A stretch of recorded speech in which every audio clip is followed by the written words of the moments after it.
Okay, so I'm creating the sample data right now. So the prompt, okay, this is just the prompt.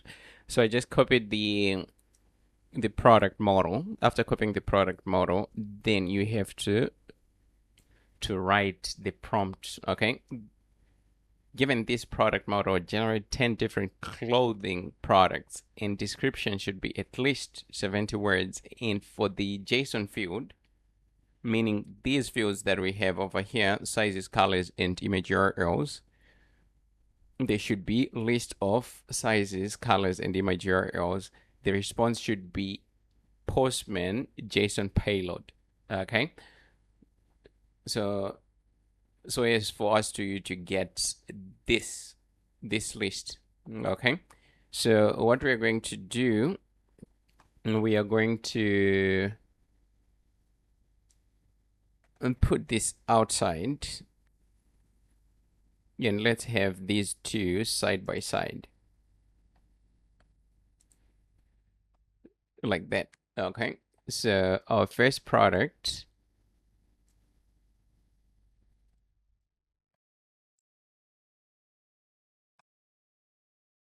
the price,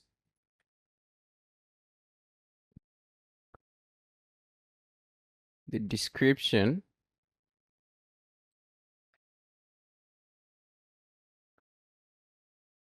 the featured here unisex is Demini jeans. Let's go ahead and put it to man. We just need to change it a little bit.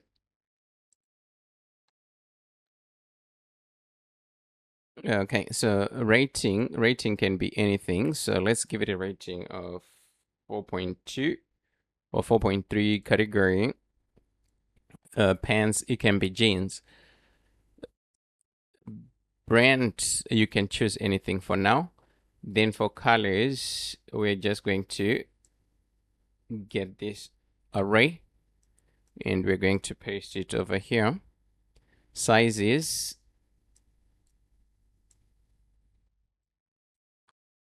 we do the same. Image URLs, that's where we do have an issue though. So what I'm going to do for image URLs, I'm just going to copy the URLs that we have here. So you can go ahead and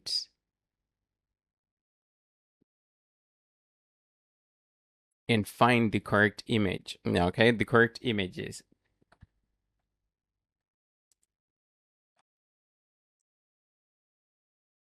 So that's going to be our first product.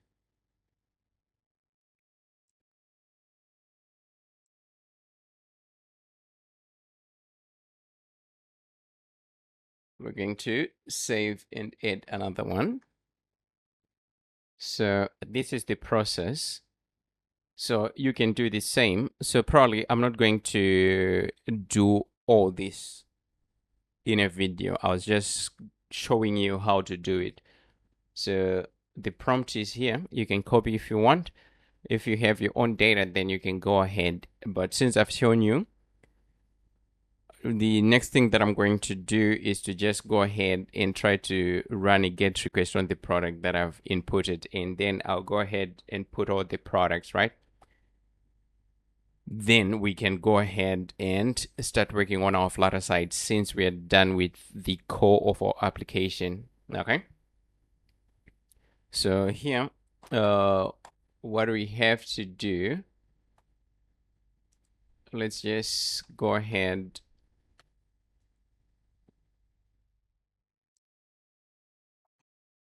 and come back to this part. So here we want to get products where we are testing our REST API, right? So this is the product that we just uploaded. The category is equals to 1. So here, if we say that's supposed to be products by categories, right? So products, let's check the endpoint. by category, then we have to provide the category. So our category is 1 by type. Is it by type or by category? By type, not type. By type, we can do the same. We can try to, we can have our type. Is it type? By type, let's see. What do we have over here? Close type, okay. So the one that we created was for man. So that's what we need to do by type. Then close type is equals to men. Okay. We're missing one thing. Requests. So let's go ahead, go back to our backend. Huh?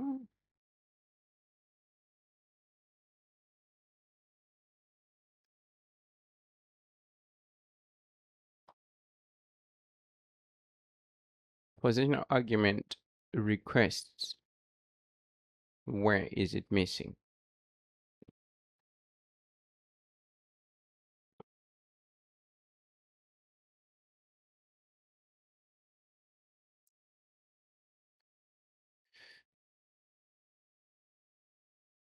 This is a little bit odd.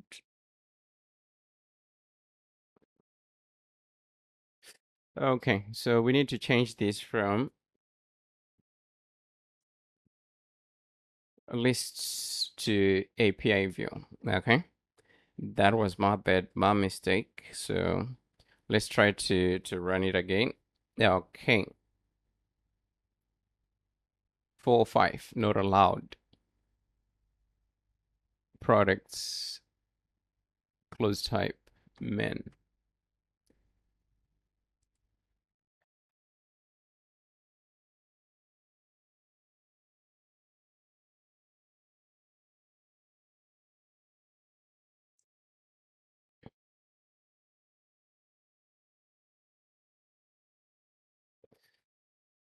It's supposed to be get, not get query.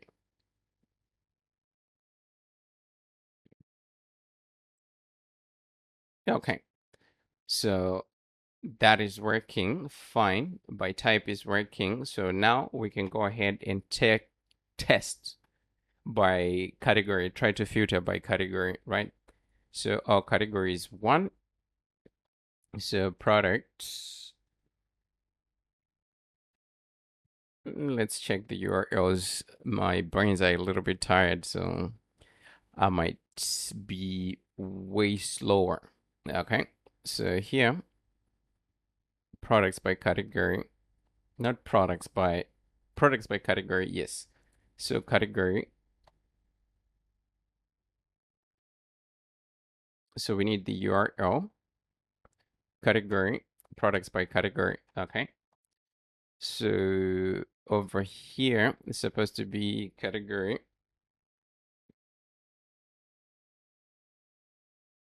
Category. And here it's supposed to be category as well.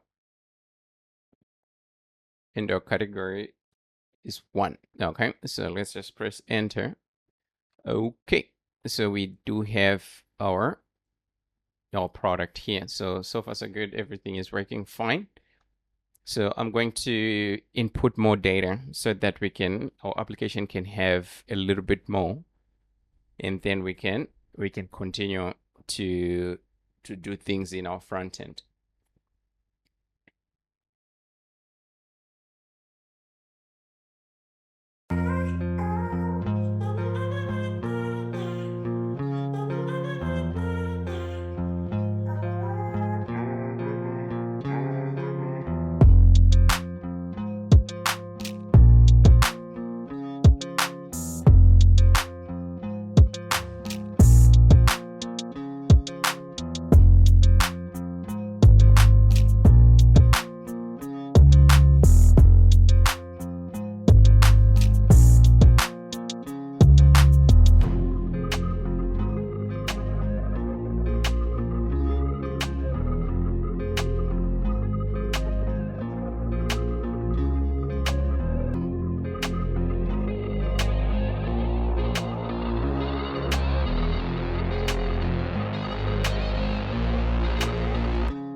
get started with hooks, the first thing that we need to do, we need to create a hooks folder. We want to handle categories first, right? So inside of categories, you create a hooks folder, and inside of that folder, you create another folder, call it results. And in results, we're going to create another file. We're going to create a file, and we're going to call it categories results. So this file that we're creating is a class that contains the results that we're going to get from our hook. So here we're going to create a class. The class should have a name. So we're going to call it fetch categories. So here we're going to have final list categories.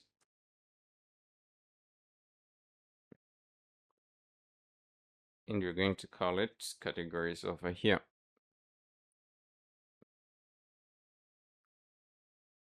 So we need to import the categories model. After importing the categories model, we're going to have another value. So we need to create a constructor a little bit later. So we're going to have is loading. So if our data is loading, no, not final is loading, final boolean is loading. If our data is loading, this is the value that we are going to use. And down at the bottom, final string, this is going to be a nullable string, and we're going to call it error. If we do have an error, this is the value that we're going to be taking a look at. And down at the bottom, we're going to require a void callback. That's supposed to be a void callback, and we're going to call it refetch. So refetch, we're going to use it to fetch data manually. So let's say we have a change and we need to refetch the data. We are going to be using this void callback. Okay, so let's just import material. And here, let's create a constructor for final fields. Okay, like that. So we are done with creating our class. Next thing, we need to create the models. So here, we need to create a new file in hooks, and we're going to call it fetch underscore categories. So these are going to be the categories that we're going to show inside of CO, right? So first, what we're going to need is to create not a class per se, but we need to mention the return type, which is fetch categories. And we need to give our hook a name, because now we're creating a hook. So here we're going to be fetching categories.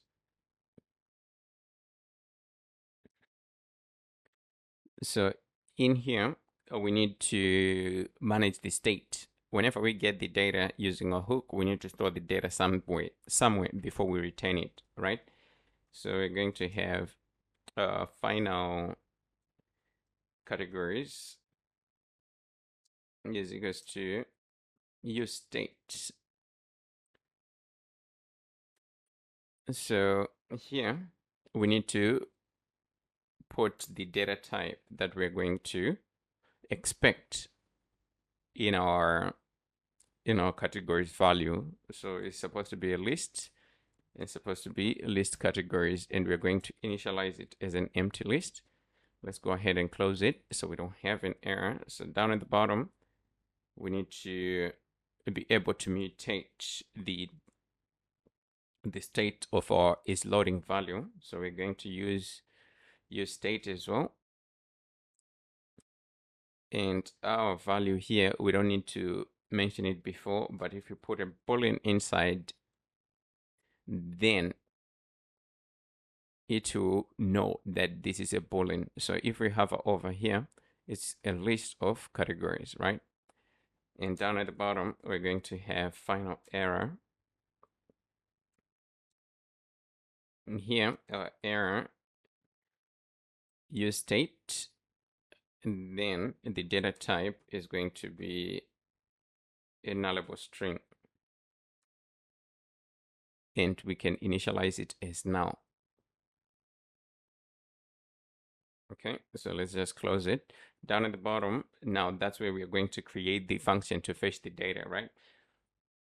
So to fetch the data,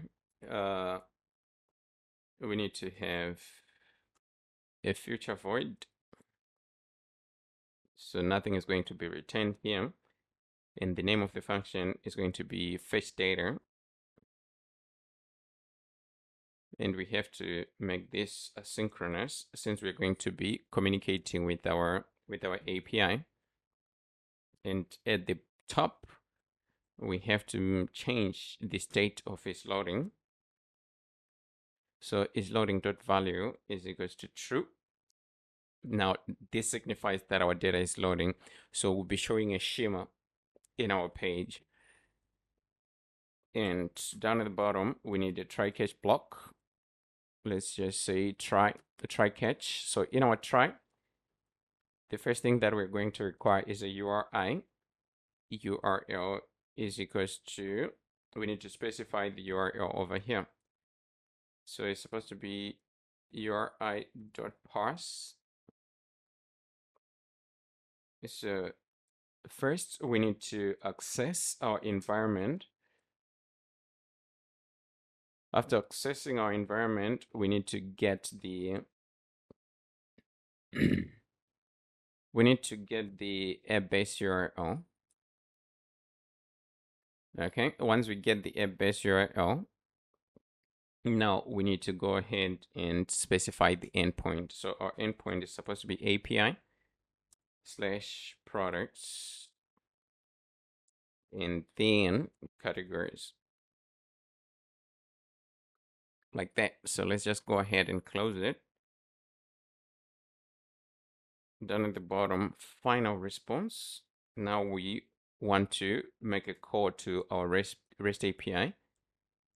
So the results that we're going to get, we're going to store them in this response value that we just created. We're going to await for the data, and we need to make an HTTP call. Okay, so we don't have HTTP imported on top, so we need to import HTTP is HTTP. So this one is going to be a GET request and is going to require a URL. We already have a URL here, so that's all that we need to do. So after getting the results, we need to check if our response.status is equals to 200. That's supposed to be status code is equals to 200. Then we need to go ahead and do something that's processing the data. So we need to store the data that we get from our REST API after we convert it to categories.value, which is the value that we do have right here on top, right? So to process the data, we're going to call the method which is inside of our model. So if we visit our model, we have this method that we're going to use to process the data. So it takes in a string. So our string is going to be not responsible. It's supposed to be response.body. So our body is a string. So that's the string that we're going to pass. Once we process it, then we're going to store the list of processed data inside of categories.value. So if we have an error, we're going to say error.value is equals to e.toString. Okay. And after catch, we need to add finally. So after everything has been run, we need to go ahead and set is loading to false. Okay. So that's it for our function. The next thing that we need to do is to go ahead, call the function, and to create our refetch function as well. So here to call the function, we're going to use effect. So use effect will run whenever we open the widget. Okay. So let's say we open a page. The first thing that's going to be run is the use effect. So whenever the use effect is ran, is going to call this function. Okay, and this function will do its work, setting the data to the correct values, and is going to return the data. Okay, so let's just finish on our what do you call it, on our use effect first. So in use effect, we're going to call fetch data. After fetching the data, we need to just return. So down at the bottom, we need to create the refetch function. So it's going to be a void function with the name refetch. So in refetch, what we need to do, we need to set is loading to true. Dot value is equals to true. After we set the value to true, we need to fetch the data. Okay. We don't need to set is loading to false here in our refetch function. Why? Because whenever we run this function, the fetch data function, we are going to eventually set this value to false. Okay. So that's all that we need to do. We still have an error. So the error is being caused by, this is just because we don't have the return. Okay, so here we're going to have a return value, and our return value is going to be fetch categories. So we need to specify the data. So here our categories are coming from categories.value, and is loading is coming from is loading.value, and the error is coming from is loading.value as well. Okay, so we need to just go ahead and just close it here, and then that's our first hook. Okay, so we need to create another hook to get this data. Okay, because this is to get all categories. If we press this, we're going to be getting all categories. We are going to use this, and to get home categories, we need to create another hook, and we're going to call it fetch home categories, and it has to be a .dot file. So the easier way, we can just copy everything from the hook that we created, paste it in here. After pasting, we need to change the name to fetch home categories, and we need to change the endpoint. So the endpoint is supposed to be /home over here. So that's all that we need to do. Okay, so next up is to hook the hook to the correct widgets, and then we can run some tests. We need to hook the hooks. We need to use the hooks in our widgets and in our pages. So the first page is going to be the one that we category page, category screen. Let's see, categories page. Okay. So to hook hooks, the first thing that we need to do, we need to change this from a stateless widget to a hook widget.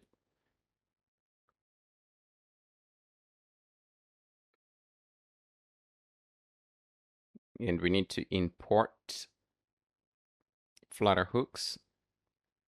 And in here, inside of our build context, we need to have a final results.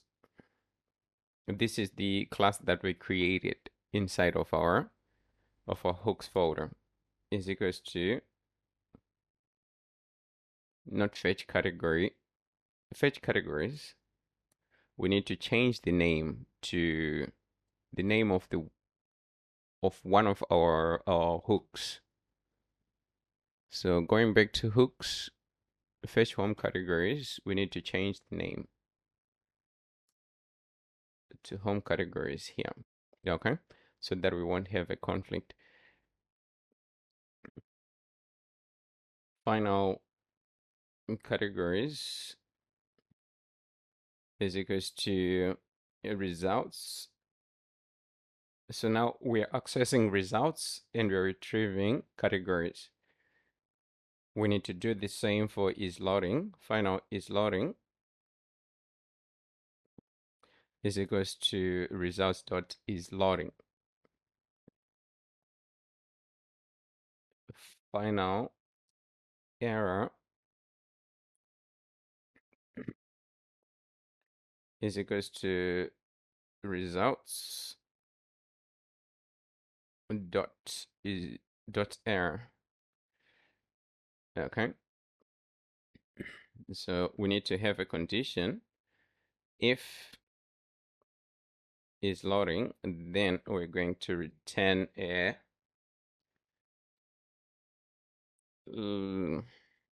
we can return not a progress indicator. We don't want a progress indicator. So what we can do over here, we can just return, we're going to just have a scaffold. We're going to give it a body. In our body, we're going to have our list schema like that. Okay, so let's just go ahead and close that, and let's add const over here.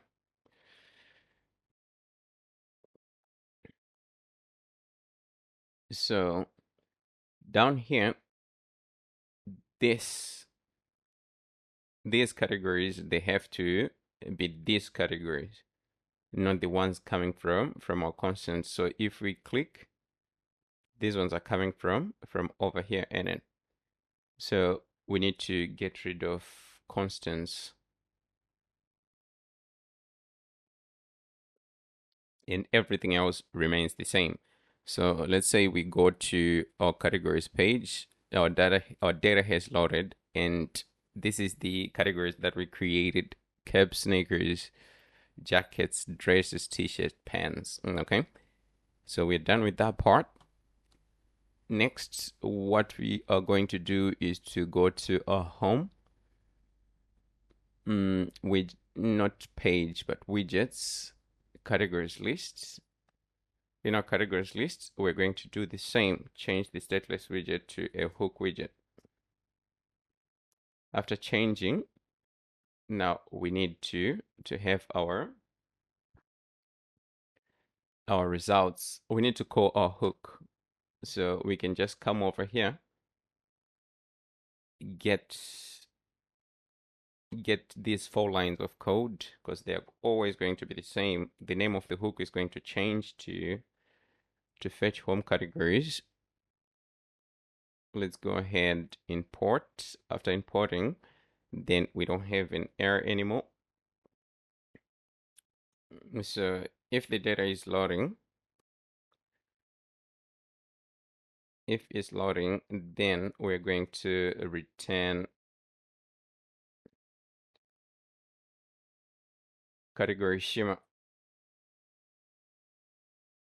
It's supposed to be category. Let's see whether we do have it. So we have to visit common widgets schema. That's supposed to be category schema. Categories schema. Okay, that's the widget that we want to return over here. Let's close it and let's just import it. Okay, so we need to just restart our application because we just changed the widget type from a stateless widget to a hook widget. Okay, so we've loaded our data here. This data is coming from our backend. So here our data is mutating. So far so good, everything is going well. So next, let's go ahead and try to get the data related to each and every category. Okay, the products related to each and every category. So that should be inside of the category page. Okay, so if we click over here, we only have a title, but we don't have a body, right? So our body, it should be not a list view, but it should be the same as explore. We have products. We have to visit products, widgets, explore products.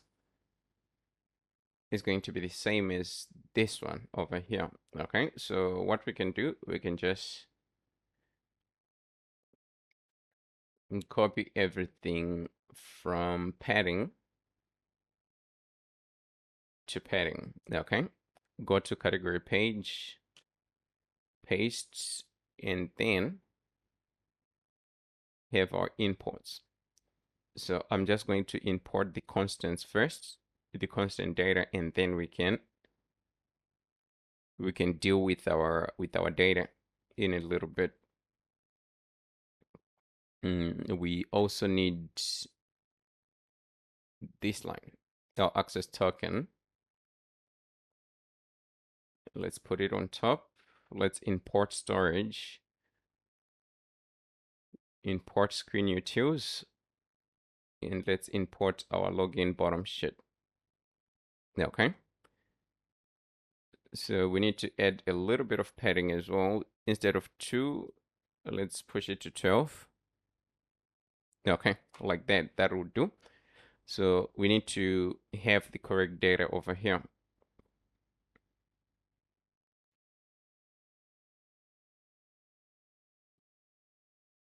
This is,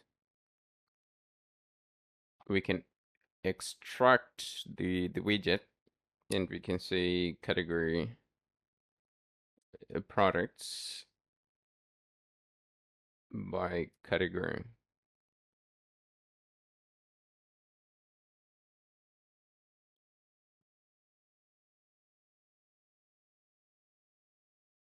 Let's move this to a new file.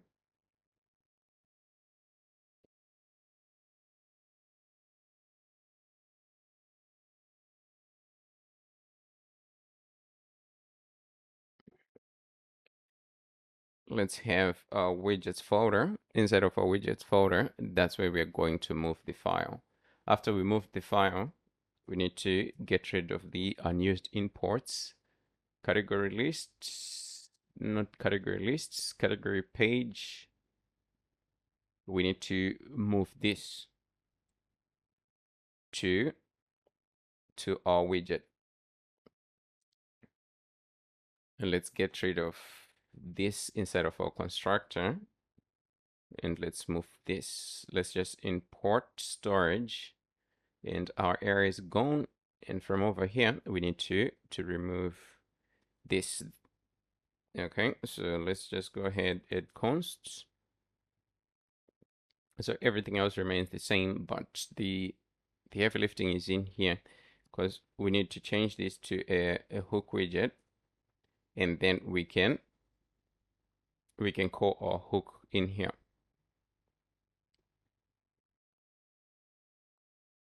So we don't have the hook as yet, but that's something that we're going to do in a little bit.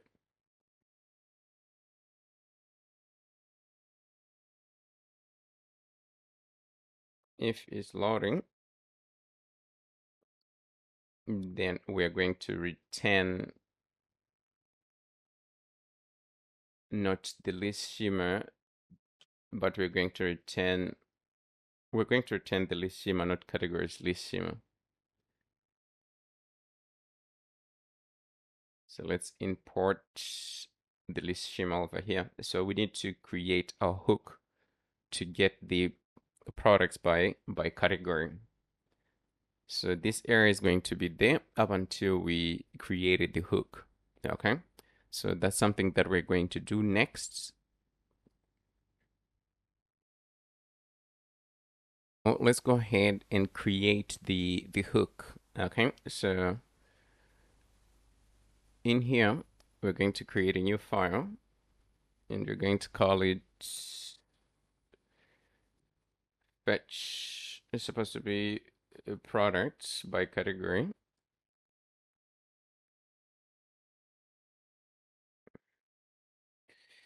And it's supposed to be a dot file. The name is long, but that's okay. So we can just come to one of our hooks, copy everything, paste it inside of our new file. And inside of results, we need to create a new file, and we can say a category products results dot. Okay, like that. So we can just copy the class that we already created. Let's change the name a little bit. It's a typo. Paste the class. And so here is going to be products. Fetch product. So here is supposed to be a list of products. Let's change this to products.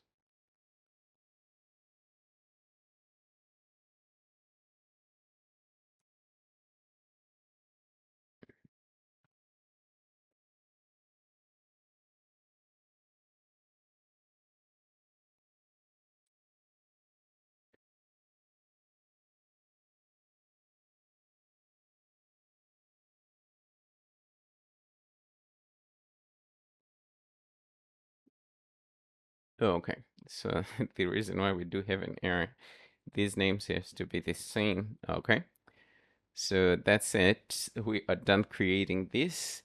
So this is the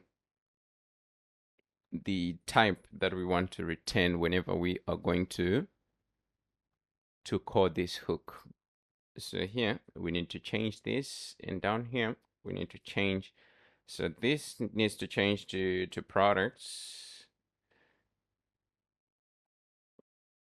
This as well. So no, here supposed to be products.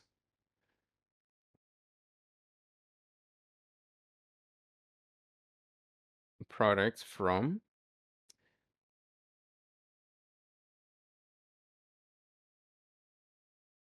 Let's change this to products. And this one over here, we change it to products as well. Products dots.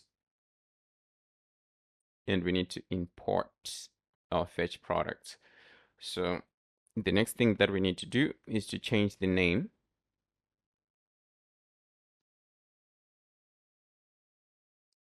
Products by category. And we need to change the endpoint. Okay. So if we take a look, filter. So that should be our endpoint. This should be our endpoint. Okay. And it should have like a query. Okay. So I'm just going to copy the endpoint over here. Go back to our Flutter application, and I'm going to replace this part. Okay, so this is going to be our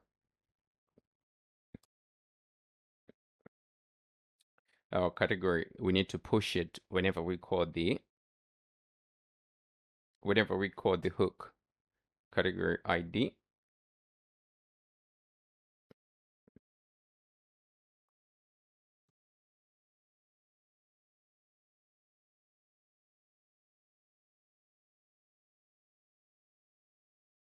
We need to remove interpolation.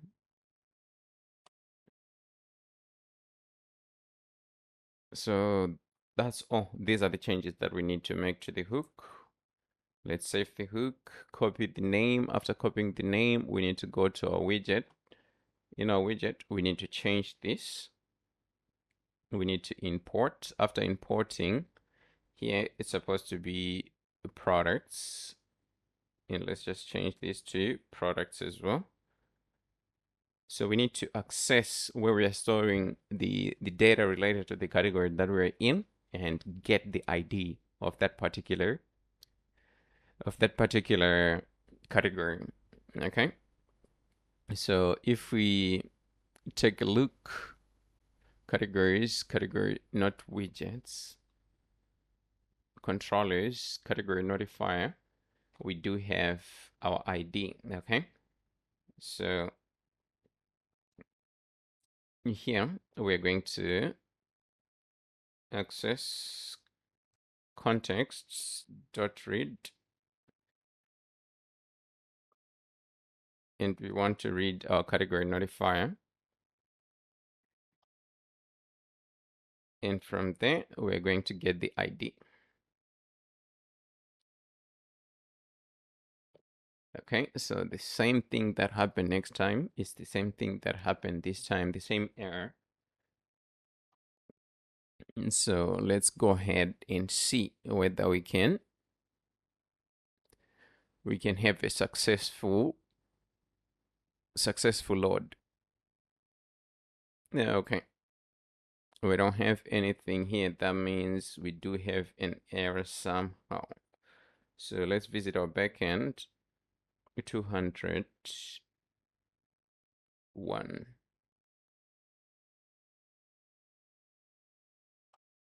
Okay. Let's check results products.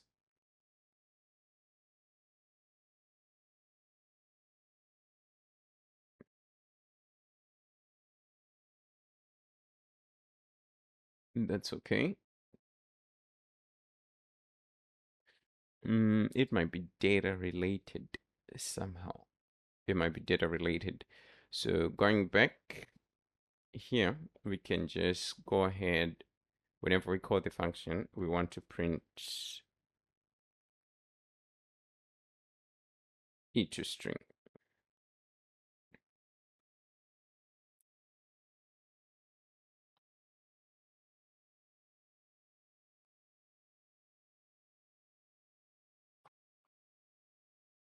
And now is not of subtype double. Okay, so let's go to our product model.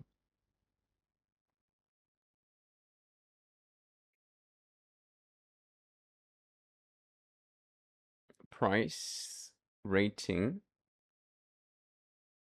This ratings here. Okay, that might be the issue. So if we go back to our backend models, here it's written rating, not ratings. So if we change this to ratings, then we need to go ahead and make migrations. So let's stop the server. And Python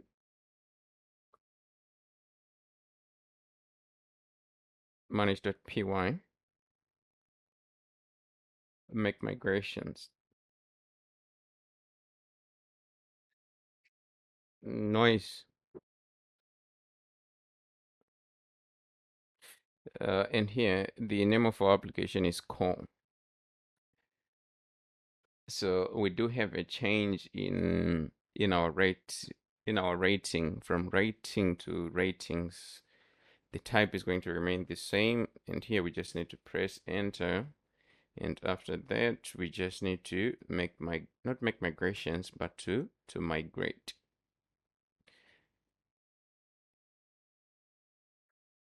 That's not migration. Let's see.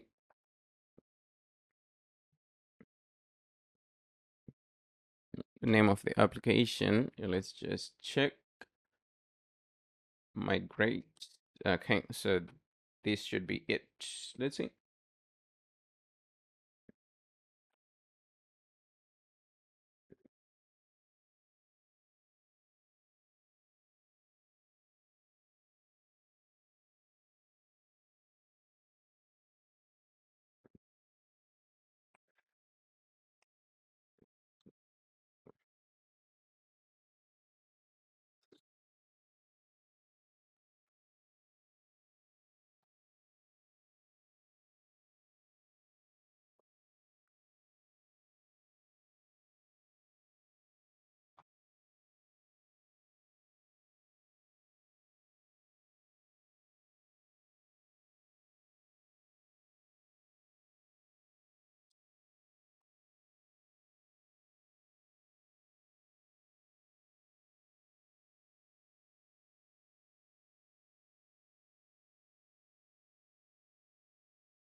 It's supposed to be migrate, and then here is call, not migration. So this was my mistake.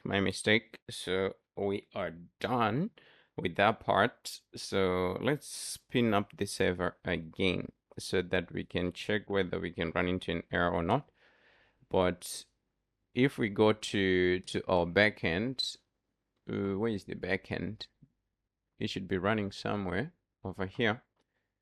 And refresh, go to products. The field should be renamed to ratings. Okay. So if we go back to our front end and try to get the products, now we do have the products, but we do have an error over here because these images are not okay. That's human yoga pants, women yoga pants. So I'm going to change the image and then we can continue, but we might have the different data. Okay. In most probably we do have different data.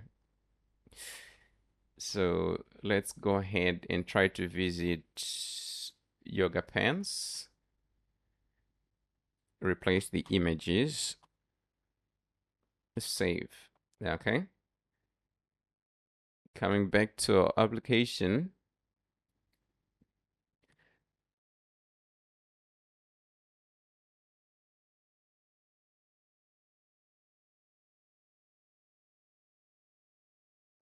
Here, pants. Okay, we have the same image though. I'll deal with the images in a little bit, but for now, it's the basic thing that we need to do is to make sure that we are retrieving the products. Okay. Okay, so far so good. We are retrieving products. In caps, we don't have even anything. And if we go to categories, okay, it works the same.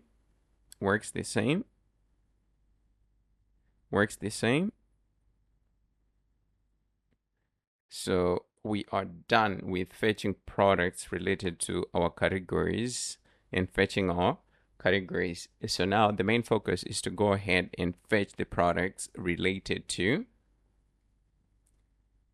for our homepage, because we need all popular unisex men and women, then kids. Okay, we need to be able to fetch these products without any problem. So let's go ahead and remove whatever we were printing over there. So our error was coming from our backend. So either way, you can either change the name in the backend or just change the name in your model so that it can fit the data that it is receiving. Okay, so there are two ways to go about it.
we need to get our products. So to get our products, what we need to do is a little bit unorthodox, but that's the best way to go about it. Probably the best way to go about it. Okay, so here we need to visit products control product controller. That's not supposed to be even product controller. It's supposed to be the controller that's storing the query type here, right?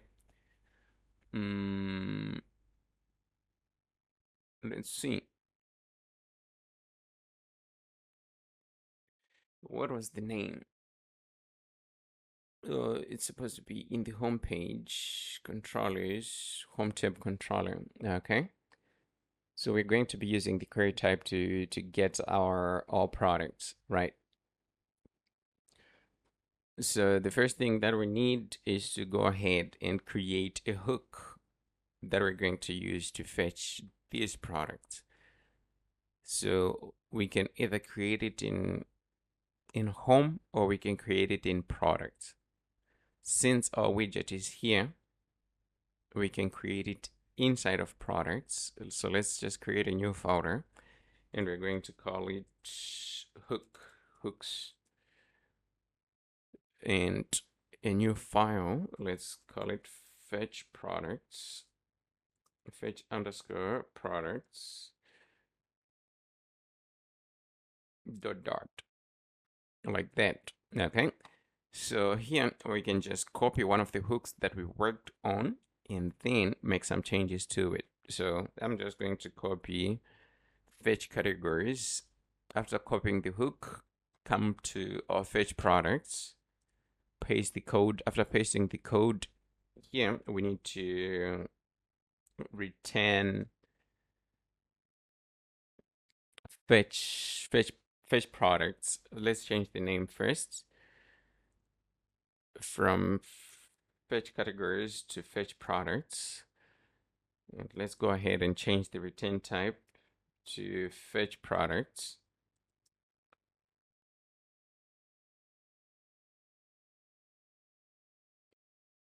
Let's go ahead.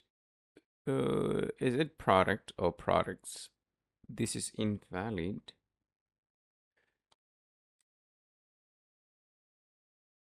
Okay, invalid in the sense that we had two different names. Let's see. If we come to hook results, category product. So it's supposed to be fetch product, not fetch products.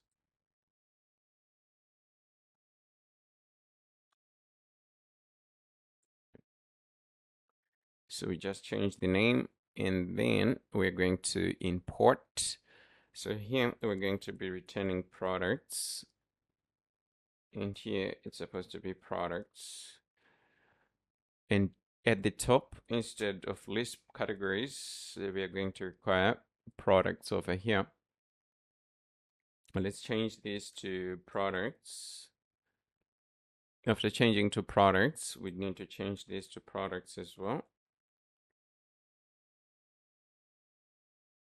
So whenever you're processing the data, we are going to use products from JSON. Then the main, like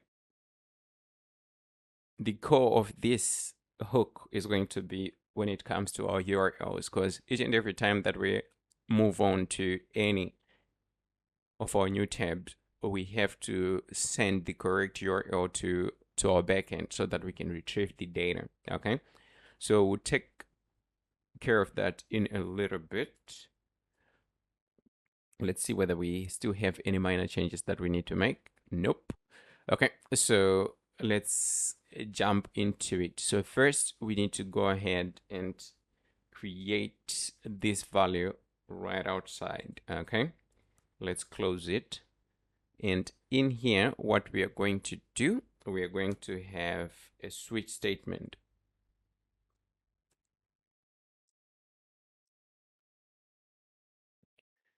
Okay, so let's leave it like this. And here, when we're calling this hook, we're supposed to pass query type. It's supposed to be query type. And I'm just going to call it query type over here with a capital letter TP. Okay, so in our switch statement, we're going to pass the query type. So case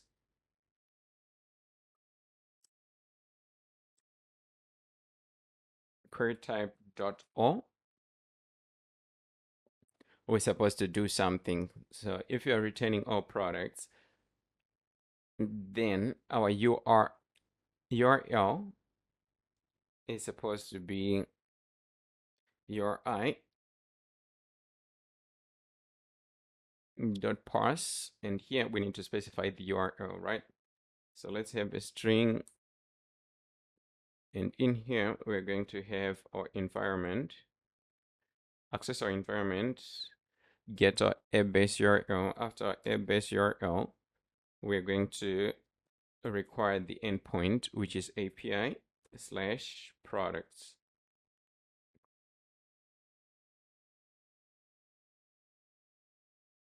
So that's our first case, and which is also going to be our, we can remove the default over here. So we're going to have our next case. So our next case, we're going to go with popular. Okay. So if it is popular, here we're supposed to get popular products.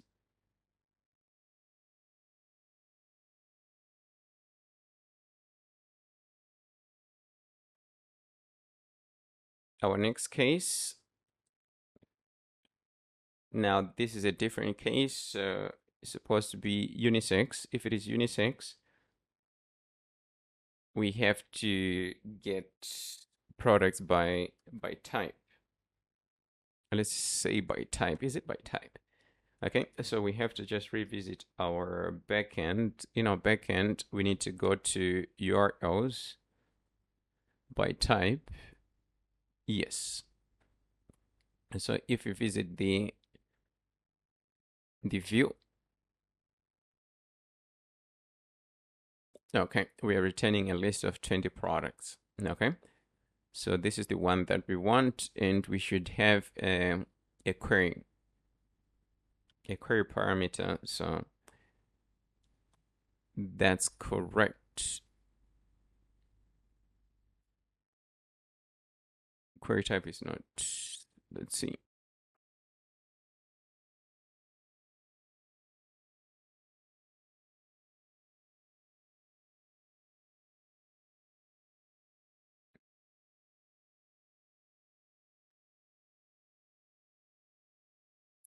And by type, then we're just going to go ahead and have our param over here, clothes type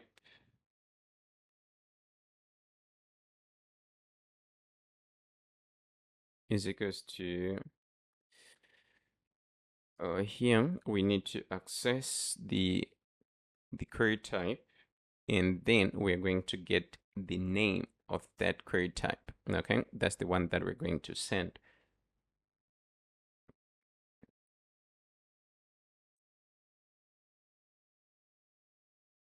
So case men, okay, it's going to be the same as well.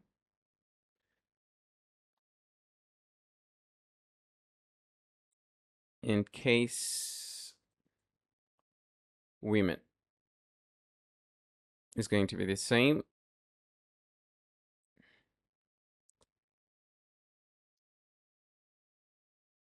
Case kids is going to be the same. So these are our URLs, the URLs that we're going to be switching over. Okay, so this is all that we need to do in here. The next thing that we need to do is to go ahead and hook this to this particular widget. Okay, so this widget is inside of our products, widgets, explore products. So we need to go ahead and call our hook in here. So let's go ahead and close most of this stuff. Open the one that we want to work on. Views.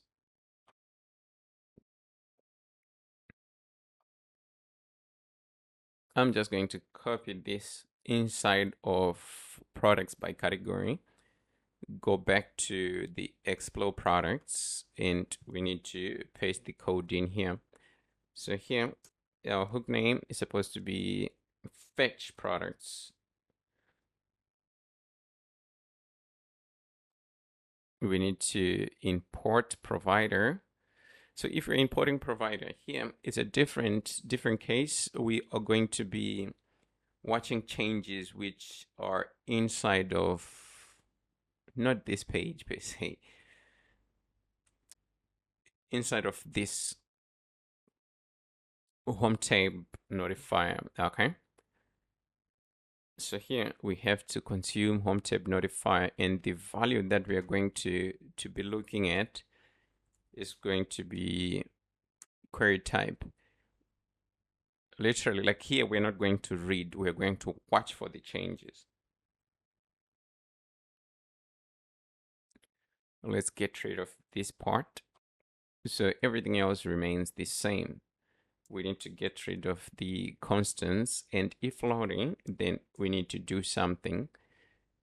We need to go ahead and return a list schema. So for the list schema, you can change it a little bit to the way that you want it to appear. That's all up to you. Okay. So, okay, our widget is not a hook widget. That's why we do have the error. So we need to change this to hook widget. Import.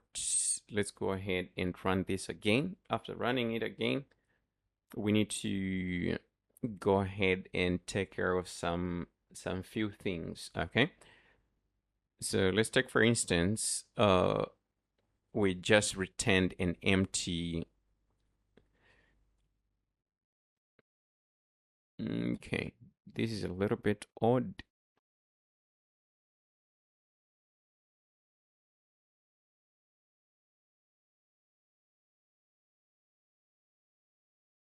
It's a little bit odd. Okay, we don't need a scaffold over here. Let's go ahead and just, instead of returning a scaffold, what we should do, we should return padding. This should be a child. And padding takes padding. So here it's supposed to be edge inserts dot here that's symmetric. We need to manipulate the horizontal part. So we are going to give it a 12. So let's get rid of the constant from over here, and we can add constant on our list schema. Okay, so I think this way it would work without any problem. Okay. So here you see we have quite a little bit of more products. If we click on popular, that should change. We should trigger change. Okay. Okay, we should trigger changes. So we have a little bit more to do. Okay, so for our first section, we're getting the correct data with no problem. But if we click on the next one, we are not getting the right data because our data is not reloading whenever we go to popular. So our data should reload each and every time that we move on to the new tab. So that's something that we should take care of. Okay, so since we need to set refetch, we need to send refetch to this particular widget, right? So whenever there is a change, we need to go ahead and run refetch, okay? Or whenever we set this query type, a new query type, we need to refetch the data, okay? Make the necessary changes. So we need to visit our home tab notifier. Inside of our home tab notifier, right at the top, we need to have a void function.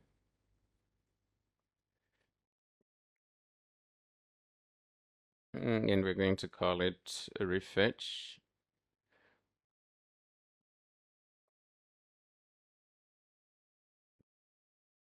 And we need to create a setter to set the function. So we're going to have a function, void function. So we're going to set refetch.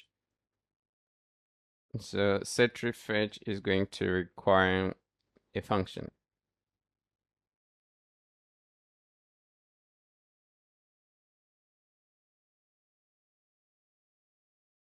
I'm going to call the function R, and here refetch is equals to R, and then we don't need to do anything. So the first time that we're going to open this page, we're going to push refetch to our notifier, right? To our home tab notifier. So whenever there is a change, we are going to go ahead and run refetch. So in the first case, we are not going to run refetch, but we should.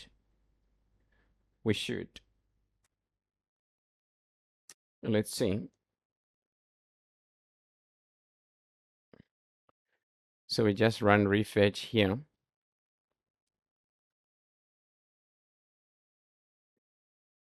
If it doesn't cause an error on the first one, that would be okay. But if it does, then we need to do something about it. But this is the way that we are going to do it. Okay. And so here we can just go ahead and have our notify listener. So back to our Explore products, right? So here we need to have final refetch is equals to results dot refetch. Okay, let's close that, and down at the bottom we are going to go ahead and push refetch to our home tab notifier. So in order to do that, we just need to go ahead and access our contexts and then read, and we're going to read home tab notifier, and then we're going to set refetch. So here refetch is going to be a refetch like that. And so let's go ahead and restart our application and see whether we can have a successful run without any problem. Okay, so we have our products.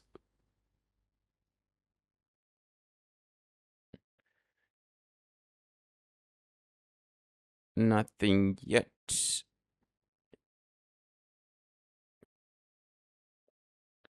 So let's see. We have to debug.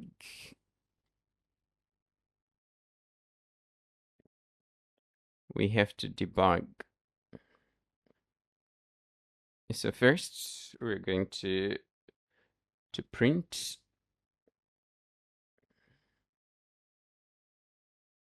refetch set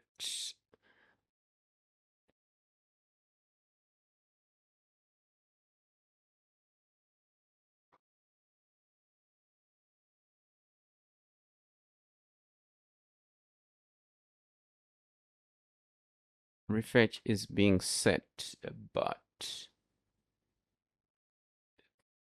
the problem is I don't know whether it's being ran or not. So what we can do is to go back to our fetch products.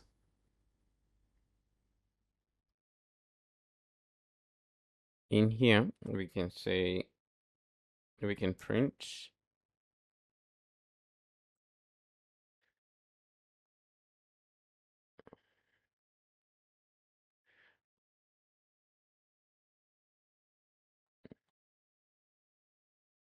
okay, so it's not running the function, so there's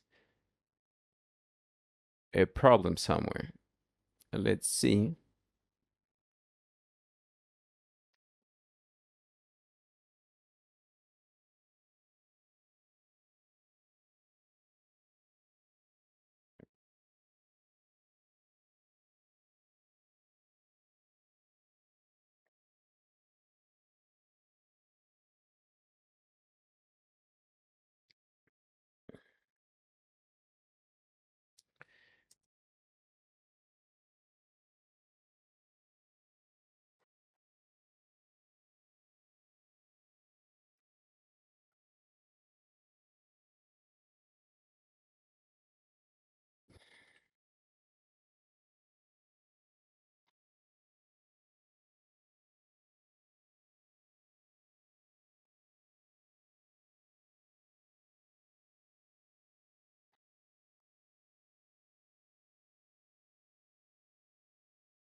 Okay, so we're not hitting it. We're not hitting it when we change.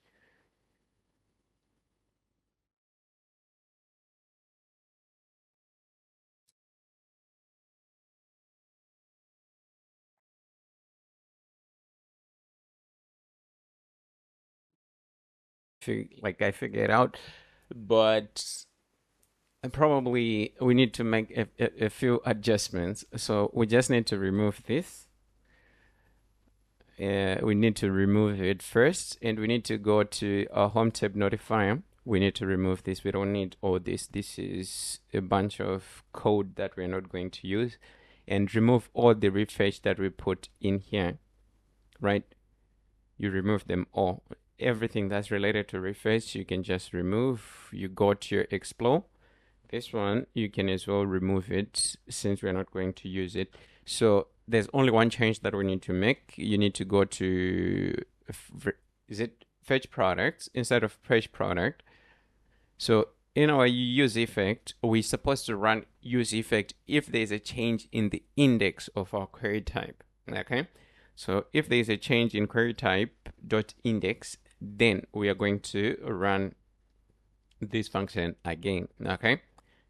We're going to run fetch data again. So let's take, for example, here with everything set. If we go to popular, then our data is going to change. We have a few items. So if we take a look here, 4.7, 4.3, 4.1, 4.5, 8, 4.4, then this is like what, 4.5. Okay. So unisex, we have a few products. Even the one with the rating of 1 over here, it's under unisex. And if we go here to men's, we have a list of products as well. Women, we have a few products. Kids, we only have one product. Okay, so that's all that we need to do to get our products.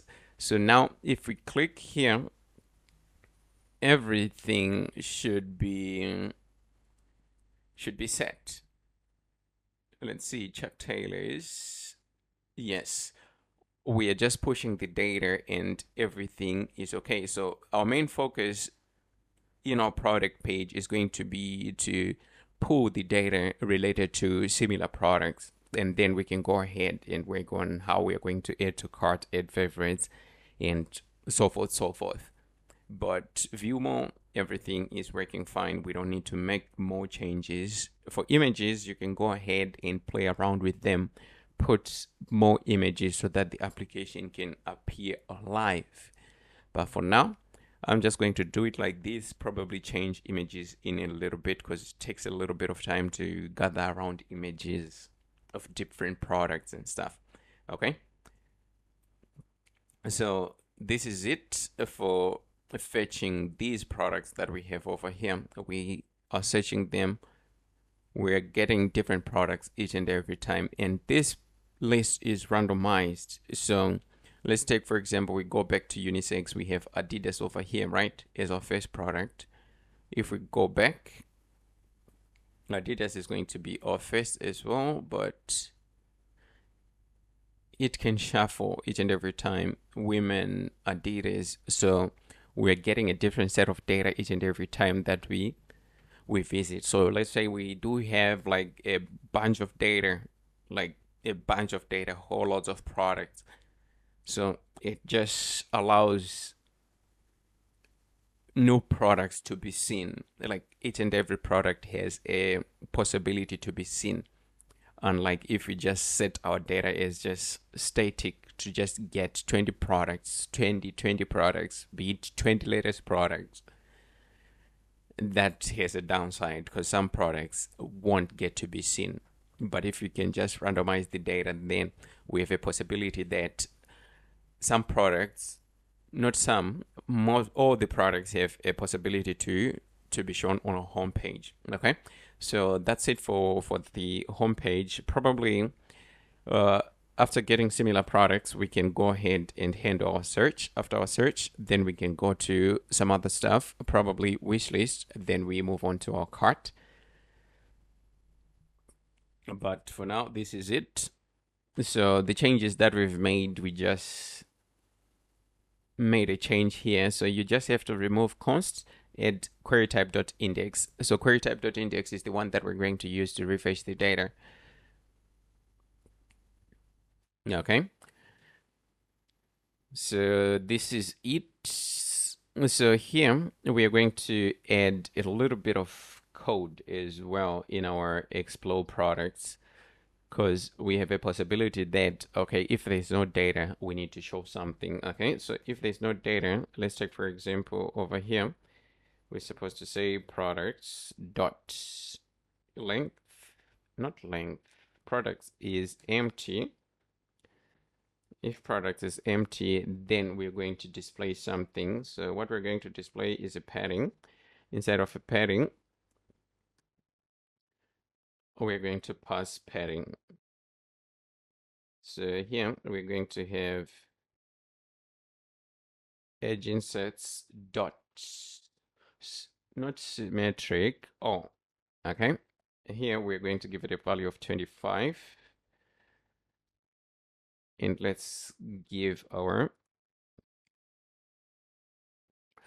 padding a child, and our child is going to be an image. So our image is supposed to be an asset image. So images dot asset. It's supposed to be image dot asset here. So we need to specify the path where we're getting the image. So our image is going to come from our resources. So we need to import our resources class. After importing our resources class, we're going to just show the image that represents that there is no data. So let's give it a height. So for the height, we're going to go with screenutils dot screen height multiplied by 0.3. Okay, like that. So this is it. This is all that we need to do. So we can do the same, return this image when we don't have products in a particular category, like this category here. We don't have anything, right? So if we go to category page, let's go to this product. So we can do the same. Let's see. Nope. It's supposed to be products dot length, not dot length. I don't know why I'm going with dot length is empty. Then we're going to have, let's put a center widget, and our center widget is going to return a child, and the child has to be an image, but we need to alter it a little bit, but it's best if we display it first and make the changes. Okay, so let's import over here. Okay, it looks good. It looks good. Okay, so this is what we're going to display if we don't have anything. Pens, we do have something, so we are not displaying the empty widget. So we can just extract. Do we need to? We can extract and we can call it empty widget.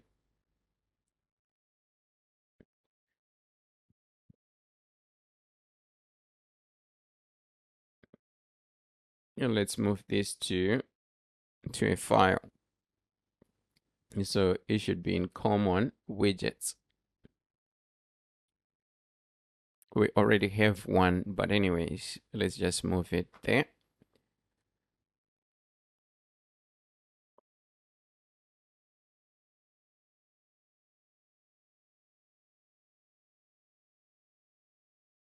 Okay, so let's just close all since we are done.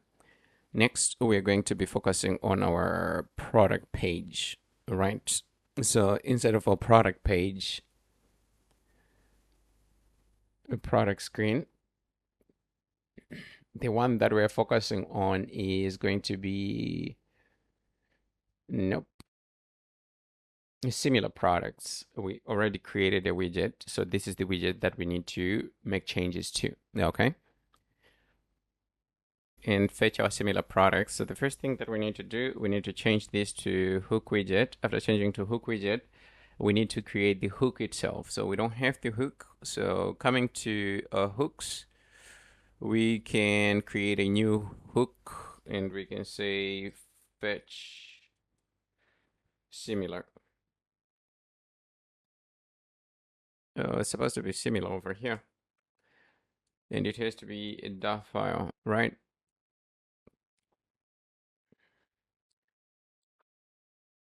So for a hook, what we have to do, I'm just going to go to categories and just take this hook and paste the code in here. After pasting the code here, the return type is supposed to be fetch product with 1p.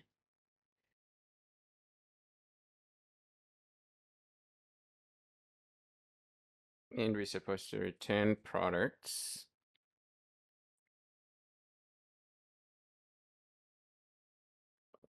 Same as our variable here has to be products. Here it has to be products. And over here it has to be products from JSON. That means this has to change to the products model.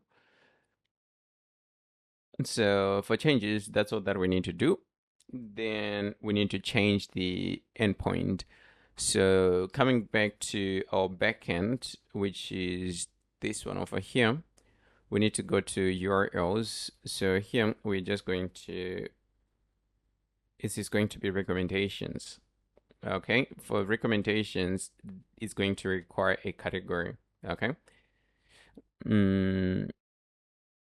Okay. Yes. That's it. That's it. Recommendations, and here we are going to say a category. In our category, we have to get our category here. So let's put this as an integer. Let's say category ID.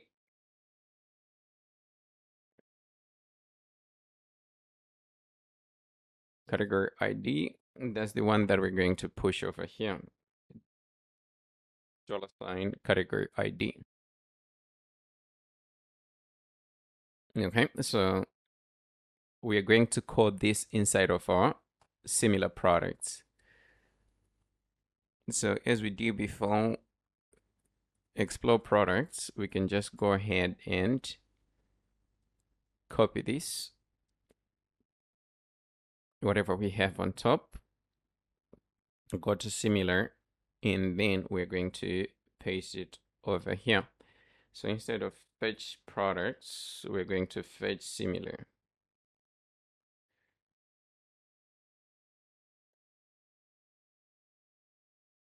We need to import provider here. It's supposed to read from product notifier. And from product notifier, we're going to access the product. And from the product, we're going to get the category. Okay, so this has to be nullable. And we can just read instead of watch.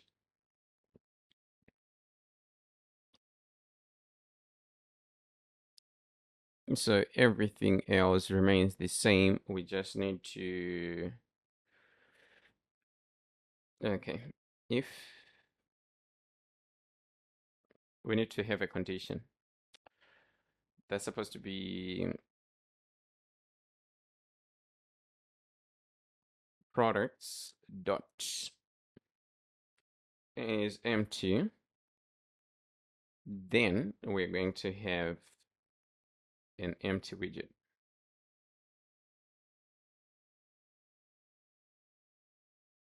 like that. And consts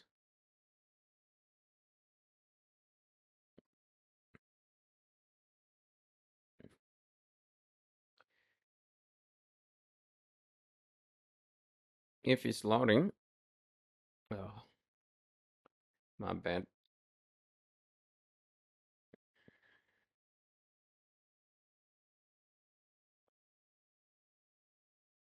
Then we're going to return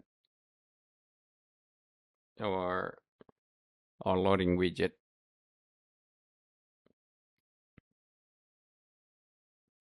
Fetch in this one, we can just say center, then child. We can have a circular progress indicator for this one. Dot adaptive.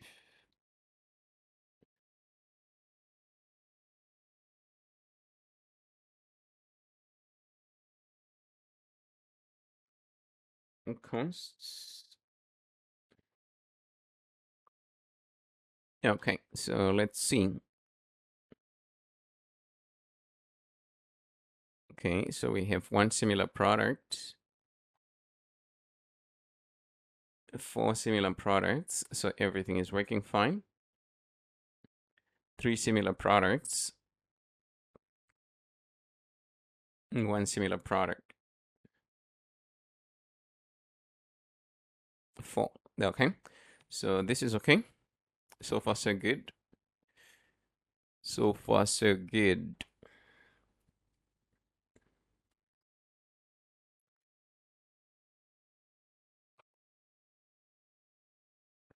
So next, what we can focus on is, let's see, we're done with this part, done with that part. Let's go ahead and focus on our search, design our search, and try to retrieve data from our backend as we just search. Okay. We want to work on our search. We have our view, and we need to create one more folder for our controllers. Supposed to be controllers. So in here we need to create a new file, and we're going to call it search notifier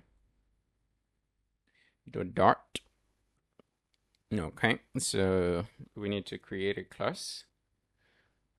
The class name is going to be search notifier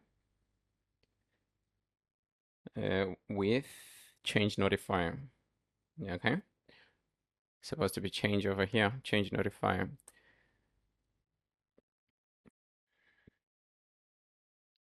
So first we're going to have a boolean is loading, and initially is going to be false, and we're going to create a getter. Okay, so here it's supposed to be bool get.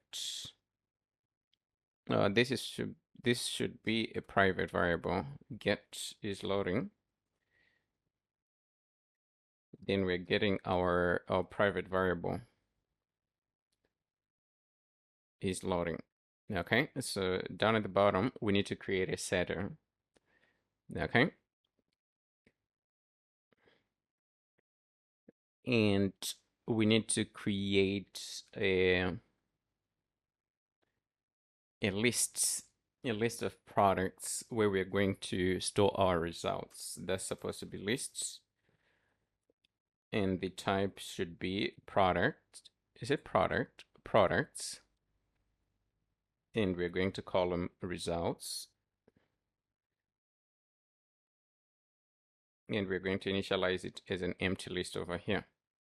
So let's go ahead and import the product model, and down at the bottom we need a getter. Okay, so for a getter, it's going to be the same list products get results from the private variable, and we need a setter.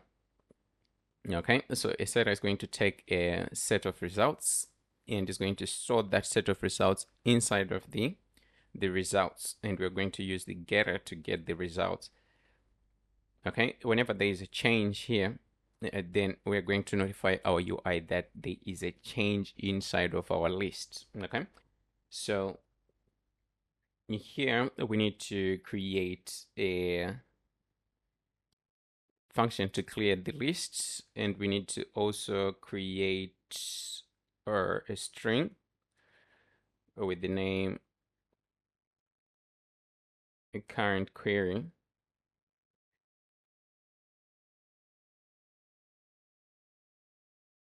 and we're going to initialize it as an empty string, and we need a setter. Okay, so the setter is going to take in a string, and this string we're going to set it to our current query. Okay, and here we're going to have notify listener as well. We're going to have a listener. So let's go ahead. Down at the bottom, we need to set the key. So we need a search key. So we're going to have a string. It's supposed to be string search key. So our search key initially is going to be an empty list. And down at the bottom, let's initialize it as a private variable. We need to create a getter, and we need to also create a setter. Okay, so for a setter, we are just going to require a string. That string, we're going to set it into a private variable, and we need to notify listener. So here, what I can tell from this is going to be, okay, so here we can say it's a little bit tricky. We just, let's see.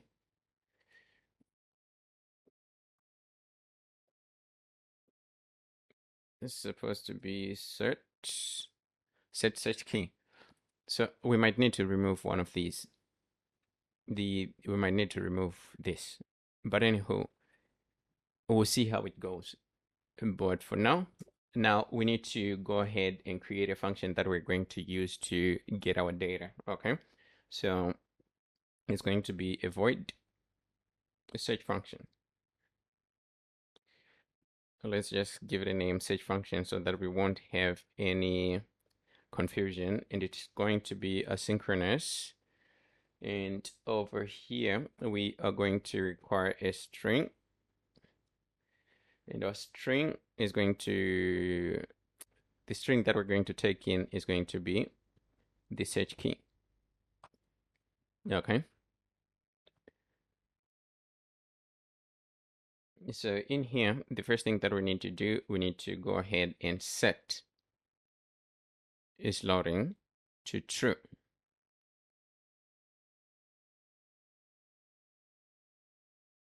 Let's see.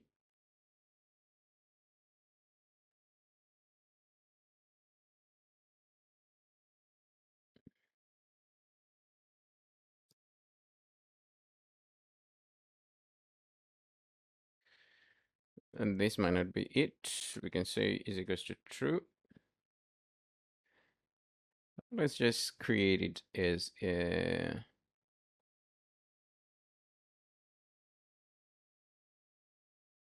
set loading.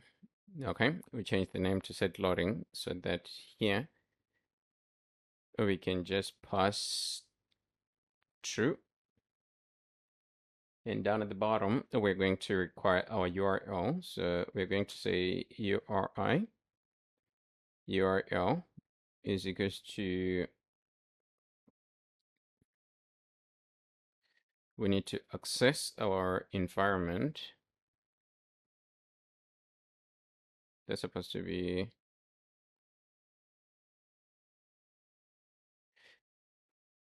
okay, this is a little bit off, URI.parse. And here, that's where we need our environment. Like that. So it's supposed to be environment dot API base URL and base URL. And we're going to access API. The endpoint is supposed to be API products. Search,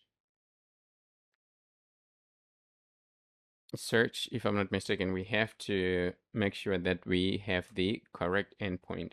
So here, our query is going to be Q, and our Q is going to be the search key. So let's go ahead and close it. Down at the bottom, we're going to require a try. So in our try, we're going to have our response. So var response is equals to await http.get.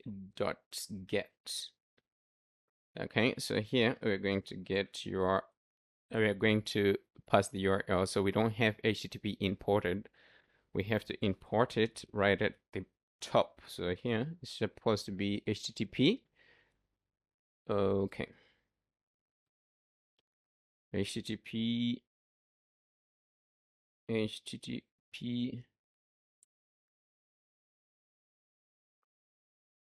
Okay, we are forced to just write the whole thing. TP. HTTP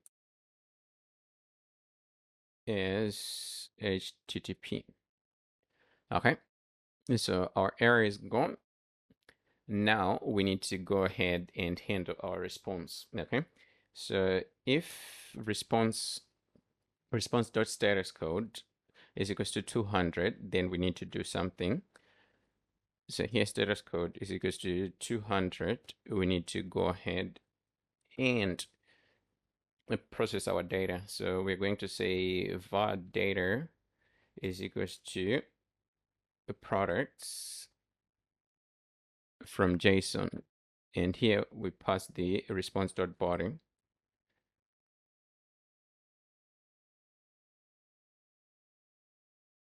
And down here, we're going to supposed to be set results. Let's see.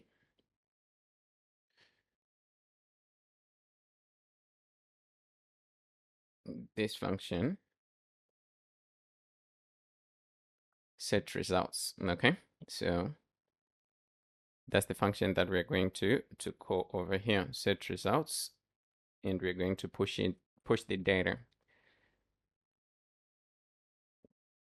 So after this is done, then we're going to set loading to false.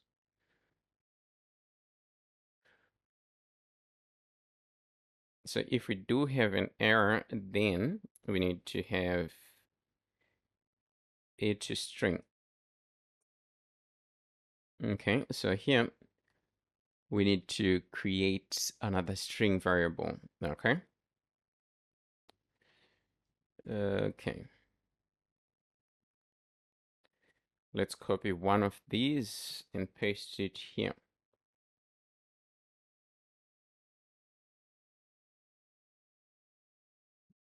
Let's say error.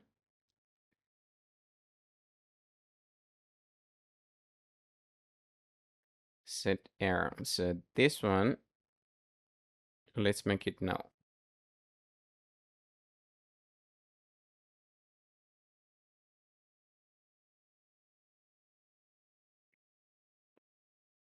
Alternatively, if you're getting here, then we can get an empty string, okay? So we're going to set error. So when setting error, we are pushing it to string. And let's go ahead and close this. Let's remove interpolation over here. So that's our function, okay?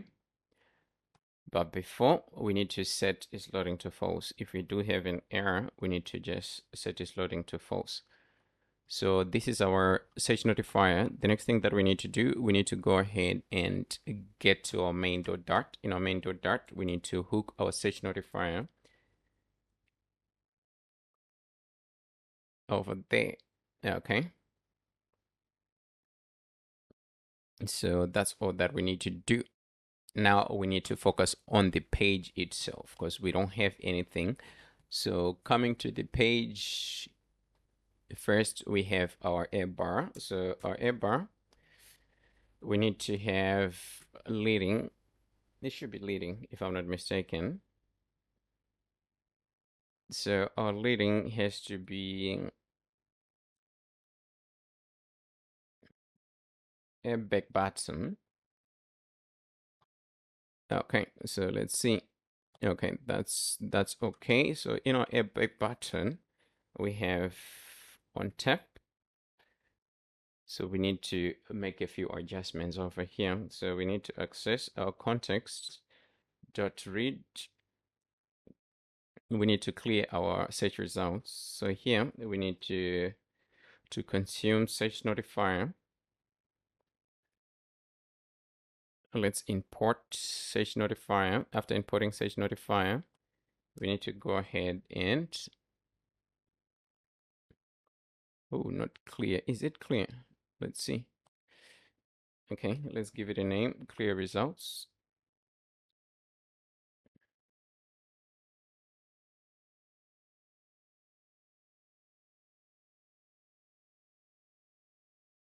Let's go ahead and close it over here. We clear results first, and then we go back. Okay, so it's supposed to be context.pop. Okay, let's see whether we are popping or we are getting back to the home page. So since we've used, okay, that would work because we put pop while we're inside the navigator, so we have nowhere to, we don't have like an address to go back to. Okay, so far so good. We don't have an error, so we need to design our page a little bit. So first we need to give our a bar a title. Okay, so that's supposed to be after the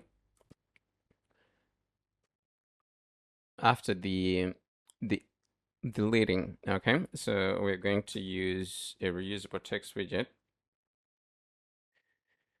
So we need the text. So our text is going to come from app text dot. Okay, we need to import app text, and we are going to use case search. So here, style, we need to give it a, let's give it a 15 or 16. It can be either one of the two. So we need to access the colors. From colors, we're going to go with K primary. And for the font weight, we're going to go with bold. Okay, let's save that. So here we do have our search. Okay, so still in our app bar, we need to add the, what do you call it? The the the search field. The search field. Okay, so the search field, we have to add a bottom to our add bar. Okay. So down here, we have to add bottom. So our bottom takes in preferred, that's supposed to be preferred size. Preferred size widget. In preferred size, and preferred size takes in size, preferred size, and our preferred size is going to be size from height, size dot from height, and we have to give it a height of 50 over here. 50.h. Let's import screen utils, and the reason why we do have an error over there is because we don't have a child. Okay, so inside of our preferred size, we need to add a child, and our child is going to be a padding widget. So padding text padding. So as for padding, we're going to be using edge inserts dot o. Let's give it a padding of 14.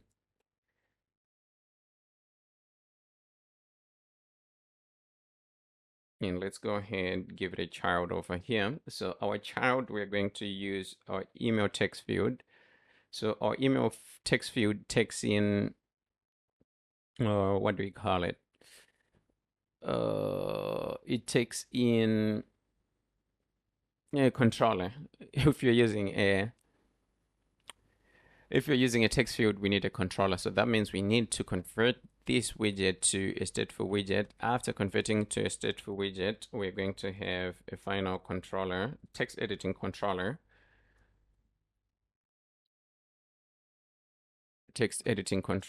And we're going to call it, let's call it search controller. Like that is equals to text editing controller. And let's go ahead and close it. So this controller is the one that we want to assign to our email texts. So here we're going to require a radius, and we're going to give it a radius of 30. After giving it a radius, we need to go ahead and give it a hint text. So as for the hint text, we are going to say, we're going to access app text dot case search. Okay, like that, but we can make a change here. Okay, search hint, and we say search for products for latest fashion. Okay, something like that. Going back to our screen, so we need to map this to hint.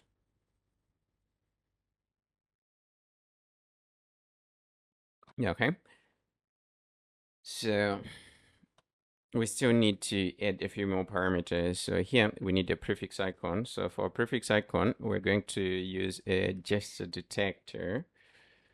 So gesture detector, we're going to go with on tap. On tap, we are supposed to do something. This is where we are supposed to run our query. Okay, our query.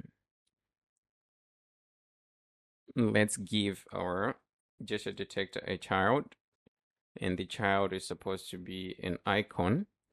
So for icon, we're going to go with nDesign dot search. Okay, so it's going to be like that. That's all that we need to do. Let's add cons over here. And let's change the color to K primary.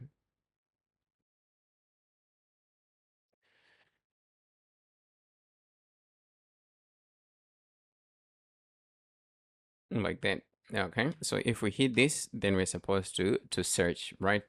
So what we can do over here, we have to access our context dot read, and we need to mention the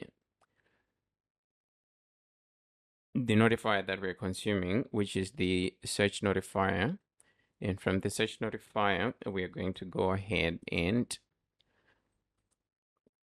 just run the search function, but the search functions requires a key. Okay, so our key is going to be the text that we're getting from the controller, like that. So in here we have to run a condition. We have to put a condition if search dot is not empty. That's when we are going to run this.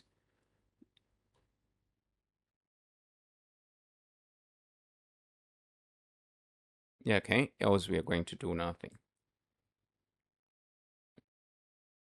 So for now, let's say we do have,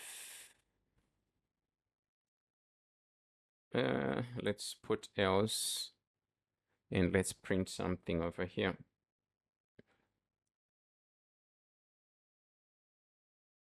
Okay, the search key is empty. So this is the condition, like we don't have anything, so we are not going to run this function if the search controller is empty. Okay,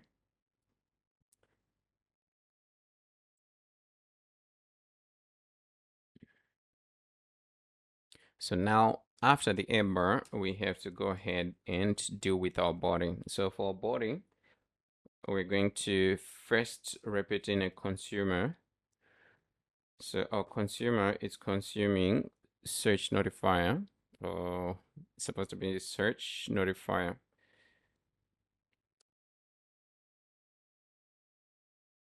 And here we have to give it a name, search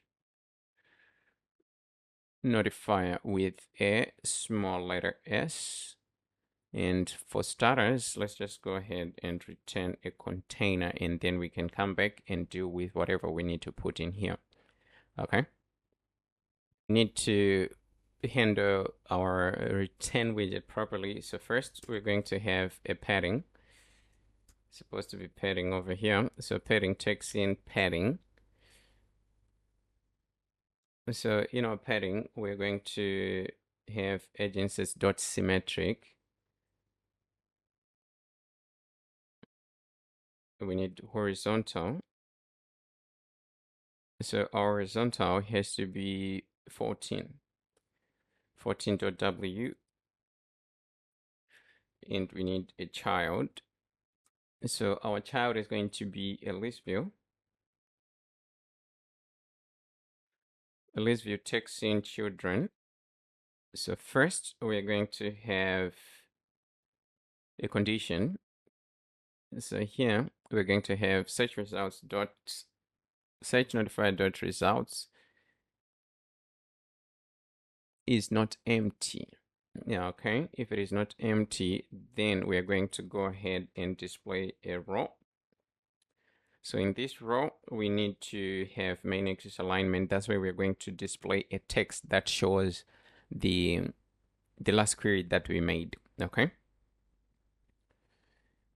The last query that we made. So just by thinking, we need to get rid of some stuff, space between. So first, let's just fix this children. So as for our children, we're going to use our reusable text widget.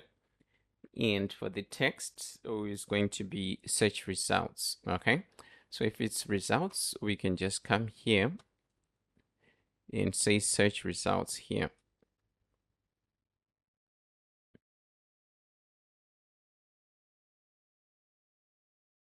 Let's add a string results.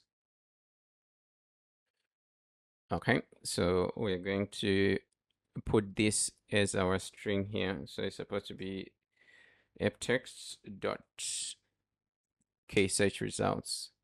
So for the app style, we're going to give it a 13 as size, and we're going to give it a color. So it's supposed to be K primary. As for the font weight, we're going to go with W600. Okay, so that's going to be our fixed text. Then we need another text widget down at the bottom. Okay.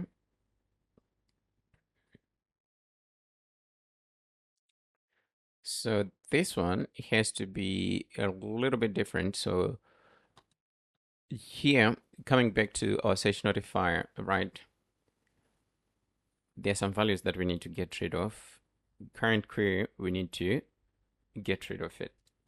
The key, we are getting it from arguments here. So we need to go ahead and just run this. And we push our query here. Okay.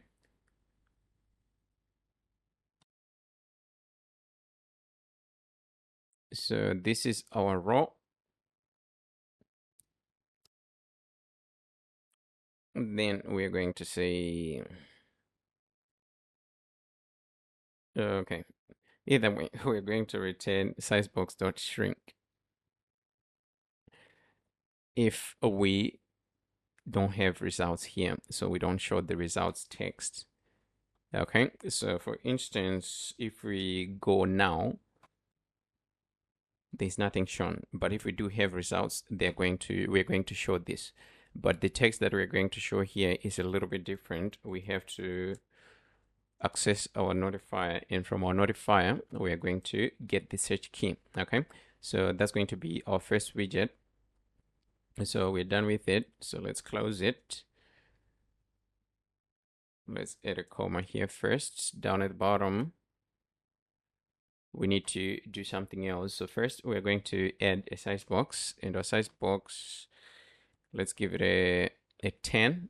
Let's remove const. And here it's supposed to be search notifier dot results dot is not empty. So if it is not empty, then we're going to return a staggered grid view. Okay, so what we can do, we can visit even similar products. We need to copy this particular code up until this point. So from line 35 to 57. And that's the one that I'm going to paste over here. Alternatively, we are going to return an empty screen widget, of which the empty screen widget is within our given widgets. Okay, so if we come over here, we go to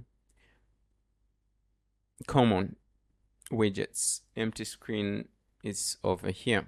Okay, so let's go ahead and close that. First, we need to make necessary imports.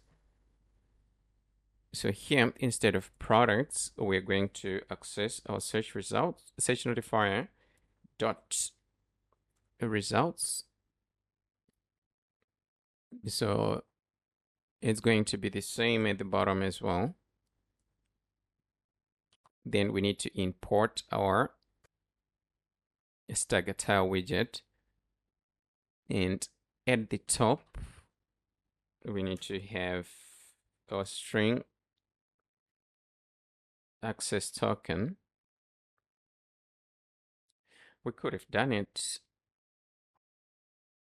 Okay, either way, access token is equals to storage dot get string, and the string that we're getting is the access token. So if we have the access token, we can go ahead and handle our wish lists, like to add or to remove. But if we don't, then we need to return the login bottom sheet. Okay, so this is all for our search page. So what we're going to do now, we don't have anything as yet, so we are returning the empty screen. So here we can say Adidas and run a search. Okay. Nothing is happening, so we need to figure out what's going on.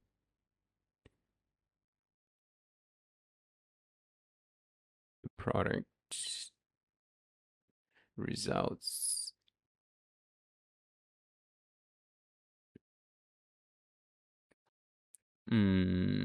Okay, it might be the function itself. So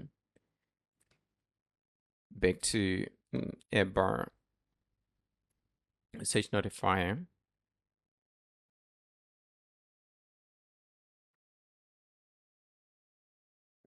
So let's go back to our backend and see whether we're pushing we're hitting the right endpoint or not. So over here, we need to go to URLs, search, queue.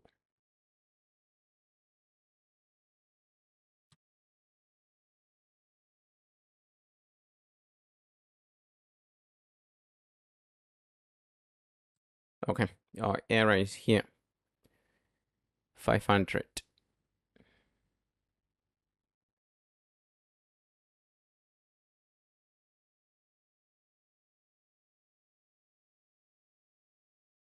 So let's see what we did wrong. If we can able to rectify it, then we can rectify. Then we can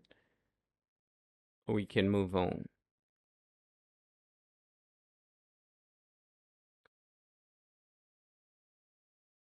Let's take a look.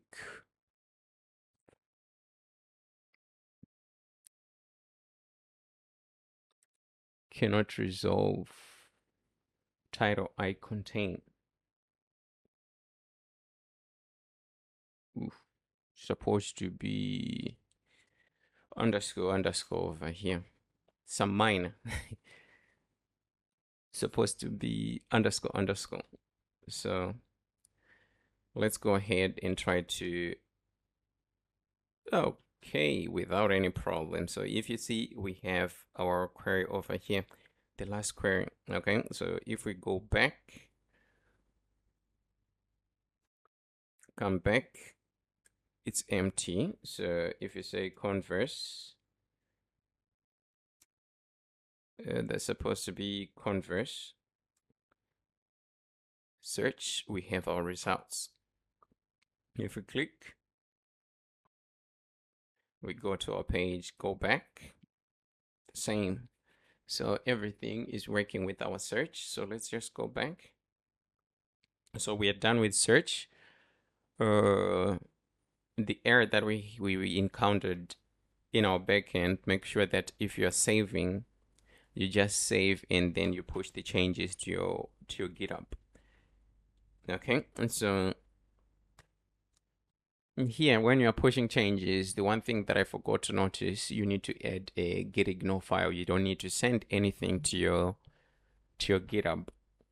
So these files should be ignored. So what I'm going to do, even the VNV, the environment has to be ignored. What I'm going to do, I'm going to package this with our code, the first code that you are going to get. The ignore file is going to be in the backend as well. So you can just copy the ignore file, put it inside your code. It has to be outside. Okay, so here we have our commands, git ignore, and then our main file, and then everything else. And if you don't want to push your database, since we're using SQLite, if you don't want to push your database, you have to add it as well to your git ignore file. But I'm going to push everything. I'm going to push the database because I need to keep the track of it. And one other thing, if you opt to use any other database which are not SQLite, you just need to come over here and change the database settings. So that's a little bit easy. Even if you go on ChatGPT, they will show you how to enter the variables, like for the username, the password, for MySQL or Postgres. Okay, so you can use MySQL or Postgres when you're working with with Django. Those are the relationship. The relational databases are the most suitable. If you try to go with Django, then that's probably a nightmare.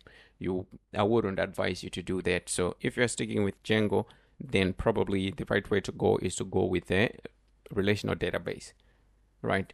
And if you're using something like Node Express or TypeScript, Node Express, then to go with a non-SQL database, that would be okay. But for Django, the SQL database, that's the best option that you can get, and it's even easier to work with SQL database since Django is prepared in a way that their ORM handles relational database without any problem. Okay, so that's all for our search. Let's see what we can work on next. So next, probably what we're going to do is to focus on our favorites.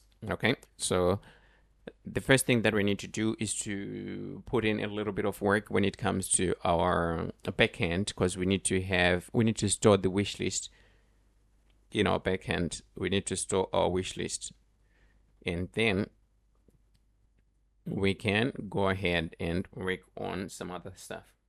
So back into it. So now we need to work on our wish list, right? We need to work on our wish list. So the first thing that we need to do, we need to go back to our backend. So this is our backend. So in our backend, what we need to do, we need to stop the server first. After stopping the server, let's just close everything from here. Okay. We need to open commands. So in commands, we are going to copy line 11, okay? Because we need to create a new application, okay?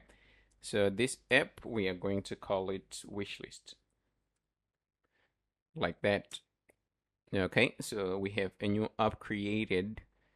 So the first thing that we're going to do in our application is to create urls.py. That's supposed to be urls.py. And let's go ahead and create our serializers. Serializers.py. Okay, so we have our two files, and now we need to go ahead and create models, right? So for models, this model is going to be a little bit smaller than before. So first, we need to import user from auth model, and we need to import a product model from our core application. Okay. So here from Django, it's supposed to be Django dot contrib, and not, it's supposed to be contrib dot auth. It's supposed to be auth dot models, and we are going to import user, and from core. Okay, so it's supposed to be core dot models. We're going to import product model. Okay, so we have to create our class, our model. So our model name is going to be wishlist, and it's going to be a subset of our model. So here we can just capitalize wishlist. So here it's supposed to be models dot models, and we need to now enter our fields. So the first field is going to be product. It's supposed to be product over here. Product is equals to models dot foreign key. So our foreign key is going to be coming from the products, and then on delete, then we're going to just delete the favorites that's related to the product. So if a product is deleted, and then the favorites that are related to that particular product are going to be deleted as well. So models dot cascade over here. So that's the first. Next, we're going to have our user ID.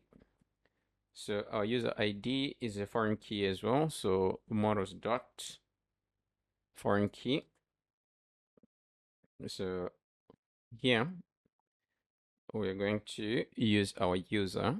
This is the model that we imported from contrib.auth.models. Okay, on Cascade, we're going to delete it as well. So let's go ahead and create a method to return our data representation. So str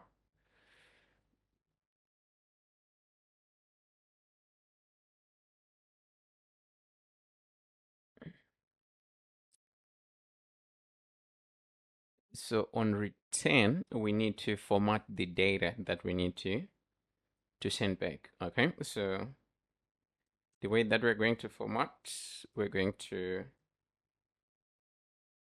format it this way so that we can have our username and the product title. Okay, so we're going to call format, and after we call format, we need to enter the fields. Okay, so it's supposed to be self.user_id.username,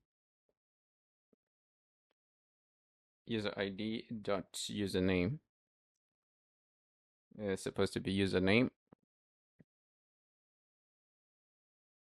and the next one is going to be self.product.title.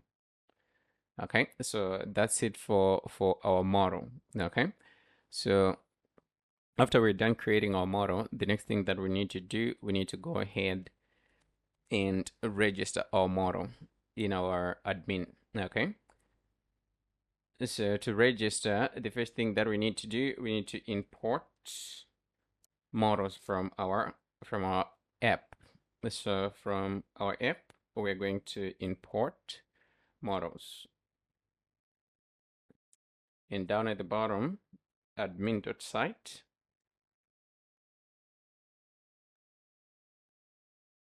dot register, and we have to specify the model that we are registering.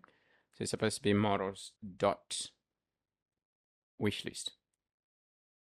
Okay, like that. So we are done with registering our model. Next, let's go ahead and try to work on our serializers. Last, we are going to work on our views. So going to serializers. So from serializer, on serializers, in serializers, we have to import something from REST API, REST framework, not REST API. We're going to go ahead and import serializers. And down at the bottom, we're going to say from wishlists, which is the application. So we can say from import models.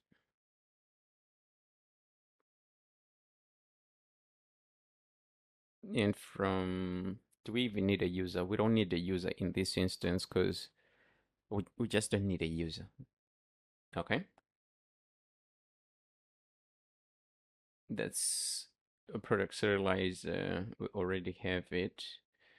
Okay, so we're going to create a serializer. So as we said before, a serializer is used to convert a Django complex data into a readable data. For instance, we are converting our data to JSON. Okay, so we're going to create a, what do we call it, a subclass of serializers.model. So we're going to call it serializers wishlist serializers, and is going to take in serializers.model serializer. So this one is quite different from the one that we created before. So first we're going to have our ID. We just need to deconstruct the product data. Okay, so we're going to say serializers dot read only. So here we need to specify the source of the data. All right, it's supposed to be source and our source is going to be product.id.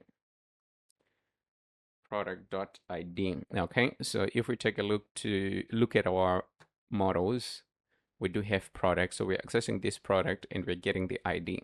Okay, so that's what we're going to do for most of our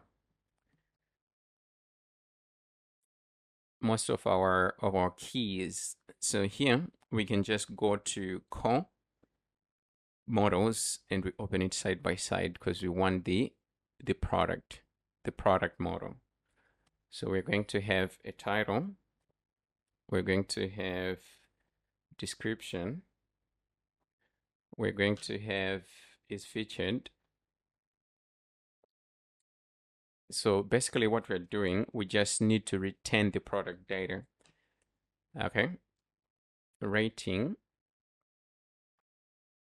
category, brand,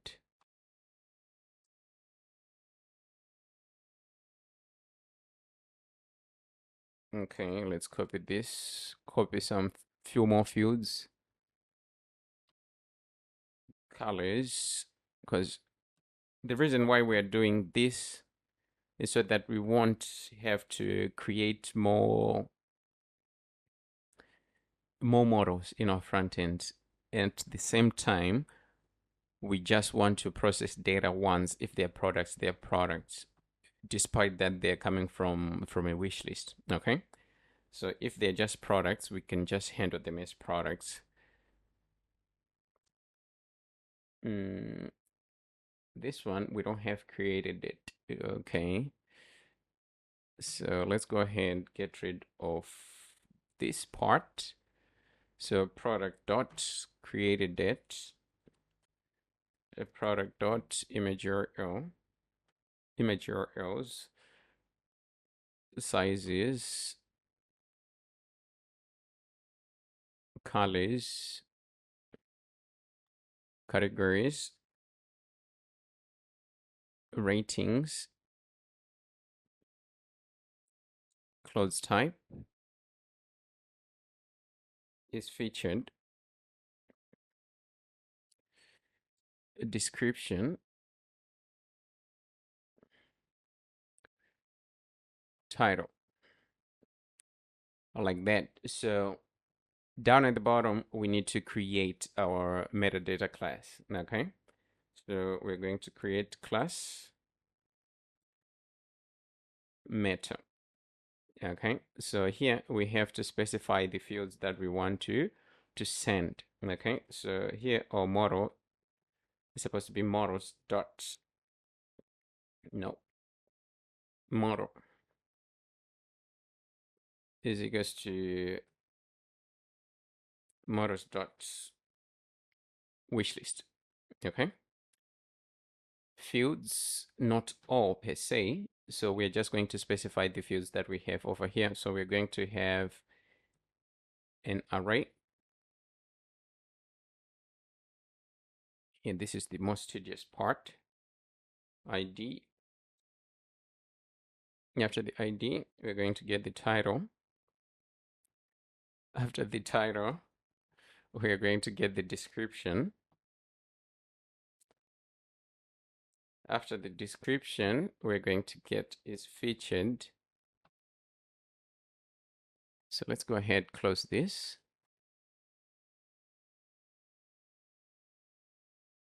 Close type.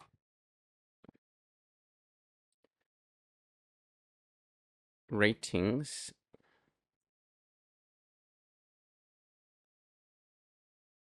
After ratings, category.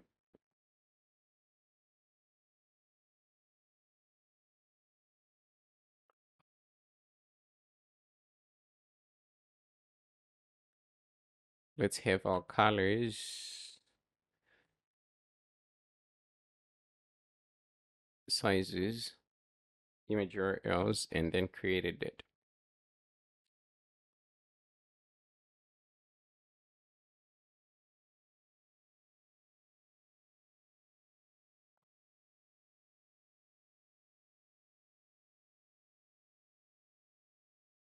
So that's it for our serializer. So here, let's just go ahead. Oh, we need to close that. So here we need to make migrations and then we migrate, okay? Make migrations and we're migrating from wish lists. That's the name of the application, but we forgot one important thing. So as we create a new application, we need to go to our main app, right? Then we go to settings and we need to edit under apps, okay? So that's important. So don't forget. So here is supposed to be wish list. Okay, so let's save that. So here we can go ahead and create migrations. So we've created model wish lists, right? So now we need to migrate. And hopefully we didn't make any error. Okay, so we've migrated our data, so our table. So the next thing that we can do is to run the server. After running the server, we need to go ahead and visit our admin dashboard, which is over here, and we need to refresh, and now we have wish list. So if you want to add something to the wish list, you have to specify the product and the user. Okay, so far so good. Next we're going to focus on our views. After our views, then we can focus on our URLs. Then we can just go ahead and handle our data in our front end. To move on to our views. Our views, okay? So first we need to make the necessary imports. So let's just remove everything that we have. So first we are going to import from REST framework. We are going to import generic, okay? Generics and status, okay? Those are the two that we're going to import. And from REST framework dot response, we are going to import response. It's supposed to be response with a capital letter R. And then from REST frameworks dot views, we're going to import a PI view. Okay. Import. And this should be in all caps. And down at the bottom, we're going to require permissions. So from REST framework dot permissions, because we need to protect our routes, so we need to have permissions. We're going to import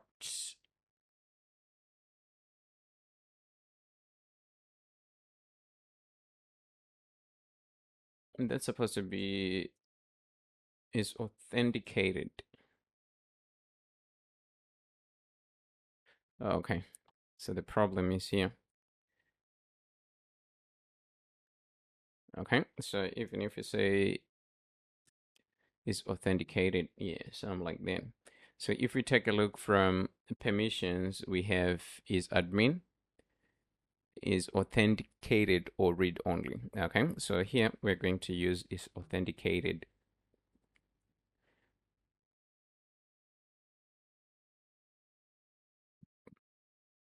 And from our application, we're going to import models. That's the wishlist application.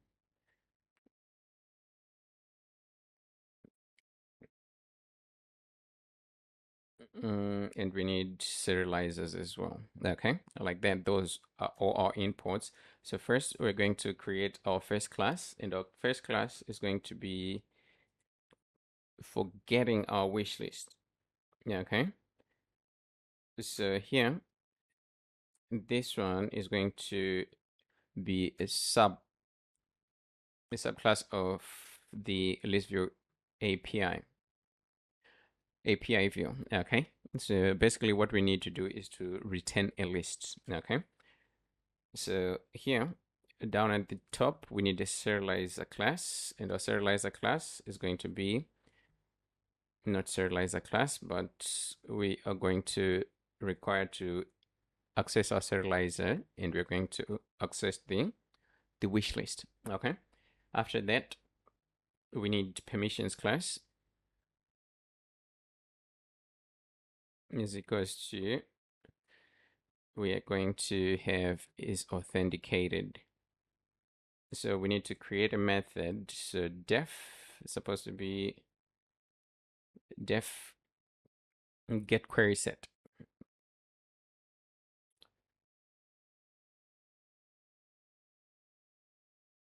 Get query set. So it's going to take in self, and before we return something, we need to go ahead and specify what kind of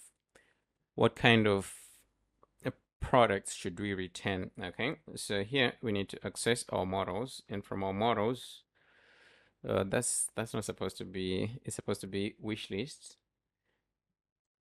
dot objects dot filter. Okay, so we're going to filter the products by the user ID. So here we're going to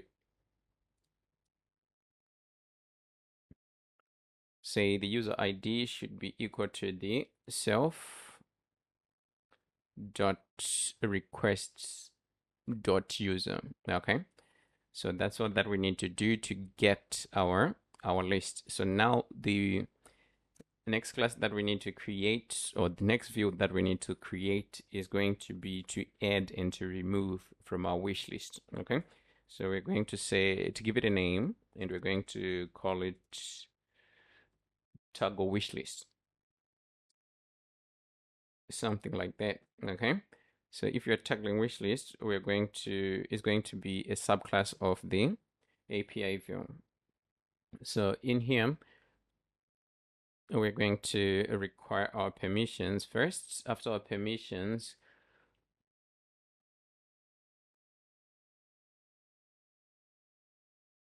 okay, here we need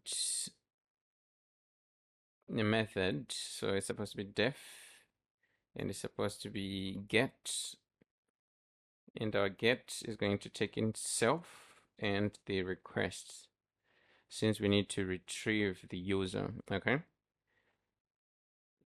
so here we're going to create a new variable where we're going to store the user ID.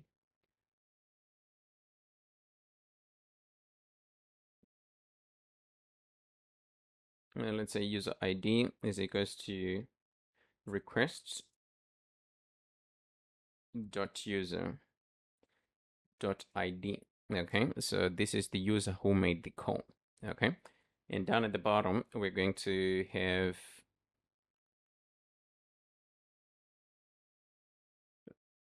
a product ID, because since we are pushing something to our list, to our wish list, we need to have the product ID that we are pushing, right?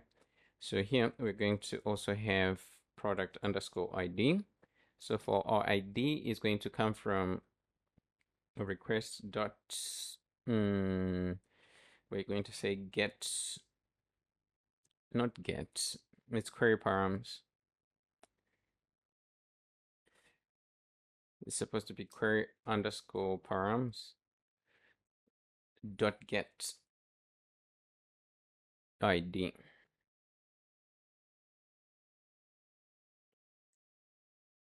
So here we're going to have a condition.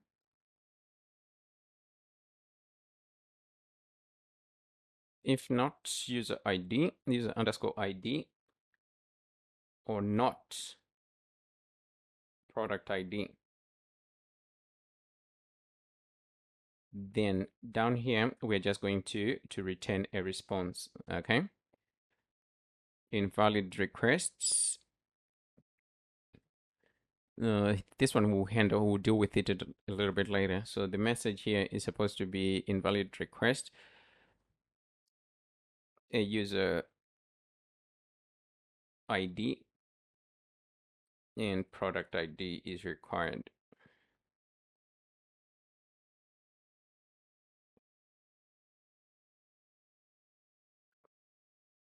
It's supposed to be required over here. Okay, so we are done with that part.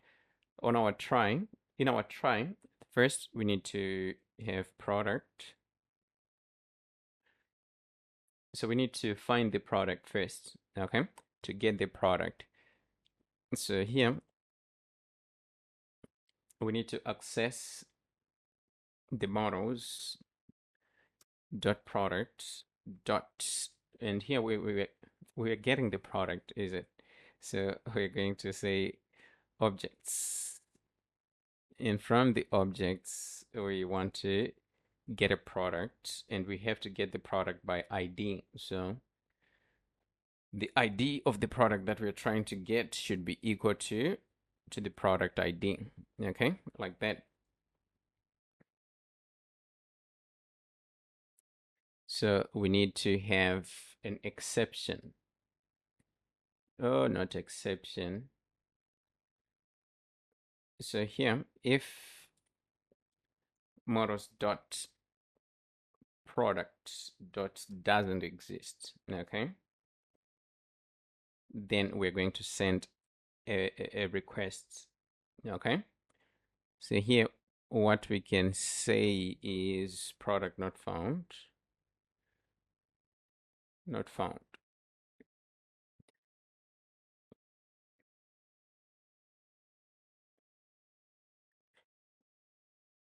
That should be not a 400, but this should be a 404. So down at the bottom, we're going to go ahead and try to create a wish list item. Okay, it's supposed to be wish list item. So here we're going to either get or create. We're going to use get or create is equals to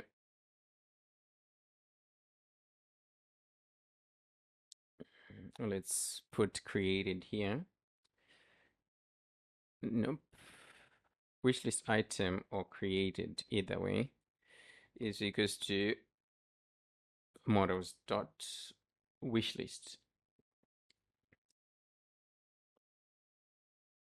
dot objects dot get or create. Okay, so if you're getting or creating, we're going to require the fields. So here we're going to have our user ID is equals to the user ID that we have on top. Not user ID. So here we don't need to push the user ID. We need to push request.user.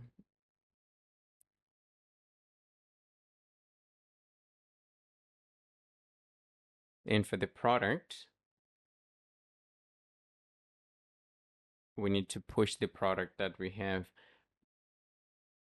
right here. Okay, so here, if we don't have anything, we're just going to push the product and the user so that we can create a new one. So it'll be created here, right? So we need to handle this condition if created, right? If it exists, like we've sent the product and the product, the same user has the same product inside of his wish list, then we have to delete it. Okay, so that's what we need to handle over here. So we're going to have a statement if created, then we're going to go ahead and return. Okay, so here we're going to return a response. So the message is product added to the wish list, and the status is going to be 201. So status.http underscore 201 underscore created. Else we are just going to delete. So the item that we're going to delete is the item that we find here when we run this get or create. If we find one, we're going to store it in this variable, and in our else we're going to delete the item that we found here. Okay,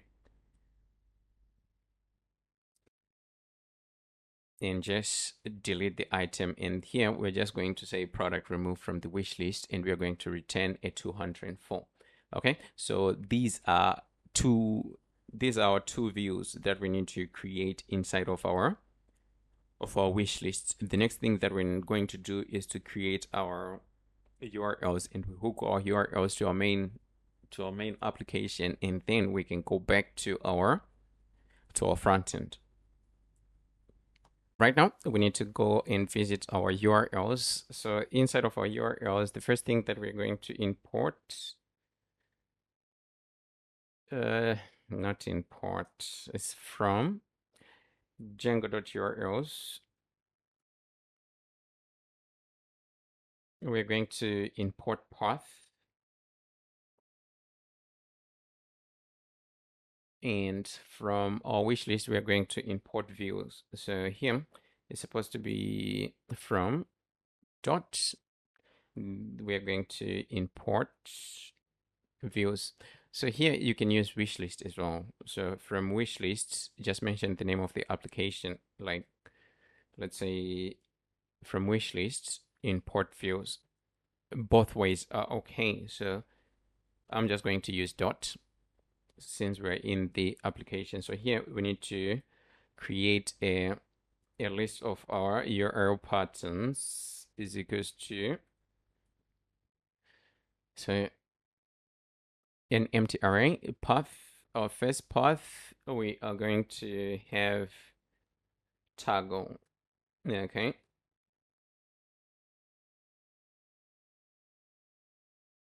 The toggle, that's add or remove. Okay. So let's add a comma, and here it's supposed to be views dot toggle wish list is view. Okay. Let's add a name, and then we can just say and remove from wish list.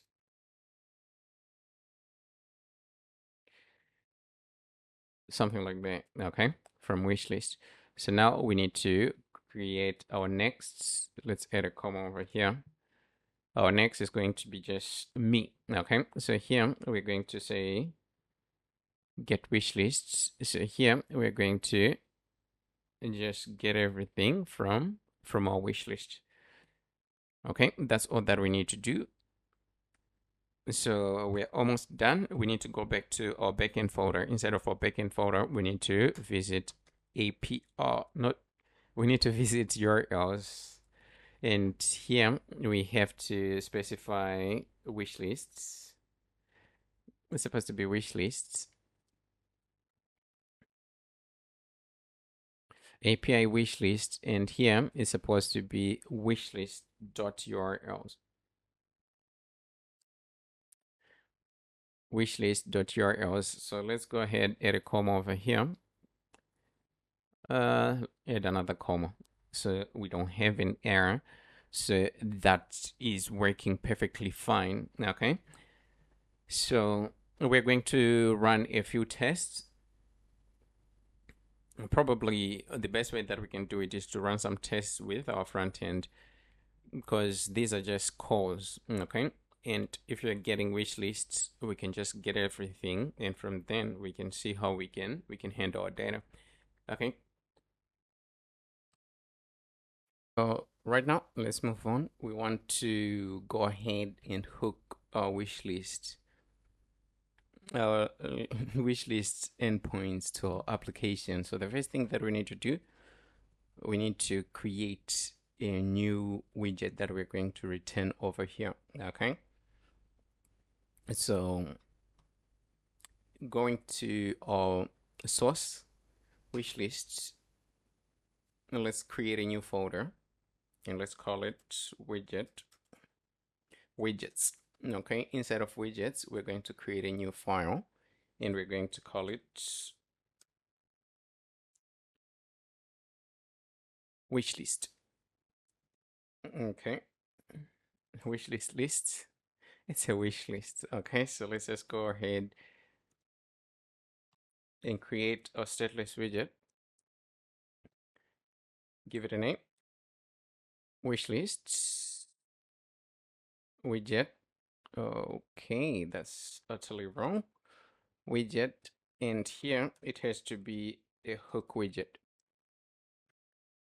Let's go ahead and import material. After importing material, what we need to do, we need to go back to our wishlist screen. In our wishlist screen, we need to visit this screen that we have over here. So we're going to copy everything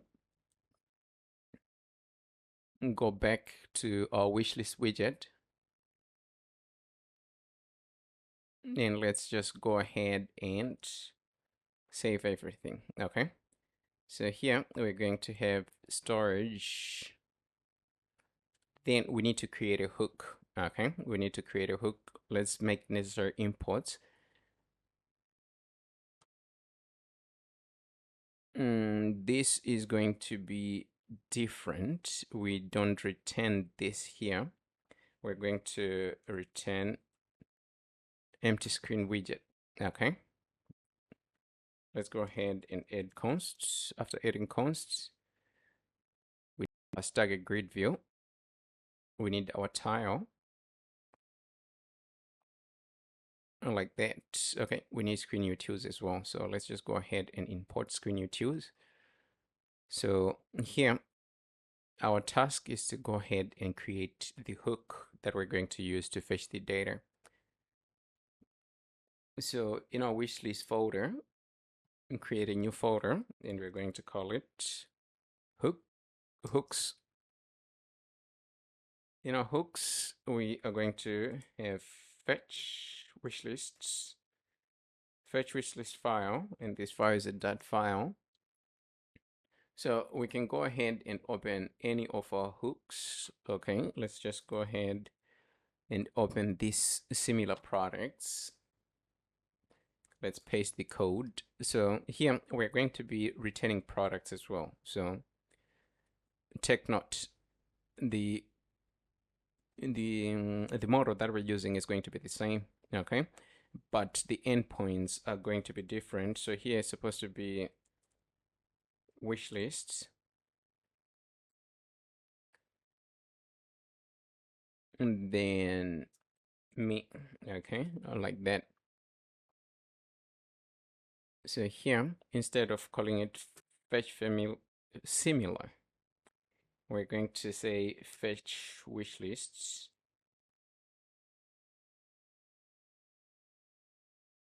And we don't require any arguments over here.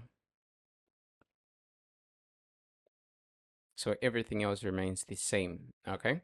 So we need to hook it to our widget. So we need to say fetch wish lists like that. Okay. So let's just go ahead and have to debug. Let's debug first. Our wish list is empty, so we just have to debug, okay, to see whether we're getting the correct response or not. So here we're going to have our response.status code, okay, like that. If we do have an error, we're going to print the error. That's supposed to be e to string.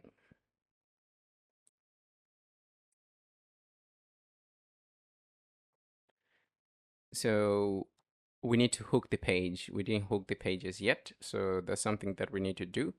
Over here, we need to hook wishlist widget.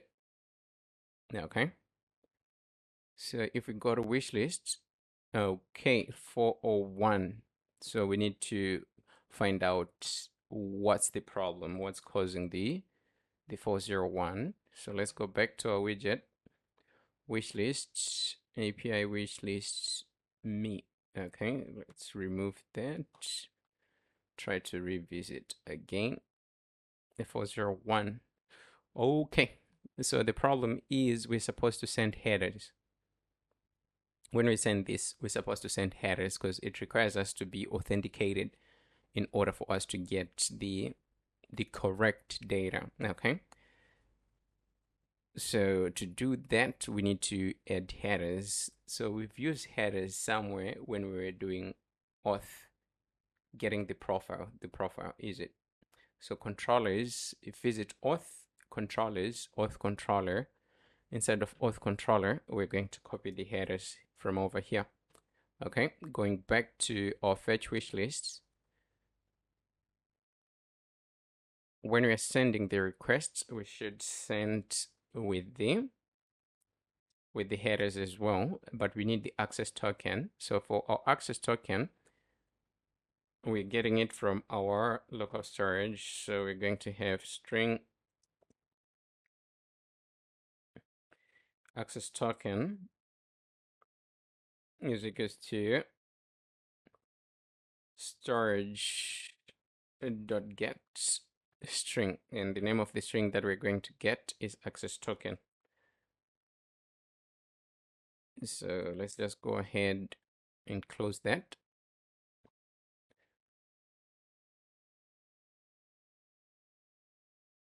Okay, and now we're getting a 200 here. Okay, so that's good.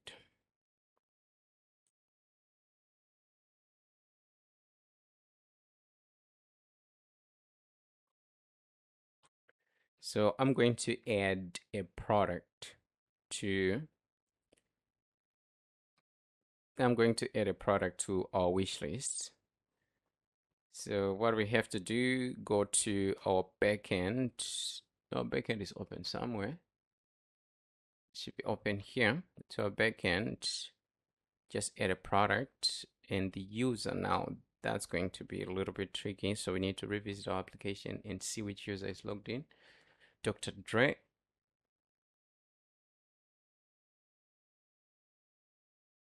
And let's save. Okay, so we have one product. So we should be able to get one product. If there's an error, that error is related to a serializer. So let's run the tests. Okay, we have nothing. So here, let's go ahead and debug. And that's supposed to be a dot to string. Let's see what kind of error are we getting.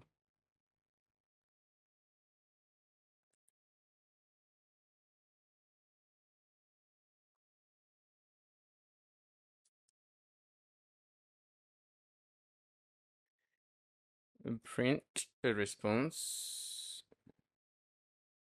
dot status code.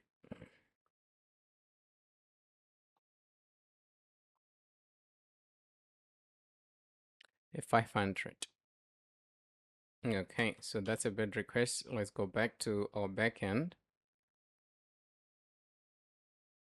So as I said before, it should be related to a serializer. Okay, so that's the problem that we have over here. So let's try to figure it out, and then we can go ahead and run our tests. Object of type category is not JSON serializable. Okay. Probably we do need to, let's see.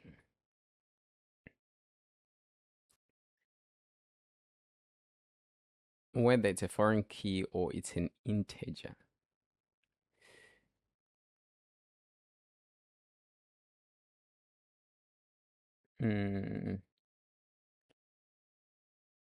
Oh, we have to visit our backend. It's a foreign key. Is it a foreign key? It's a foreign key, foreign key.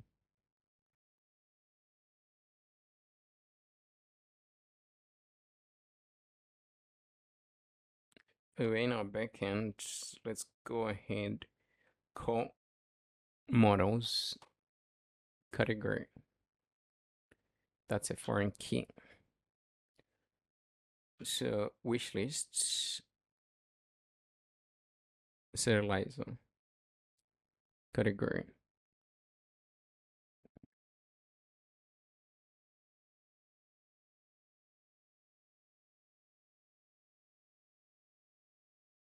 Okay, so here we have to go a little bit further. So that's supposed to be category.id.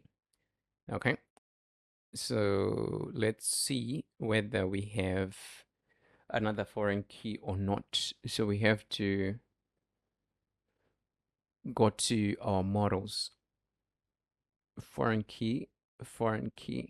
Okay, so brand, we have to do the same as well. Do we even have a brand over here?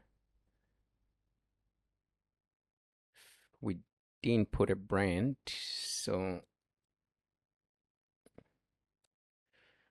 a brand.id.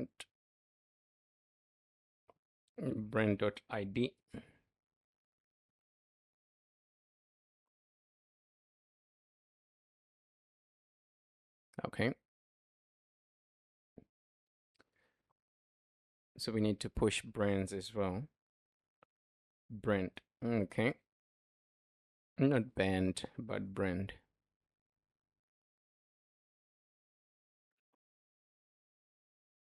Let's see whether we can run into an error or not.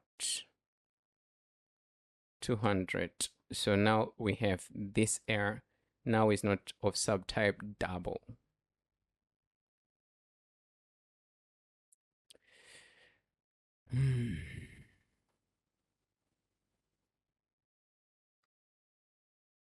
Let's see. How many doubles do we have in our backend?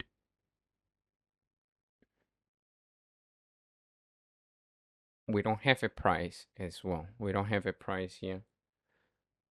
So we should add price.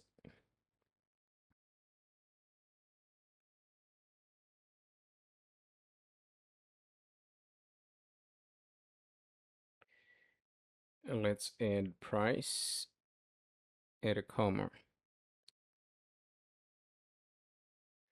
Go back to our front end, run the test again. 200. Then we have our one product. Okay, so everything is working fine. So we just need to debug at some point if we do have errors to see where the error is coming from. So now what we need to do, we need to go ahead and configure how we are going to add products and to remove products from our wish list. So what we can do, we can create a new folder and we're going to call it controllers. It's supposed to be controllers over here. In our controllers, new file, it's supposed to be wishlist notifier .dart. Okay, let's create the class. Give it a class name. Wishlist notifier with change notifier. Okay, so we need to just hook it up and then we can come back and work inside of our wishlist notifier.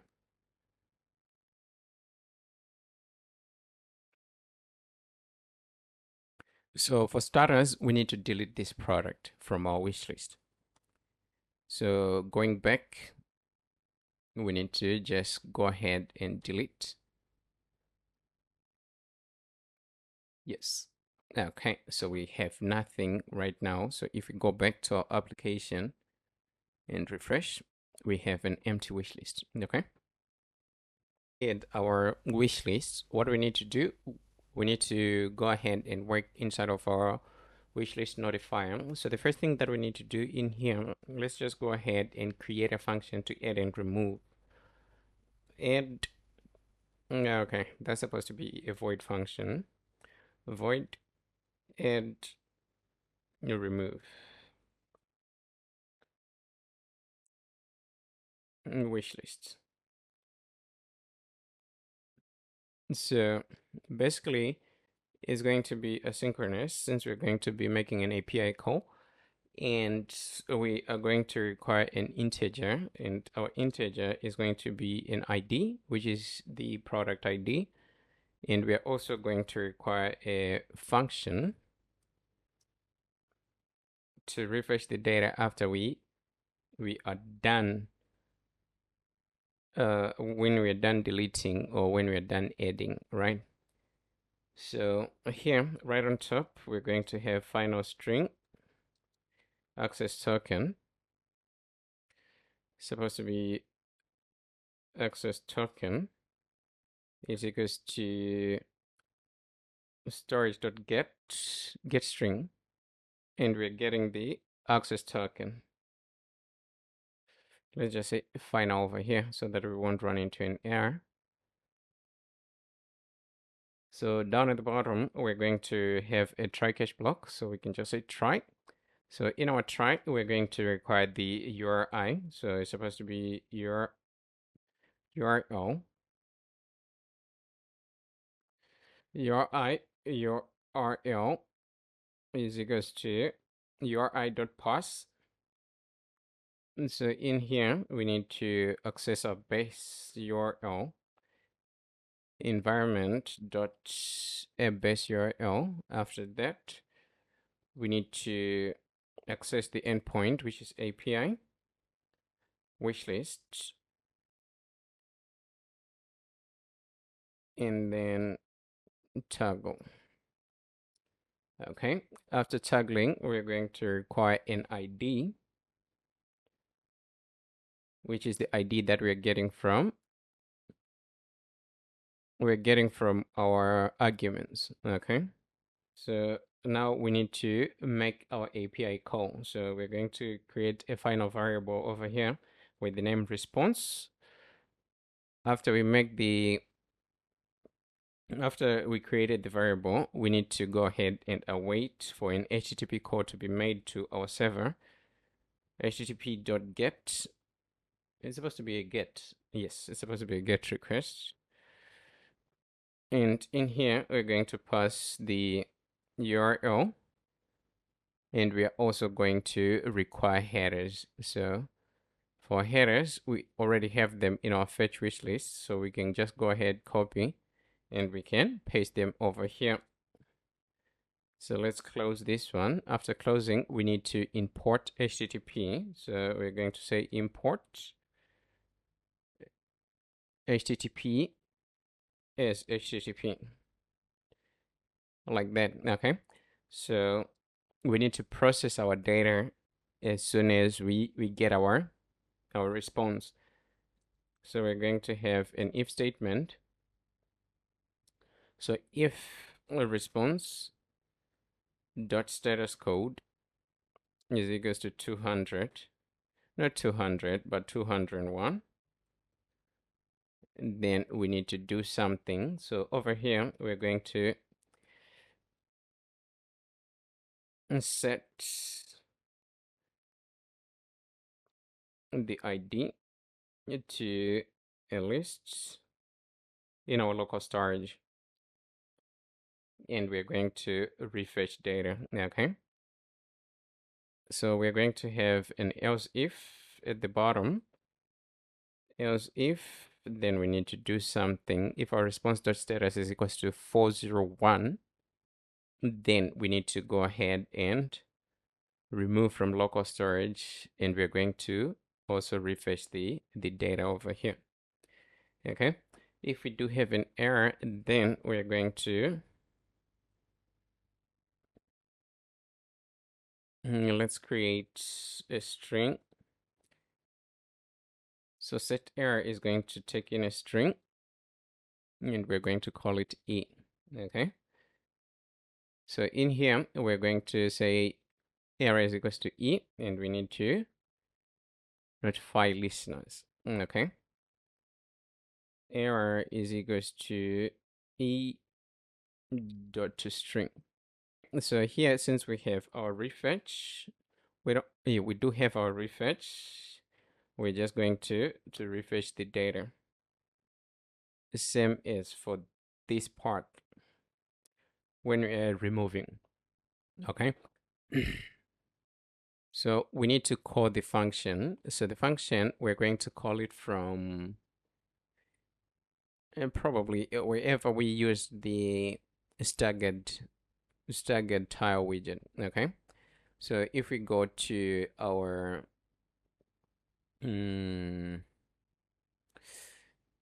first we can go to products, explore products. So here, this is where we are handling our wish lists. Okay, so we just need to call context.read, and we need to mention the consumer that we're the provider that we're consuming, which is wishlist notifier. And here we need to go ahead and add to wishlist. So we need to pass the ID. So the ID is supposed to be product.id, and refetch. Since we are in this page, we don't need to refetch. So what we're going to do, we're going to just use an empty function. Okay, like that. So that's what we need to do.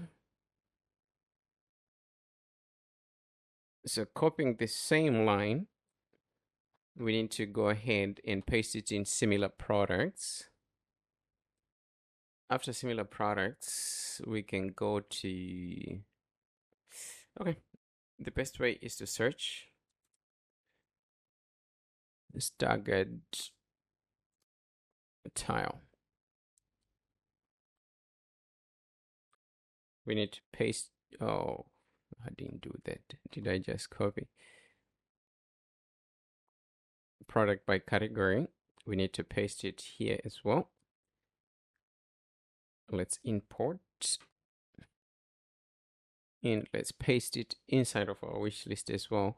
But inside of our wish list is going to be different because we need to push a refetch. Okay, so probably we need to make a little bit of adjustments in a little bit. That's if we do have refetch, but we don't. So here we're going to have a refetch, results.refetch. Oh no, it's supposed to be a refetch over here. Okay, and that's the one that we're going to push over here. Okay, so that's it. I think that's it. So here we can just try to send the requests, and then we can see what happens if we send the request. So let's close all and come back to our, not fetch wish list, but we come back to our notifier. So in our notifier, we want to print the response that we're going to get if we make the call. So it's supposed to be response.status code. Okay, so let's just go ahead and close it. So here it's supposed to be 204, not 201. Okay, so let's say we hit this. Okay, we need to hot reset our application. Okay, 201. That means we have something. So if we go to our wish list, we've already added. So if we click here, 204, that means it's gone and we've refreshed our data. Okay, so here to track these, we are going to be using the data that we're going to be pushing in our local storage. That process is a little bit difficult, but we are going to do it step by step. Okay, so here we've refreshed data, everything is working fine. So that's okay. That's okay. We have to just get rid of this. So now we need to create lists. The list that we're going to use to store the data locally. So here we're going to have a list, and we're going to call it wish list. So we need to initialize it as an empty list. So this is a dynamic list. Okay, so here we need to create a getter to get the lists, and we need to create a setter to set the list. And we're going to require a list. Okay, So down at the bottom, what we can do, we have to push the ID, okay, in the,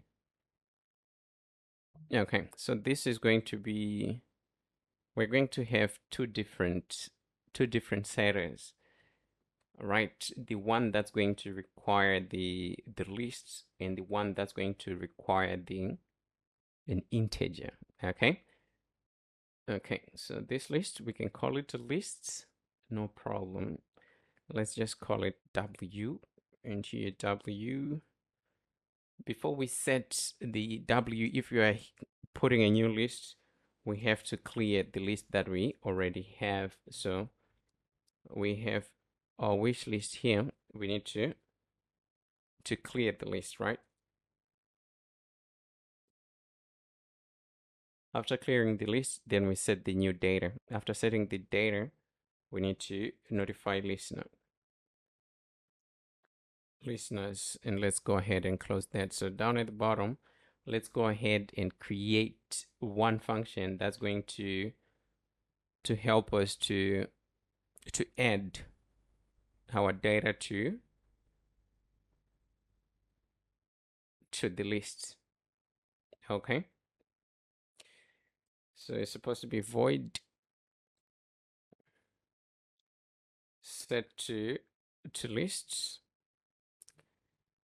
So set to lists is going to require an integer. And this integer, we're just going to call it v, as in v for value. So in here, what we're going to do, we're going to have string. We want the access token.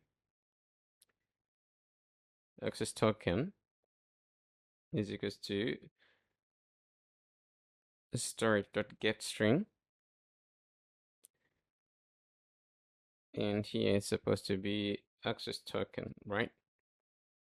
So let's go ahead and close it. After that, we're going to require another string, and this string is going to be a wish list. Wish list is equals to a storage.get string. So the string that we're getting here, or the way that we're going to be storing our wish lists, is going to be like this. Okay, we're going to be using the access token first, and we're going to say wish list here like that. So let's just go ahead and close it like that. So the first thing that we need to do, if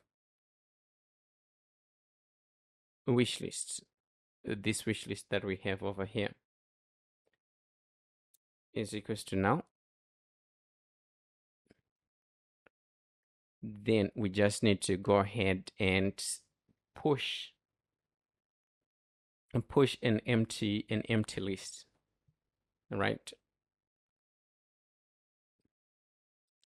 inside of our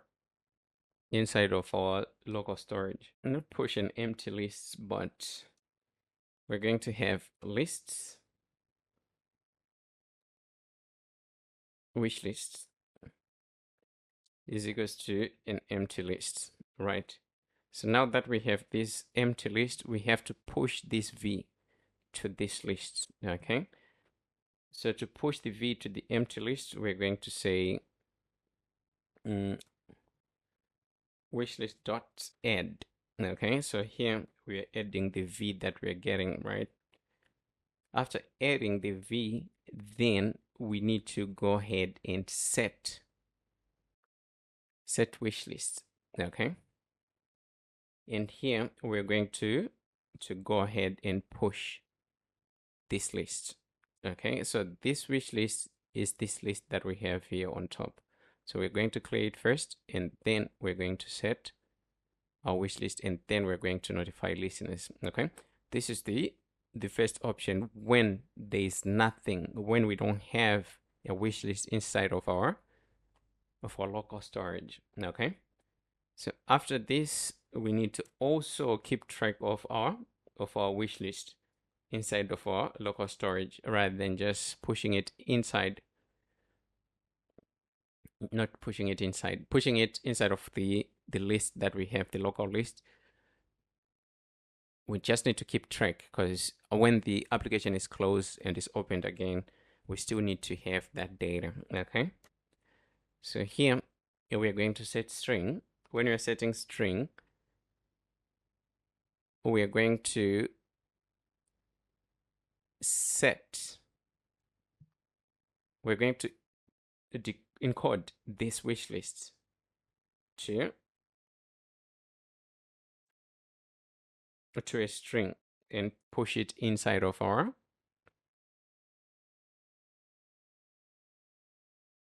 get storage. Okay, so that's first option. So else we're going to do something else. The second option, that means we do have a list already. Okay, so here what we need to do, we don't need this. Let's get rid of that.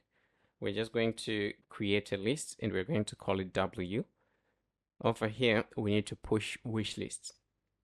Okay, W has already been used. Where did we use the W? Okay, else let's, okay, we need to change this to something else instead of W.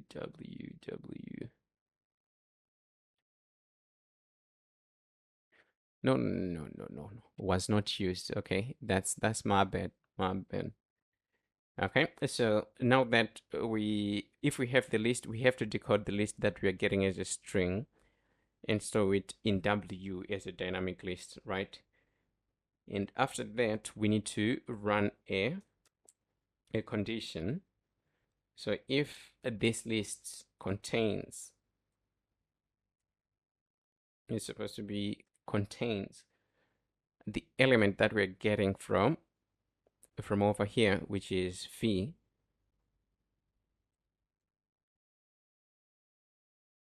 then we need to do something.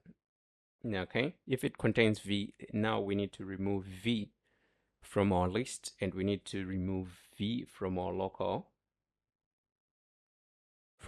storage as well. Not really. Not really. Let's see. So here, if it contains is v dot remove, where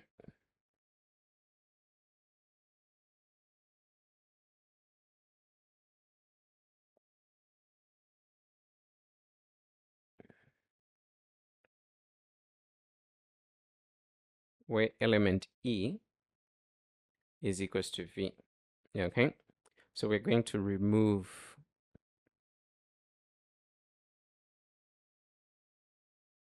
an element which is equals to the v that's being pushed.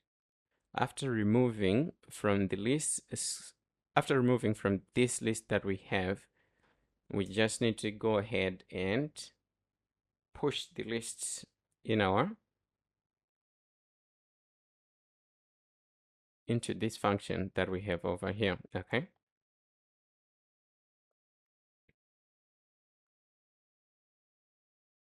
and we need to just go ahead and store the list again into our local storage.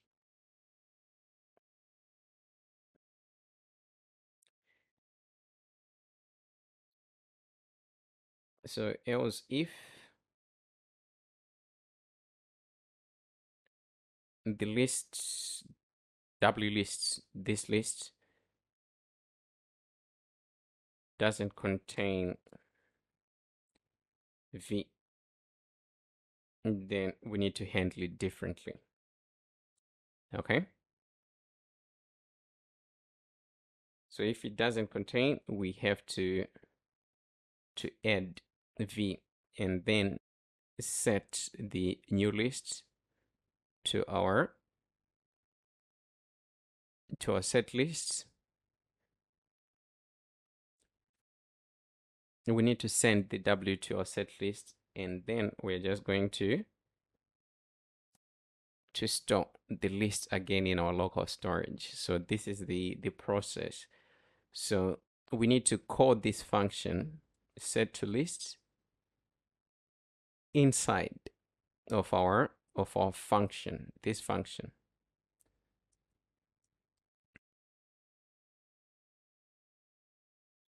Set to list, and it requires an integer, which is the ID. Okay.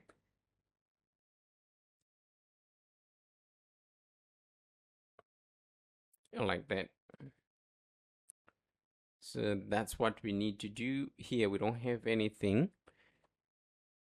So what I'm going to do over here, I'm going to say to debug print, and I'm going to say Miami hit. If we hit the first one, that's Miami hit. If we hit the second one, that's going to be Boston.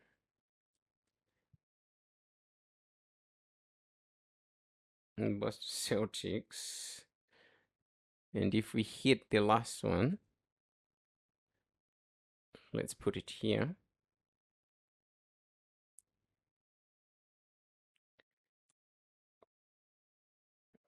That's going to be the Clippers. Okay.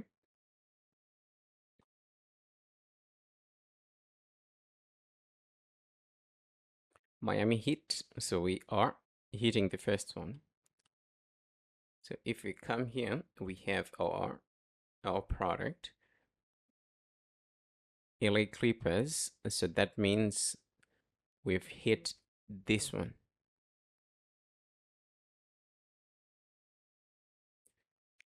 That's a little bit odd.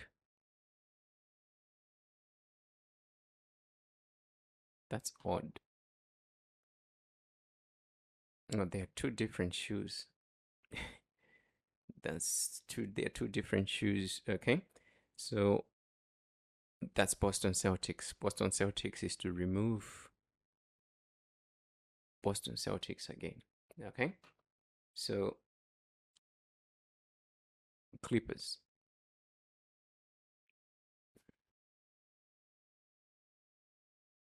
Boston Celtics. Okay. So here we just need to as well print. I want to print the list itself. I need to check whether the list is clear or not. So I'm going to print W each and every time that we run the function. Okay. That's not going to be W, but that's going to be wishlists in the top.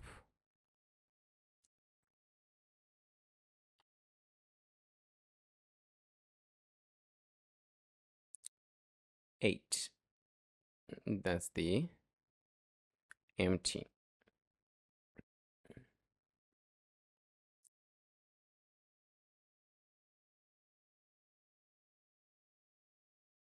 Okay. Let's leave it like that for now. So now our goal is to go ahead and make sure that we have this working button, okay, to show which item is in the wish list. Okay, so that part of our work can be done inside of our stagger tile, if I'm not mistaken. So if we go ahead and look for the stagger tile itself, it should be here. Okay, this is on tap for the product. So we want to handle favorites. They should be rendered on tap Okay, so this on tap,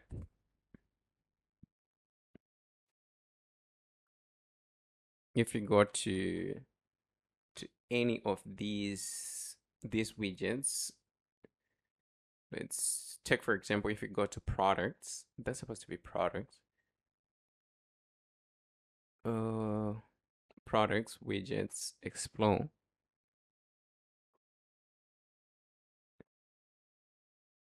Okay, this is where we are. Okay, that should be inside. We've already handled, but here we just need to show the right color. Okay, that's what we need to do. Okay, so here handling is done. We don't have it as a to do, so we just need to have different colors. So let's take for example, this is our gesture detector, right? We cut our gesture detector. Here I'm going to have a consumer, and we're going to consume wishlist notifier. Let's paste the code. After pasting the code here, we can say wishlist notifier. Yeah, okay. So if wishlist notifier dot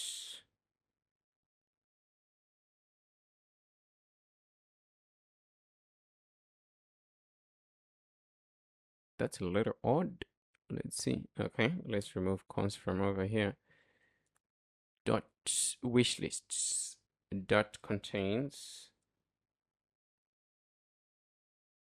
So we need the ID. Okay, so it's supposed to be product.id. Products.id.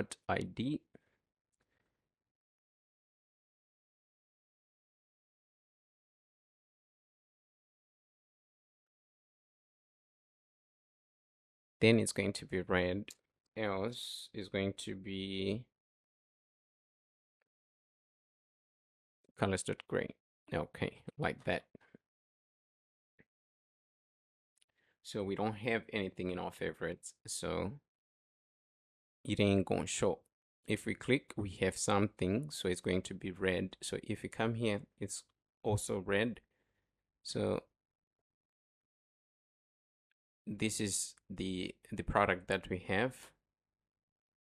So if we come to the product as well, the product page is supposed to be views, product screen.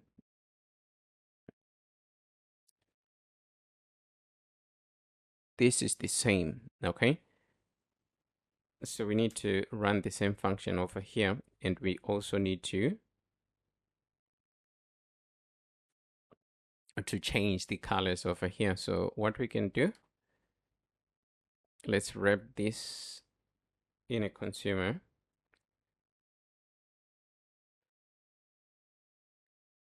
It's supposed to be wish lists notifier. Okay. So this statement is the same. We copy, come to our screen, we paste it over here. Let's remove consts. This name should be the same as that name. So here our product is coming from product notifier. So that's the difference. It's supposed to be product notifier dot product, and then it's a nullable product. So we should add a now checker, and let's just save. So this one is in our wish list already, but if we go to this, it's not. Okay, so we need to add the functionality to add to our wish list. So coming back to this, we can just go ahead and copy this. After copying, either way, we can even just use wishlist notifier dot add to wishlist. So we need ID. So our ID is coming from a product notifier dot product dot id entry fetch. We are going to pass an empty function. So let's go ahead, close that one as well. Okay. So that's all that we need to do.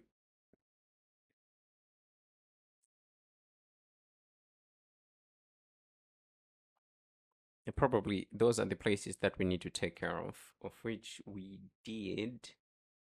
So if we click, yes, it's gone. And if we click again, we edit. Okay, so it's even here as well. And so let's say we do it from here. They're all responsive. Okay. And if we come back to our lists, our list should be empty. Okay. So everything is working fine. Hopefully we don't have any problem there. So we have to come back to our notifier so that we can get rid of the print statements. So here, just remove these.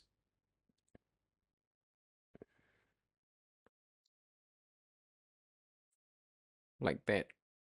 Or we get ahead and make a change inside of our product screen. So here we have our function, right? We're calling our function, but what if a user is not logged in? That becomes a problem because they will be able to add something to their local storage, but they won't be able to send the request.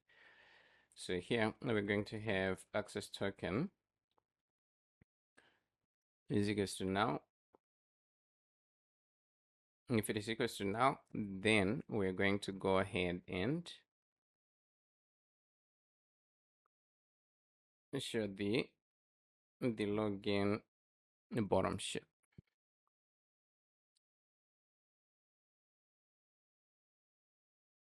Do we even have the access token? We do have the access token over here. So that was the change that we need to make. And we need to put this in our statement. Okay. Like that. So that's the only change that we need. So we're done with that part. Let's try to move on. But before we move on, let's do one more thing. So let's say we're in this page, we add to favorites. We can add from here as well. We can remove from here. Okay, so that's working fine. Almost every box is ticked out or checked out from there. If you go to search and search for Converse, we have a Converse. Okay, if we like the Converse, we can just add it to our favorites, but we cannot. So we have to handle that as well. So here, still in our product, what we have to do, we have to copy whatever we have inside of our onTab function, right? After we copy, we're going to go to our search directory. Inside of our search directory, we go to our search screen. So in our search screen, we want to go to this point, right? Just paste everything. So we need this wishlist notifier. We don't have it. Okay, so what we're going to do, we're going to use contexts dot read. Okay, and we're going to be reading our wishlist notifier.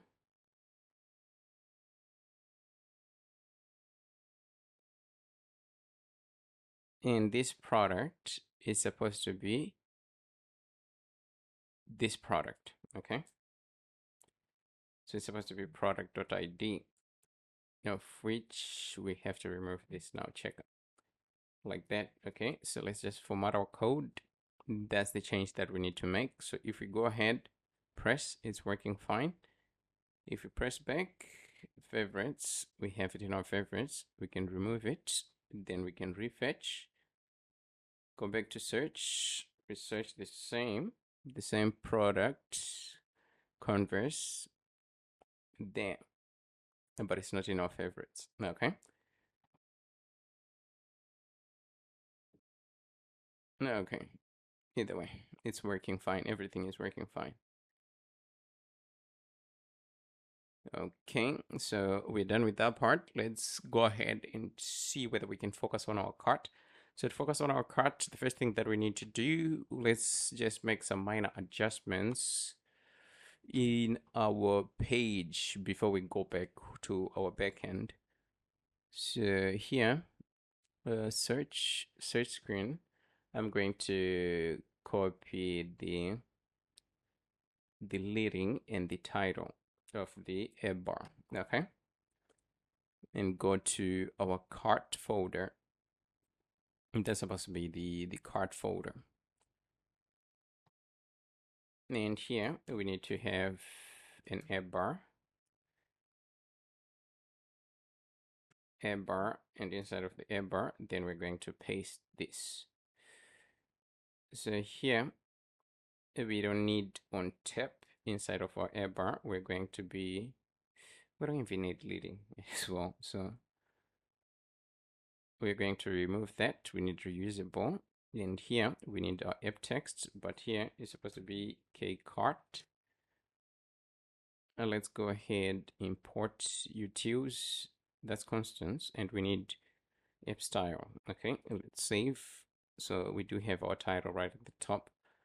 Okay, so that's the change that I wanted to make in here. So next, let's go to our backend, and we need to create our application, and then model serializes, views, URLs. Then we can come back to our front end and just finish everything up. Okay. Our backend here, we need to stop our server for a little bit so that we can create our application. That's going to be our cart application. So let's close all and just open commands. So inside of commands, we need this command. Okay. So it's supposed to be Python manage.py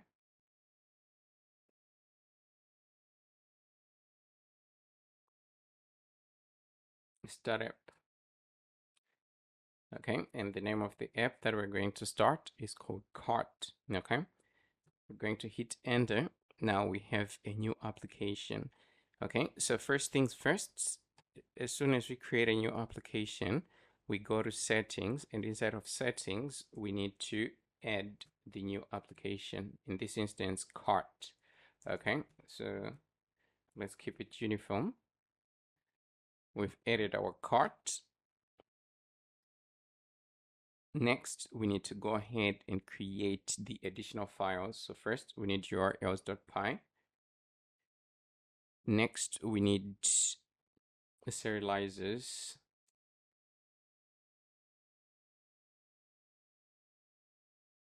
We already have models, we already have views, so this is all that we need. So first, we're going to be working with our models, okay? So here, we're going to require users, okay? So users, they come from Django.contrib.auth. Is it .auth.models? We're going to get the user. So this is supposed to be import. That's the first. Next, we need time zone. Okay, so from Django.utils, from utils, we're going to get the time zone. That's from code.models. Then we're going to import product. Okay, so we need to create our model. So our model name is going to be class, and is going to be a subclass of models.model. And here, the first thing that we're going to require is a user ID. So our user ID is going to be model is going to be foreign key. Okay, models dot foreign key, and our foreign key is coming from the model user. And on delete, we're going to just go ahead and cascade, not set to now. We're going to cascade. Okay. Next, we need product. So for product here, we're going to say it's a foreign key as well. So our model is going to be a product. Then on delete, we're going to cascade as well. So since it's a cart, we're going to require quantity.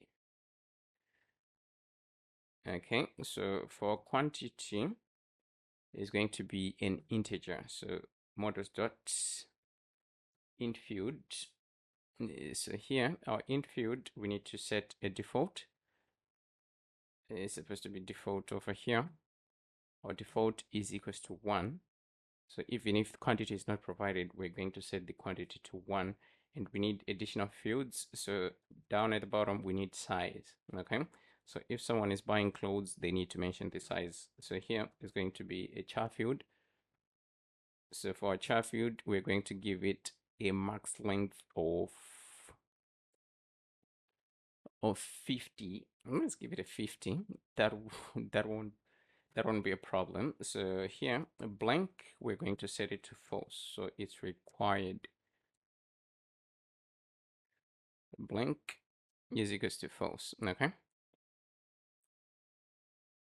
Same as for our color, it's going to be required as well. So we need created date. It is equals to, so this is a date.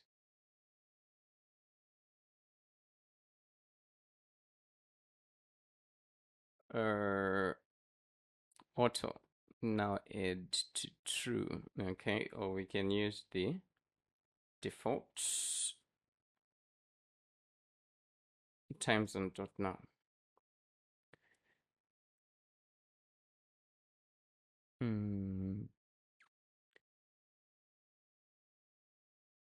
Okay, that should be it, but let's see. Let's try to add an additional updated at is equals to model dot datetime field default is equals to times on dot now. So here, let's create our method down at the bottom, underscore underscore string. And this is the data representation in our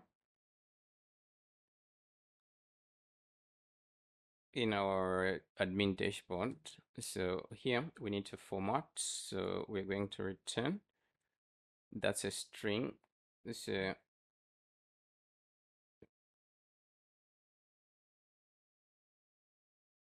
format. So when we're formatting, we're taking self dot username, user ID dot username, and self dot product. It's supposed to be product dot title. Okay, not like that. So that's our model. So we need to add this model to our admin. Okay, so here we need to import models from our application. So from the cut application, we're going to import models. And down here, we need to register our models. So we're going to say admin.site.register. And we need to classify the model that we need to register. In this instance, we need to access our models, and then we're going to get the cut model. Okay, so that's all that we need to do. So if we come here to our terminal, and in our terminal we need to make migrations. Okay, so python manage.py, make migrations, and we are making migrations for the cart application. Okay, so we've made our migrations, but before that, let's go ahead and check char field, datetime field, int field, foreign key. Okay, that should work. So here, let's go ahead and migrate.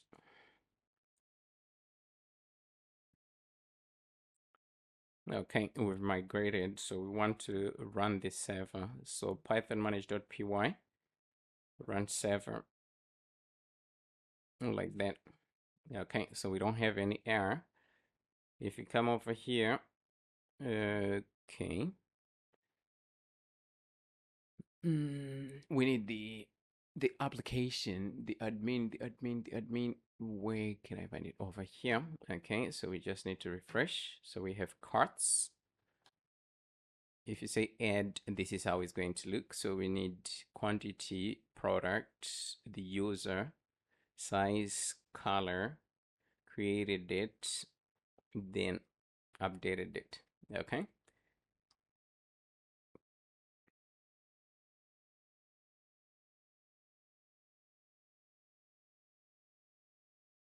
So that's all for our serve, not our server.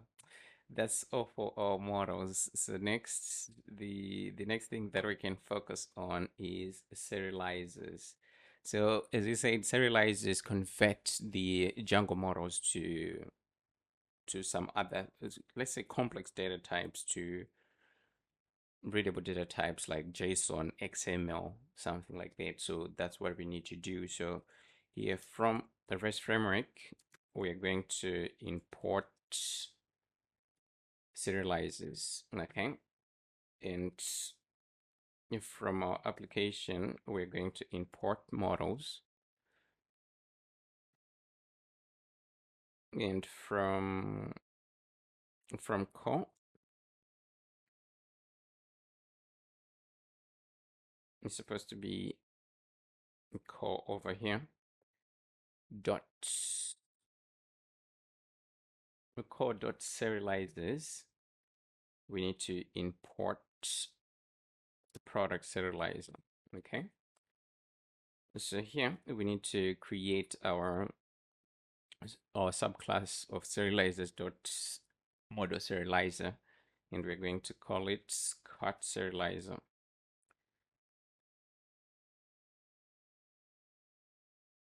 It's supposed to be cart serializer. Okay,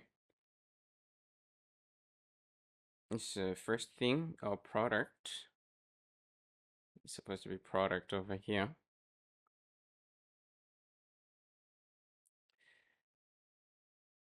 Oh man, product is equals to product serializer. You read only, and so here it's supposed to be read underscore only is equals to true. Okay, so after that we need our metadata, so class. So there are so many ways that you can create serializers. So far probably we've taken a look at 3 approaches of how you can create serializers given the situation, like what kind of model do you have. Okay, so here's supposed to be models.cart, and we need to exclude this time. We don't need to include. So we're just going to exclude some certain fields since we are going to be getting the data by user ID using our headers. We can go ahead and exclude the user ID. User ID, and we can exclude created date as well. created underscore it as well as updated it. So these ones, we don't need them in our front end. We just need them in our backend. Okay, updated it. So let's take a look at our model. That's updated it. So let's just cross check the names. That's okay. Created it. That's correct. User ID. So when we're returning, we're going to return the product, quantity, size, color. Okay, these are the 4 fields that we're going to return. This is why we excluded the ones that we don't want instead of including everything that we want. Okay, so that's all for our serializers. Next, we are going to jump straight into our views. Okay, views, then we go to our URLs. After our URLs, then we are going back to our front end.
First thing that we need to do, we need to take care of our inputs. So we need to select everything and just get rid of it. So in here, what we need to do, we need to import, not import. Why do I have to make the same mistake again? That's supposed to be from Django.db import models. Okay.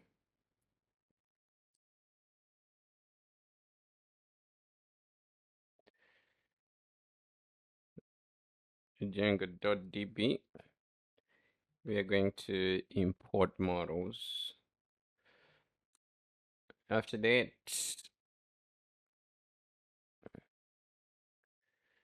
we're going to import, let's say from dot models, we're going to import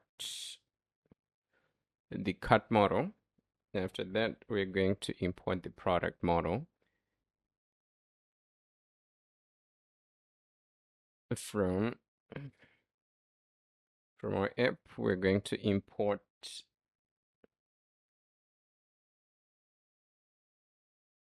serializers. Okay, or what we can do, let's see, serializers, we're going to import cut serializer. Okay, and from REST framework, it's supposed to be a REST framework dot permissions. We're going to import is authenticated,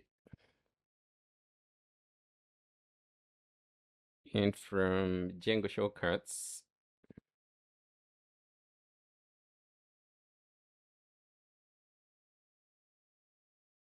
Django.shortcuts, we're going to dot shortcuts, we're going to import get object of 404. Okay, and from contrib, do we need a user?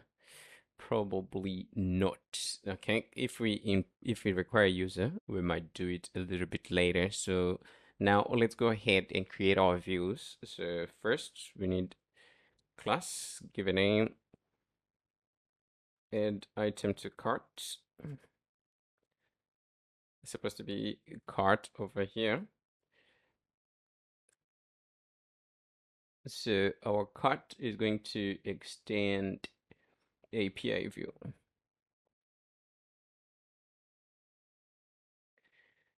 Okay, so we need API view somehow.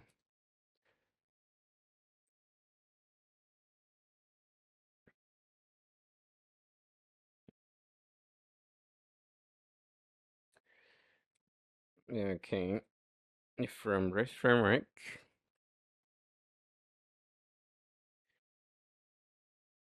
import status, and we're going to import generics, and from REST frameworks dot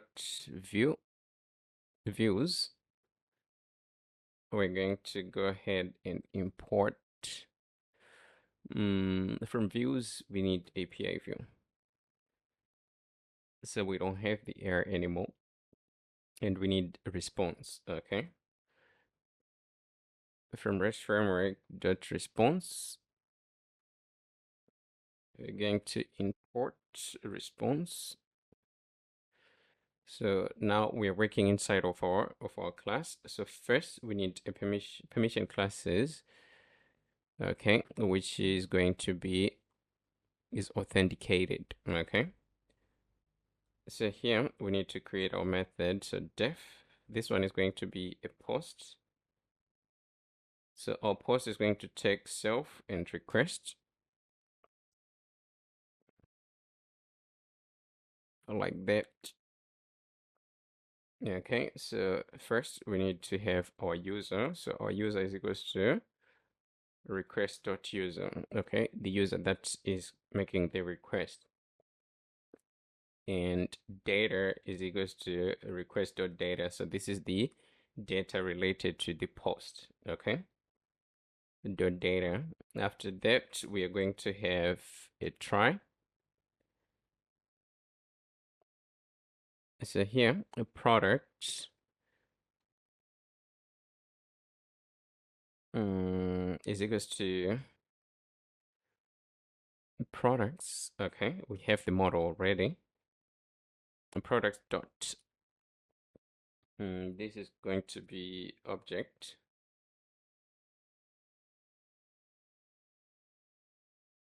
Dot get.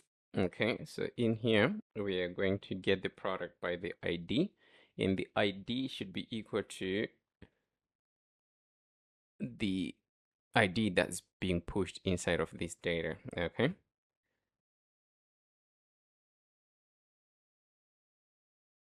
product. So here, if the product doesn't exist, we need to have an exception. Product doesn't exist, then we're going to go ahead and return something. Okay, product doesn't exists, not exist. That's going to be the message, and here it's going to be a 404. So down at the bottom, we're going to need a try. So we need to create our cut item.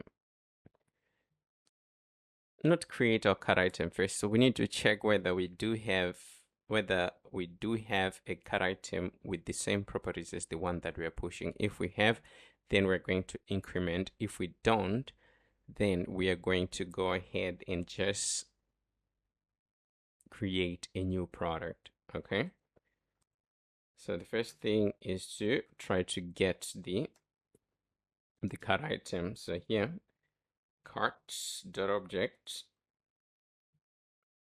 dot get is supposed to be objects here. Dot get, and we're getting the cart object by user ID. So the user ID should be equal to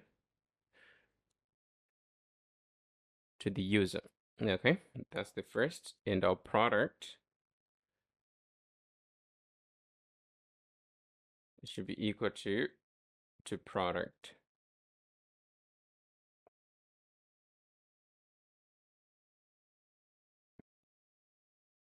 And our color, because we need colors as well. So if it's a product with a different color that's being pushed to the cart, we should create a new cart item.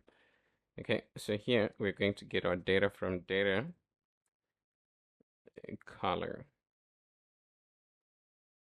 We just need to access the data that we have.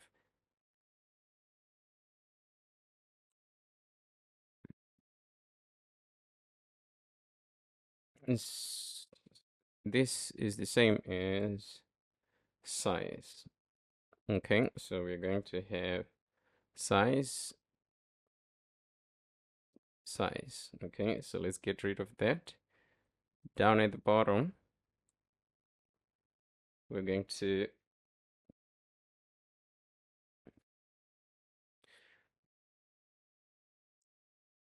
okay, before that, let's see. Let's go ahead and have our exception so that we can get rid of the error. So here it's supposed to be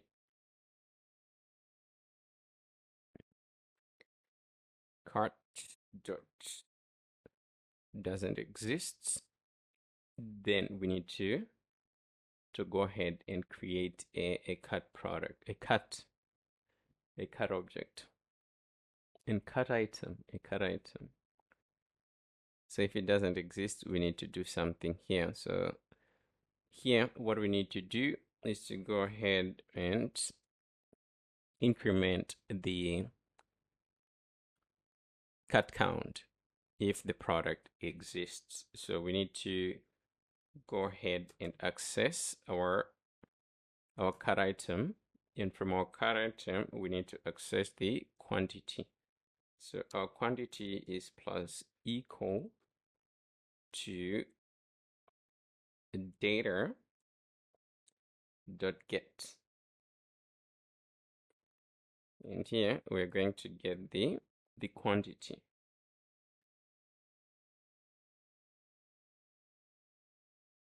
Else we're going to add 1.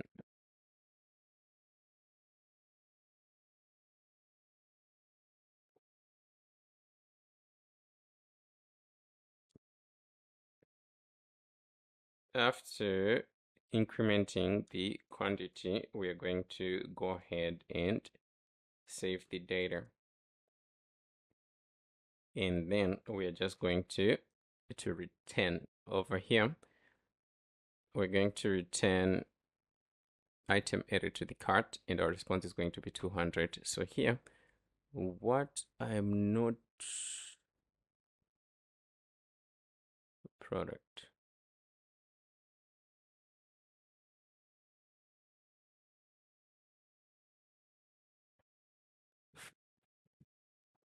What I can figure out, like, where is the problem coming from? Okay, here. That's the problem with Python and commas. Just make sure that you have your syntax working. So if the card doesn't exist, what we need to do, we need to create a new object, right? So we need to create a new object over here. So card, except card doesn't exist. So we need a new card. Okay, is equals to that's supposed to be cart dot objects dot create. So in here we're going to push the user ID, the product, the color, the data, and we are going to push the quantity as well. So quantity is equals to data.get quantity. If quantity is not existent, we're going to push one item in it. So that's what that we need to do over there. After that, we need to go ahead and just return, okay? So here we're going to return a response, and our response this is not updated successfully, this is added successfully. But let's go ahead and just put 201 here. And that's supposed to be 201. And let's go ahead and close this. So this is added successfully, updated successfully. Okay. So that's it for our add to cart function. We still have a few more functions to take care of. And here we even don't need this. Okay. Oh, let's see. If we get rid of this syntax error, okay, it's supposed to be like that. So syntax sensitive, not annotation. Okay. So our next function is going to be the one to remove the products from our cart, our next view. So class remove item from cart, remove item, let's give it a name, a full name, from cart. So if you're removing an item from cart, yeah, we're using API view. So we need permissions. So permission class is equals to permission. So here we need to create our method. So if you're removing, then it's a delete. Okay. Delete. And when we're deleting, we are going to require self and the requests.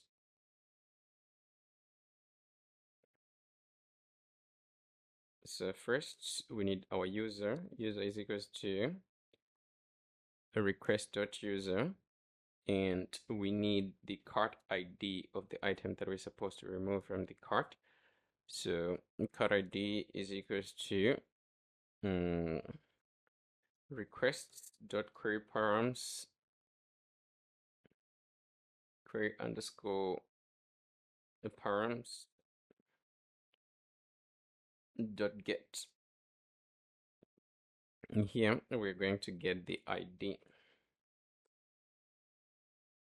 Down at the bottom, we're going to have a condition. If not ID, if not cart ID, then we're going to go ahead and return a 400. Okay, so let's get rid of this. We don't need it. Cart ID is required. So down at the bottom, we need to go ahead and find the cart item. So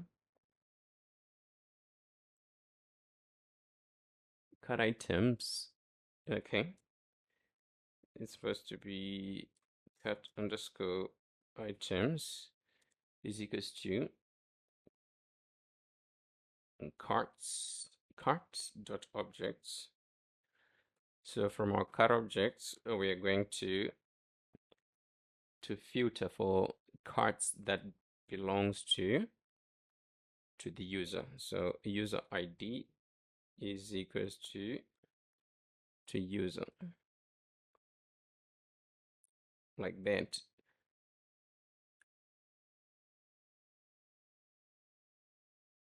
So from this ID, from the carts that we get, okay, so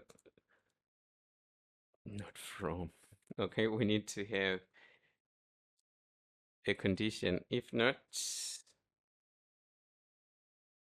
cart items dot, okay, here we need to filter again,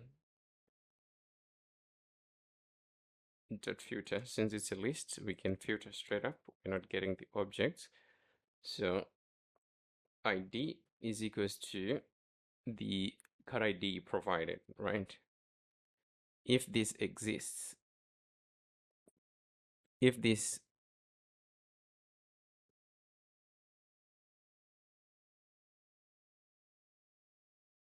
doesn't exist, okay, so because we're using if not, then we're going to just return a 404. Okay, message cart item doesn't exist.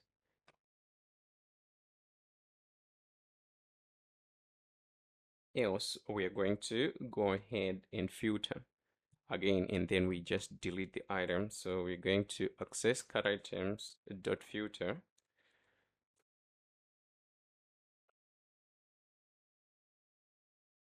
ID is equals to cart ID, and then we're going to go ahead and delete the item that we're getting. Okay, after we delete, then we're going to send a response. Okay, cart removed successfully, and here we need to pass our status as well. So our status has to be 204 since we are deleting. So it's supposed to access our status HTTP 204. Okay, like that. So that's the function for removing the item from the cart. So the next function that we're going to create is the one for updating the cart. We update the cart, like the quantity. Okay, updates get cart and cut count. So cut count is a little bit easy, so let's just handle that first. So cut count is going to extend API view. First, we need permissions. After permissions, this is a get request. So our method is supposed to be def get, and here is supposed to take self and requests. So whenever a user sends a request, we're going to extract the user. So user is equals to requests dot user. Okay, when we have this user, now this user, we can go ahead and get the data related to that user. Okay, so it's supposed to be cart dot objects dot filter. User ID is equals to user, and here we are just going to count the number of documents in our list. After we count, we are going to go ahead and return the cart count. So here we don't need a message, we need cart underscore count, and for the count we need to push it here. So here we need to have a variable with the name cart count. Cart underscore count is equals to the number that we're going to get. So this is what we're going to return over here. Okay, so that's for the cart count. Let's create our next class, our next view. So our next view is going to be for update cart cart item quantity. Okay, so it's going to extend API view. So first we need permission class. After permission class, we're going to have def. It's supposed to be a get. Get is going to take in self and a request. After that, the first thing, we need a user. Our user is equals to request.user. At the bottom, we're going to get the item ID. Item ID is going to come from our request params. So requests.query that's supposed to be query params dot get.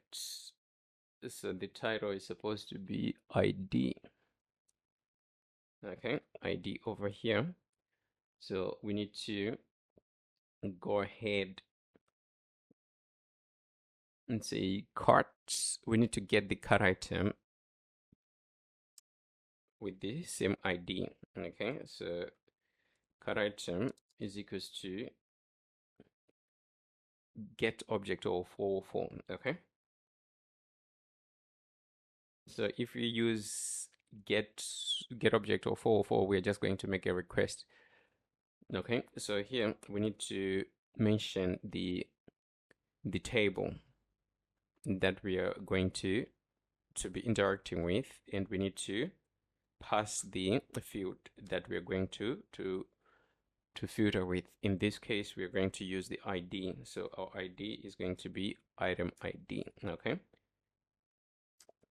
So once we have the item, so here it can either return a 404. So if we didn't find the item, then it's going to return a 404. Okay, so down over here, we need to go ahead and access cart dot quantity. Okay, is equals to count. So we don't have count, so we have to push count somehow. Somehow count should come from our query params. So here we are going to have count.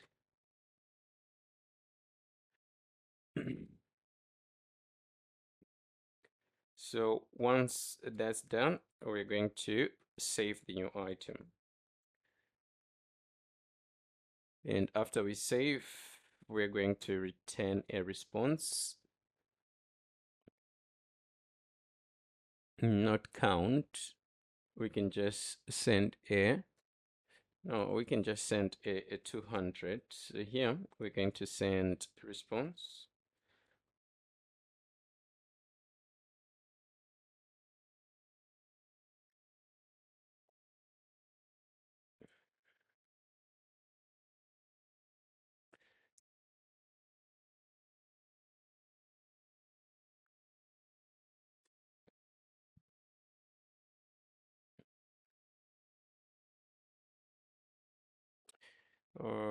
That's updated, not created. So 200 here. And here we're going to have a message, and our message is going to be a string, quantity updated successfully. Okay, so that's for updating our cart. And if we take a look at it, if you're getting a cart item by ID over here, that means we don't need this user. Okay, we don't need the user, and here it's not supposed to be get, it's supposed to be a patch request.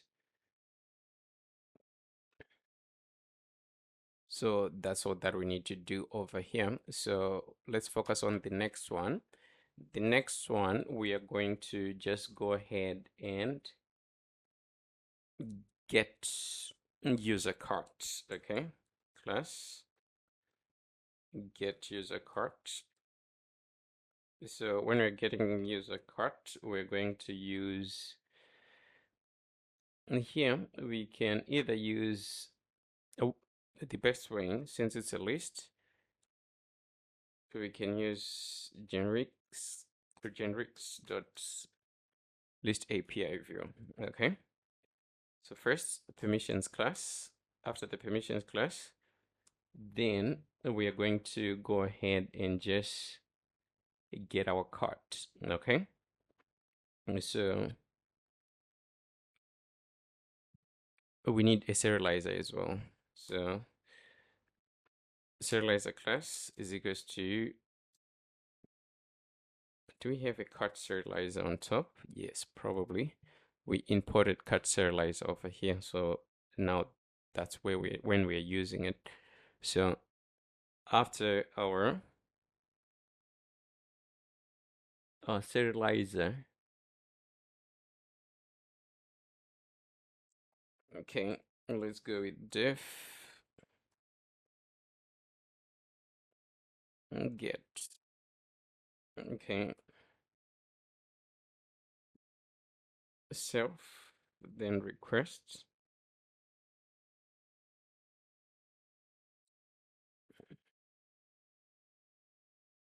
user is equals to request.user, and cut items, cut underscore items is equals to, we access the cut model objects. After accessing the cut model objects, we need to filter those objects, and we're going to get the objects with user ID, which is equivalent to the user that made the request. And we are going to order by created it. Okay, created it. And then down at the bottom, we are just going to go ahead and return the data. Okay, so here we're going to return the response. In our response, we need, nope, a serializer.data. A serializer.data, so we need to have our serializer right after this. Okay, so we're just going to say serializer is equals to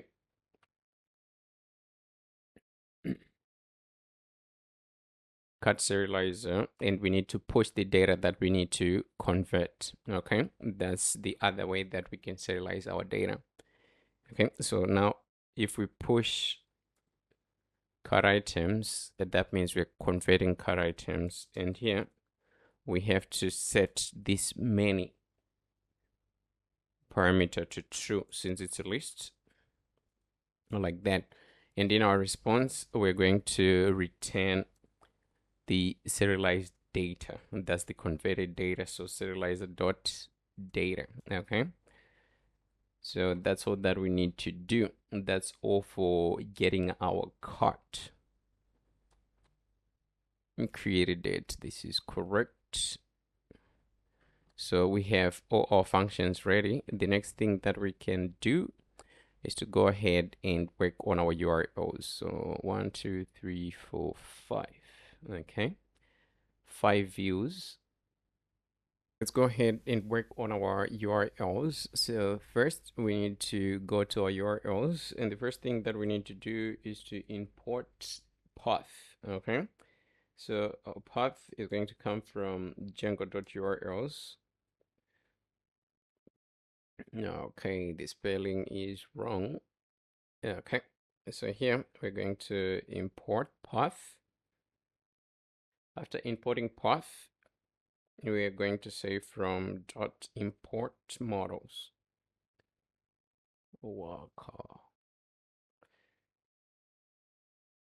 From .import, no, not models, but views. Okay, supposed to be views over here. So we need to create our URL patterns.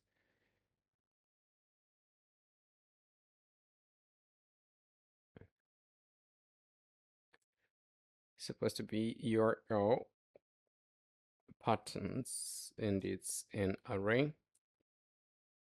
So in this array, we're going to have our first, and our first is going to be me. Okay, so that's user cart. Okay, so we need to access our views, and from our views we need to go ahead and get user cart as view. Okay, and we need to give it a name, and our name is going to be get user cart. That's going to be our first. So let's go ahead and have our second, and our second is going to be add. So we just need here add to cart and change the name to add to cart. Okay, And let's go ahead and get our count. Change the view to cut count. And let's change the name to count. Let's go ahead and have our fourth one. We're going to call it delete. So for this one, we're just going to, that's not supposed to be delete. It's supposed to be remove item from cart. And we're going to call it delete. And we need our last one, which is update. So I'm going to start with the name. Update. It's supposed to be update count. And we have to map it to update cut quantity, cut item quantity. So here we are going to call it update. Okay. So those are our URLs. So we need to hook these URLs inside of our inside of our admin URL or admin app. Okay, so down here we are going to have our cart, and here they are coming from cart.urls. So we are done with our cart. Okay, so to run a test, what we're going to do is to just, now we don't have anything as yet. We can run a test in console, or we can run a test in, what do we call it, in Postman. Either of the two, that would help. But what we can do is to just go ahead, add some products to our cart and try to go ahead and retrieve them using our application, because it's better to interact more with our application rather than to do an external test. So if you're interacting with our application, that means we are making more progress on the application side, as well as doing our testing at the same time. Okay, but for now, this is all when it comes to our cart. If we have any bugs, that's something that we have to fix during our testing phase. Okay,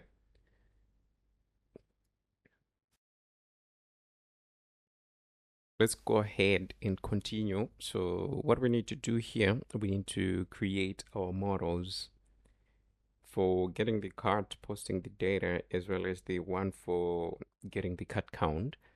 So what we have to do over here, we have to go to our dashboard. In our dashboard, we need to add a cup product. Okay, so the size can be anything, the color can be anything, but this color should be inside of the, so make no mistake, the color should be like the products should have that color. Okay, but in this case, I'm not going to mind that much. Okay, so we've created our first cut item, we saved our item, right? So here what we need to do, we need to go to Postman.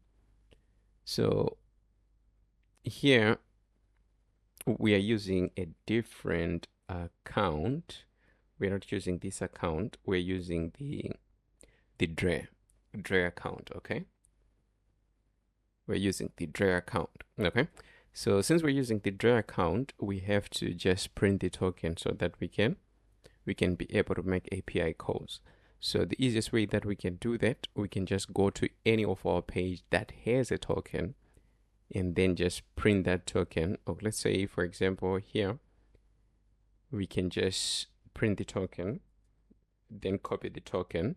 When we copy the token, we can go ahead and paste it wherever we want to use it. Okay, so here it has to be an access token, right? Okay, it's like that.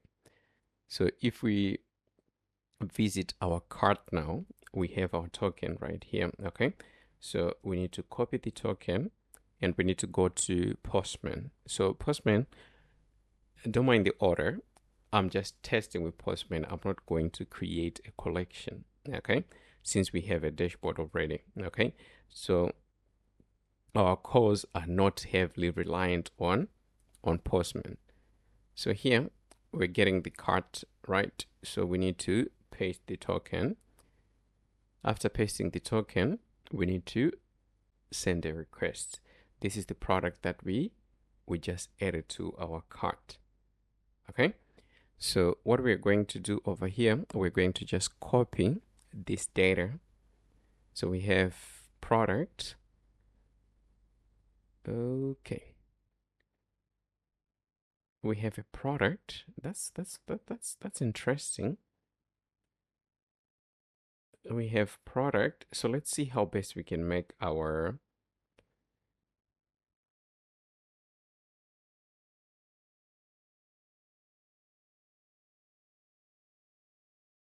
and we have some missing variables, if I'm not mistaken.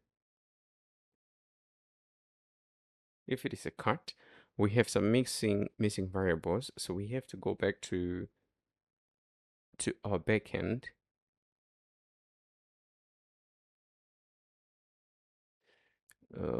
This is our backend. We're getting our cart successfully. Let's go ahead and rectify the error. So we need to visit serializers. So in serializers, everything was okay except for this part. So we said the initial code that I wrote, it was serializers.serializer instead of serializers dot model serializer. Okay, so that was the only error.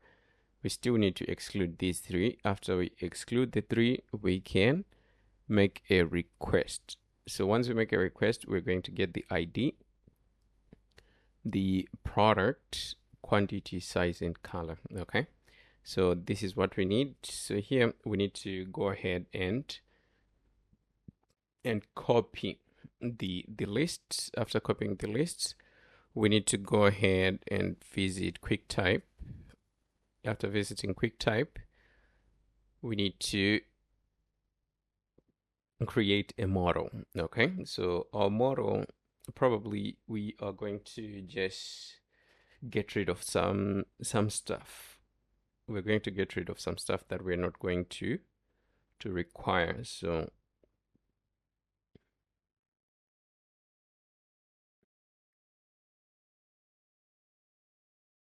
So here we're going to call it a cut model. So let's copy the model, go back to our Flutter application. Inside of cart, we need to create a new folder and we need to call it models. So inside of models, we're going to create a new file and we're going to call it cut models. Cut model, not models, dot. Okay, so let's paste the code. After pasting the code, the product is going to be the same. Okay, so what we can do over here, we can either get rid of, no, we cannot do that. We shouldn't, in fact. Okay, so let's just leave it like that. So product, so this is what we need. So now here, our next task is to get the count. Okay, so going back to Postman. So in Postman, instead of me over here, we're going to say count. Okay, so this is our cut count. We need to create another model and we're just going to give it a name, cut count model. Let's copy the model, go back to our application, create another file.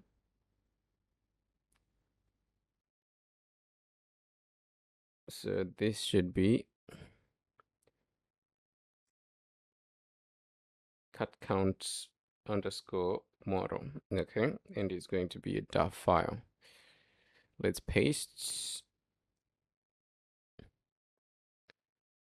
And now we need to create another, okay, so another model. This is to create cart.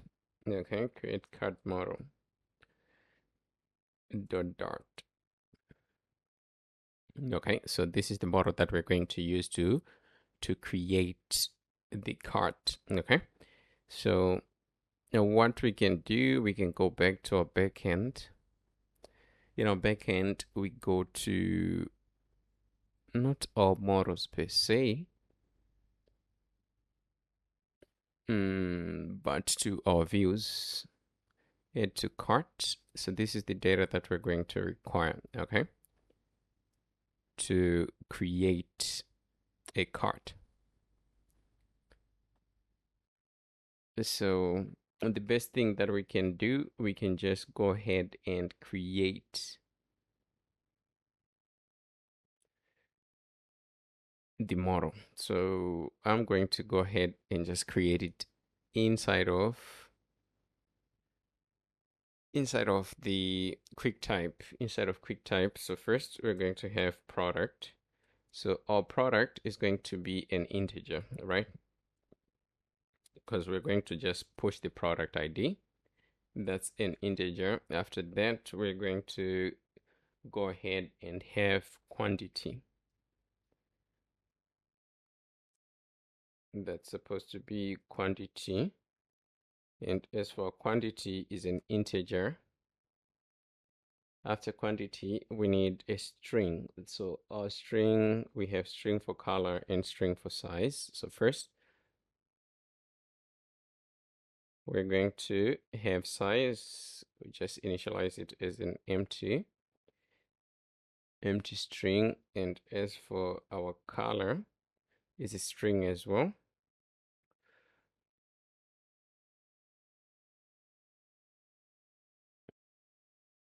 So here, empty string. So that's going to be our model. So we're going to say, to give it a name, the name is going to be create cart model. Okay, so we can just go ahead and copy the model. After copying the model, go back to our application and we're going to paste the data. Okay, so these are our models. The next thing that we need to do is to go ahead and create a new folder, and we're going to call it hooks. Okay, so in hooks, we need to go ahead and have results. Okay, so let's create a new folder, and we're going to call it results. So inside of results, first we're going to have cart results. And the next file that we're going to have is going to be cut count. New results. .dart. Okay. So here, what we can do is to go ahead and just get one of our results class, and then we can make changes to it. Okay.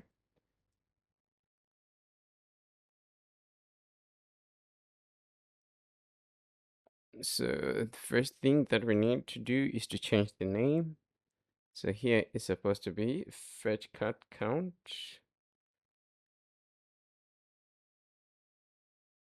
So fetch cut count is going to return the data type is supposed to be cut count model. And instead of cart, we're just going to call it count.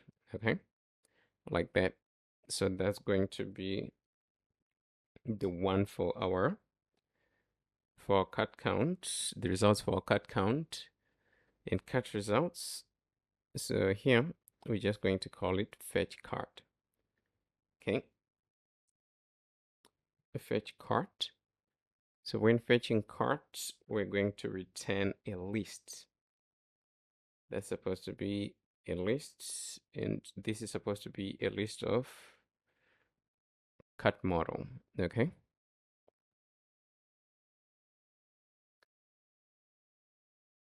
So here, instead of calling it count, we're going to call it cart.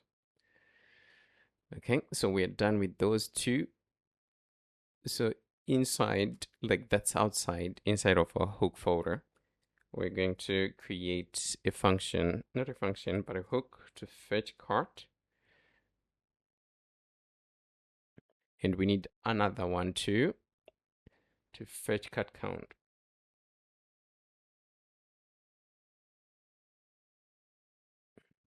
And it's going to be a dot file.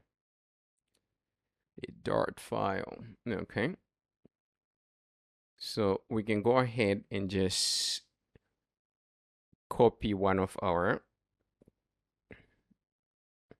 hooks. After copying one of our hooks, we paste it here.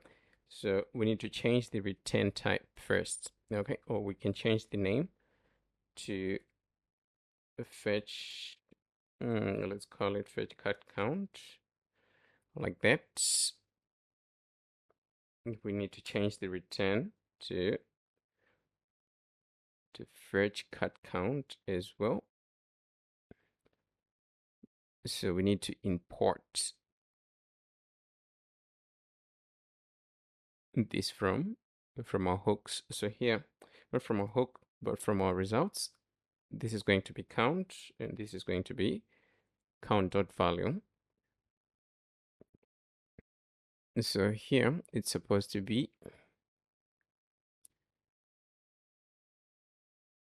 cut count model.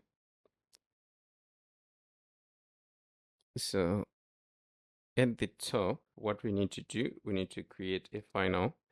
That's supposed to be final initial data. It's supposed to be initial data is equals to cut count model. So here, since it's an integer, we're going to just pass 0, and that's going to be our initial data over here.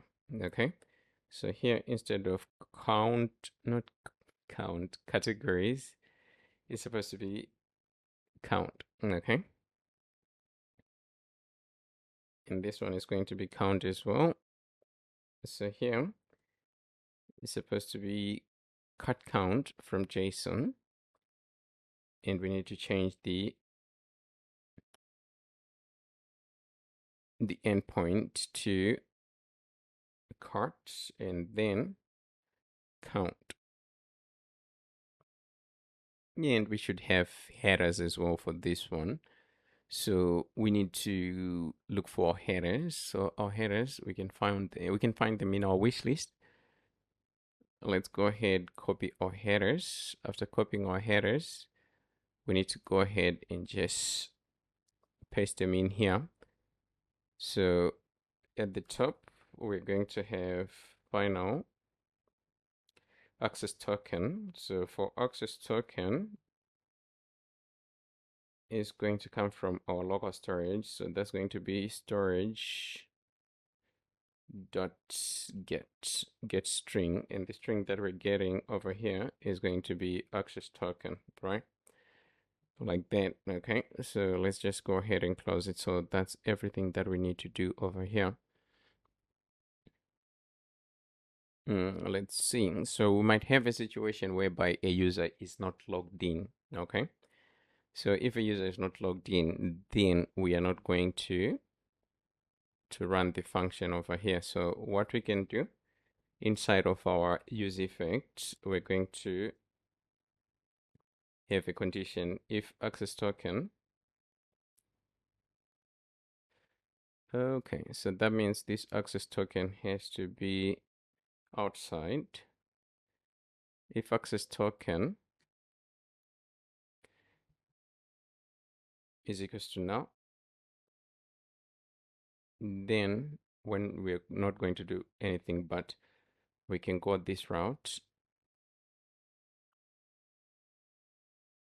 If it is not equal to null, that's when we are going to fetch the data. Else we're just going to return the initial data. Okay, so that we won't run into an error. Okay, so this is all that we need to do.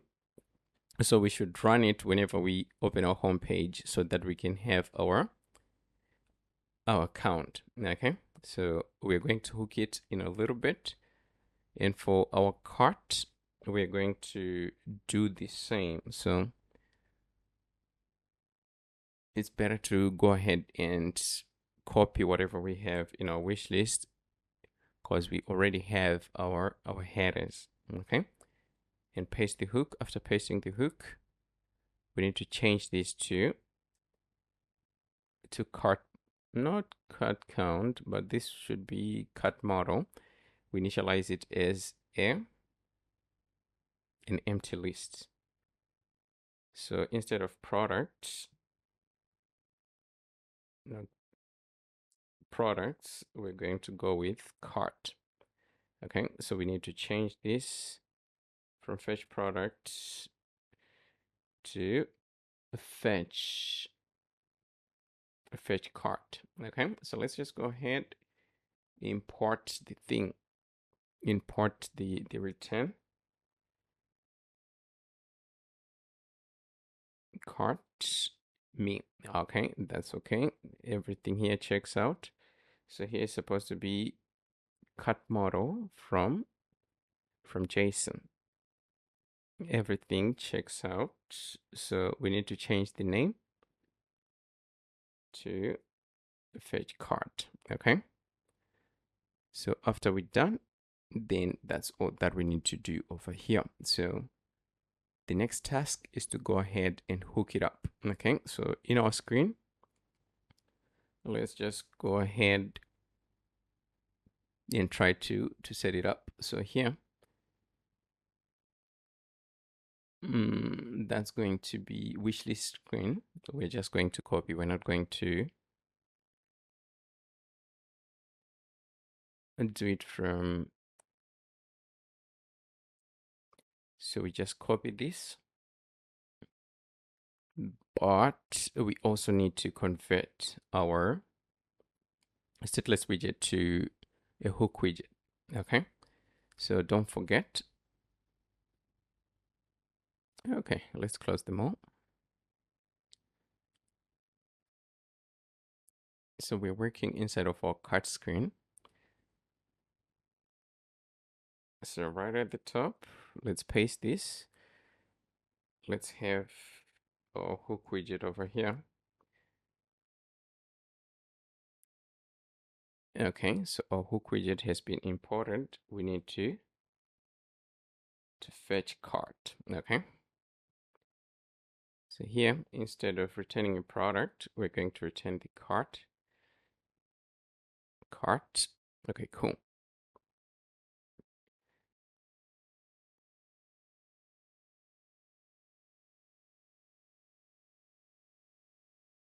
So we're going to have different options. So if it's loading, we're going to go ahead and show something. So what we need to do, we need to show a, do we have a loading screen in our widgets? We don't.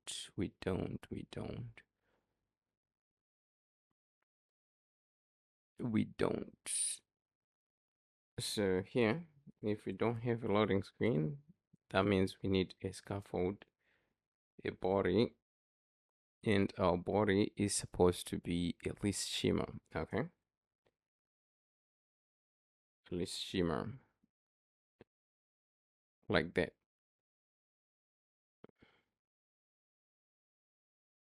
And then down here, we're going to return our widget. Okay, so the widget that we're going to return here, let's go ahead and return a list view.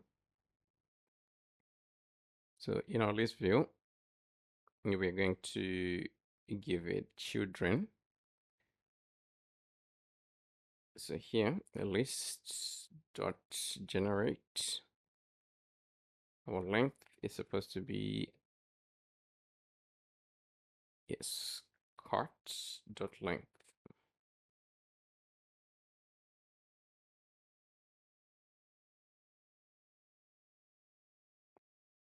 And we're supposed to pass I. After passing I, we're going to return a widget here. So for starters, let's return a container. So let's give our container width. So for width, screen you choose dot screen width. And for the height, let's give it a height of 100. Let's give it a color. So for color, we're going to go with colors.primary. Okay, so let's just go ahead and save that. After saving, we can just reset our application, restart our application. Okay, so we have one product. That's exactly, we're getting our data without any problem. Okay, so that's what I was trying to achieve. So it's achieved. Next, ooh, let's see. Okay, this is just the internet problem. Probably I'm not getting the image. Okay, it's nothing to worry about.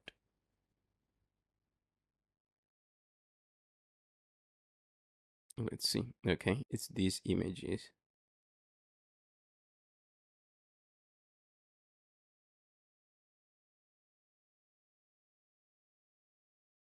Okay, so we good on our cart. The next thing that we're going to work on is our cart tile. And probably hooking our account is going to be something that we're going to do in a few before we work on our account. So it's better if we hook all the widgets that we need to hook, and then we can go ahead and work on our tile, because our tile is a little bit more of work when it comes to how we're going to refresh the data when we update, how we're going to refresh the data when we delete, how we're going to delete. So we just need to make a proper cart. So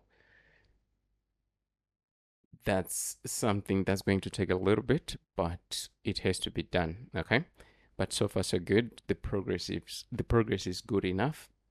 And one thing, don't worry, don't forget about the changes that we made in our backend, right? Because you might forget about the changes in our serializer. At this part, it has to be model serializer. Okay, not just a regular serializer. Okay.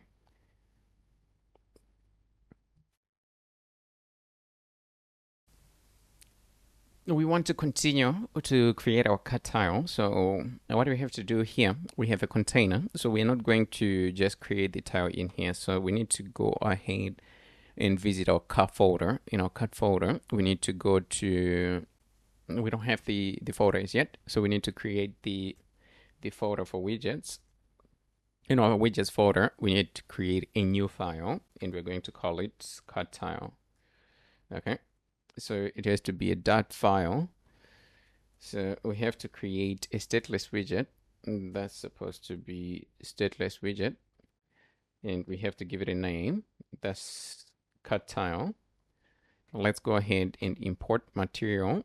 After importing material, then we can go ahead and work on our widget. But first, we have to work on we have to put our the required parameters on top. So first, we're going to require final. What is the name of our model? Cut model. Okay, so it's supposed to be final cut model. And we're going to just call it product here. You can call it product, or we can just go straight ahead and call it a cart. And down at the top, we're going to require a final void function. Okay, so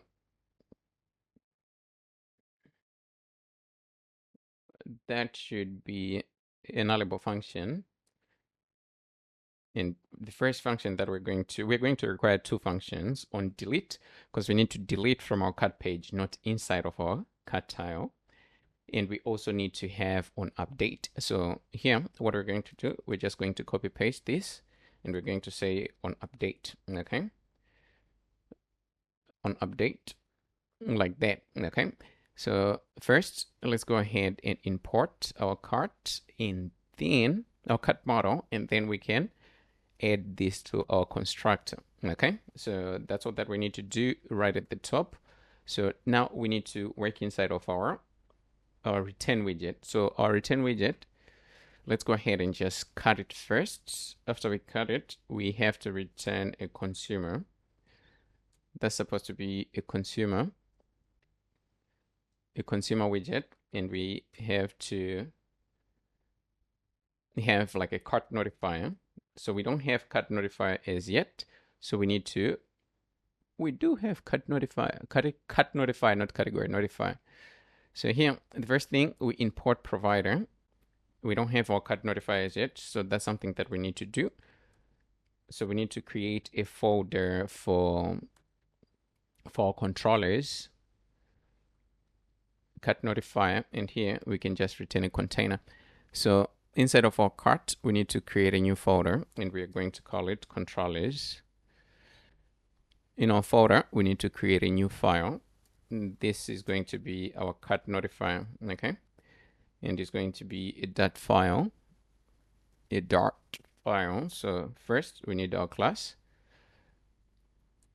and our class name is going to be cart notifier, the same name that we used, and this one is going to be with a change notifier, like that. Okay, so here we just leave it like that, and we need to import it right here so we don't have an error. So before we forget, we can go to our main.dart. In our main.dart, what we're going to do, we're going to hook our cart notifier. Okay, so we are done hooking our cart notifier. So the next thing that we need to do here is to change our return from a container to a gesture detector. So our gesture detector takes in on tap. It's supposed to be on tap. So on tap, we are going to select the product or deselect the product. So here we're going to pass an empty function first, and here we're going to pass it's just a comment. We're going to just say select or deselect. Okay, when we are pushing, we're going to be pushing the ID and the card item. Okay, card item to our backend, to our notifier, to the controller. So I'm just going to write this so that we won't be confused when we get to that point. So here we need to give our gesture detector a child. So the child that we're going to give it is going to be padding. So padding, text padding. So here we just need to give it a padding of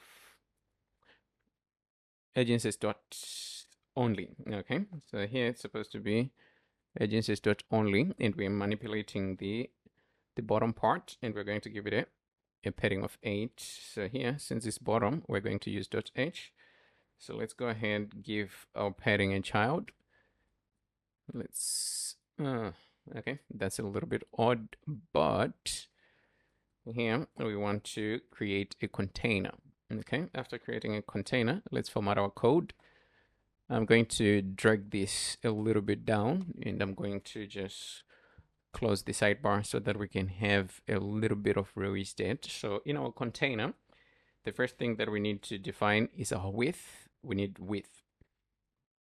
So for our width, we need to go ahead and use screen utils. And screen utils, we're going to use access. That's supposed to be screen width. And let's give it a height. So for our height, we're going to give it a height of 90. So that's supposed to be 90.h. Okay. After that, let's go ahead and give our container decoration. So decoration box text in box decoration. So in our box decoration over here, we're going to have a color. So for color, we are going to be alternating. If a card item is selected, then we're going to have a different color.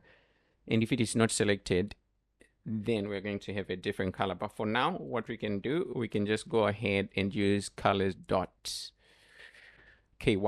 Okay, since we don't have the correct data to make the correct to just input the correct colors. Okay, so for border radius, we're going to require border radius down here. So our border radius, we're going to go with kradius.all. So that's all for our box decoration. After box decoration, we're going to give our container a child. So the child of the container is going to be a size box. So our size box is going to take in, before it's going to take in a height, and then we have to give it a height of 85. So 85.h. After giving it a height, we need to give it a child. So our child is going to be a row widget. So inside of the row, oh man, we need to remove the string. Inside of the row, we need to have our main axis alignment. Okay. So main axis alignment is going to be space between, not space around. Okay, after that, we are going to require another row inside of the row. Okay, that's a little bit too many. Okay, too many rows. So here we're going to have children, and we're going to have another row in here. So this row, we're not going to give it any properties before. So we're going to just go ahead and take in children. So our first child is going to be a container. So in this container, we're going to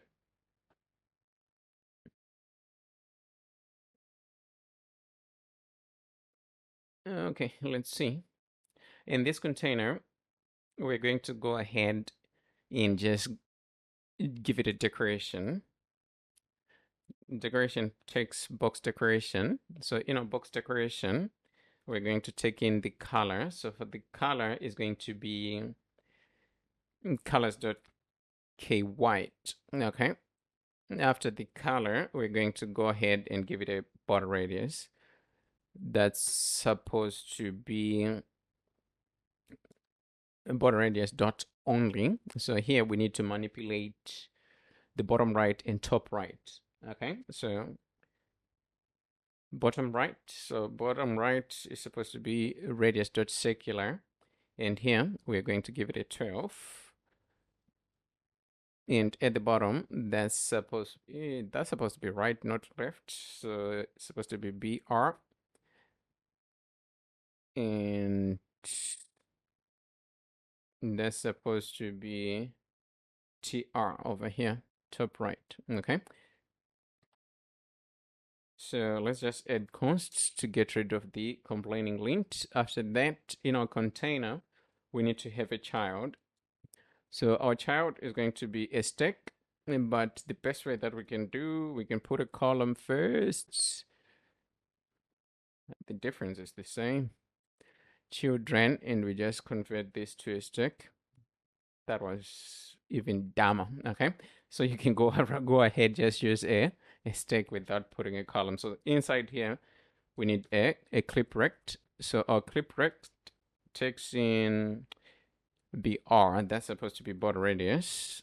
Okay, so for the border radius, we're going to use the radius that we have in our constants. Okay, after that, we're going to require a child. So our child has to be a size box. That size box is going to encapsulate the image. Okay, so what we're going to do over here is going to put a size box first. After our size box, we are going to require width, and our width, we're going to give it a width of 76.w. And down at the bottom, we're going to go ahead and give it a height. Okay, as for the height, we're going to use double dot infinity. Okay, and in here, we're going to require a child. So the child is supposed to be an image. Okay, image.network, but in this case, what we're going to do is to use cached network image. Okay. Oh no. Cached network. Cached network image. So we require an image URL. So our image URL is going to come from cart dot product dot image URL. And then here we're going to access the list, and we're going to take the first image. Okay, so that's what we need to do. Let's see whether we have fit. So for fit, we're going to use boxfit.cover. Okay, like that. Okay, so at this point we can be able to hook our hopefully our images will load, our SVGs will load, because I'm not sure about the internet. It's a little bit slow. Okay, so here, that's our container, the container that we have in this screen. So we need to just change this to cut tile. Okay, and here we're going to first create a final cart is equals to cart I. Okay. Okay. Okay, let's call it cut item over here so that we won't have a conflict. So here, instead of cut, we can just change the variable name to carts, and here carts, and here it should just remain as cart since it's a singular. Okay. Okay, we do have a problem pertaining our provider, so we need to hot restart the application. Probably we didn't do that, we just ran the application. So right now, if we go ahead, probably we are not going to have any problems. So that's what we need exactly. So this is what we have so far. So we need to work on it a little bit more, a little bit further. So first, in our cut tile, still in our stack, after our right click, what we need to do over here, we need to have a positioned widget. Okay, in our positioned widget, we're going to have a gesture detector. That's supposed to be gesture detector. So, and gesture detector is going to take in on tap, and this on tap we're going to put on delete as our function, right?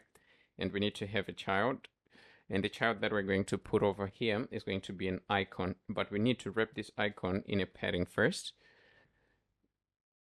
Okay, it's supposed to be edgeinsets.O, and we need to give it a padding of 8. So let's go ahead and give it a child. The child is the icon. We're going to use Design. So it's supposed to be Design dot delete. Okay, like that. So let's shrink the size of the icon. We're going to give it a size of 14, and let's give it a color. We're going to give it a color of colors.kwhite, like that. Okay, so let's format that. So that's going to be our delete button. Okay, so here what we can do, we can add const to get rid of the complaining lint. So we are done with that part. Now we are done with this stack. So let's see, we close the stack over here.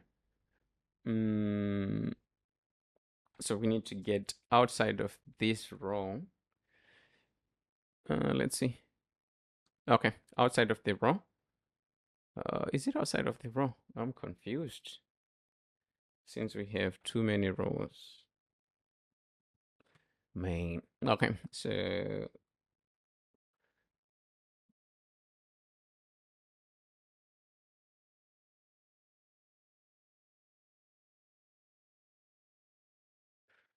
let's just have a text here just to see where we are. Okay. Okay, so that's here. This is the correct position. Okay. So here we need to add a sized box, and our size box we are going to put in width, and for our width we need to give it a width of 10.w, something like that. Okay, after giving it a width, down at the bottom we're going to have a column, so we need to display our products title, product description, and so forth. So we need a column. A column takes in children. But one more thing that we need to take care of is probably the padding of this screen. Okay, so here we need to give it a padding. Let's give it a padding of agencies.symmetric. We're going to manipulate the horizontal part, and we're going to give it a 12.w. Okay, that will do. That's exactly what we need. So let's continue with our tile inside of our children. We need to, before we get to the children, first let's go ahead and give it cross-X alignment. Cross-X alignment dot supposed to be start, and main axis alignment, we have to give it main axis alignment dot space evenly. Okay, so as for our children, we're going to have a reusable text. Okay, that's utterly wrong. Reusable text in a text. So for the text, we're going to use cart product dot title. That should be the title. So let's go ahead and put in our style. So for our style, we're going to go ahead with app style. So first, let's go ahead, give it a size. As for the color, we're going to go with K dark. Okay. Supposed to be K dark. And for the font weight, let's go with normal. fw.normal. Okay, so that's going to be our normal. Is it even normal? Okay, let's go with normal first. If there are any changes that we need to make, then we can go ahead and make them in the near future. So over here, let's go ahead, copy this reusable text. Down at the bottom, we are going to show our sizes as well as our color. Okay, so here we're going to access. Before we access, what we need to do, we need to have something like size. So for the size, we need to access the cart, cart product, and then here we're going to get the, nope, this is wrong. So here the sizes are outside cart.size. Okay, so we're going to have size and the color. Okay,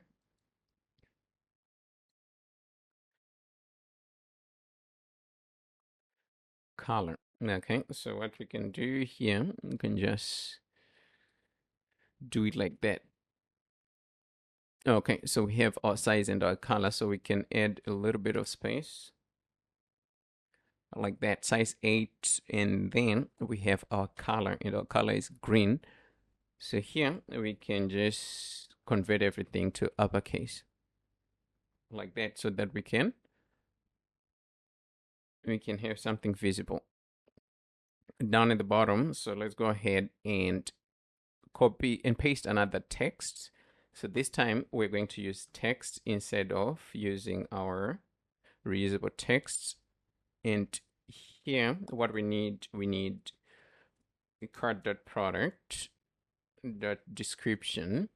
Okay, so in this text we need to specify the max lines. So we're going to give it a max lines of 2, and we need to align the text. So we're going to use text align. So here it's supposed to be text align.justify. Okay, and one more thing, we need to add a size box, and for this size box we're going to only give it a width. Okay, so for the width, it's supposed to be screen utils dot screen width multiplied by 0.5. Okay, that's a little bit odd, but let's go ahead and change the size to 9, and we're going to change the color to gray. Same as this one, we're going to change it to gray as well. Okay, so here we're going to have something else, but so far so good. Everything is coming out okay. So we're going to, since we're in a column, right? Let's see. Yeah, still in the same column. Not in the same column. How many columns do we have? In this row, okay? Probably we're going to have, yes, something here. So let's go ahead and put a text. No, the text ain't supposed to be here though. The text ain't supposed to be here. Let's see. We're in a row. Okay.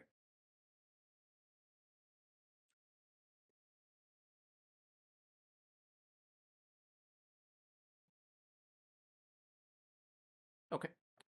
That's the correct position, the correct point. That's after the column, we're going to put other widgets over here.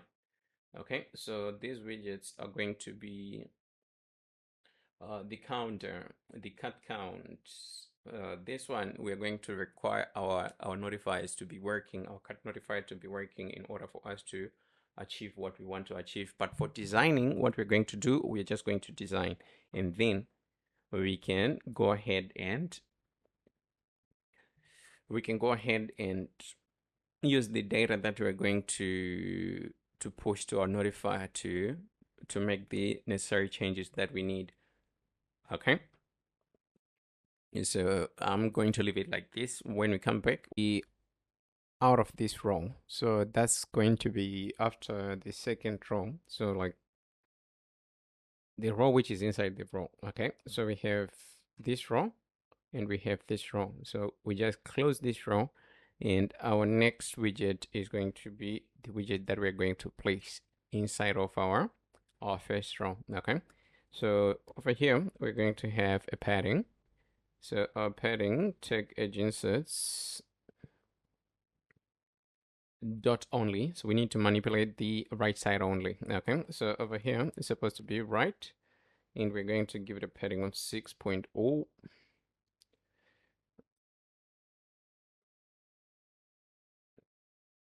And we need a child, and the child that we're going to give it is going to be a column. Okay, so in our column, we're going to require children, but before we enter inside of the children's array, we need to go ahead and manipulate the cross-axis alignment as well as our main axis alignment. So our cross-axis alignment, we're going to use cross-axis alignment.end. And for our main axis alignment, we're going to use main axis alignment dot space between. Okay, space between or space evenly, and that's going to be space evenly. Okay, like that. Okay, so right here we need to come inside of this particular column, not container. So we need to go ahead and have our count, like how many products did we push to our cart. Okay, so that's going to be the priority over here. So we're going to have a gesture detector. We're going to enter on tap, then here we're going to push the current count. Okay, so when I'm saying the current count, that's going to be the quantity that we have currently, because we need to, like when we're incrementing the count of the products in our cart, we need to start from the count that we have. So if we push, then we use from that count, we're going to go up or go down, and then we update our cart. Okay. So we can say count over here, and we're going to push. We're going to push cart ID as well. ID as well here. Okay, so that's all that we need to do in there, but we're going to do that later. So for our child, we're going to hook a container. So in our container, we're going to have width and our width is going to be 40.w, and we're going to have a height, and our height, we're going to give it a height of 20. That's supposed to be 20.h, and after that, we're going to require alignment. So for alignment, we're going to put alignment.center, okay? Since we're in a container, we're going to have decoration, and for decoration, it's supposed to be box decoration. So here, we're going to require border, okay? So here, we're going to have a border.o. Oof, that's wrong. Border.o. So border.o, the first thing property that we're going to require is the color, and we are going to give it a primary color. After giving it a primary color, we need to give our border a width. So we're going to give it a width of 0.5, and after that, we are going to go outside of our border property, and we're going to give our container a border radius.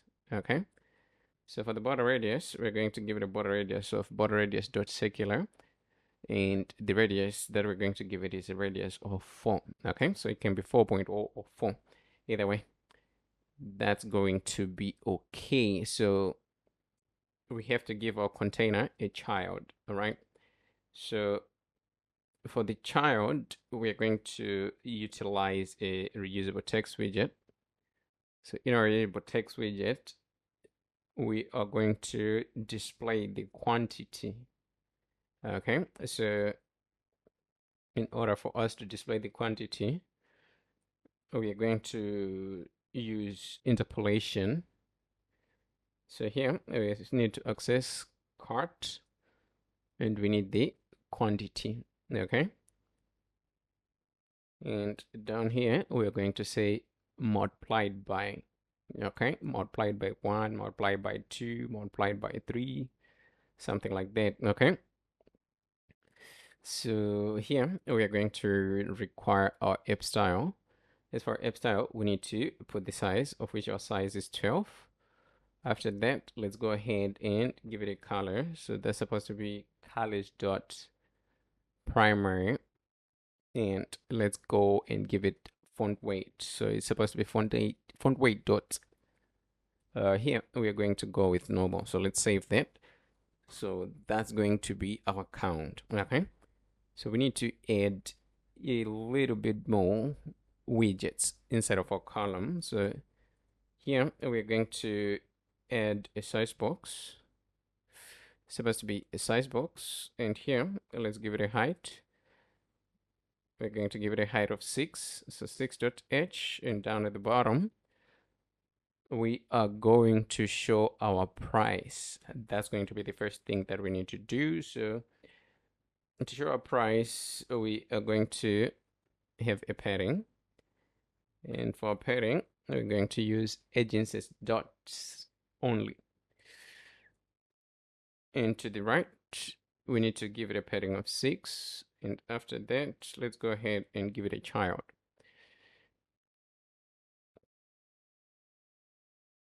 Okay, so our child is going to be a reusable text widget. So what we can do, we can just copy the one that we have over here. Okay, so let's copy and let's paste it down here. So we need to clear an extra comma. After clearing our extra comma, now we need to focus on our price. So our price, we need the dollar sign first. So let's go ahead and get rid of this multiplication sign. Let's put a dollar sign. So here we just want to do basic math. Okay, so here our price is going to be multiplied by, that's supposed to be cart dot price. No, not price, not price, not price. Well, dot product dot price dot price, and we need to Okay, let's see. That's going to be like a little bit off to the right. Let's use .w here. So we need to have two decimal places. We don't want it to go beyond two decimal places. Let's see.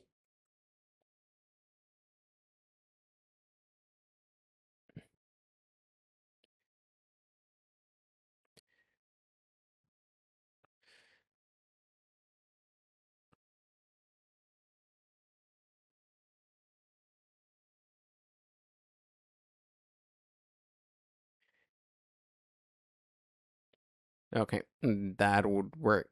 Okay, I didn't think that was going to work. Okay, so here we're going to put it to two decimal places. Okay, one thing that I'm not sure about, our price is $59.99.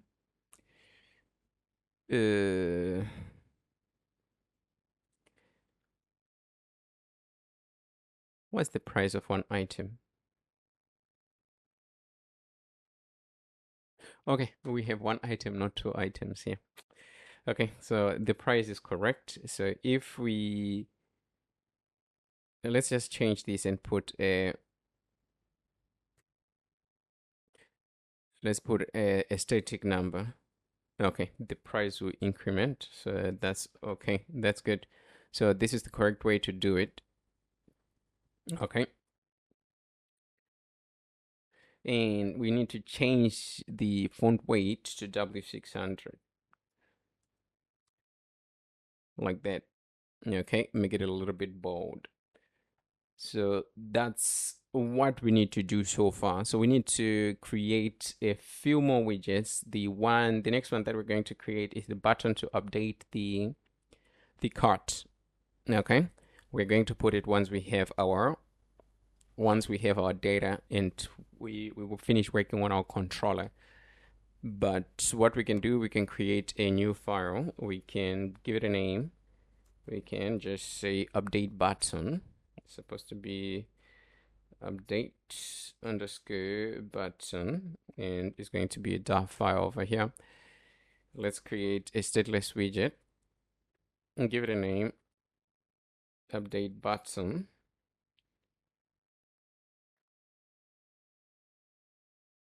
Material, and then we're going to do what we're going to do here. But first, we're going to require final.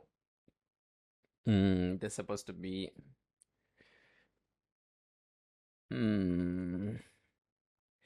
final void function.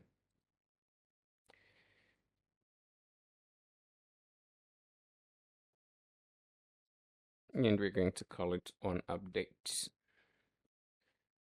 Okay, like that. Okay, so we need to edit over here to all formal parameters, and we need to change this to a gesture detector on tap, and then we're going to map on tap to on update, and we need to have our child. So our child widget is going to be a container. So in the container, we need to give it a width and a height. So here we're going to give it a width of 6.5, not 6.5, 65.65.w, and let's give it a height. The height is not going to be much, so our height is going to be 18.h. And down at the bottom, let's go ahead and give it a decoration. For decoration, text box decoration. In our box decoration, we're going to have color. So that's the color of the button.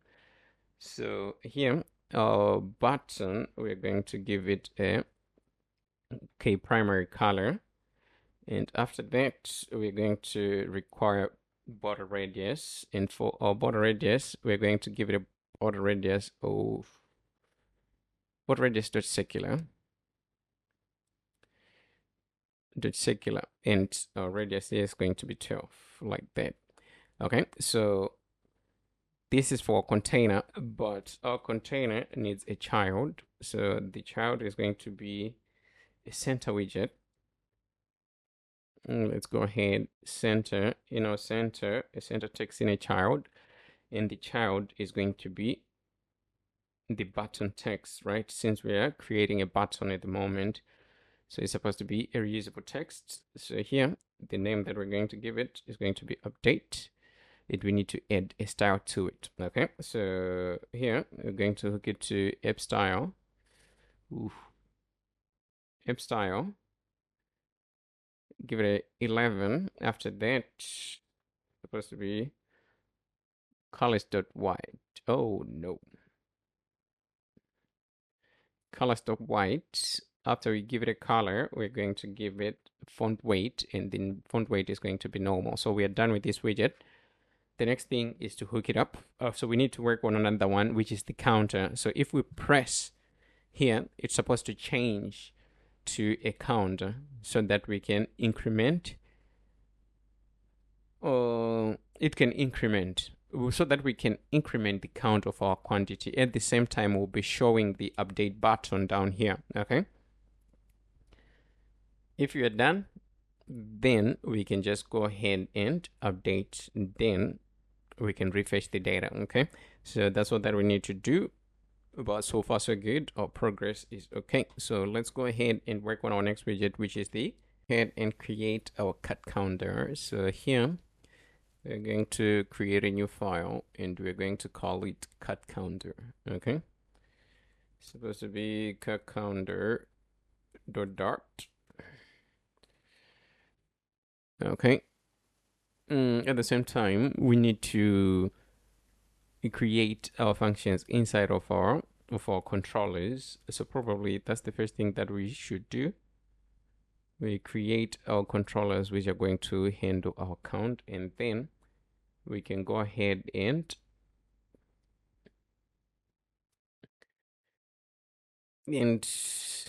just work on the counter itself. So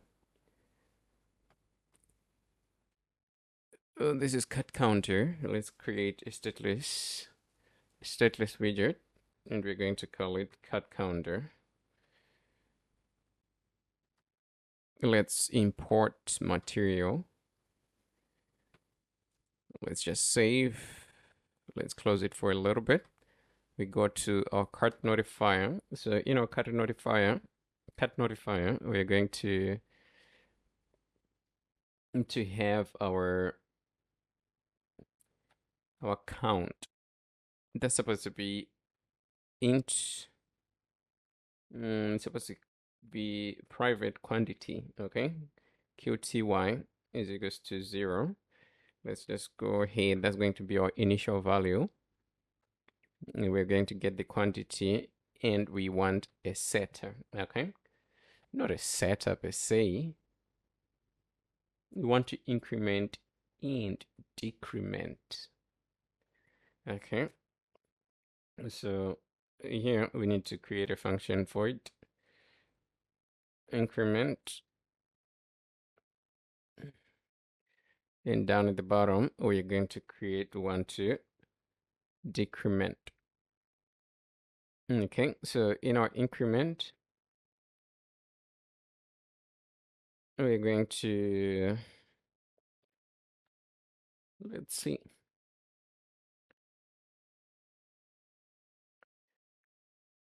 it's going to be a little bit tricky. It's going to be a little bit tricky, but oh, we're gonna get there. We're gonna get there. We are going to get there. Okay, so first what we need is our increment. And so to increment, we need to access our count. Okay, plus plus. And then we're going to notify listener. And to decrement, we're going to have a condition. So if our quantity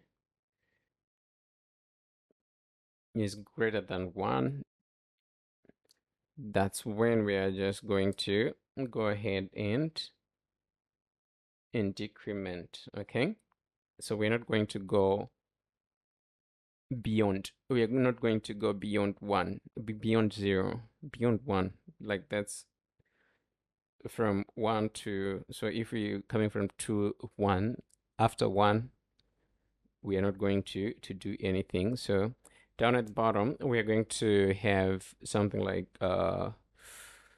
we are going to create a function. It's going to be void set selected counter.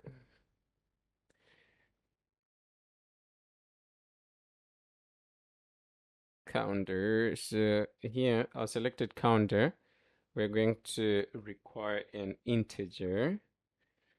It's supposed to be int id and the quantity. Okay,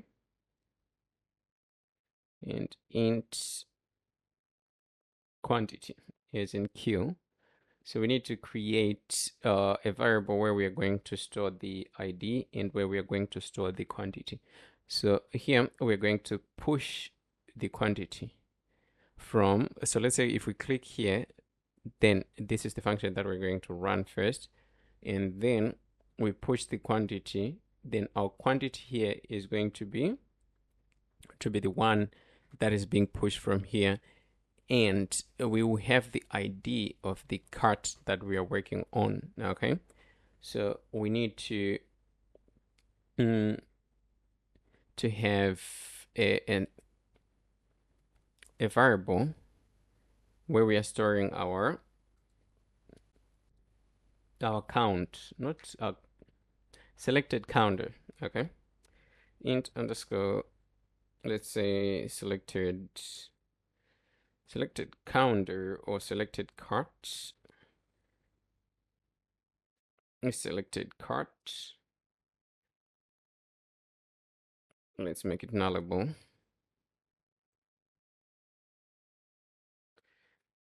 Selected cart.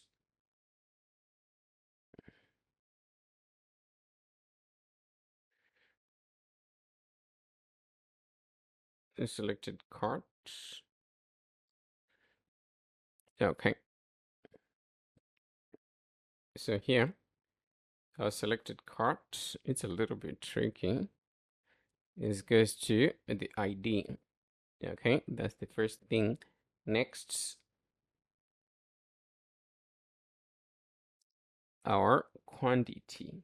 And that's supposed to be quantity is going to be the queue that we're receiving from the selected cart item. And down at the bottom, we just need to go ahead and notify listeners.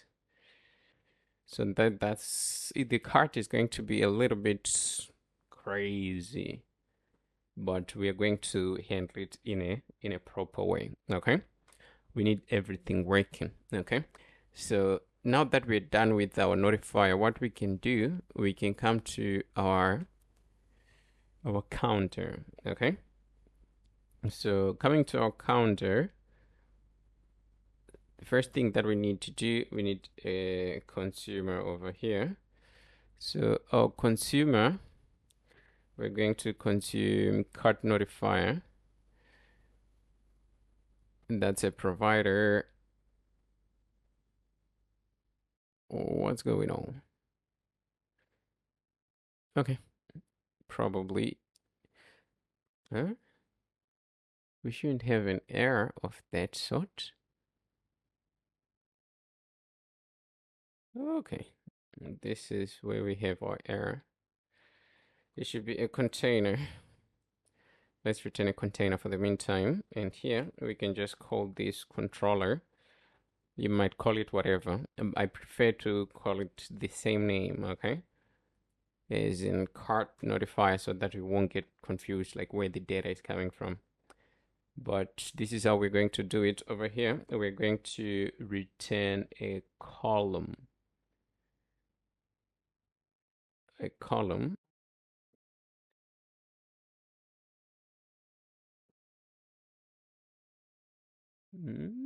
Should it be even a column? Okay. that's a little bit tricky. Let's have a size box.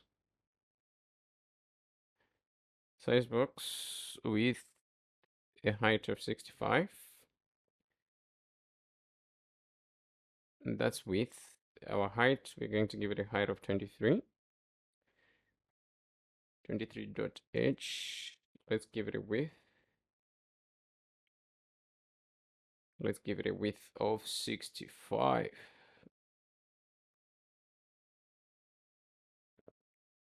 Child, and let's give it a row. Okay, so as for a row, we're going to have children. Inside of our children, we are going to put a gesture detector first. This is gesture detector for decrementing. We want another one for incrementing. And we need text over here. So that's going to be our map. So here we're just going to have texts. So starting in our first gesture detector on tap, then we're supposed to do something in it. So here it's supposed to be cut notifier dot decrement. So let's close it. Okay, let's give it a child. In our child, we're going to have an icon. As our icon, we're going to use InDesign dot that's supposed to be minus square O. Okay, like that. So if it is square O, we're going to have a color. So for color, we're going to go with K primary over here. After the K primary color, we are going to go with our size. So as for size, we have to give it a size of 20. So what we can do, we can just go ahead and add consts so that we get rid of the complaining lint. Copy, paste, change to increment, and we change this to plus square O. Okay, so here we have our counter, but it's not being shown. We need to show it here. Okay, we need to show it here. On tap. So here what we can do, we can say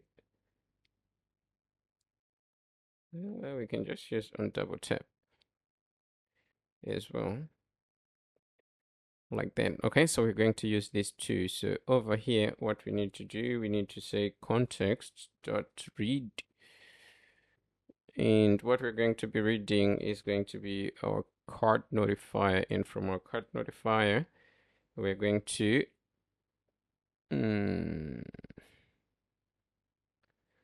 set selected counter. This is going to be the ID, so supposed to be cart.id, and the quantity is supposed to be cart.quantity. Okay,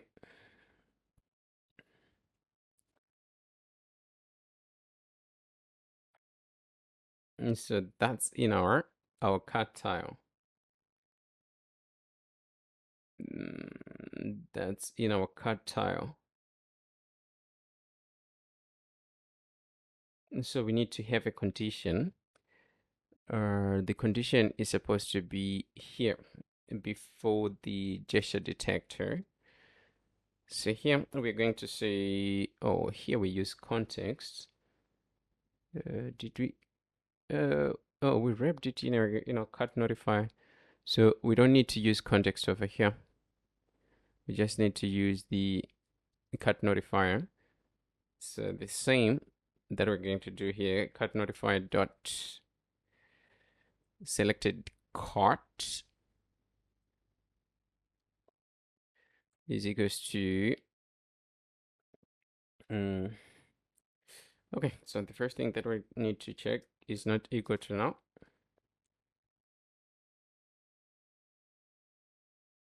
And current notifier dot selected cart is equal to our cart dot ID. Then we are going to show the cart counter.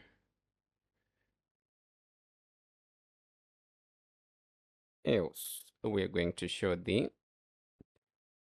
this button. Okay, so if we tap, then we should have our counter. Okay, so right now I just need to finish it up, polish it up. That's why I brought it up. So we have increment and decrement. Right here we are going to have a reusable text widget. So for reusable text widget, we have to display the count, right?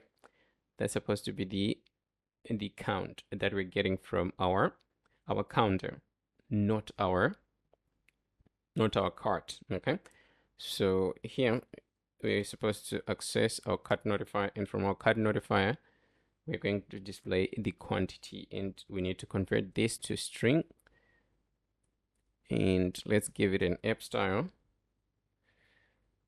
So for the app style we need to give it a size, so we're going to give it a size of 13, not 23, but 13. And let's go ahead and give it a color. Okay, so it's supposed to be it's supposed to be colors.K_dark. We need to make it a little bit darker, and we are going to go with W500. Add a comma, save that. So we have our number, but we need to make a little bit of adjustments. So we need to wrap this in a padding. So let's give it a padding of can we? Okay, not padding per se. Let's say here only top. I'm going to give it a padding of 3, like that. And here we need to manipulate main axis alignment. Let's use main axis alignment or space between. Okay, like that. So that's going to be our counter. So it's either we can make it smaller or we can make it bigger. So if you want to make it smaller, then this number has to be a little bit lower. Like, okay, let's say we put it to 60. Okay, but what I'm worried about is when this number reaches numbers like, let's say, okay, let's remove this and let's put 40. Oh, it's still okay, so we can roll with 60. We can go with our 60 over here. So that's what we need to do. So if we click, then our count is going to increment. At the same time, we are going to have a button over here to update once this is done. Okay, so I want to make it a little bit clear, but it seems like we don't have restate. We don't have restate. We don't have restate. Okay, let's see what we can do. Let's see what we can do. So we're done with this. So back to our cut tile. Since this is taken care of and it's working properly, we can use the same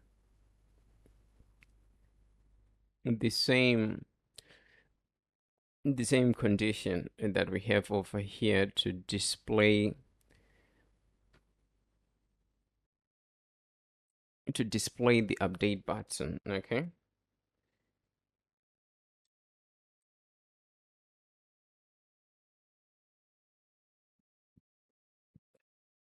Okay, like that. Okay, so that if you're done, then we can press update. So when we update, we are going to update to our backend, and then we're going to refetch. So this part, everything is okay, but the problem is if you want to cancel. Okay, so what I'm going to do over here is to go to our button. So we have on update, right? So here on long press, we need to do something. Okay, so on long press, we're going to print long press. Okay, so here it's working fine. So let's create a function here, and let's call it on console.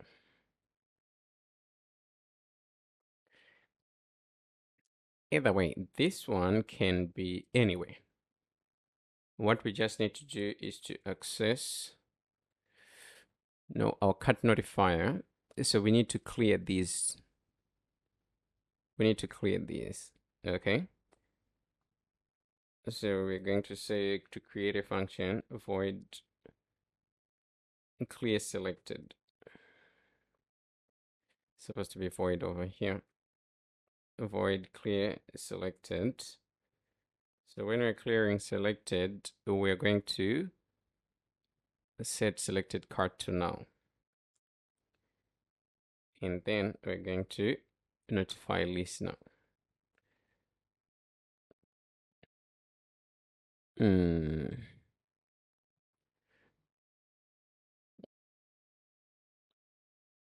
That's one part of it.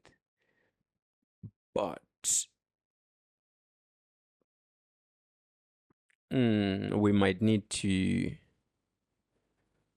create another variable here.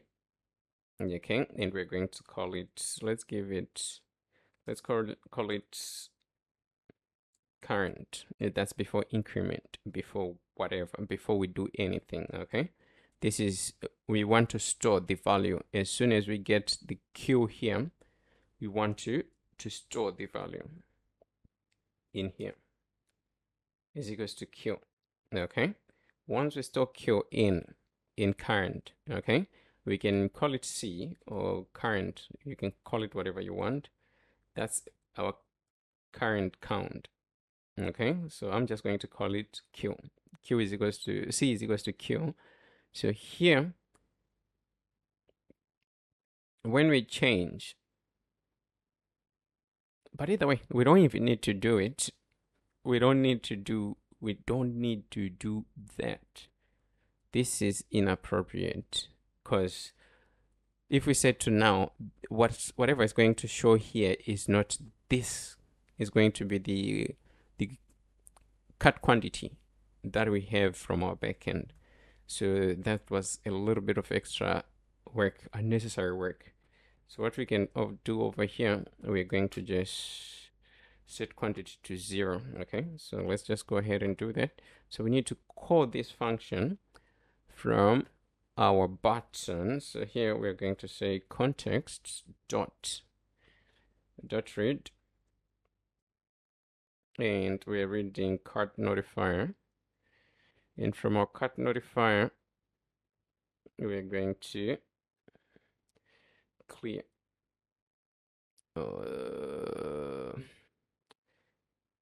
Did I even do it right? Let's see. In clear selected cards, we need to run the function dot clear selected cards like that. Okay.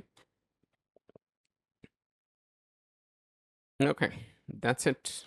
That's all that we need to do.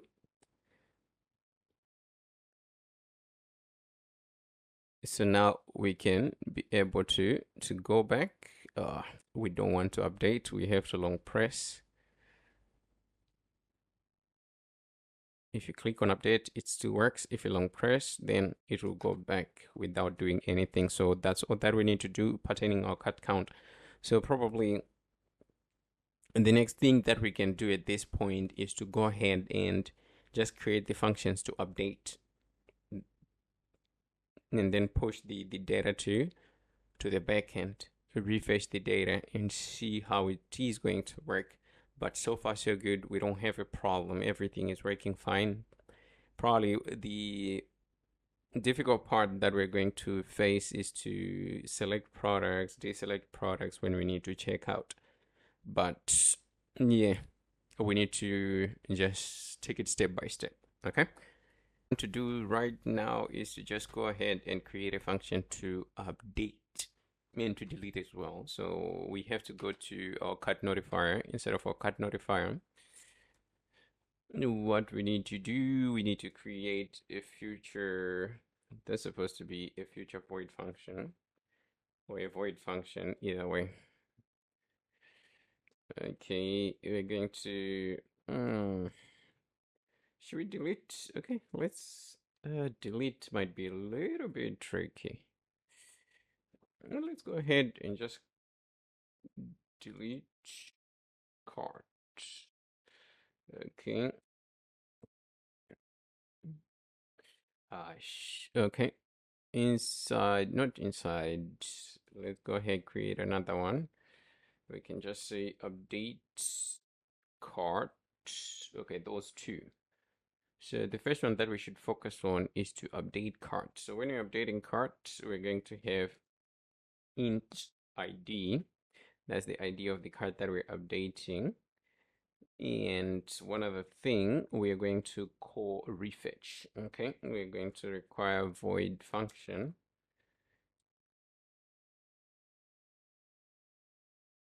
Refetch like that. Okay, and our count is supposed to be quantity. Okay, so we're going to do everything in here. So the first thing that we're going to require right on top is our access token, since it's going to be a route that is tied to a logged in user. Okay, access token is equals to storage, and from storage we are going to go ahead and get a string, and the string that we're getting is access token. Okay, so here it can be a nullable string. Right after that, we're going to have a try. That's supposed to be a try catch. So here, let's go ahead and just debug print. Debug print, we're going to debug print it to string. Okay, if we have an error for now. But if we don't, first we are going to go ahead and create our URI, and we give it a name URL, which is equals to URI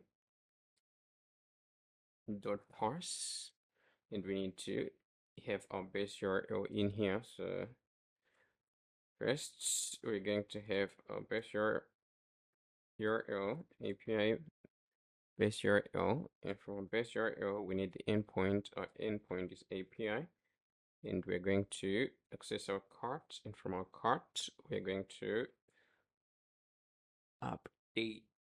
Okay, so when updating we're going to require an ID, which is going to be equal to the ID that we are receiving from our arguments, and we need count, and our count is going to come from that's supposed to be QTY quantity. Okay, so let's close that. Since we have our URL, now we need to have our to send our request. So here first we need to create a final instance of our response is equals to await, since our function is asynchronous. So here we need to send a request via HTTP, and the request is going to be a get requests. And when we're sending the request, we're going to require a URL, and we're also going to require headers. So we're going to visit any of the files that we've created headers. For instance, we already used headers in here. So what we can do is just to copy the headers and we paste them in here. So now we don't have an error, but we haven't imported our HTTP. So we're going to import package HTTP slash HTTP is HTTP. Okay, that's what we need to do. So here we have our response. Oh, this is supposed to be a get, or it's supposed to be a patch. It's supposed to be a patch, if I'm not mistaken. This is supposed to be a patch request, not a get request. Okay. So if we visit our backend and we go to cart, oh, that's supposed to be views. That's supposed to be cart, update cart. That's a patch. Okay, so it's going to be a patch request. And if we visit our URLs, that's supposed to be update. Okay, so everything checks out. So what we need to do over here is to go back to our Flutter application. So we have our response. So we need to process our data a little bit further. So if response.status code is equals to 200, let's say it's 200, then we need to do something. So the first thing that we need to do is to go ahead and refresh the data. Okay,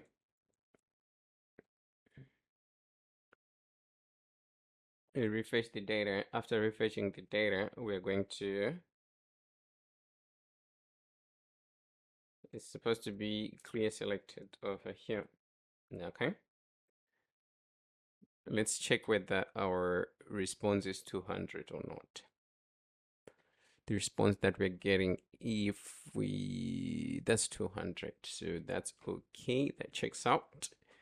So that's what we need to do to update. So let's go ahead and just save this. Okay, after saving, so we need to call this function in on update inside of update button.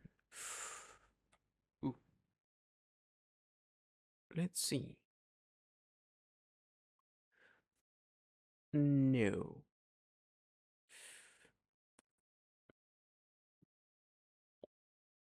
Okay.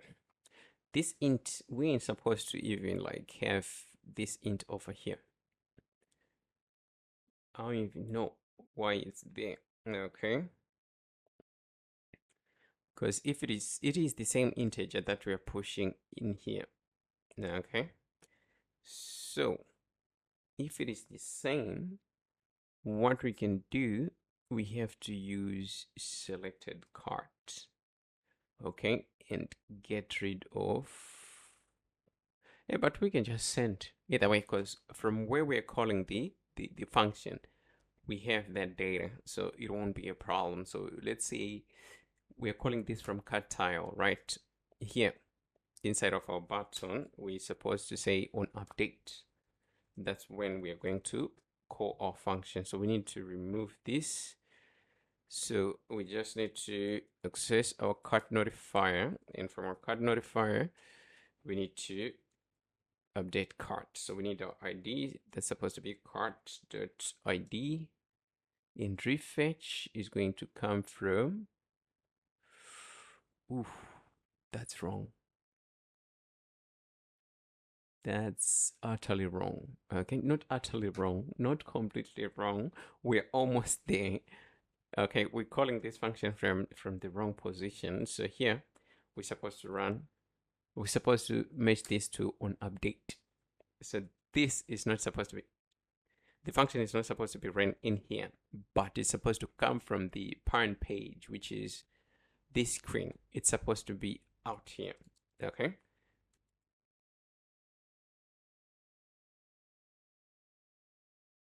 Okay, cut notifier. Oh, do we have cut notifier? We don't.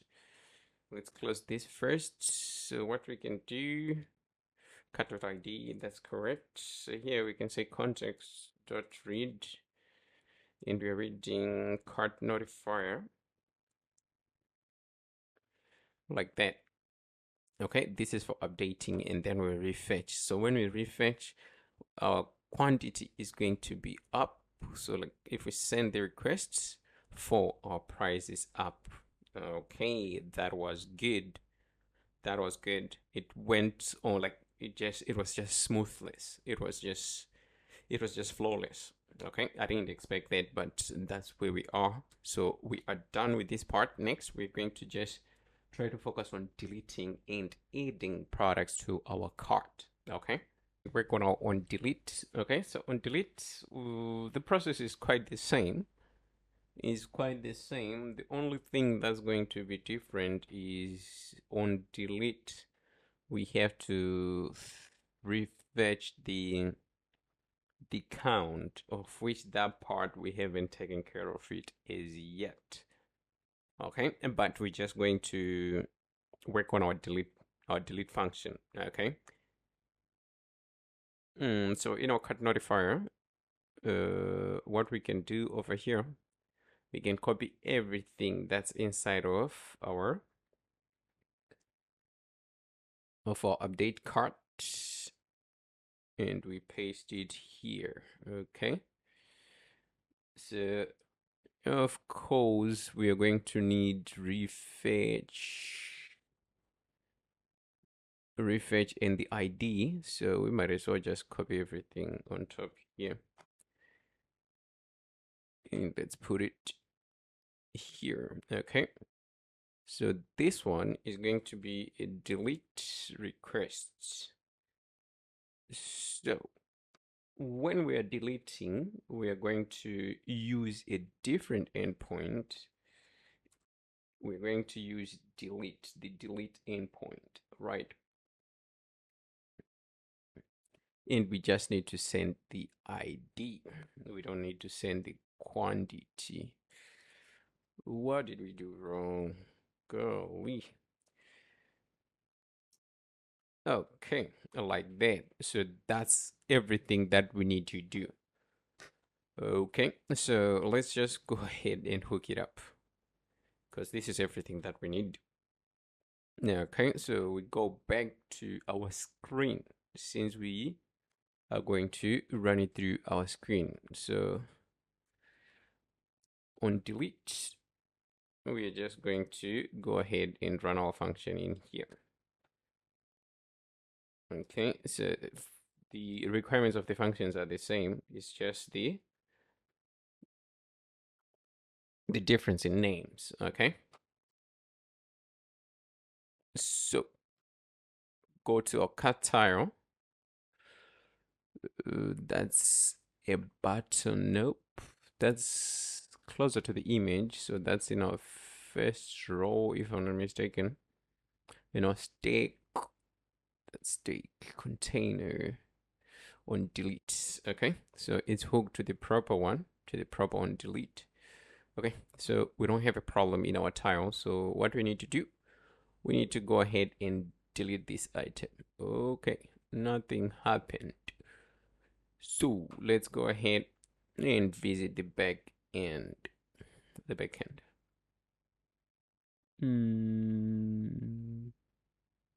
Yes. 404, not found.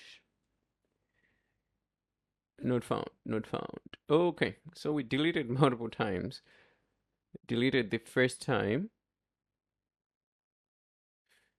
and it returned a 204. So that's the mistake that I made.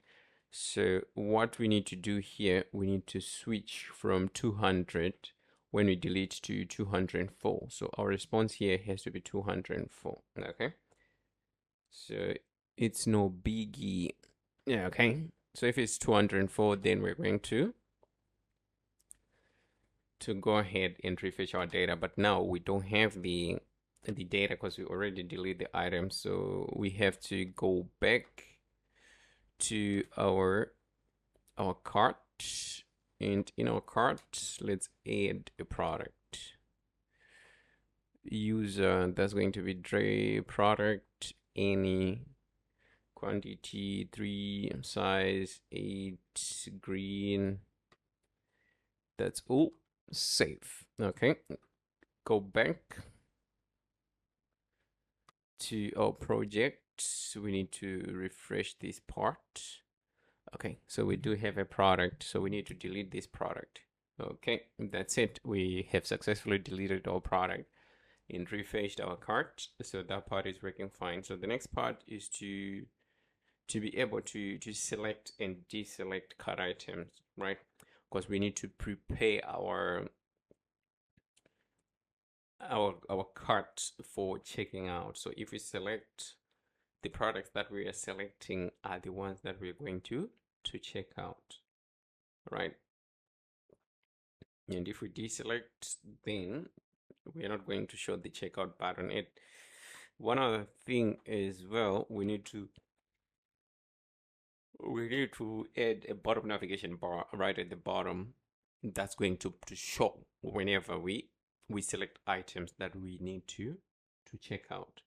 Okay, but for deleting, updating, that is all that we need to do at this particular moment. The first thing that we need to do over here is to go ahead and deal with our count.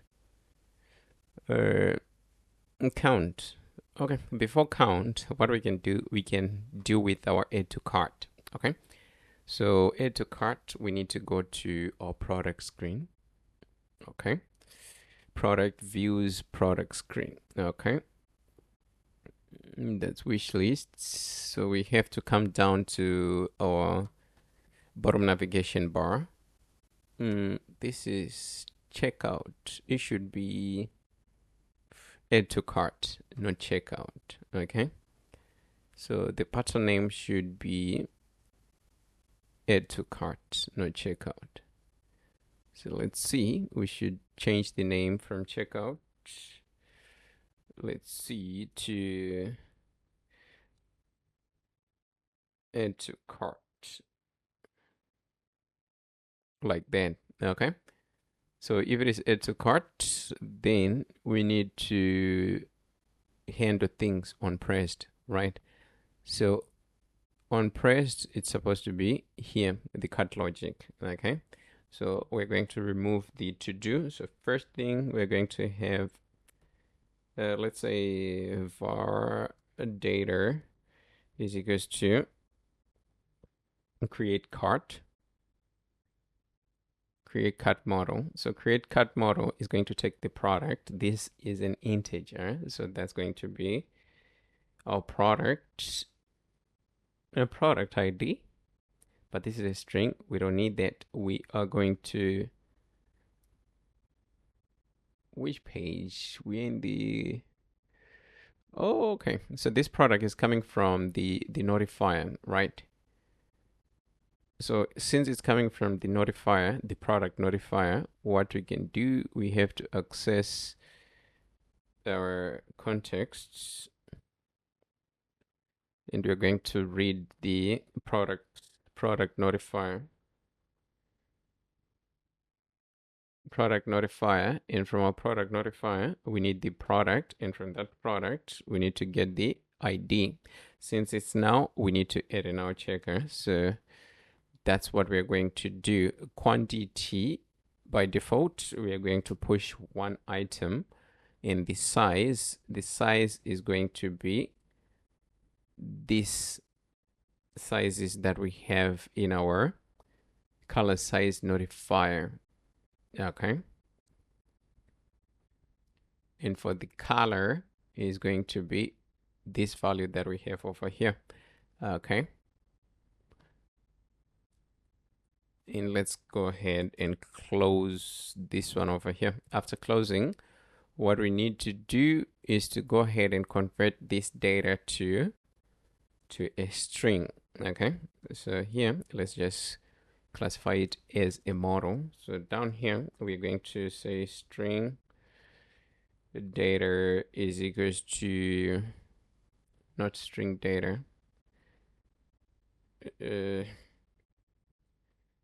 Let's call it cut data over here. Or cut item, cut data. Either way, the difference is the same. So here, we're going to say create, this is supposed to be create cart to JSON. And we're going to push the data. So now we have our data. So what we're going to do over here, we're just going to print the data just to debug, to see whether we're getting our data or not, okay? So here we're going to print cut data, okay? Like that, okay? So if we don't select anything and try to add to cart, we're going error adding to cart. Please select size and color to proceed. So size, color, add to cart. This is the product that we're adding to the cart, okay? So we need to create a function that's going to handle our post requests inside of our cart notifier. So over here, we can just copy one of our functions, paste it down. We're going to call it add to cart. So add to cart is going to require a string. A string data. So to post, we have to check our endpoint. So let's go back to our backend. That's supposed to be cart URLs. So in URLs, that's add. That's going to be our endpoint. So let's go ahead and remove this part. It's completely removed, okay? And just add, okay? This is going to remain the same. We're going to remove that. And here, let's go ahead and remove. So here it's supposed to be 201 since we're creating. And here, instead of delete, it's supposed to be a post request. Since it's a post request, we're going to require a body as well. So our body is going to be the data, okay? So like then that's going to be our function. So here we need to handle what we're going to do as soon as we add product to our cart, okay? Like what's going to happen if we add something to our cart.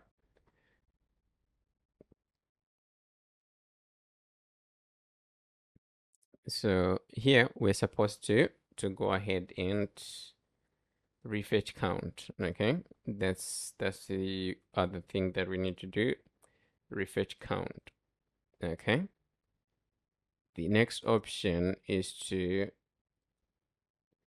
navigate to the cart, okay?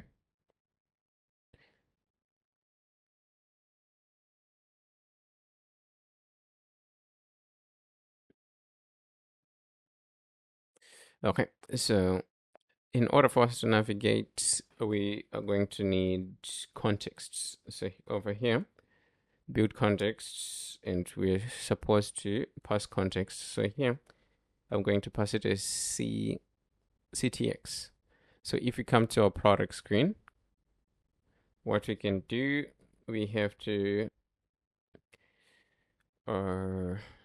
access our contexts. And from our contexts, okay, basically what we what we require is this particular notifier, okay? And we're going to, we need the function. Oh, that's supposed to be cart notifier over here. Not that one. We need add to cart. Okay. So we need data, and our data is this string cart data, and we need our context over here.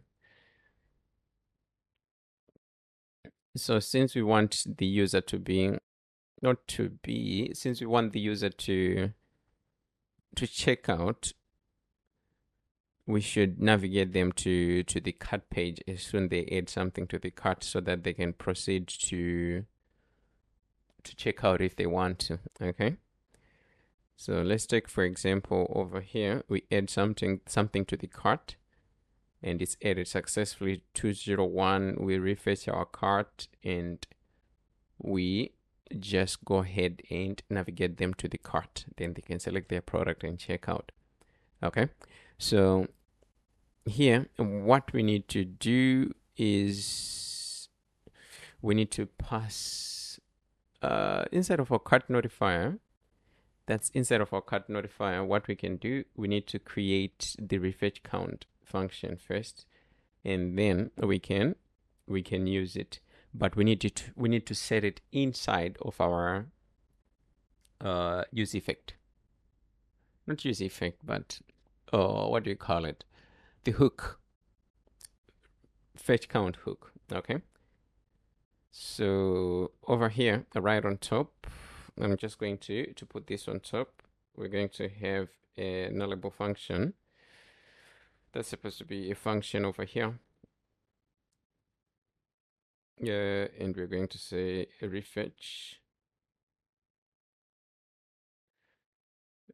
count, and we need a setter, right? So we're going to create, okay. Nope, it's supposed to be a void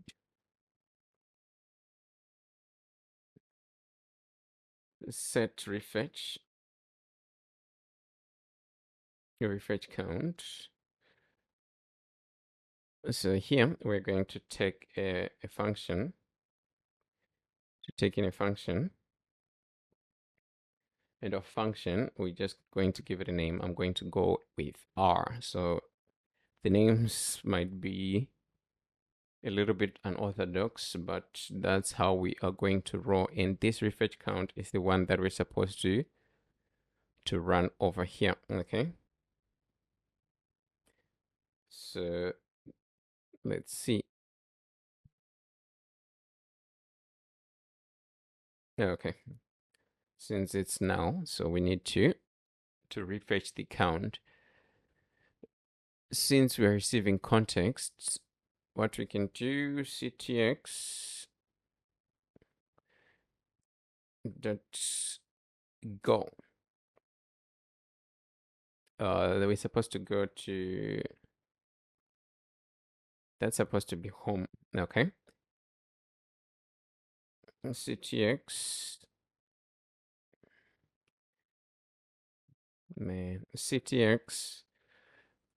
dot read. Here we're going to read the,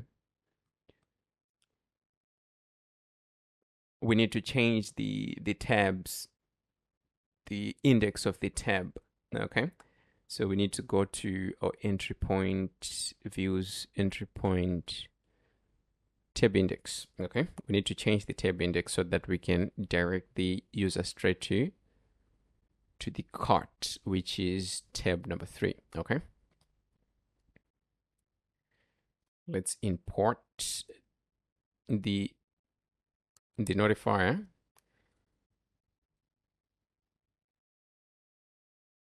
Set index as 3. Okay, so we're going to set index, and then we're going to go back to our home page. So over here, let's just ignore these two. So we want to run a test to see whether we are adding an item successfully to the cart. Now checker can be used on a now value.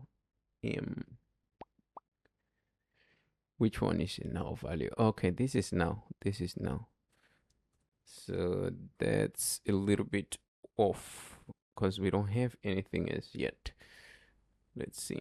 We have something added already, but we didn't navigate. Our refresh didn't work.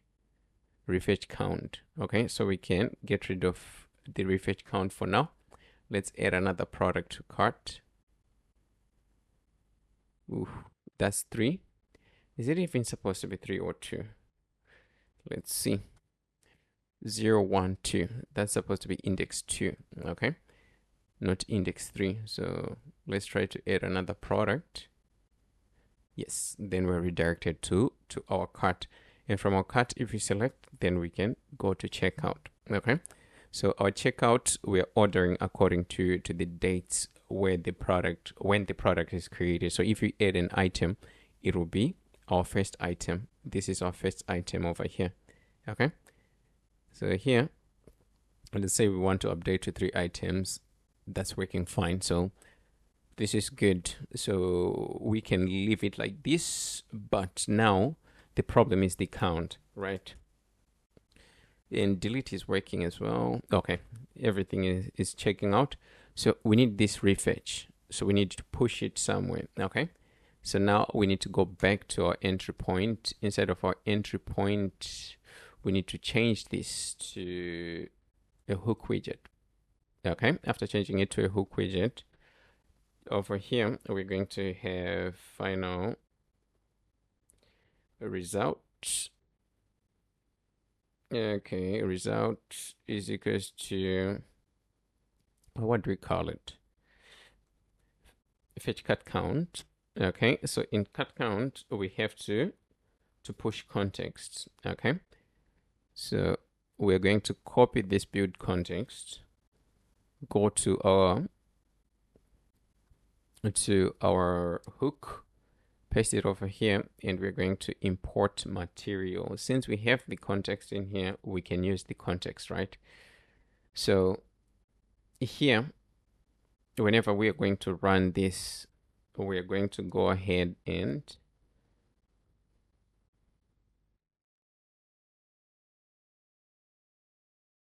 just push refetch. We need to push this refetch to our provider, okay? So it's supposed to be cut notifier, and from our cut notifier, we're going to go ahead and set refetch count, okay? So this one requires a function, so we're going to send in a refetch, okay, like that. So back in this place, in our entry point, we're going to have final count is equals to a result.count, okay, like that. So this count is the count that we're going to show on our cut badge, this 9 badge, not badge, cut badge.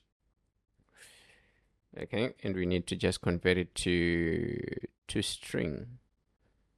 That's a little bit odd. Okay, that's dot. What? That's too odd.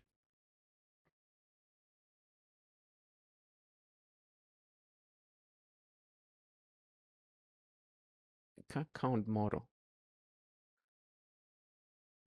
Okay. That's something that we need to take a look at. Cut count. Okay, so it's supposed to be dot cut count.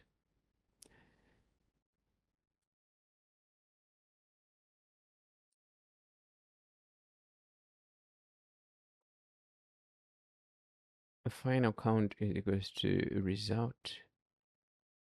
Let's see. Result dot count.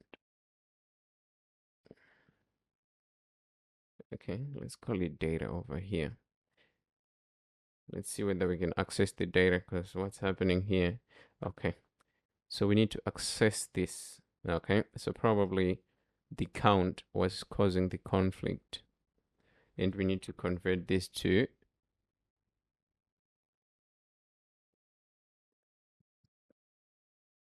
a string.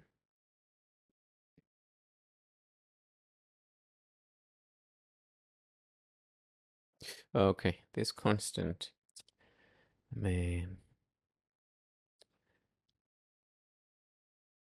Okay, so everything is working there. We need to copy the text and we need to paste it over here. Okay. Let's add consts. Okay, we do have an error because we changed our stateless widget to a hook widget without reloading the page. So we just need to reload the page and then we won't have an error. Okay. So we have two products. These are the two products. So let's say we delete a product here. We should be able to refresh the data over here. But okay, we didn't set on delete. That's on delete, but on add. So let's say we go somewhere, we come back, nothing happens. Let's add something. 2. Let's add something else. 3. Okay. So cut count over here, we need to use this whenever we are deleting as well. Okay. On delete, we're refreshing the cart and we're refreshing the count.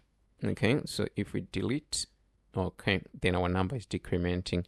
So almost done with everything that we need to do, but our count, everything is working fine. Adding to cart, everything is working. So what we can do is to make sure that when we add something to the cart, then we clear these values, right? So if we go to our controller, not our controller per se, not our controller, but this page, we're sending the data here.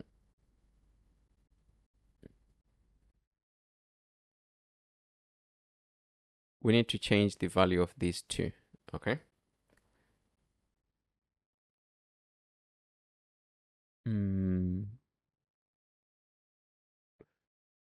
Okay, so we can just go to this page. Since we have context,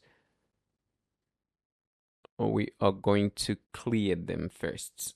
Okay, so let's remove that. Let's remove that as well. So over here, let's import our notifier, and instead of using context, we're going to use ctx dot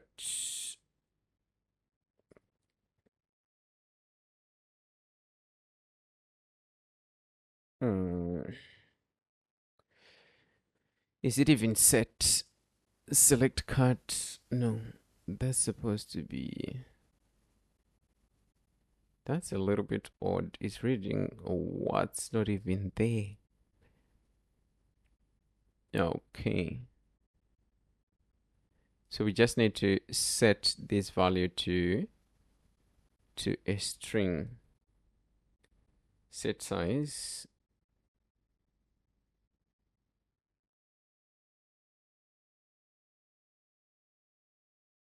Else. Okay, we need to reset it. So we need to set size. Wow, see, it's not even showing. Set size. That's odd.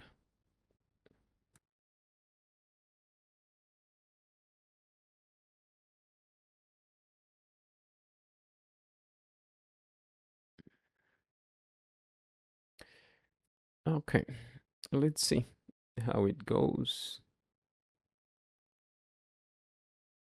Okay, set color to an empty string.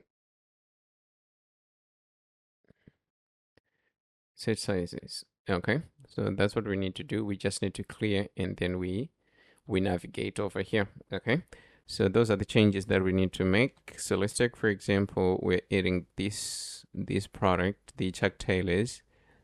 We add, and if we go back, let's say we are going to open shoes. we need it to be clear. We don't want it to have like a residue of what we've done before. Okay, so that's good. We're done with that part, and our count is counting properly.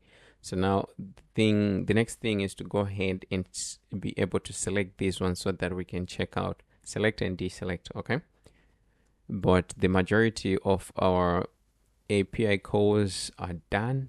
Not majority, all of them that we need to do related to the cart are done. So probably the next thing is to check out, but to check out, we need to select something first. Okay, cool, everything is working. So let's go ahead and work on our project and continue with our project. So we want to deal with the selected cart items, right? So to just have an overview, first in our cart tile, we need to push the cart item ID and the item to our controller. So whenever we run the function here, whenever we run on tap function, right, we're going to push the two. So we need variables where we are going to store the cart ID, cart item ID, and the cart item itself. Okay, so let's go ahead and do that. So the first thing that we're going to do is to create a list int. So in the list int, that's where we are going to store all selected cart items ID. Okay, so let's have a private variable selected cart items. Let's give it a full name so that it will be a little bit easy and just straightforward. And we need to create a getter down here. Okay, so our getter is supposed to be list int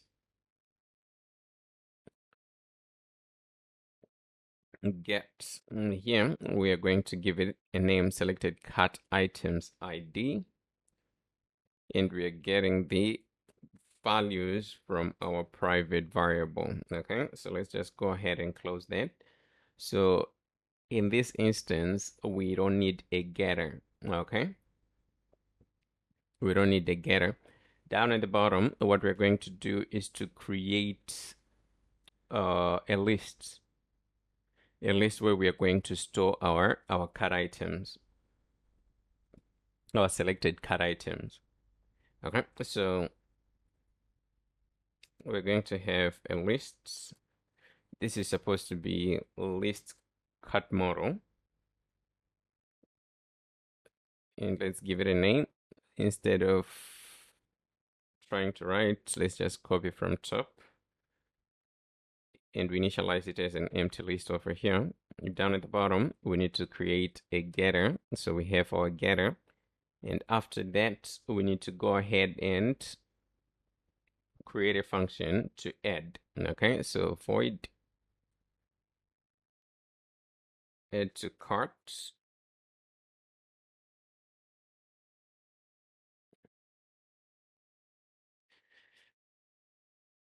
That's select or deselect. Okay,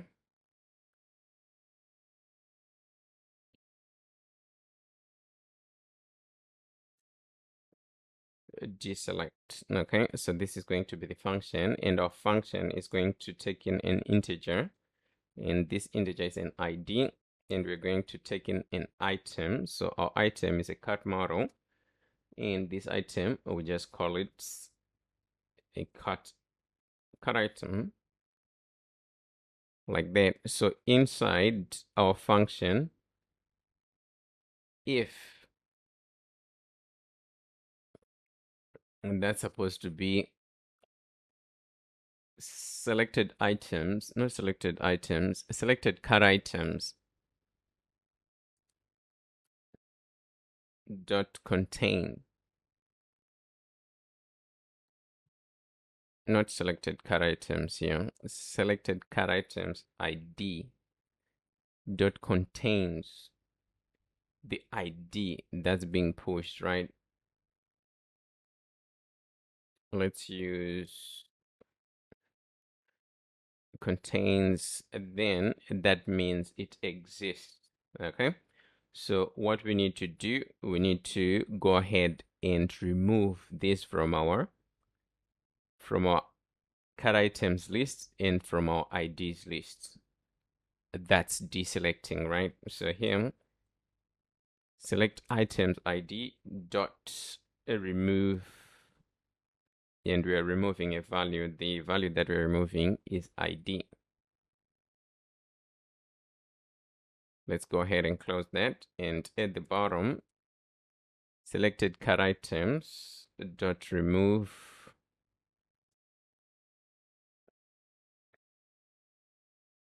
it's supposed to be removed where? Okay, so here it's not supposed to be removed, but it's removed where? Okay, so here where I which is for the item,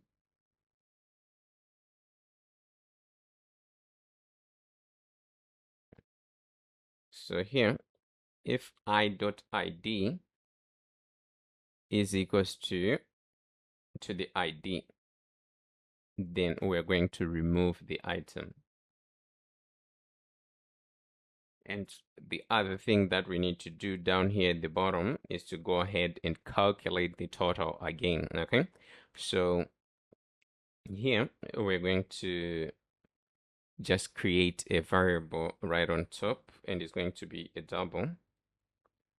So our double, we're going to call it total price. So this is the total price that will show up before we check out. The total price here is a double 0.0. So here, total price is equals to, so we need to create a function to calculate total price. So that's the name of the function, and this function is going to take in selected cut items. Okay, so here down at the bottom, that's outside of this function, we can create the function to calculate our total price. It's supposed to be total over here.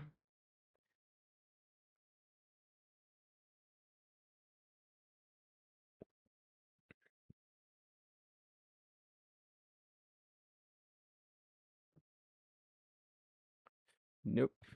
Okay, we can't return void, so we have to return a double here. Okay, so in here we're going to push in, we're going to require a list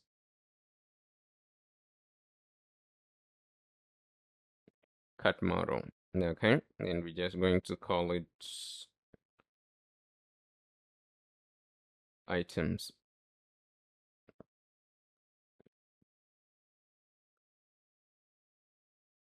So let's go ahead, create a variable on top, a double TP is in total price is equals to 0, 0.0. So let's close that. Down at the bottom, we're going to have a for loop. So for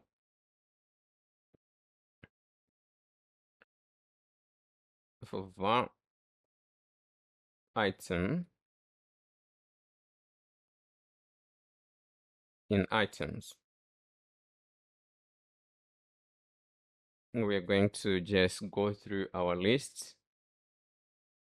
So we're going to say total price, that's TP, is equals to plus minus plus equals to item dot price, item dot product dot price multiplied by the quantity. Okay, so that's how we are going to get our price. And after our loop, after our for loop, we're going to return the TP. Okay, that's the total price, and this total price is the one that we are going to get whenever we run this function. Okay, so let's see. Okay, let's just go ahead and format. That's not how we format. Okay, So this is all that we need to do here, but we just handled one case. So we need to handle the second case. This is whereby we are removing, right? So next scenario, the alternative scenario is when the list doesn't contain this ID. So we need to add that particular item to our selected cart items, right? So we're going to have else. So in our else, we're going to say selected cart items ID dot add, and we're going to add ID. Okay, after adding ID, we need to add the item to our items list. So here dot add, and we're going to add the cart item.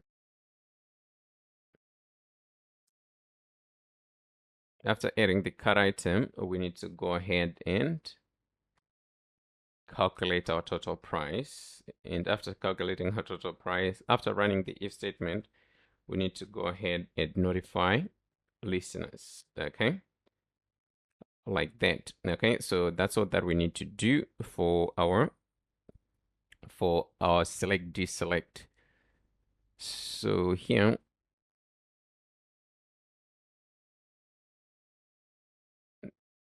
the next step is to go ahead and run a test. Okay, so to run a test, first we need to go ahead and call the function over here, and the function that we're going to be calling is this function. Okay, so we need to access our cart notifier. After accessing our cart notifier, we need to select or deselect, and here we need our ID. So our ID is coming from cart.id, and our cart item is going to be cart over here. Okay, so that's all that we need to do. But for us to see the changes whether an item is selected or deselected, we need to change the color of the tile. Okay, so we have a gesture detector over here, and we have this color over here. So probably that's where we are going to, not probably, that's where we are going to make the differentiation. Okay, so we need to have a condition. So first we need to access our cart notifier, and from our cart notifier we need to go ahead and get selected cart IDs, and if IDs contains the cart.id. Okay, so here let's put not. If it doesn't, then it's going to be white. Else it's going to be K primary light with a little bit of an opacity. So here colors dot K primary light with opacity, and the opacity is going to be some like 0.2. Okay,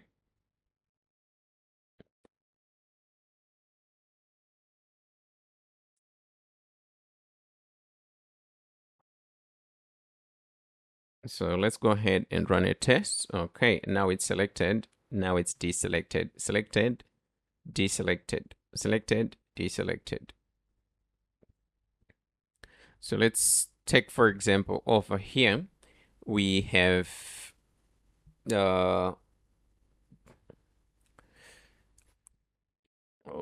this item selected and we delete it. That means we need to remove it from the list as well. Okay, we need to remove it from the list.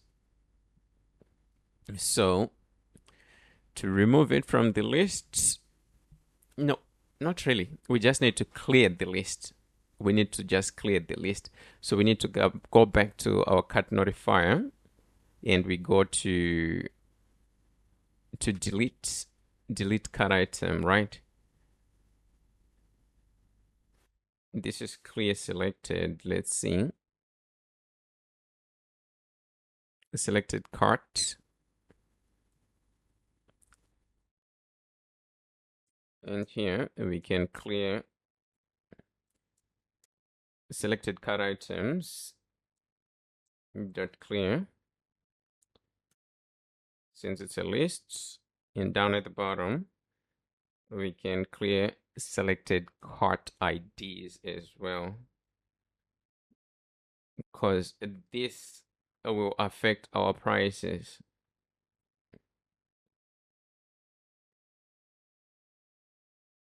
So if we don't clear, then if we delete, the item is going to remain in the list. And if it's in the list, that means it's going to be accommodated for on our pricing. So we don't want that to happen.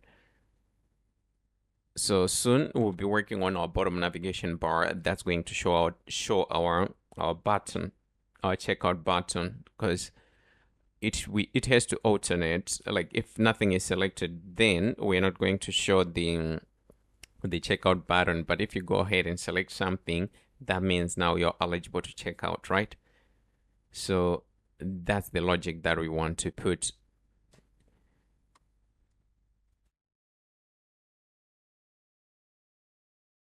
So here, and that works. Update.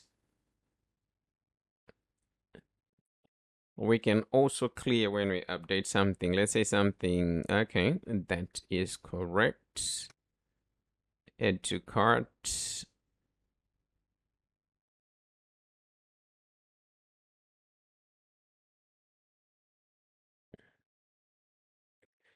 We clear again. But that's not going to happen, I think. We just have to clear our cart as soon as we add something to cart, because if we have we don't need to at this point. We don't need to because it's not selected. So this part, it won't make a difference. It won't make a difference here. Okay, so let's just go ahead and get rid of it.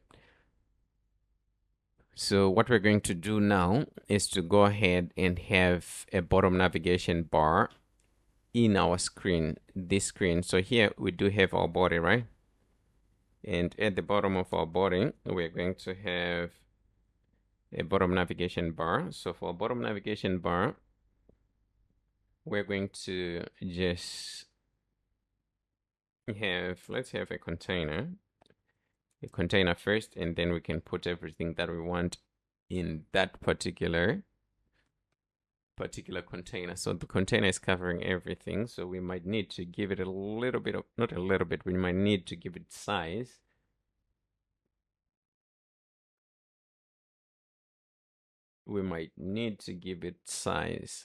But first, let's go ahead and remove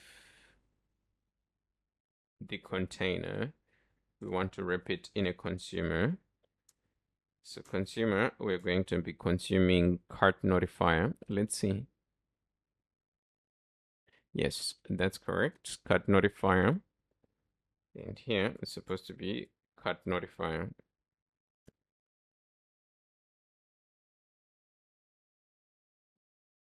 And let's return something.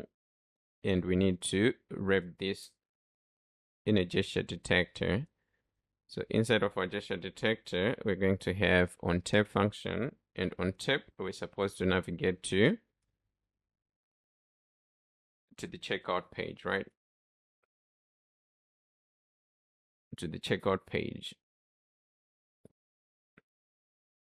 So here we can just say, oh, it's supposed to be navigate to the checkout page. Okay. So we still don't have our page. Our page is there, but it's covered. So here, let's give this a height. We're going to give it a height of 130. So if you give it a height of 130, it's no longer covering the whole screen. But what we need to do is to go ahead and let's give our our container padding. So for our padding, we're going to use edge inserts dot from left, top, right, and bottom. So from the left, we're going to give it a padding of 8. That's supposed to be 8.w. And from the top, we're going to give it a 0. From the right, we're going to give it another 8. And from the bottom, we're going to give it a 90. So that's supposed to be 90.h. Okay. So to make it visible, we need to add decoration. Not decoration per se, but we're going to put our colors inside of decoration because we need to add a little bit more of styles to our container. So decoration takes in box decoration. In our box decoration, the first thing that we're going to put is our color. So for color, we're going to go with, let's go with primary light, like that, okay? So if we're going with primary light, that's cool, but we need to add a little bit of border radius right here. So here we're going to use K radius top, okay? So that's going to be our button. So outside of the box decoration, we need to have a child. And this child is going to be a row. So in our row, we're going to require children. But right on top of the children, we're going to have main axis alignment. So our main axis alignment is going to be space between. So let's go ahead and put our reusable texts. So here it's supposed to be checkout, okay? We can say click to checkout. Let's give it a style. And that's supposed to be F style, and the size that we're going to give it is 15. We have to make it a little bit bigger. And for the color, we're going to go with colors.white. And for the font weight, we're going to go with FW.600. Okay. We have our checkout total. So here we need to add a little bit of padding on all sides. So padding, okay, like that. So we copied the same. We copied the widget that we just created, the text widget. We pasted down at the bottom. So here, instead of having another checkout, we're going to display our price, our total price of selected items, right? Okay, so here, cut notifier dot total price dot to string is fixed. So we need it to be 2 decimal places.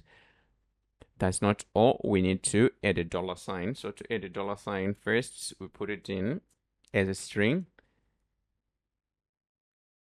And right here, we need to add the $sign. Okay, that will do. So here, we don't have anything selected. That's why our price is 0. But let's say we select something. That's our price. Let's deselect. Our price is gone down. Select, select, select. Okay. So our price will be changing according to the items that we are selecting. So now we need to have a condition that's going to check whether we have something selected or not. So here we're going to say cut notifier dot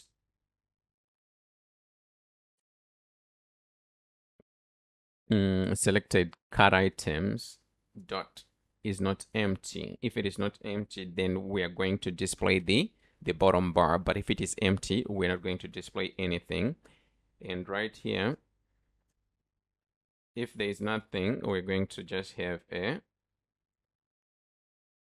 sizebox.shrink. Like now we have nothing in our list. So it's going to be like this. So if we select something, now we have something. Deselect, select, deselect, select. Okay.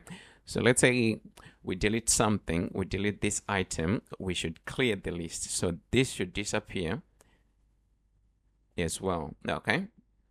So everything is working fine. So now we need to work on tab so that we can be redirected to the next page. So whatever we selected, those items are the ones that we are going to use for checkout.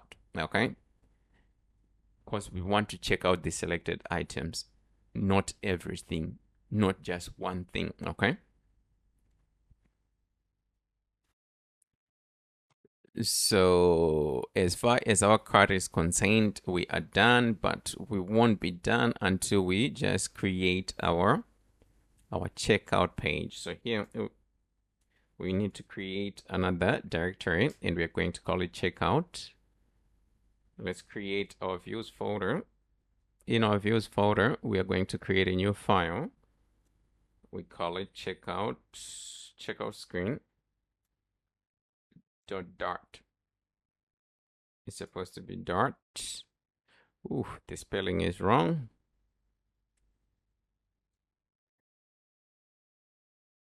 Checkout screen.dart. Okay, so here we're going to have a stateless widget. Let's give this page a name. Checkout page. Let's import material. After importing material, let's just have a scaffold right here. Okay, so after the scaffold, we can just have an air bar, and it's going to be an empty air bar. Okay, so that's all that we need to do for now. And let's go to our routes. So we need to visit common utils app routes. In our app routes, we're going to look for checkout.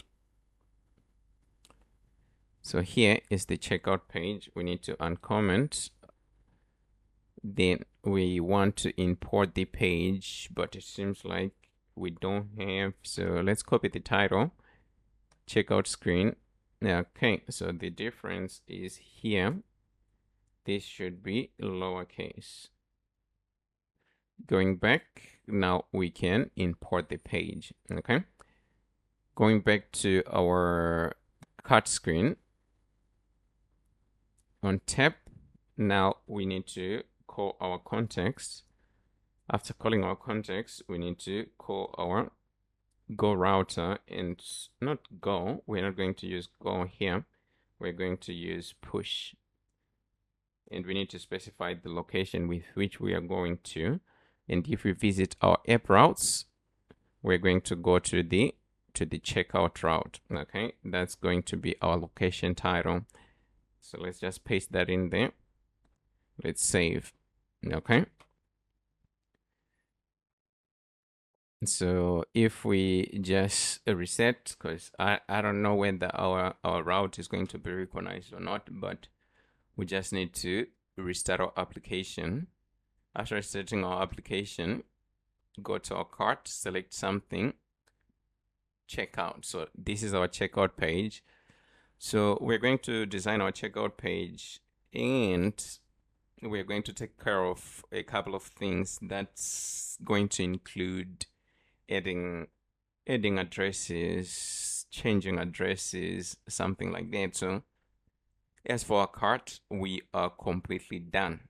Okay, to our checkout page, but first we need to select items and just go to our checkout page. So we need to work on a few things: the app bar, the address block, and the list of items that we're supposed to check out, and then our bottom navigation bar, which is going to take us to the payment page. Okay, so this is our checkout screen now. So we need to make a few changes. So first, let's handle what we are going to display on top. So first, we're going to require a title. So our title is going to be a reusable text widget. Here, we need to access our app texts. After accessing our app text, we need to access checkout. Okay, let's go ahead and give it a style. So for style, we're going to use app style. Let's give it a size. We're going to give it a size of 16. And let's give it a color. So for color, we're going to give it K primary. And for the font weight, we're going to go with fw.bold. So let's save that. After we save, this is what we get. And we need to also change the leading, okay? Not leading with, but leading itself, okay? So once we change the leading, once we have our property leading, we need to go ahead and use the app back button, okay? So in our app back button, we need to do a few things. So here we're just going to pop context, right? Context dot, it's supposed to be context. No, not context. We're going to have on tap. So in our function, that's where we're supposed to pop context. And that's the first thing. So if we go back, we are popping context. So let's move forward. But that's not the only thing. Over here, we are supposed to go ahead and clear the address. We don't have an address yet. That's something that we need to work on in a little bit. Okay, so here we just need to go ahead and write a comment, clear the address, like that. Okay, so let's move on to our body since we are done with our air bar. So down at the bottom, let's go ahead and have our body. So our body, we're going to wrap it in a consumer. So our consumer, we're going to consume cut notifier, import cut notifier, and we're going to import provider as well. After that, we need to have our cart notifier, and we're going to return a list view. Okay, so a list view is going to take in children, and we need to give our list view a padding. Okay, so we need to manipulate the horizontal sides, so it's going to be symmetric. And here we're going to give it a padding of 14. Okay, so in here, let's go ahead and at the top, the first thing that we're going not to do, but we're just going to write a comment. We need to add an address block. Address block.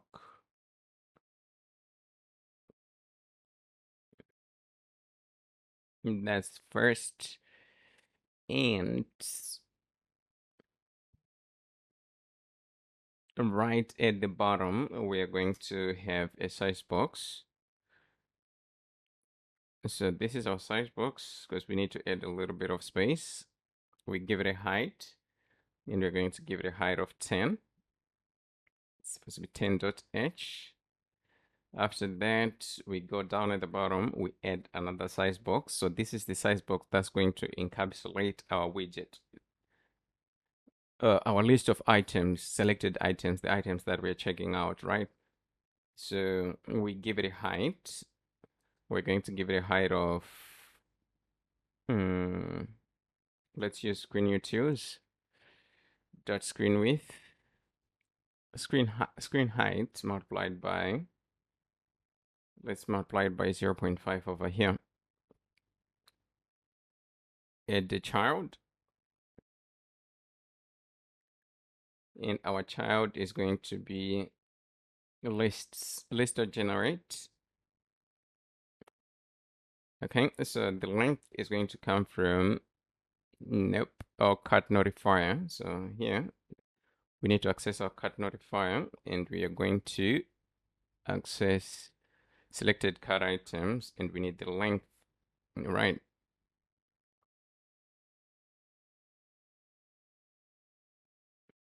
So this is going to be our index. After our index, we need to have a return widget, right? Let's go ahead and just have a return. Now this is okay. Let's return something, and then we go ahead and rectify the mistake that I made. So here, let's just give it a container to begin with. After giving it giving it a container, what we need to do over here, let's add a comma and cut this code. Okay, here we need a column.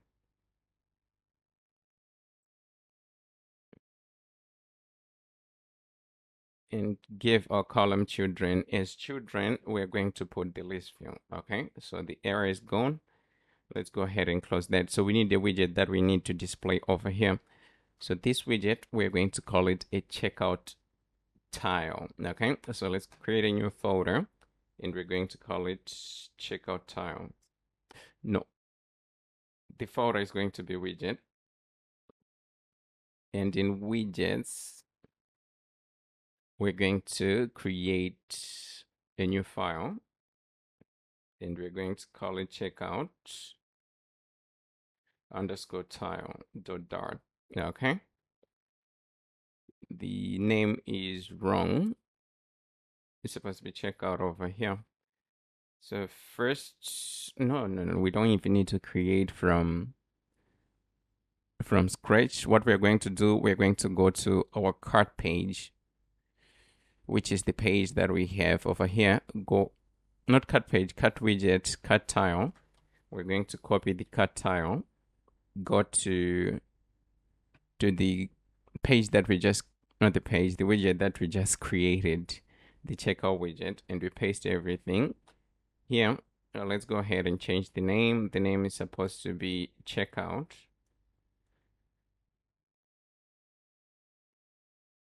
So here we're going to just require the cart item. So let's go ahead and remove these two. After that, we are going to remove the gesture detector.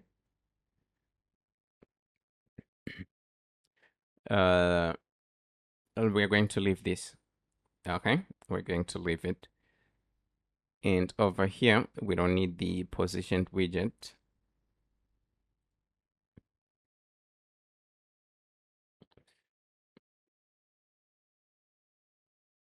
And we don't need these conditions as well.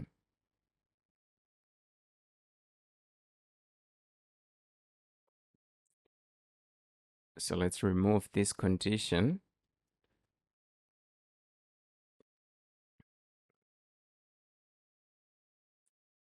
One other thing, okay, this is okay because we have this condition over here. Okay, else you can just remove it, and if you remove it, the task is to just keep this as the color, right? You just keep this as the color. So let us display the widget first, and then we just, I just show you what I mean. Okay, so here's supposed to be checkout tile. So our checkout tile requires a cart, and our cart is coming from cart notifier, selected items. Here we're accessing the index. Okay, so we have our two items. So the color, what I'm saying is if we come to our checkout tile and remove this condition, everything is going to be the same. Okay, we don't need the condition, but this is what we need to do. So let's just go ahead and close this for now. So with these two, we can be able to check out. We need our button and we need our address block right at the, not our button, but our bottom navigation bar that's going to have our payment, like our payment thingy, our payment total, and the button to just continue to the payment page. Okay, so probably we're going to just create this block first. Oh, we can. Okay, let's see what's the best way. The best way that we can go about it is to just work on the backend code first. After we're done with the code, then we can go on to work with our addresses, right? Okay, so that's what we are going to do. We go back to our backend, deal with our addresses side, and then we come back, we deal with our block with the real data, and we don't want to put static data at this particular point. Okay,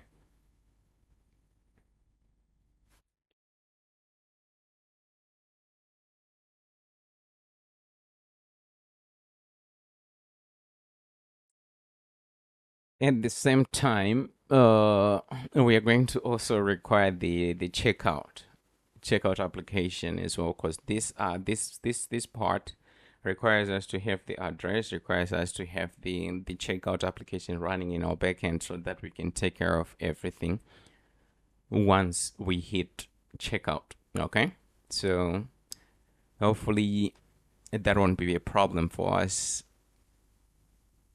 Now let's go ahead and work on our backend side. We want to add addresses, so we're going to create another application.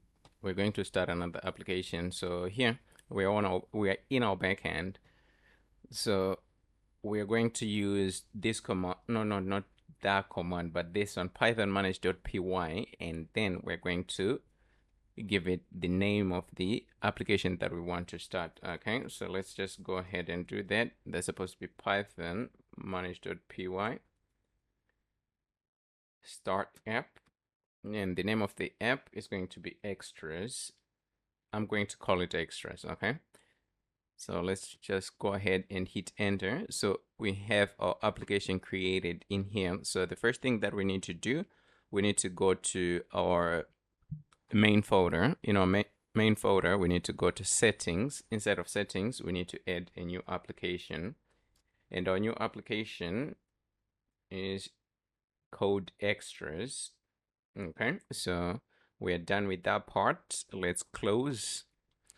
So following the steps, just like what we were doing before, we need to create urls.py. After creating urls.py, we need to go ahead and create another folder, another file that's going to be for our serializers. So that's going to be serializers.py. Okay. Now that we have these files, we need to focus on creating our models. Okay. So opening our models file, but before that, let's just go ahead and close almost everything here. Now, opening our models.py, we need to create our models. Okay, so over here we need to go ahead and have a class, and the class name is going to be address. So our address takes in models dot model. Okay, and now we need to enter the data, right? So here we need to have, what do we call it, a choice field. So for us to have a choice field, we need to mention the choices that we need. So first, we're going to have a choice with the name home. Is going to be all caps, is equals to home in lowercase. Okay. So let's copy and paste it 2 times. So we're going to have home, office, and school. Our next one, we're going to call it office. And over here is going to be office as well. And the last one is going to be school. So school in caps. And down here, it's supposed to be school.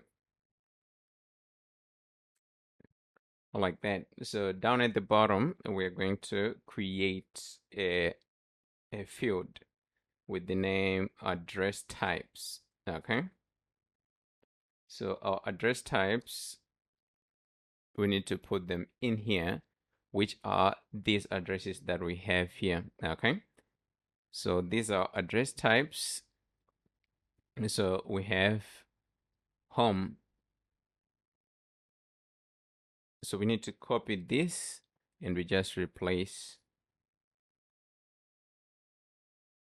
we just replace these strings.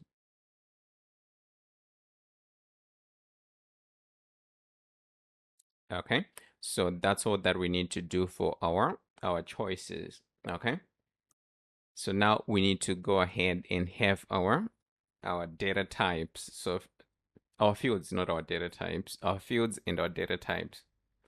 Okay, so first we're going to have lots. So for our lot is going to be models dot float field. So a float field is just a float field.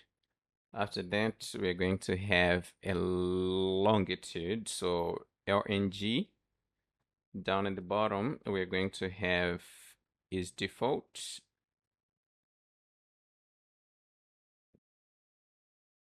Is default. And this is to check whether the address is default or not. So it's supposed to be models dot boolean field. In our boolean field, we're going to have a default value. By default, it's going to be false. Okay. Okay. In Python, it's supposed to be a cap. And down at the bottom, we're going to have address is equals to models dot char field. So in our char field, we're going to have max length. Our max length is going to be 255. In blank, we are going to set it to false. So we should have an address whenever we are going to push our address. Down at the bottom here, we're going to have a phone. So whenever you're adding an address, you should add a phone number as well. Okay, so that should be the number of the person who's receiving the package. Char field 255 blank false, and we can leave it like that. And down at the bottom, we're going to require a user ID. Okay, user ID is equals to models.foreign field, foreign key, not foreign field. That's supposed to be a foreign key. So here we require the user, and on delete, we're supposed to delete the address as well. So we're using models.cascade. So over here, we need to import user from django.contrib.auth.models. Okay, so here from django.auth dot no, not dot auth, supposed to be contrib dot auth dot models. We're going to import the user model. Okay, so our error is gone. And last, we're going to have our address type, and our address type is going to be a char field. And from our char field, we're only going to accept whatever we have in our choices. Okay. And over here, let's give it a default value. So for default value, we're going to say home. Okay, so home is our default value. Max length, it can be 10 because these are too small. Okay, so down at the bottom, we need to create our data representation, and it's going to take self, and we're going to return, let's format.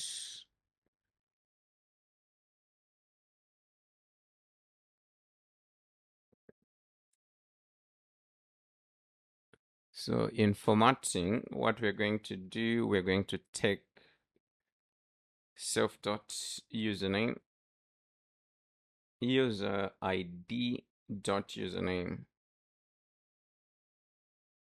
and self.address type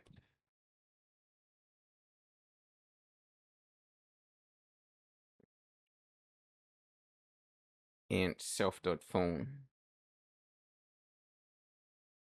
So those are the three things that we're going to be displaying in our home page. Okay, so down at the bottom, let's just go ahead and create another class.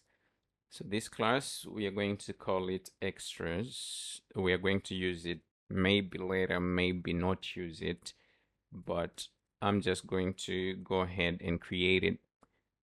So here we're going to have is verified. So is verified is going to be models dot boolean field. Default is going to be false.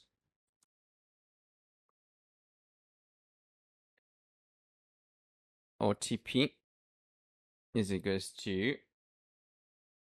models dot char field blank. Nope. Let's have a default value here. Put it as an empty string. Here, let's make it 6. 6. Okay, 6 will do.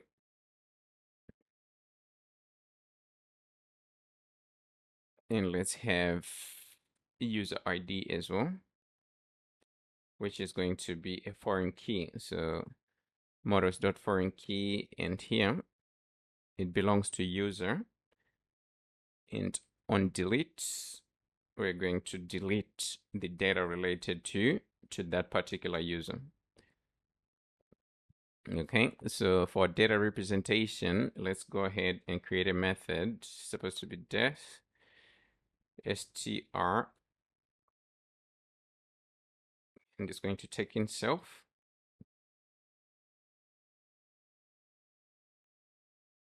And let's return self dot, not self dot ID per se.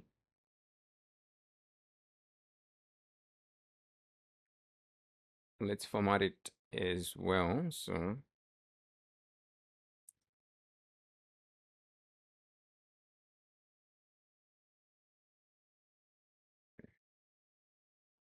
So here, ID, and that's going to be the user ID. And over here, we're going to, not ID, let's go with the username and ID. Okay, so first we put the username and we put the ID.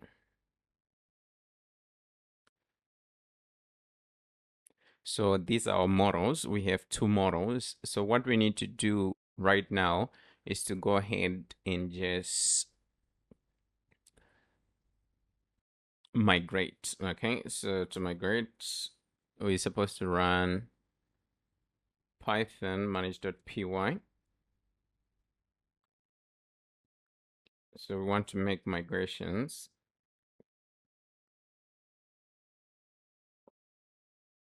And over here, we want to give the name of the application, which is extras. Okay, so let's see. Okay, we do have an error over here. Let's see where the error is coming from.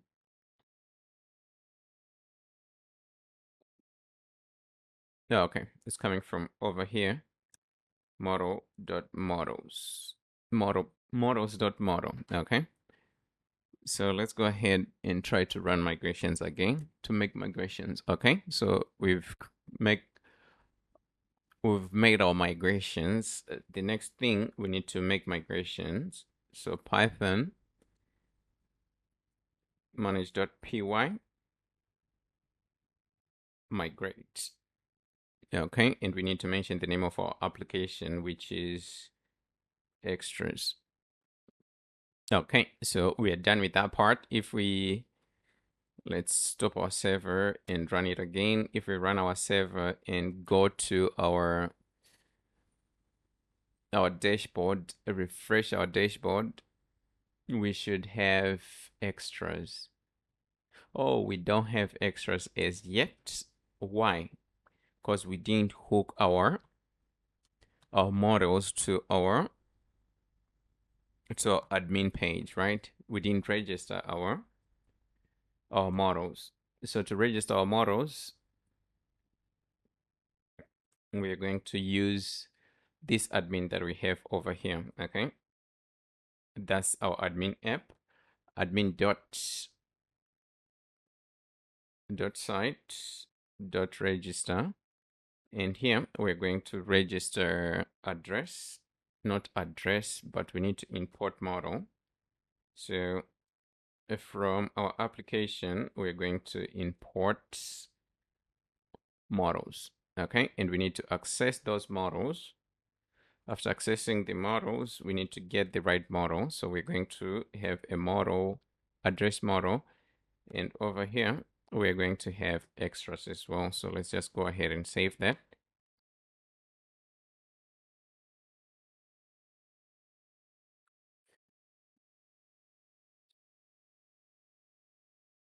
The model, okay. So this was because we just copied and pasted, but now I think our application will run without without any error. Okay.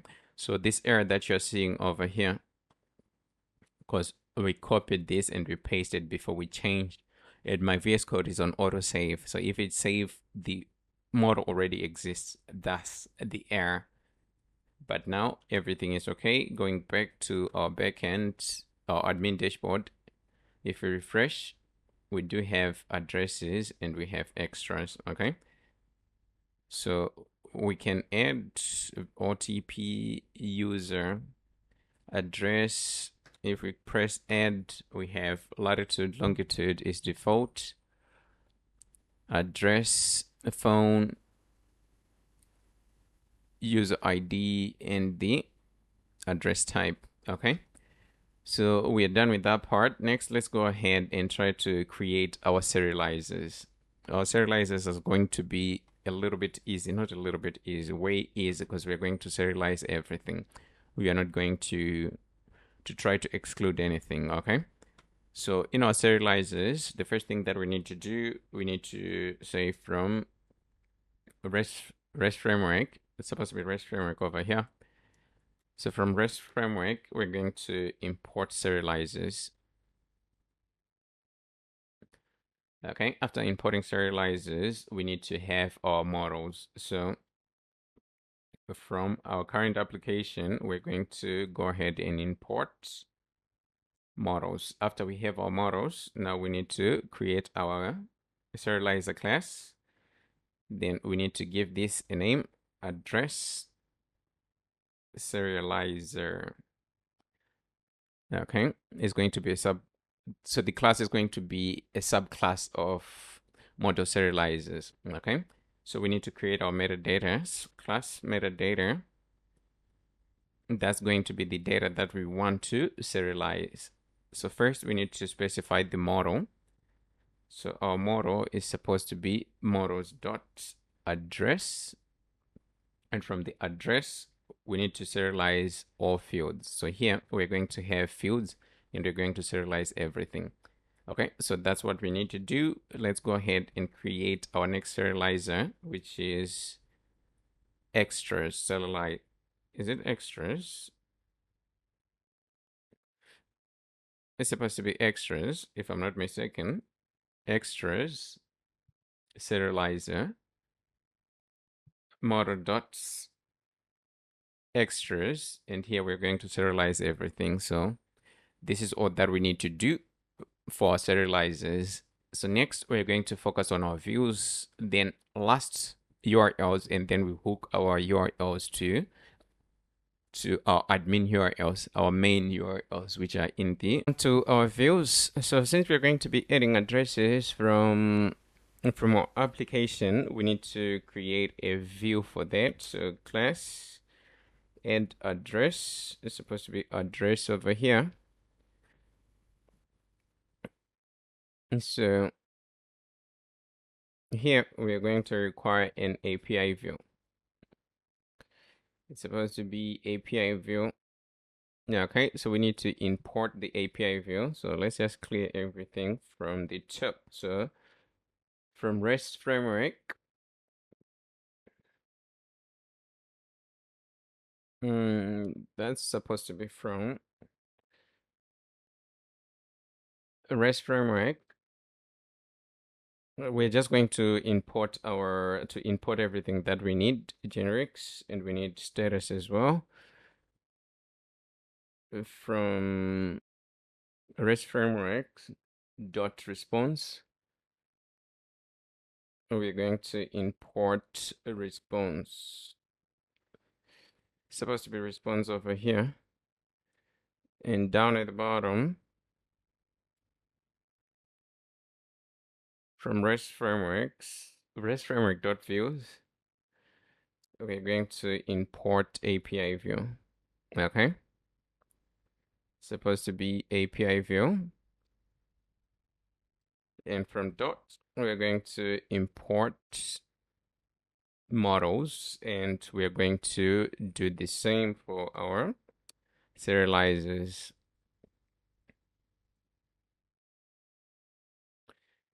Okay, we don't need that.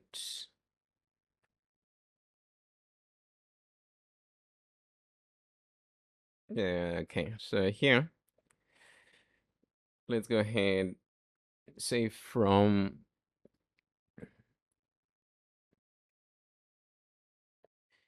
let's see, Django.config conf, not config. We're going to import settings.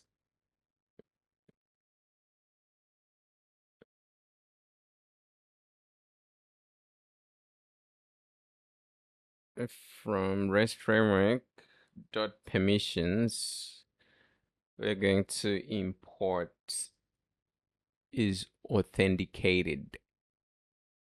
Okay, so that's what we need for the time being. But before we forget, from Django dot shortcuts,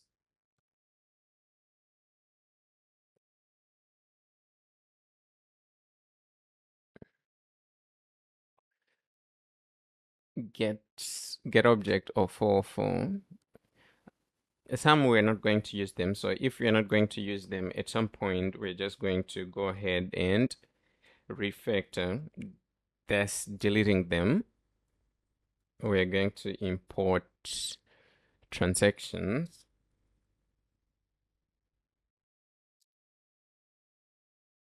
Yeah, okay. So that's all that we need. So here, when we're adding an address, first we need to check our permissions. So permissions class is equals to is authenticated. After we have our is authenticated, we are going to create our method, and our method is supposed to be post, and it's going to take self and a request.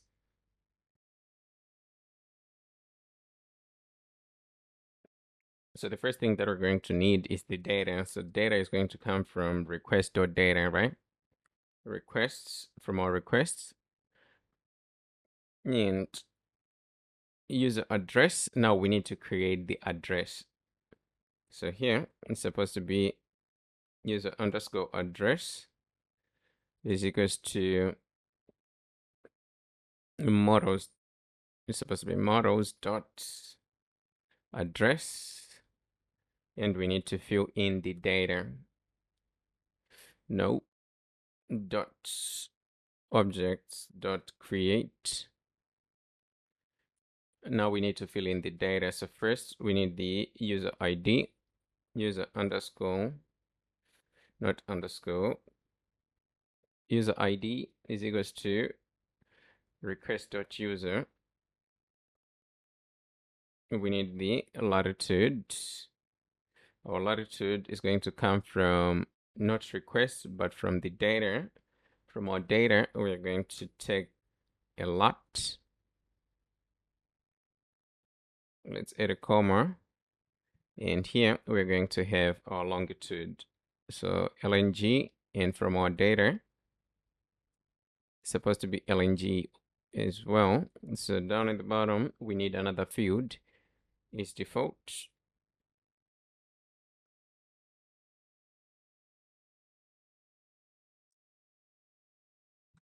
we just copy this and we paste it in here. After pasting it, we're going to require the address itself. So is equals to data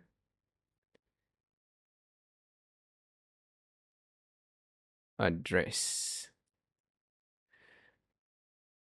And we need our phone number is equals to data, and then we're getting our phone number. After that, we're going to require our address type is equals to data, and we need to get the address type like that. Okay.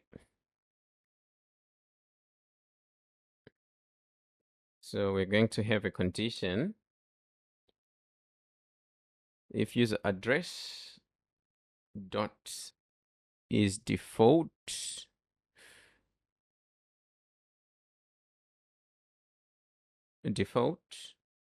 is equals to true, then we're going to access our models. Models.address.objects, and from our objects we need to filter all the addresses that belongs to a user. So here we are going to specify the field user ID, and this user ID is supposed to be equal to the request.user. Okay, and then we are going to set everything to false. So here to update, we just put dot update, and we are going to update is default to false. Okay, so the one address that we have, the address that we have on top, this user address, if it is true, is going to go ahead and just get saved as our default address. So we're going to check whether we have any existing default address in our database. If we don't, if we do, we're going to set it to false, and then we are going to just go ahead and save our data after we ran our condition. Okay, after we save, then we're going to go ahead and return, and over here we just need to return a response. That's supposed to be a response, and in our response we need our status, and our status is supposed to be coming from the status dot 201 created, right? So that's what that we need to do to add the address. Okay, so down at the bottom we need to create a class to get user addresses. So we're going to say get user addresses. Okay, so user address is going to be a subclass of the API view. So first we need our permission class. After our permission class, we need our method, and our method here is supposed to be a patch. Okay, so we're going to take in self and the request. Ooh. So first we want to retrieve the address from request queries. So the address ID. So here we're going to retrieve it from request dot query params,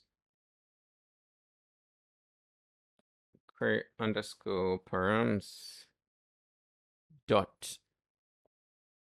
Here we're going to get ID. So we're going to pass it as an ID. Once we get the ID, oof, this is wrong. This is wrong. Okay, it's not supposed to be a page, it's supposed to be a get. Anyways, let's get over here. And this is wrong since we're getting the list. Okay, so what we can do here, let's rectify it real quick. So address, supposed to be addresses is equals to models dot address dot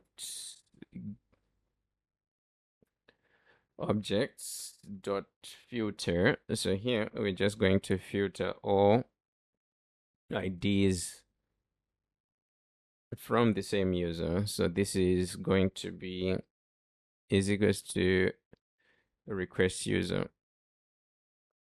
After that, we need to serialize our data. So we need to create a serializer. A serializer with a Z. Serializer is equals to serializers dot address serializer, and we need to pass in our addresses, and we need to mark many is true since it's a list, and we're just going to return our response serializer.data. Okay, so that's it for getting addresses. Our next class is to go ahead and get, let's see, we can create one to get the default address class, and get default address. So here is going to take in an API view. We need our permissions. After permissions, we need our method. So it's supposed to be a get.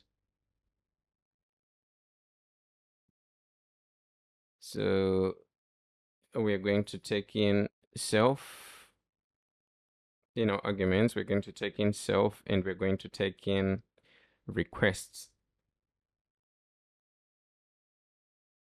So first we need our addresses. So our addresses are going to come from models dot address dot objects dot filter, and here we're going to filter with the user ID, where user ID is equals to requests dot user dot user, and his default is true.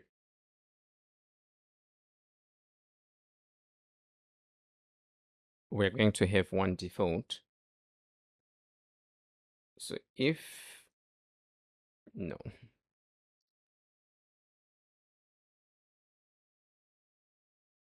addresses doesn't exist, of which this is supposed to be address, since we're going to retrieve one address, not multiple.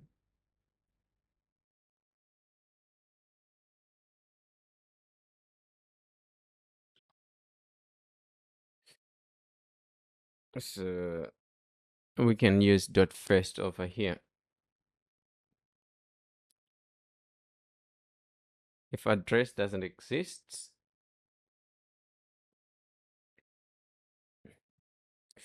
either way, the difference is the same.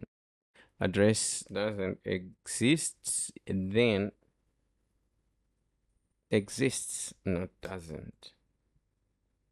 If the address exists, then what we're going to do over here, we're going to get the first address from that list. Okay, so we're going to create a new variable. We're going to call it address, and we're going to get the first address. After getting the first address, we need to serialize the data.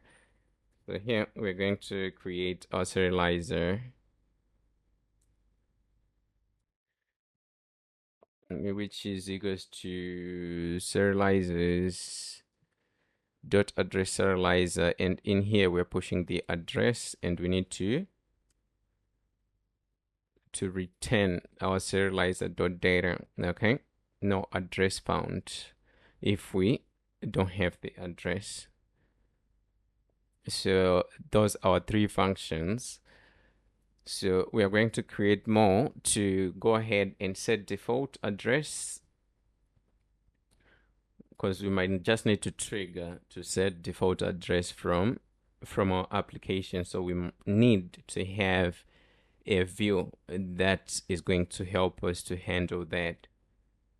And we need another one to delete addresses from our list as well. So 2 functions that we still need to create. And create our delete view. So here it's supposed to be delete address. It's going to take in API view. So first we need permissions. After permissions, we're going to have our method, and it's going to be a delete.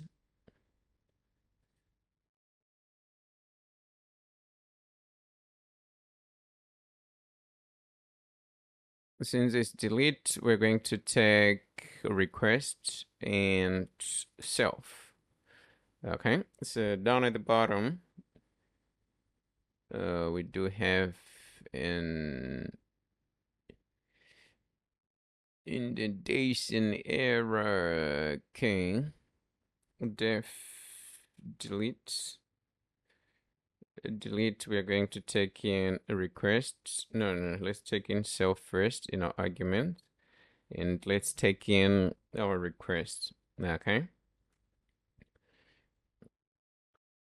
It's supposed to be a request. So the first thing that we need to do, we need to get our address from our params, right? So we're going to have a field, and we're going to call it address. Should we call it address or ID? Okay, address ID is equals to requests dot query params, query underscore params, and from our params we're going to get the ID. Okay, so now that we have the ID, we got the ID, we have to check whether we have the address or not, because we are not sure whether we are getting something from our params. So that's the first thing. If not address ID, then we're going to just return a 404. Okay, address ID not provided. So here down at the bottom, we're going to have a try. So in our try, we need to have user.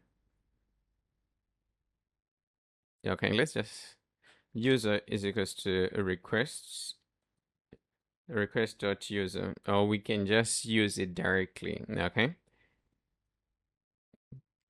so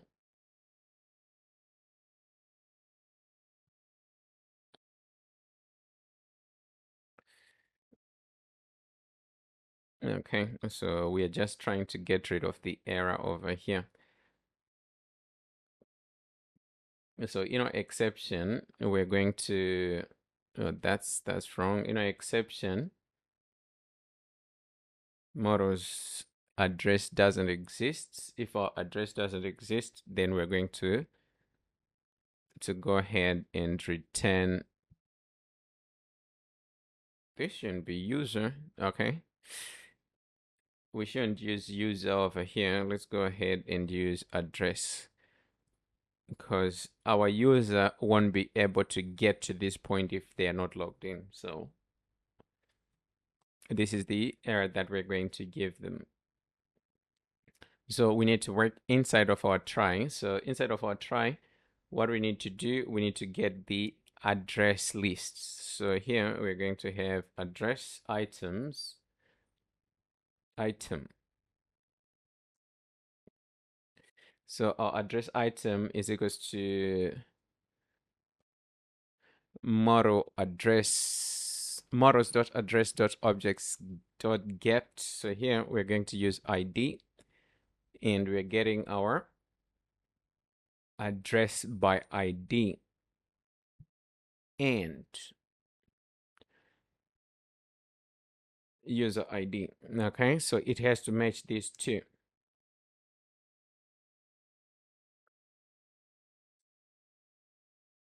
After after it matches,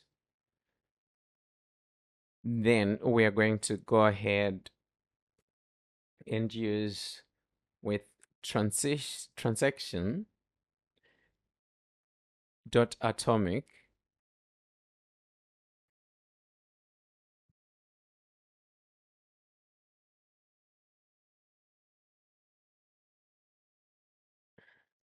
so our condition is going to be if address item dot is default.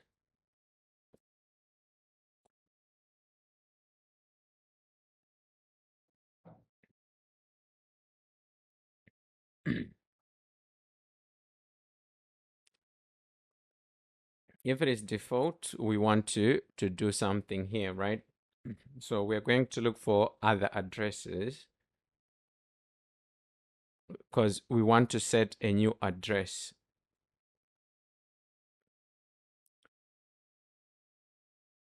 So here we're going to do the same models.filter, and here we're going to use user, and we're going to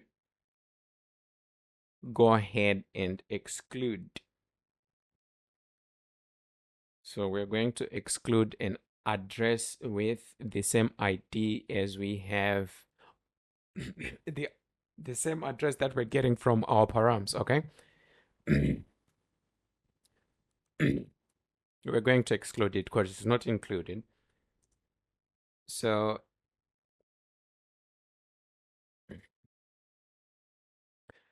if other address dot exists, if they exist, we're going to look for one address and we're going to to make it a default. So here we're going to say new default address is equals to models, not models, since we have our address in other addresses dot first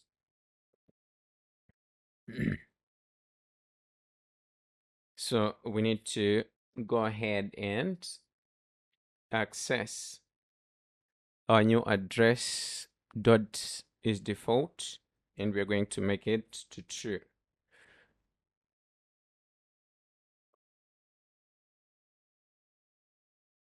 To true, and then we're just going to go ahead and save. Okay, so here it's supposed to be new address dot save. After we save, we're going to have else we don't have an address, right? We're going to go ahead and just return a response. Okay, like you cannot delete an address while you don't have any other address. So here we're going to have response. It's not supposed to be no default address found. So here we can say you cannot delete an address without another. You cannot delete a default address without any other address.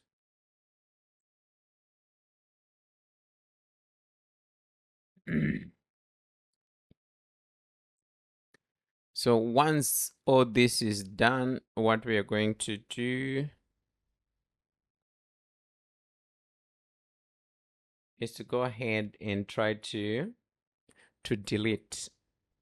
Okay, so we're going to access our address item, and then we're going to delete. After we delete, then we're just going to return a response. Okay, and our response, we're not going to pass a message over here, so we're just going to pass a status.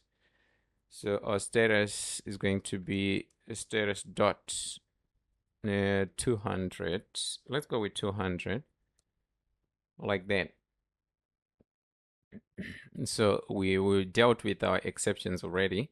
So there's nothing more that we need to do in this section. We're done with delete.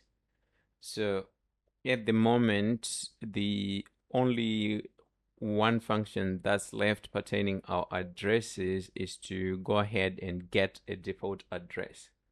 Okay. Set default address, not get. We already have the view for getting a default. So we need to have one view to set a default address. Okay, so set default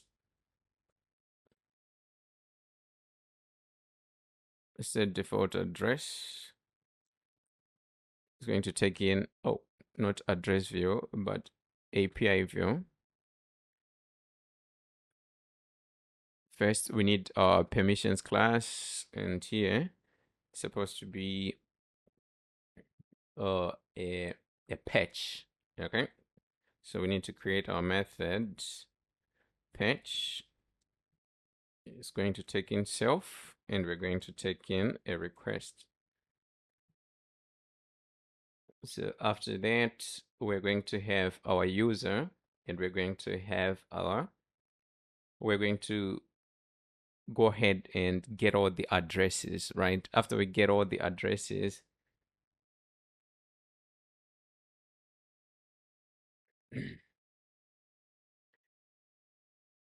not get all the addresses, or we're going to get the address that we're looking for. So let's go ahead and try the code, because it's a little bit confusing. Address is equals to a request. So we're just going to pass the ID through params. We're not going to use a post. Okay. Dot query params is supposed to be query params over here. Query underscore params dot get ID. So if not ID, we're going to send a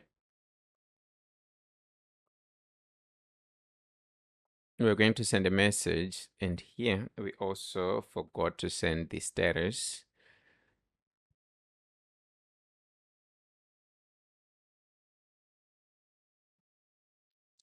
Status is supposed to be 404, so status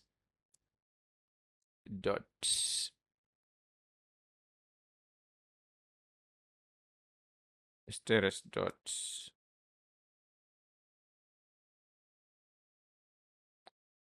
that's a little bit odd.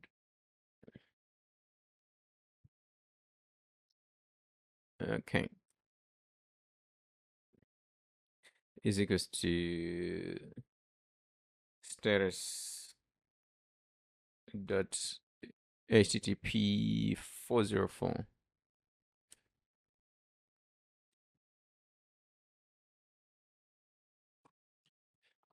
Let's bring this a little bit up.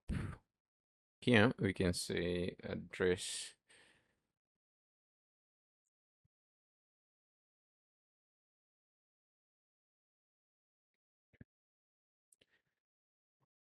and here we can pass a 400.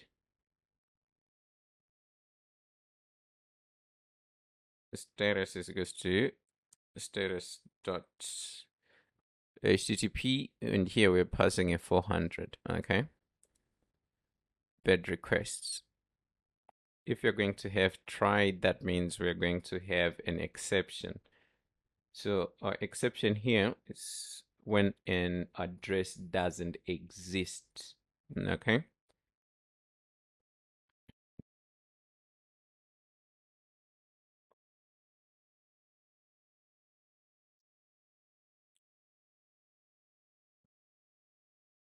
So if our address doesn't exist, we're going to just return.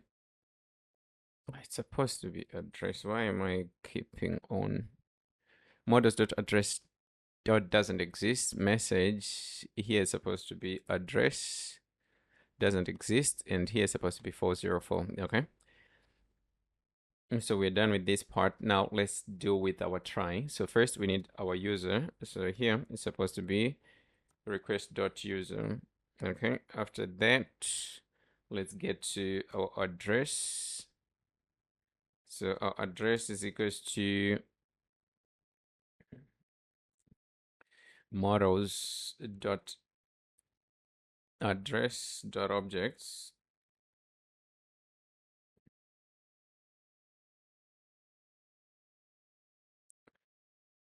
dot get. Okay, so here we're getting an address by ID. After we get the address by ID, what we need to do, we need to go ahead and get all the addresses related to the user. So models dot objects dot address dot object. Man, I can't even type.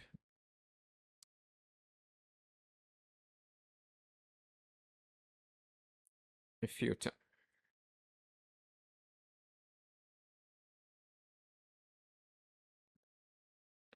So here we are filtering by user ID.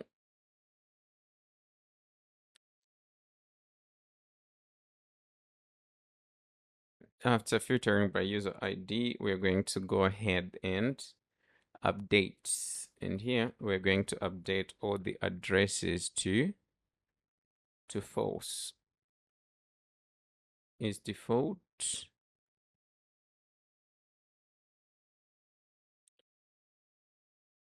is equals to false.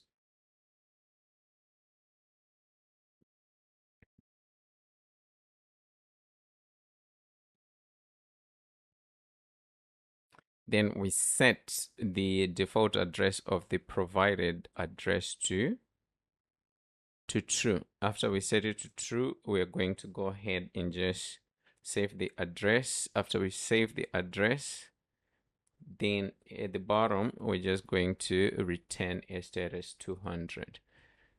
We don't need to return a message. So that's all when it comes to our addresses. So next thing that we need to do, we need to go ahead and work with our URLs, and then we can put them. Okay, so let's continue. Right now we need to work on our URLs. So if you're working on our URLs, the first thing that we need to import, path from Django.urls. So it's supposed to be from, not I from Django dot URLs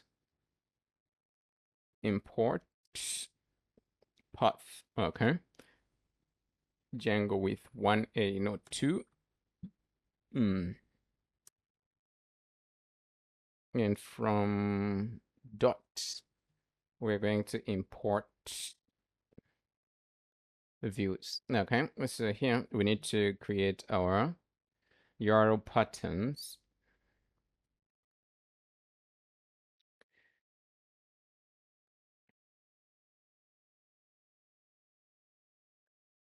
So first we have our first URL path.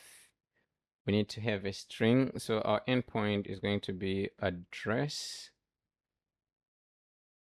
lists, not address. Okay, let's go with address list like that. Okay, so we need to specify the view. Okay, so for our view, we're going to access our we need to access our views, and from our views, we're going to get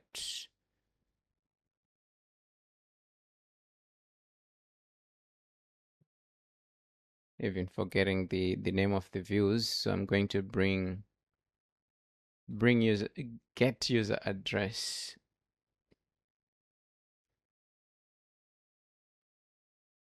And get user address.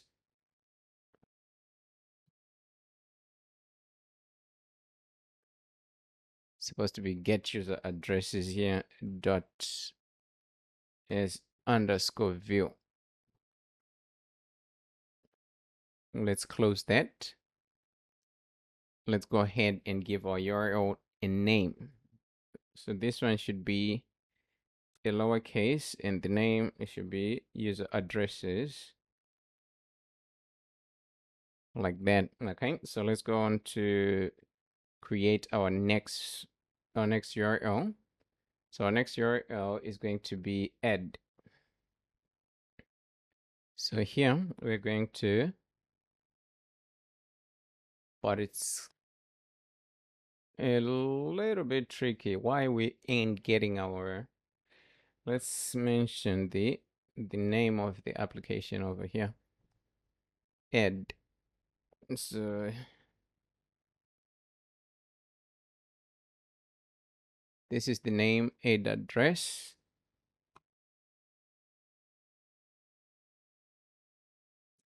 Add address. Okay. Let's create another one. We're going to use this one to get default.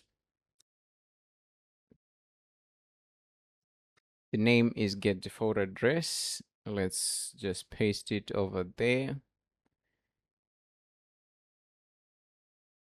And here we're going to change the name to default address. Down at the bottom,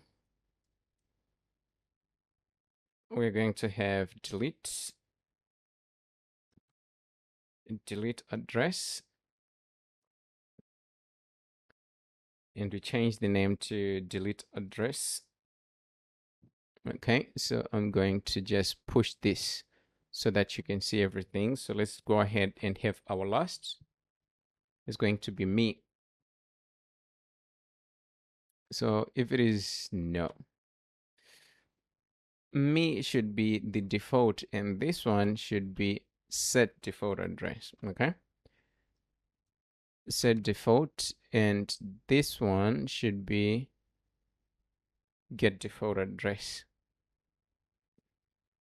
So we are done creating our address related URLs.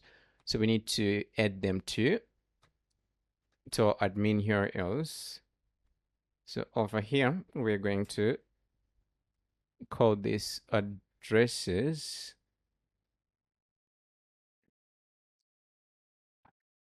Oh, we can call this address over here, but if we call this address over here, we have to go back to our URLs and we have to remove this address from over here. Okay, because we don't want to have address,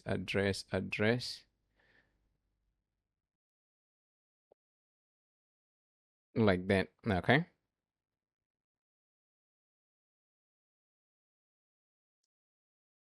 So that would work. Our endpoint would be our base URL slash API slash address slash address list slash me slash whatever. Okay, so here the name of the application is extras. Okay, like that. Okay, so that's all that we need to do. So what I'm going to do over here, I'm going to go ahead and visit our dashboard. After visiting our dashboard, okay, we can set an address, just a random, anything random.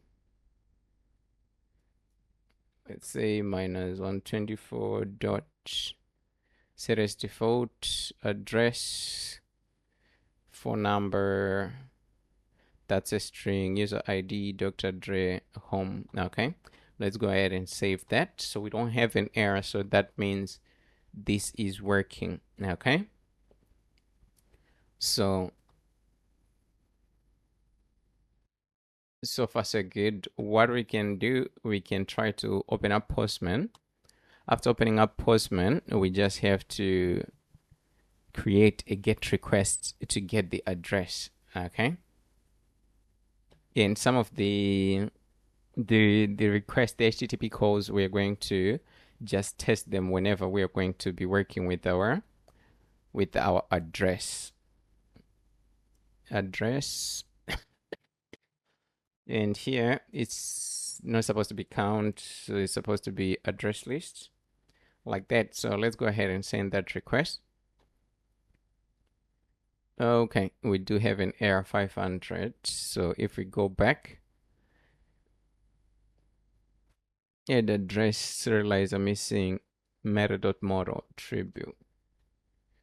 So that's get address, get user address, address serializer.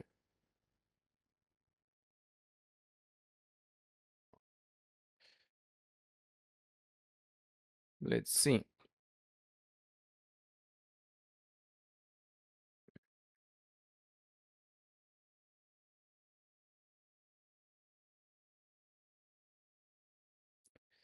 It can be a serializer problem. Meta model. Okay. So the error is here, supposed to be equal.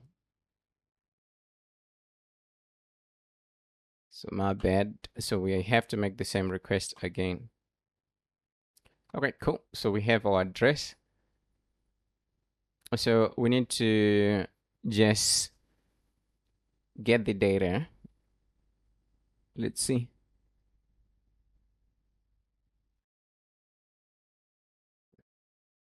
Address type.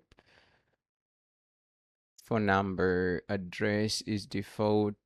Okay.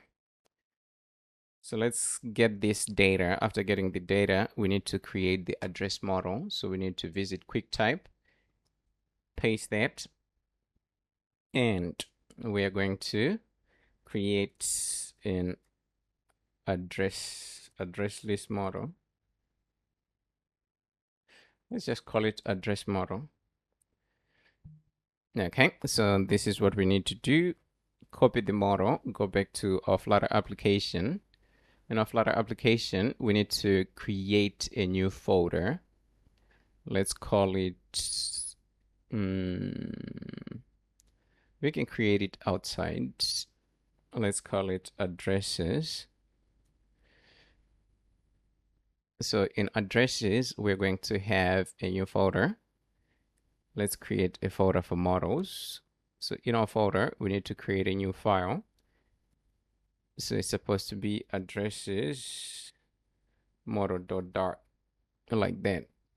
Let's paste the code, save, and we need to create hooks folder. Hooks. Okay, so in our model, we have this list.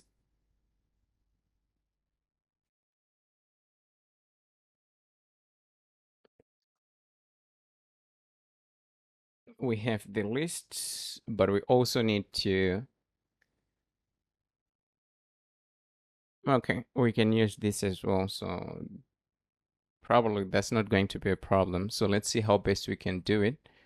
In our hooks, let's create the results folder. Results dot, not results dot. So here, new file.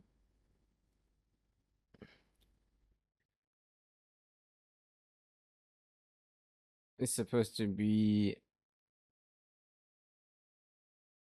a default results dot dart. Okay, so we're just going to go to any hook result, and then we copy the hook results. Then we can make some changes. So we're going to copy this. After that, let's paste the code here. And here, let's go ahead and change the title from fetch cart to fetch default. Okay. Let's just say default address here. So if you're fetching default address, we have to have another model. So We can either have another model or use the model that we have. So if we are using the address that we have, it's supposed to be address model over here, and we need to change this name to address. Okay, like that. So we're going to copy paste. After copy pasting, we're going to change the name. So first, before they are not going to be, let's say, a list, add list results. So here, instead of returning an address model, we're going to return it as a list address. Okay, like that. Let's save. Instead of fetch address, instead of fetch default, it's supposed to be fetch address, like that. Okay, so that's it. We're done with our results. Next, probably what we are going to need is to have we're going to need to create our hooks. So let's just, and before we start working on our hooks, what we need to do, we need to go to our models, right? Okay, this was our model, address model. We don't need this one. We need to, I just created this one and realized I made a mistake. We don't need that one. It's supposed to be address model over here. Let's get rid of that. Okay. So here we need to come to our model. So we have this list and we have this two. That's two. We need to remove this somewhere. And we need to remove this part. So we need to create another method to just convert our address, not a list, right? Returning address model, not returning the list. Okay, so over here, what we're going to do to create the new method, we're going to call the return type address model.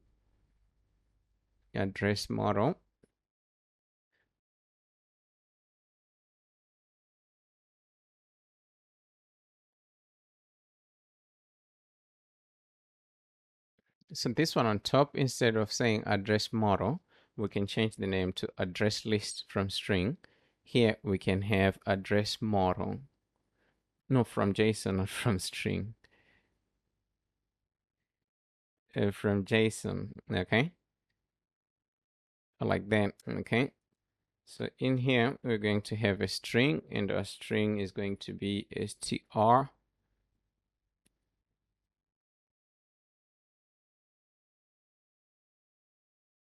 Okay, and we don't need to map over here, so we need to close this. So we have two, the one for the list and the one for a singular address, okay?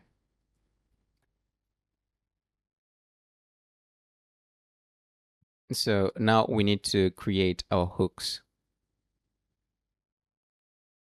So the first hook that we need to create is to fetch default. Let's say fetch default dot dart. Okay, so to fetch default, let's just copy one of our hooks, paste the code. So here we're going to change this to address. After changing to address, fetch address. Nope. It's supposed to be fetch address, not cart.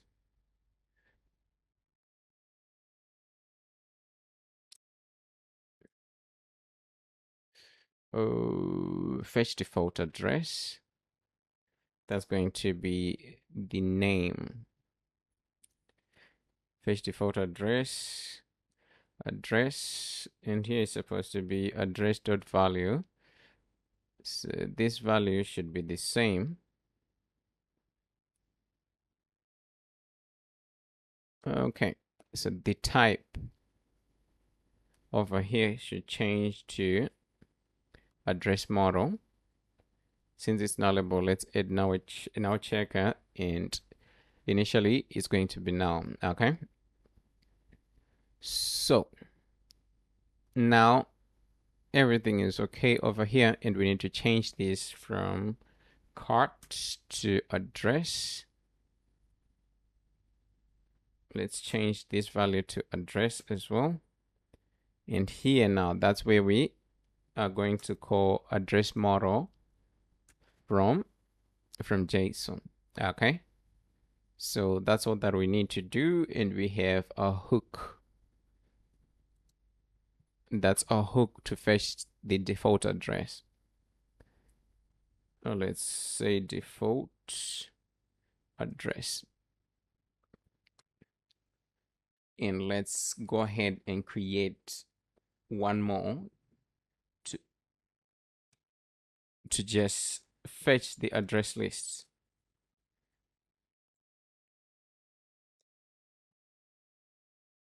Like that. Let's give it a name. No, let's copy first. We're trying to rush the process. Over here, it's supposed to be fetch address. Here, the name can be fetch address. That's okay. And here can be, should be a list model. And initially, we're just returning a list. So over here, it's supposed to be address list from JSON. And our endpoint is supposed to be address list. Okay. Let's get the default, the fetch address. Let's just fetch address. So that's all that we need to do. Okay. So we are going to test this in a little bit. For now, what's the problem? Oh, okay.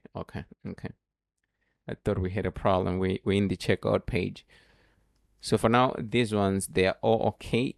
So we are going to try to work on getting our default address, getting all the addresses, and then we do everything that we need to do in our checkout page. But we are going to also require some extra steps when it comes to our addresses over here. Okay, so we still have a little bit of work to take care of.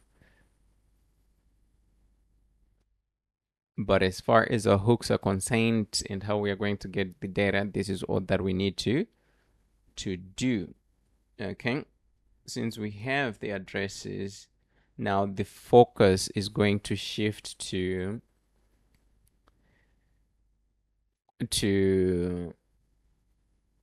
what do we call it? The focus is going to shift to our checkout. And at the same time, now we can put a location over here.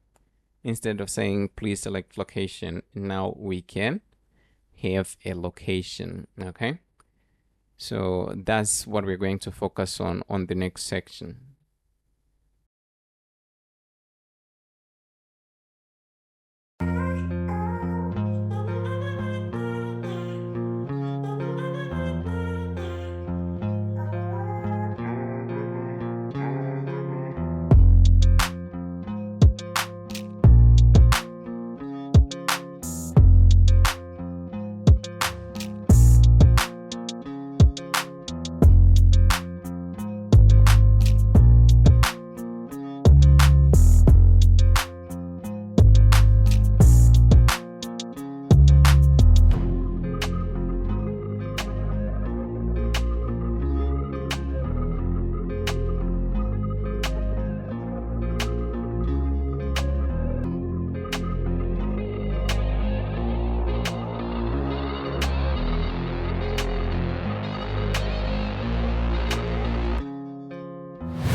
continue. So the first thing that we need to do is to fetch our default address. Okay.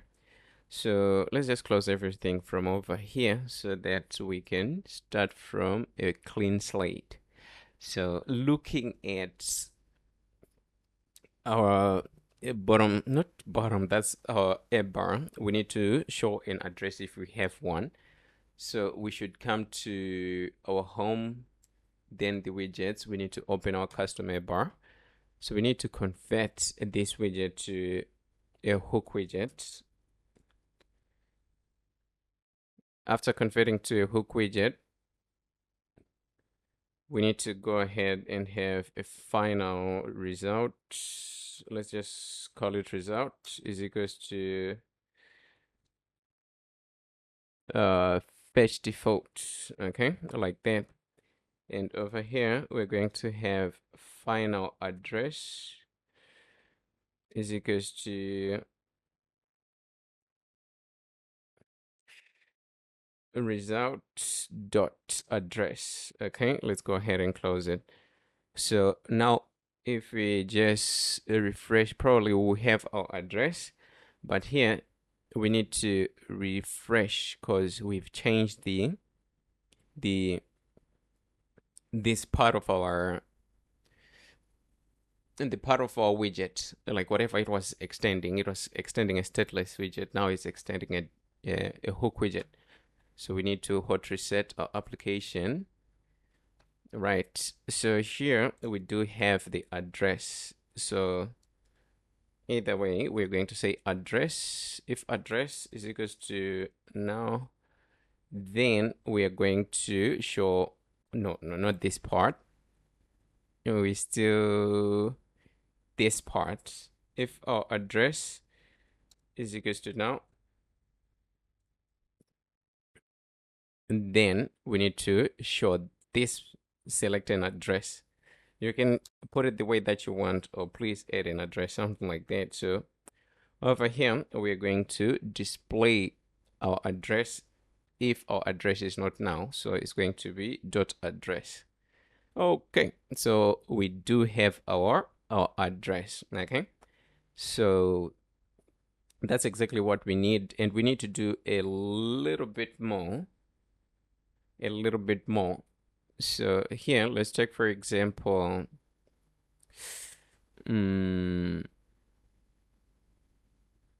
okay, let's take for example, user is not logged in, but we have this hook. So it's going to run regardless whether a user is logged in or not. If a user is not logged in, then we're going to run into an error. We don't want that since this page is not protected. So we need to visit our fetch default address, okay? And this line where we are getting our access token, we are going to put it outside. All right, after we put it outside, we're going to use it in our use effect. Okay, so if access token is equals to now, then we're going to do nothing. Okay, let's do it the other way around. If access token is not equal to now, then we're going to run this, else we're just going to return. Okay, so we won't have a problem with our address over here. So that's the change that we need to make. So for that part, we are done. Okay, so now our main task is to go to our checkout page. We need to show our address block. Okay, so that's what we need to design right now. So after we design our address block, probably we are going to be doing this a little bit of multitasking between our checkout page and our addresses section inside of our profile, because both of these widgets, both of these pages, they share the same widgets. Okay, so it's better to do them both at the same time. So inside of our address, we're going to create a new folder. In this folder, we're going to call it widgets. Okay, so in widgets, we need to create a new file. We're going to call it address block, address underscore block dot. Okay, like that. So in our block, we need to create a stateless widget. Let's give it a name, address block, like that. Okay, so we need to import material. After importing material, over here, we're going to return a column. So column takes in children. So for the children, we're going to have a cross-axis alignment.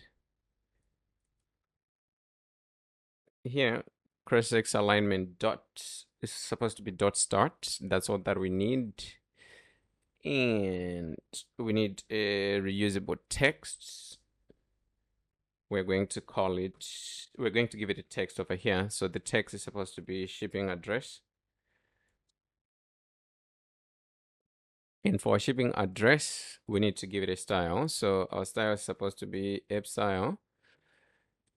And the size, we're going to give it a size of 13, not 12.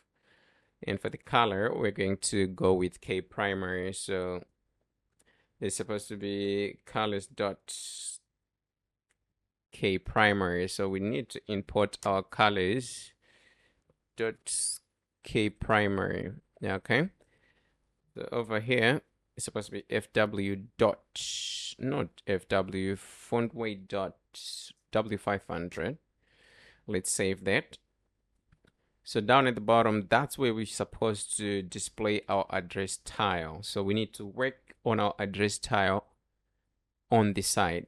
But what we can do now is to go to our checkout page.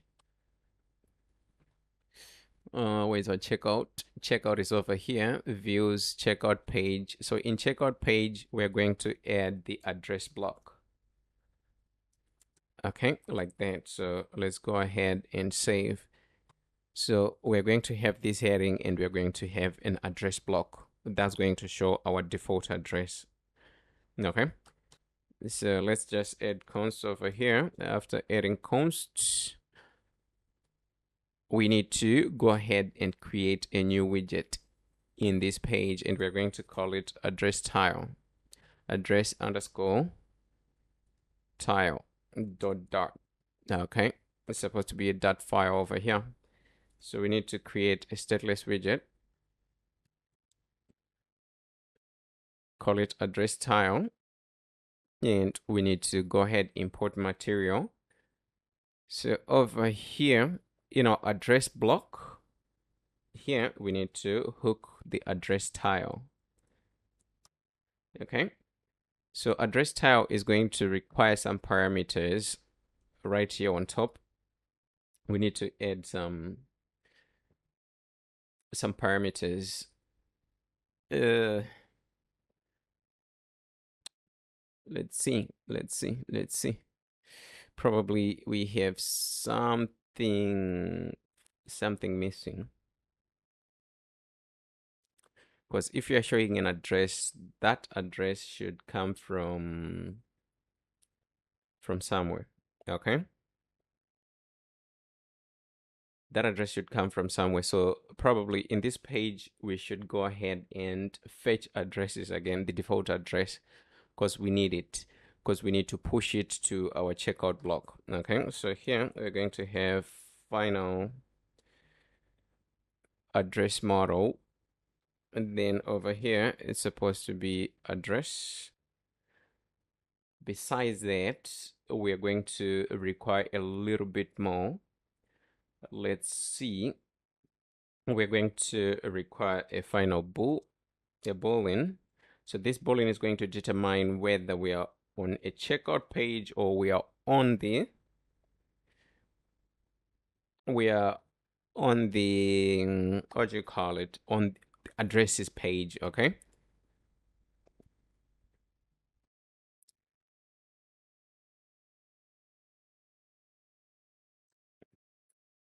And we're going to have two functions, final It's supposed to be void function.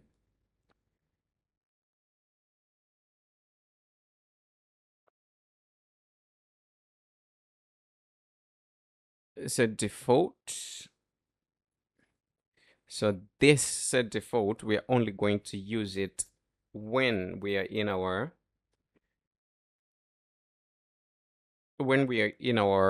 address page, and right at the bottom we're going to require another one, and this one is going to be on delete, like what is going to go on when we delete. Okay, not on address, on delete, my bad. Okay, so these ones are optional, but over here we're going to, this is the address. Oh, my bad. These ones ain't supposed to be here. My bad. I really made a big mistake. They're supposed to be in the address tile. Okay. Okay. They're supposed to be in here, not in the address block. So we need to remove them from over here. So our address block is going to only require an address. Okay. Or this, an address only. Okay. And this value, checkout value, is not going to require like on delete, on blah blah blah. This stuff is going to be on the tile. Okay, so if we add address, it's supposed to be address here. So we need is checkout. We need to just bring back the boolean. Final bool is checkout, like that. So this one has to be a boolean true or false. So it doesn't matter where it comes from.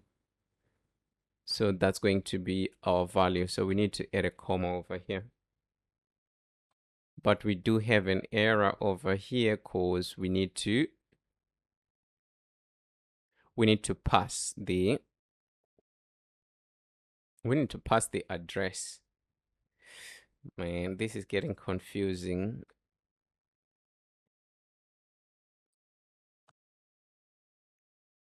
Address block. Yes. This is not required in our address block. It's not required because we can set it from here. It's just to see which page are we on. So let's remove const. Over here, it's supposed to be address, and this address has to come from somewhere. That means we need to change this to a hook widget. After changing to a hook widget, we already have the item that we dealt with inside of, we already have the hook that we dealt with inside of our customer bar, and in our customer bar, we need to paste that. So if we paste and add these, then this address is going to be the one that we're passing here, but over here we need to make it nullable, and over here nullable, like that.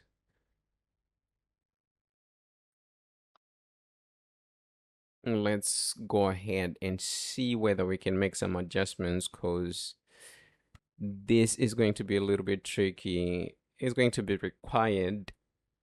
Okay, it's going to be required.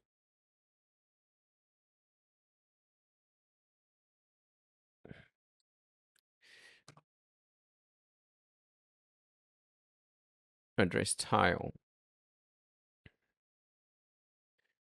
So we haven't started working on our tile. We're just configuring on how everything is connected. Okay, so this is the trouble that you have to go through if you're working on reusable widgets, because they take a little bit more variables as a normal widget, which is only constructed for one particular purpose. So if it is multi-purpose, you have to make sure that everything is there so that you can have a seamless flow, okay? And you can be able to alter it despite where you are, like which page you are on, okay? But this is all that we need to do. This is all that we need to do. Next, we're going to be focusing on how we are going to display our address inside of our address tile, of which it is not going to be a huge task. It's going to be a huge task, but we're going to have a list tile, and we're going to have content padding. So for content padding, we're going to have edge inserts dot 0 over here. After that,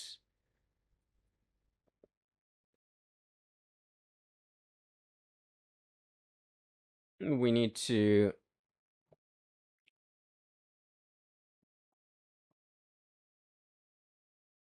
go ahead and have a leading, okay? So let's go ahead and leave it like this for now, and we can continue in a little bit, because I mean, still have a little bit of things to figure out of like how everything is going to be connected together, okay? List tile. So for list tile, let's go ahead and have a circular avatar. Circular avatar takes in a background color. So for the background color, we're going to have colors.kPrimary, and for kPrimary, after kPrimary, we're going to have a child, and our child is going to be an icon. And as for this icon, we are going to use a material icon, icons dot location pin, okay? That's supposed to be location pin if I'm not mistaken, okay? So for location pin, we have to give it a size, not size. We're going to just leave it like that. So let's manipulate the color. So for the color, let's go with kPrimary. But if you're going with kPrimary over here, we have to go with ksecondary light over here. Okay. So we have a problem over here. Okay, cool.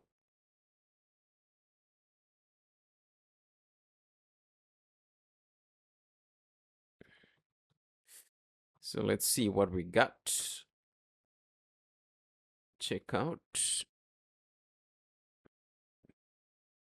address is equals to now. Block checkout screen.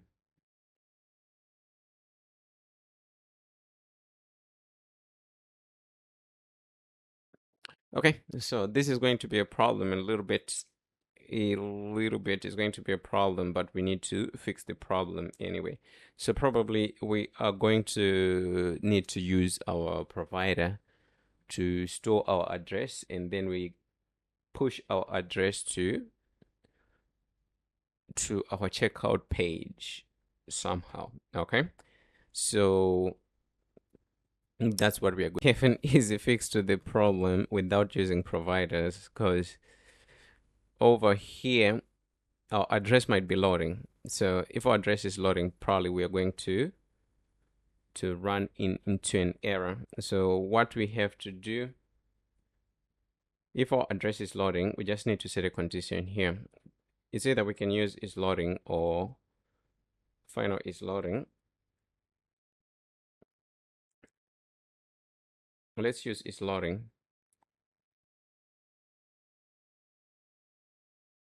Okay, so this one is supposed to be is loading. Okay, so here we're going to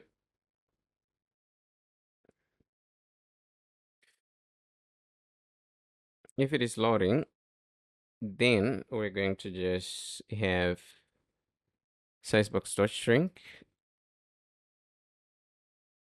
Else we're going to have our address. That's like the easiest way that we can go about it. So it's going to pop when we have the address.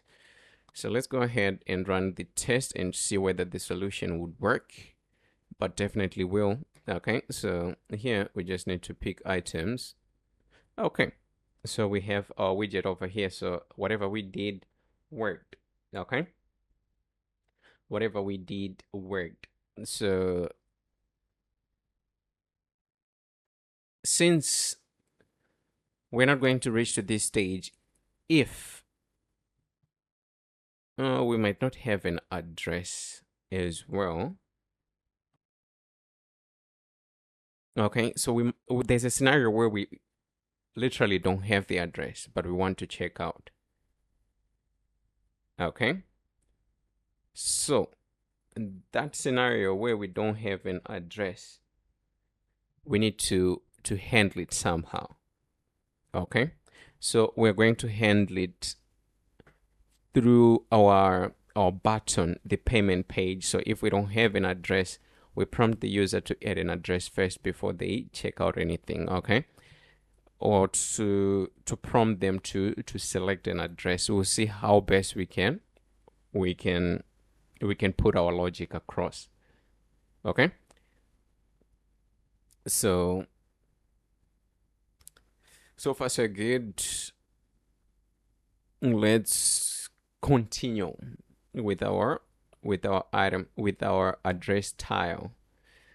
So our address tile is going to have a little bit. So here, let me just put the basics. We have a child, this child. Okay, so we need to remove this. And over here, we're going to secular. No, it's going to be title. So for the title is going to be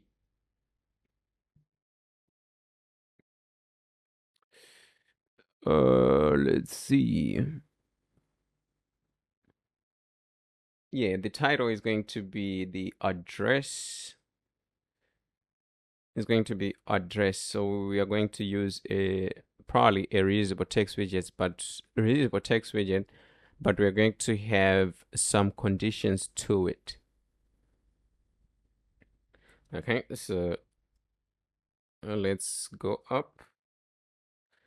Reusable text.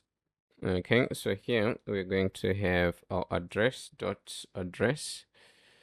Let's give it a style. App style. So we're going to use 18, and our color is going to be kdark. So colors.kdark, and font weight we're going to go with 400. Okay, so we have our address.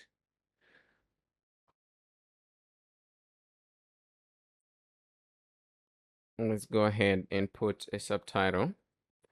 So for subtitle, we're going to have a column. Column takes in children. So as for our children, our first child is going to be a reusable text. So we might as well just copy whatever we have right here on top, and we're going to paste it in here. So here we're going to have, no, this ain't supposed to be address, but address type is going to be address type. And we need to put this to uppercase. Okay. And here we're going to have the address. Let's have Manix alignment. We're going to put it to start. And our cross-X alignment is going to be the same. So cross-X alignment dot start over here. Okay, let's save that. So that's going to be our address. So in here, we are going to reduce the size of this address to something like 12 or even smaller. Let's use gray light. Okay, gray light.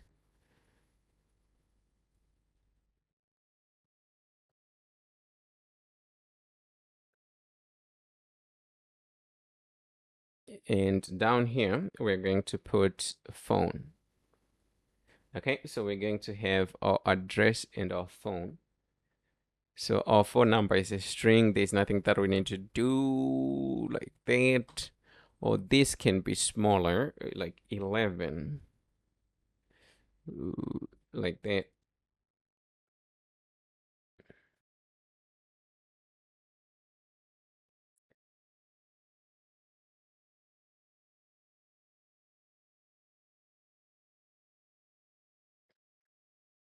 So that's for showing the address only. Let's see if we can give this a little bit of radius, like 18. Oh, that's too small. Let's put it 24. 26.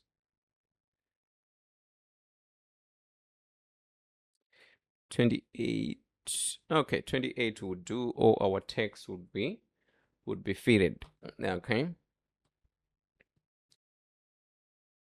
that's the radius. So we can even increase the size of our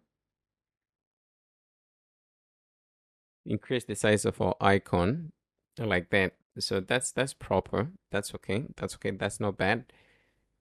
So over here, that's where we're going to go ahead and put our buttons to change the address. Okay, the address. So we might have a list of addresses, and we'll change the address. So that means we are going to need to make some changes to our address style somehow. So because if you're changing, we're going to be storing the address that we're changing to somewhere, and if that address that we're changing to is not now, that is going to be the address that we are going to display on our screen as compared to the default address. Okay,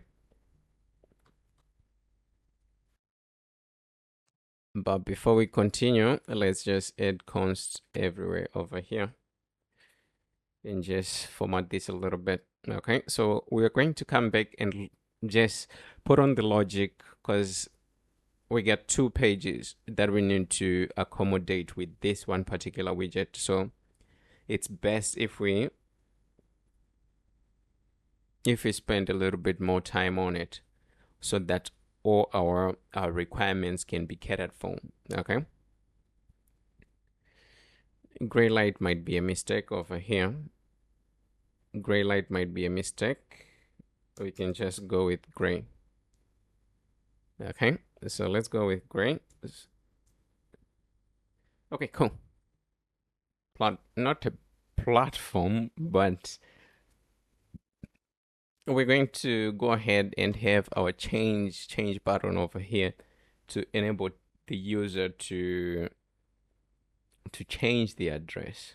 Okay, so we're going to create several buttons.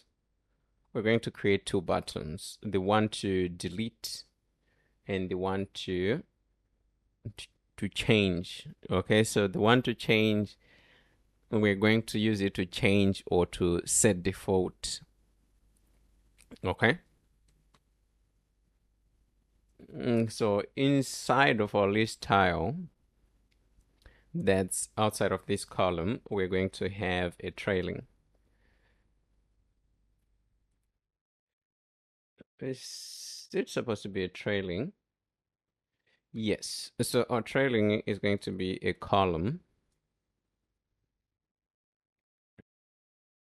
So our column, we're going to have main axis alignment, which is going to be spaced evenly. And after that, we're going to have cross-x alignment. We're going to use cross-x alignment.end. And down at the bottom, we're going to have our children. Okay, so our first child is going to be a gesture detector. So our gesture detector takes in on tap. So on tap, we're supposed to do something, right? So here we're going to have a condition. If it's checkout, so here is checkout, is equals to true, then we're going to do something, okay? Else we're going to do something else like that, okay? So over here, what we're going to do, we're going to open a change address bottom sheet. We're going to show a change address bottom sheet.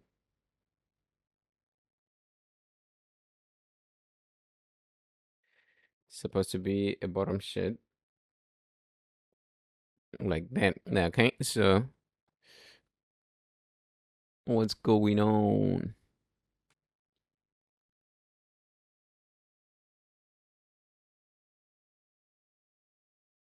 That's pretty odd.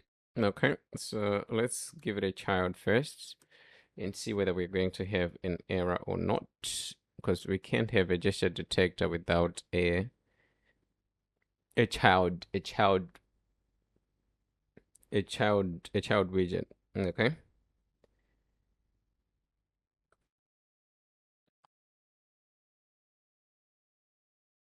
let's get started.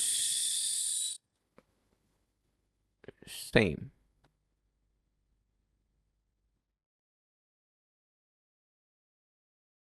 Okay.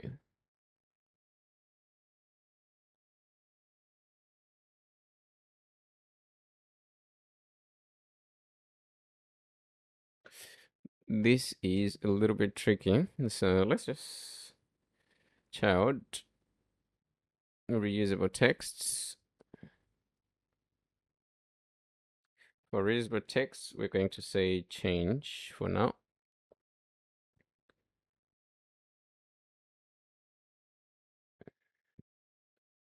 App style, let's give it a size. So the size that we're going to give it, we're going to give it a size of what, 12.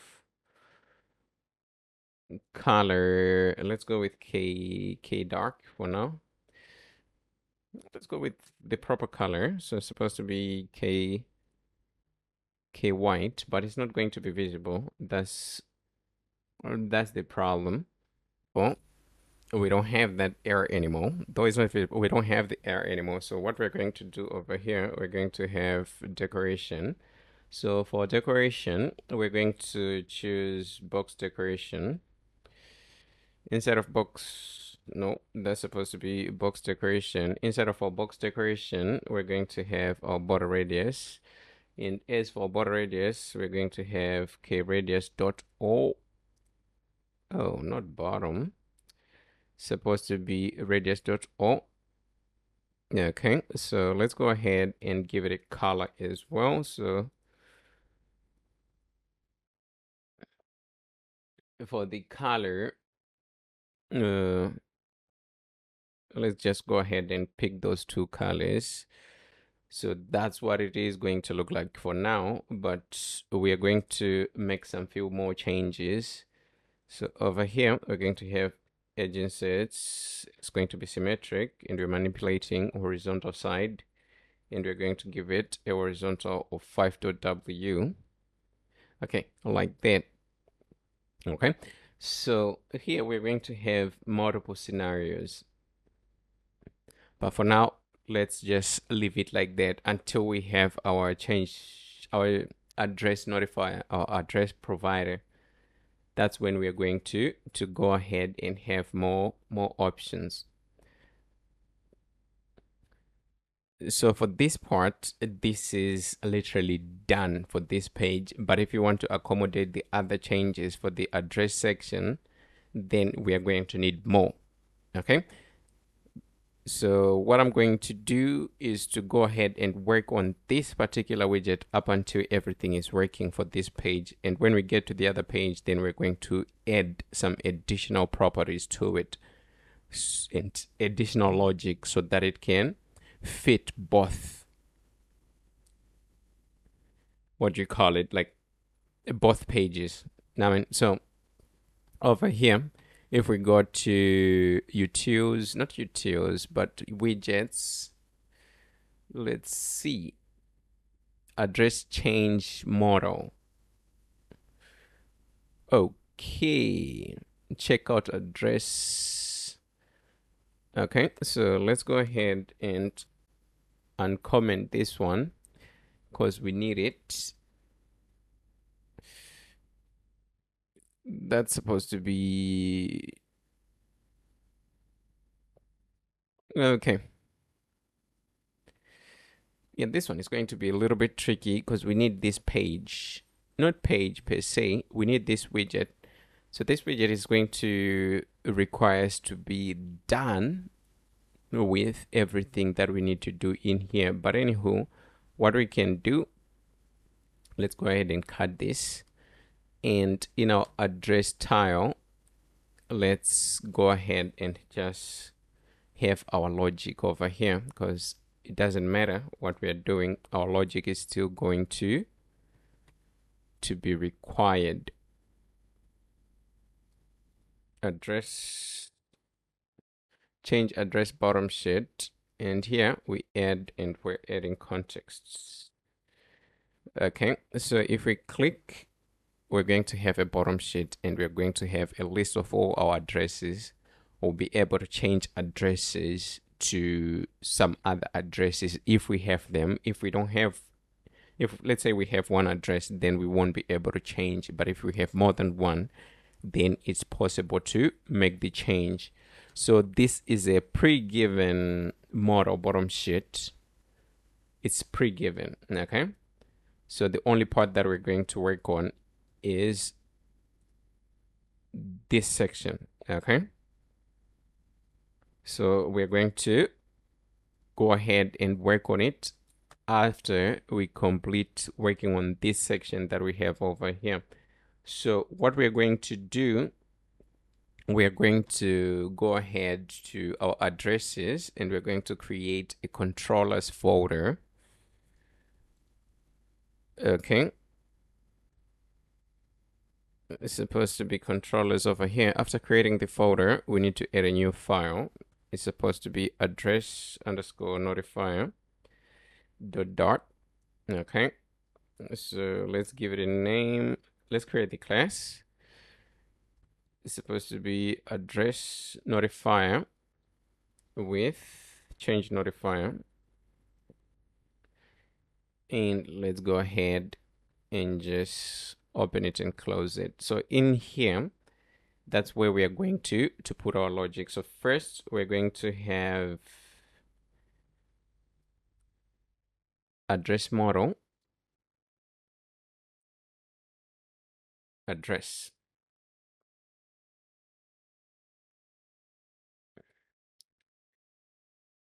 So this should be, this can be now, okay? And let's create a function to set it. So it's supposed to be void set address. So address is going to take in address model A, and address is equals to A, then we notify listeners, okay? So we need to hook this address notifier to our main dot. So in our main dot, we go back to our providers, and over here, we're going to have address notifier. So let's save.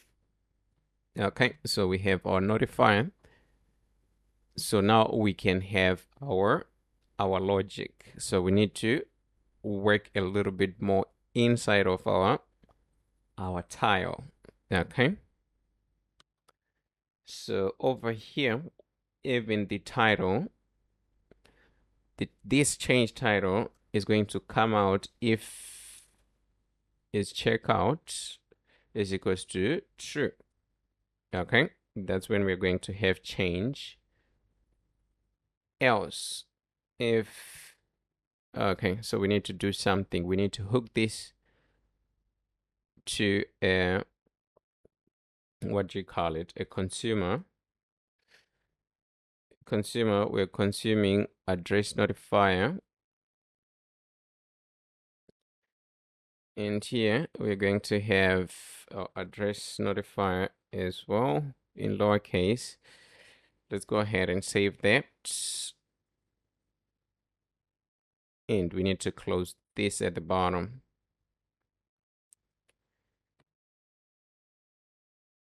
And let's import provider over here. After importing, insert conditions. If checkout is equals to true, then we're going to put change. Address notify is equals to now. Then we're going to check whether the address, what do you call it? The address is not equal to default. If it is not equal to default, then we're going to go ahead and display set default.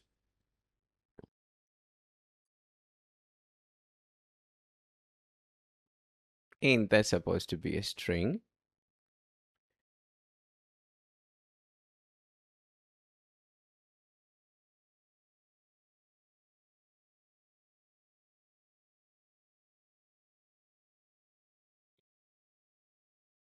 Change. Okay. This is a little bit confusing. Let's see whether I have the correct logic here. Is equals to true, then we're going to change else address notifier.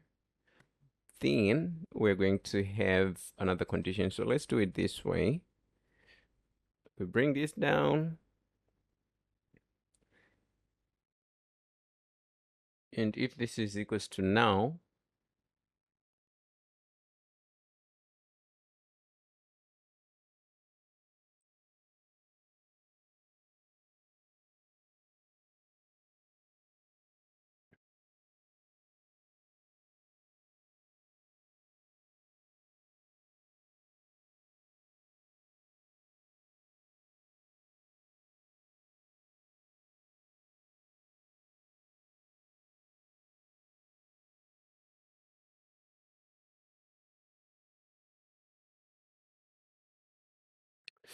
okay.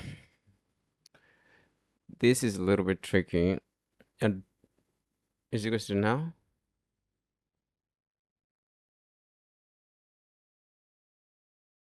Then we need to go ahead and check whether address is default or not.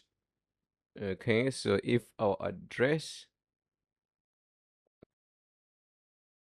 yes, so that's the mistake. If our address, if this is equals to now, then we need to check whether the address is now or not. If it is now, if we need to check is default or not. If it is not default, then we're going to set to display set as default. Else, we are going to display default, okay, to show that it is default.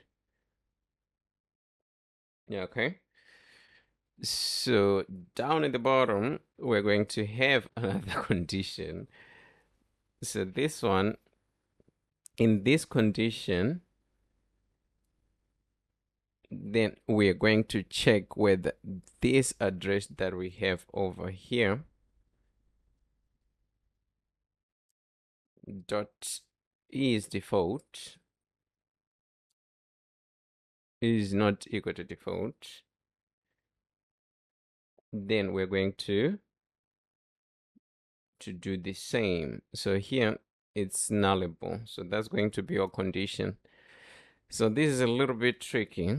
It's a little bit tricky. Even me, I'm having trouble just trying to put it together because that's a lot of conditions. But let me just go ahead and open the tile so that you can have a view of what we are trying to achieve.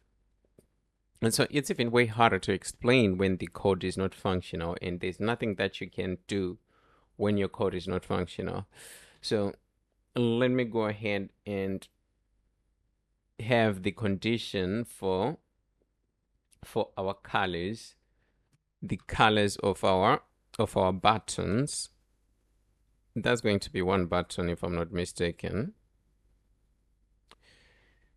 Okay. So over here is checkout. then we're going to display k primary, or we are going to go ahead and check address notifier dot address is equals to now. So if it is now, then we're going to go ahead and check our we're going to go ahead and check our address, whether our address is default or not. Address dot is default is equals to true. So if our default is equals to true, then we need to display colors.green. Else, we want to display that's supposed to be colors.k gray light. Else, let's try to just refactor this, put it here. Else, we're going to go ahead and check whether our address notifier dot is default or not. Okay, so if this condition holds, if it doesn't hold, let's say if it doesn't hold, if it is not true, then we're going to do something. We're going to display a different color. Let's add an out check over here. Else, we want to display colors.gray. Okay, so this colors has to be the same.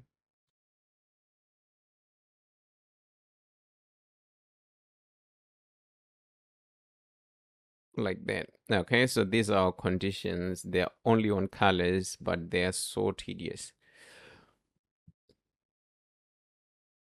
So that's all that we need to do when it comes to that, but we still need to deal with our text as well, because our text has to change according to the address that we are given. All right, so over here, let's go to, we start with our, and that's going to be our address type.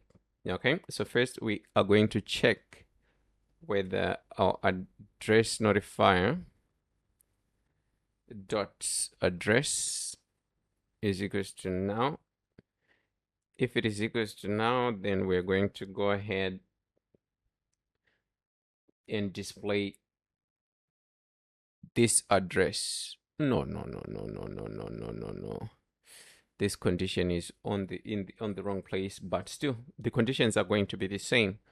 So over here, we're going to display the address. Else, if it is not now, if the address that is address notifier is not now, that's the one that we're going to display here. So address notifier dot address dot address. Let's make it add now checker. So over here, since the conditions are going to be the same, we're going to just put it here, put the condition down, address over here. So it's supposed to be address dot phone,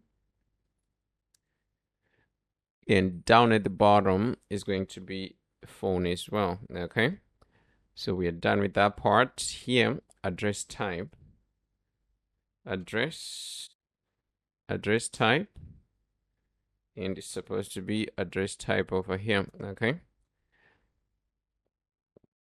Okay, so done with our conditions.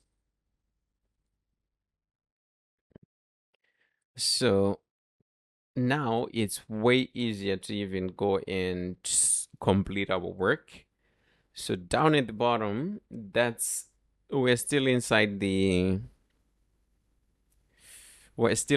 column. So this is our first widget.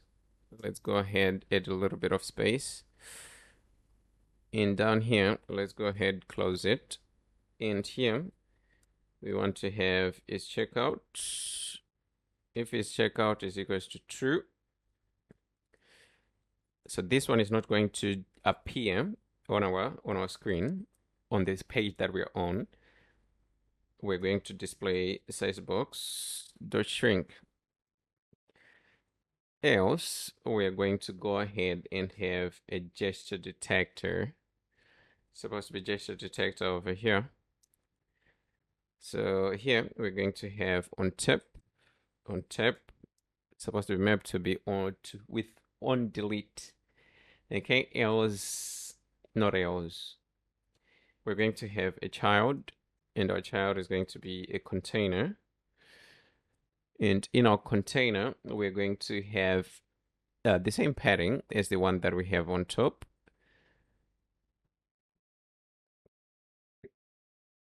Okay, let's just copy the padding. We don't want to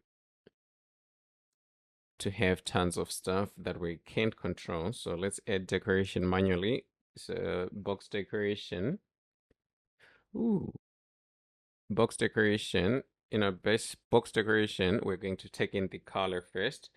So for the color, we're going to go with colors.kred. That's going to be the first. After that, let's give it a border radius. So our border radius is supposed to be BR. So we're going to go with K radius all. Okay. After that, let's go ahead and save. No changes. Ooh, we got a change here. So we gotta bring the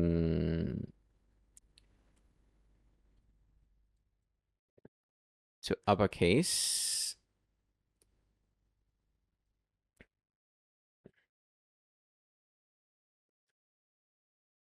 Okay, that'll do. It's still over here. Sizebox.shrink. Here we need to give our container a child. Okay, so for our child, we're going to have a reusable text.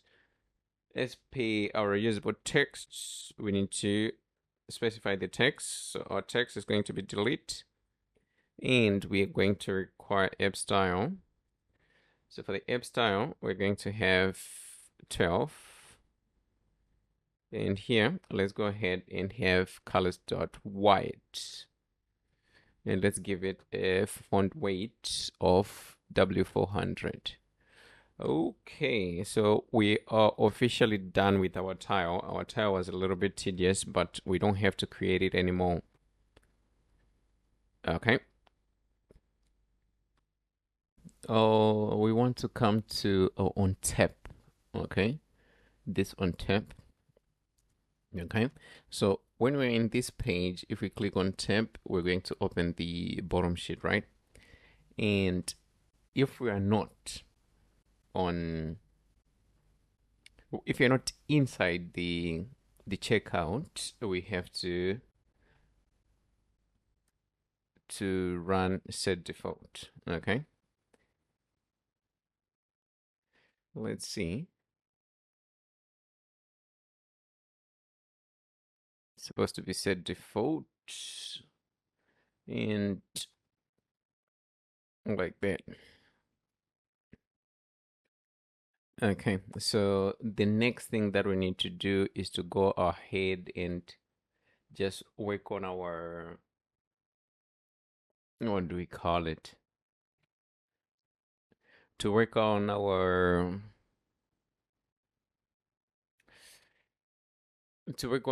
bottom navigation, not bottom navigation, but our bottom sheet. Okay, the checkout, not the checkout, the checkout address lists, checkout, checkout address lists like that, and it has to be a .dot file. Over here is supposed to be a stateless widget.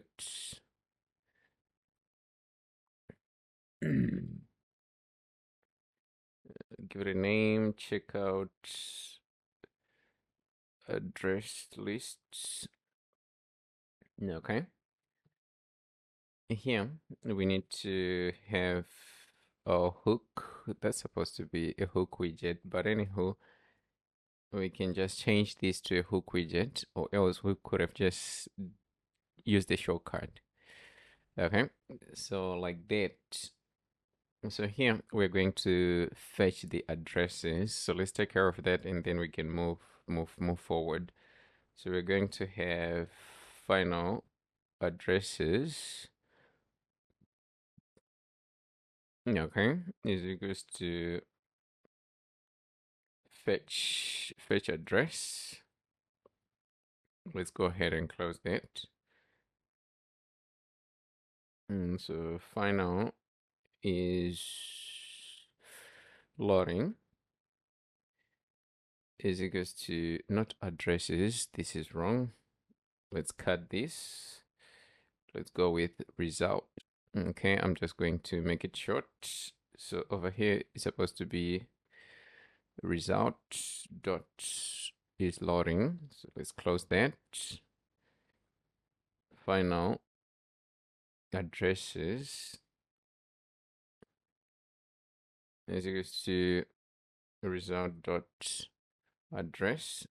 That's the lists. Okay, so we're going to have these two. Okay, so over here we need to check if it's loading.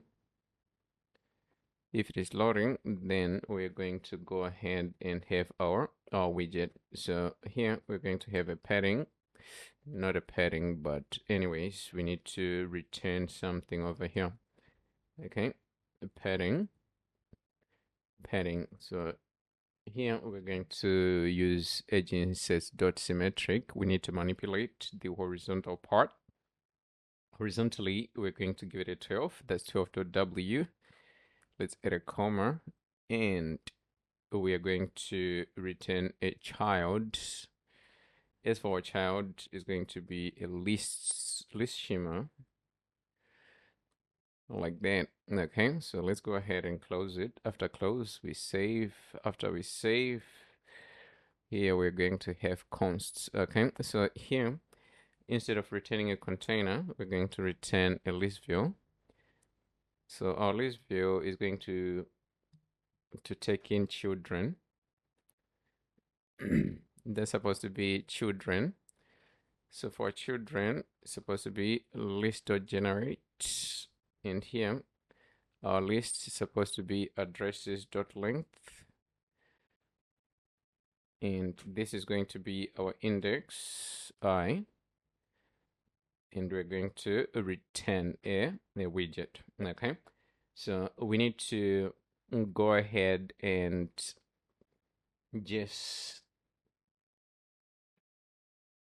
probably create another one which is similar to the address, but it's going to be a little bit different because we want to use it to select the address specifically for our checkout page. Okay, so here we need to create another widget, and we're going to say select address tile,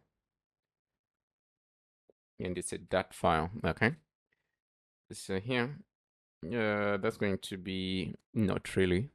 Let's just go ahead, copy everything that we have in our address tile, and we're going to paste it inside of this widget. Okay, so let's rectify the name over here because that's a little bit wrong. Okay, so now we need to go ahead and make the changes. So the first thing that we need to do is to go ahead and change the name from address tile to select address tile. Okay, after that, when we are selecting address, the only thing that we're going to require is the address. So we need to get rid of these three. Yeah, okay, like that. And here, our list tile comes with on tap property. So on tap, we're supposed to do some in it. So here we want to access our address notifier, and then we're going to go ahead and set the address. Our address is going to be the address that we just pushed from our page. Okay, so here we still have to to make some changes. So when it comes to, we need to first, let's see what we are getting rid of. So when we select the address, that's what we're going to do. And we're going to just context.pop so that we can just close. Okay. So here it's going to, the leading is going to be the same. And as for our text, we're not going to require any condition, right? But we are going to keep this address. Not this address, but this text. So when it comes to our column, we're going to keep this address. And let's get rid of everything else. Let's paste that, add a comma. And down at the bottom, we need a phone. So let's go ahead and do that. And as for our trailing, we're going to remove this column. So we might as well just close it and just remove it. Okay, so we're going to have, that's reusable text. So reusable text, but first let's give it a style. So f style. So over here, we're going to give it a size of 12. And when it comes to the color, we're going to use colors.primary light. And for the font weight, it's supposed to be fw.400, like that. Okay, so coming to our text, what we need to do here, we need to have a condition. So address notifier dot address is not equal to now, and address notifier dot address dot id. So if these two are met, if they're equal to, if this one is not equal to now and address notify is not equal to, no, and address.id is equal to address.id, then we're going to have our text. So our first text, let's see if it is equals to the address notifier dot address.id is equals to the address that we have in the widget, then we're going to display selected. Else we're just going to say select. So that means we can select that particular address. So here, that's what we're going to do. So let's save that. Probably that's all that we need to do. So the name of the widget is selected address tile. That's what we're going to return over here. So it's supposed to be selected address tile. Okay. And we need to push in the address. So here the address is coming from addresses dot. No. Then we need to access the list, and we get the item at this particular index I. Okay. So if we come over, yeah, we have nothing as yet, because this widget is not hooked to our bottom sheet. Okay, so we have to look for bottom sheet, change address model.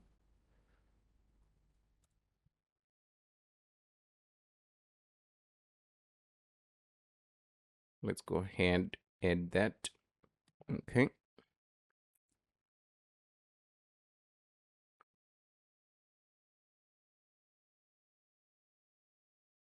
So if we select, nothing will happen because it's the same address, but it will just signify that it is the address that's selected. So let's say we have two different addresses. We come back to our backend, and we are going to add one more address.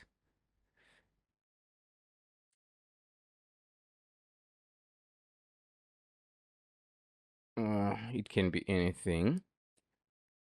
Here, what's the address that we have? Let's use Union Square, phone number, anything. User, Dr. Dre. Let's put this as office. Okay. Let's save this, and it's not a default address. Okay. So we have two addresses now. So if we go back to our application, we click this, now we have two addresses here. So the work that we're doing, all the work that we were doing, it comes down to this point. When I select here, this address should change over here. Okay. So select. Now our address has changed. If I want to select another address, the address has changed. So that's what we were working on. So we are done with our address part. Next, we are going to work on our, after this, probably like the only thing that's left is to check out like the payments. Let's just close almost everything. After closing everything, the next thing that we need to do, we need to come back to our checkout screen. In our checkout screen, we need to add a bottom navigation bar. And in our bottom navigation bar, we need to just go ahead and wrap this in a consumer.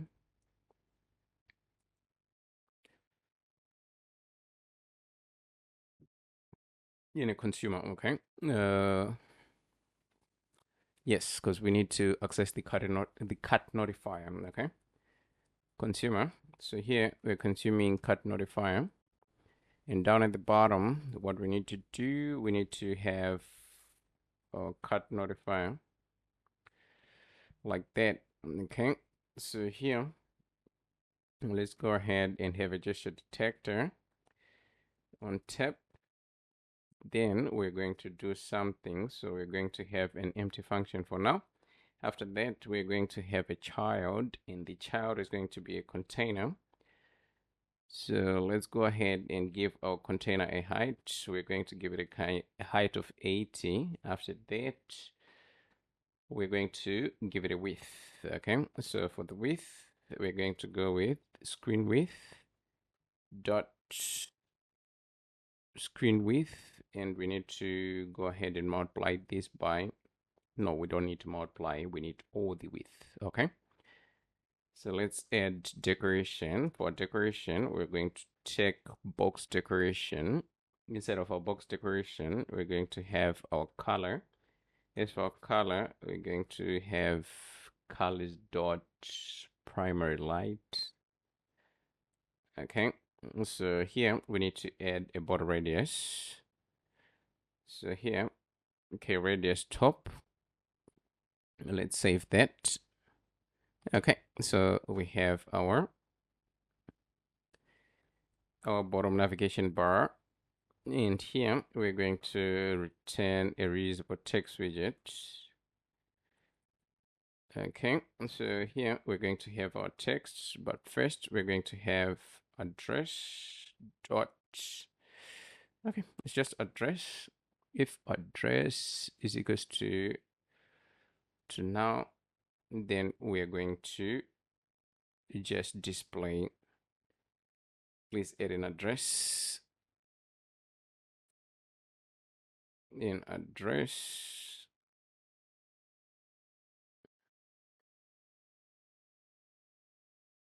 else we are going to continue to payment. Okay, just like that. Okay, So let's go ahead and give it a style. So for style, we're going to go with our app style. The size has to be a little bit bigger, so we're going to give it a 16. After that, let's go ahead and give it a color. So for color, we're going to use K white. And as for font weight, we're going to go with W600. Okay, like that. So we need to put it in the center. We need to push our text in the center. So we need to wrap this in a center widget like that. Okay. So that's what that we need to do. If we click, then we do something. If there's no address, then okay, but that's what we need to do. So what I'm going to do over here, I'm going to probably go ahead and copy that's supposed to be the gesture detector. Okay. After copying the gesture detector, what we can do, we can go to addresses. We're going to add a view. No, not a view, but add a folder with the name view. And in our views, we need to create a new file. And we're going to call it addresses. Addresses screen dot dart. Okay. So here we're going to have a hook widget. We need to give it a name. This is supposed to be addresses page. We're going to import hook widget material. Okay, and here we're going to just go ahead and return a scaffold. In our scaffold, we're going to have a bar, and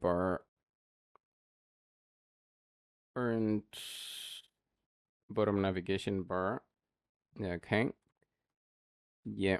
Okay, so bottom navigation bar, we're just going to import everything because right at the bottom, what we need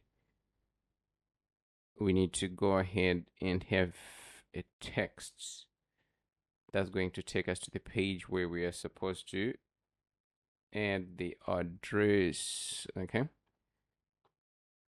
app style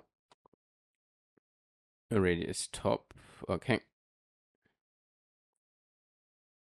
Okay, so here we're supposed to navigate to a page, navigate to add address page. Okay, so let's do that. Here we need to activate this page inside of our routes. So we need to visit common utils app routes. We are looking for not add address. Do we even have the page? Oh, shipping address. That's the page that we are supposed to put all this code. So what we can do, let's see where the page is at. It's in profile. So I'm going to put it out into addresses. Okay. And what we can do over here, we can copy everything from line 12 to the bottom. We go to our shipping address, then we paste everything over here. Then let's just re-import all the imports that we need. Okay, that will do. And one more thing, let's just change this to a hook widget. Okay, so that would work. So in our app bar, we're going to have a leading. So for leading, it's supposed to be const app back button. Okay, let's give it a title. So for the title, we're going to use our reusable text, and this one is going to be app text dot Okay, addresses. Let's go ahead with our app style. So as for app style, we need to give it a size that's going to be 16. And for the colors, we're going to go with primary. For the font weight, we're going to go with bold. Okay. So we need to go back, profile, shipping address. Shipping address. Why don't we have changes?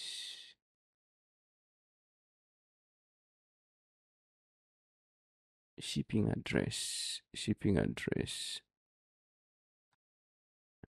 That's a little bit odd. So let's check, where are we even navigating to if we click on this page?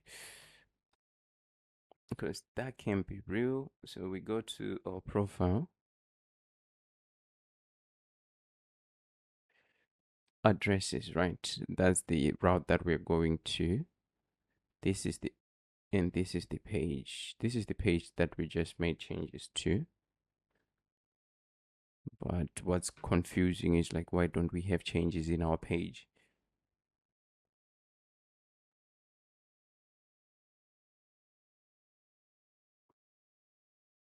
Okay, the changes are here now. So probably we just needed to refresh. So we don't need this page. What we can do, we can either, oh wait, let's just go ahead and delete it. Okay. So let's go ahead and have our body right here. So our body is supposed to be a list view. In our list view, we're going to have children. So as for our children, we're going to use list.generate, and here we need the length. So addresses dot length. Ooh, it's supposed to be length. And here it's supposed to be index, and we're going to go ahead and return address tile. Okay.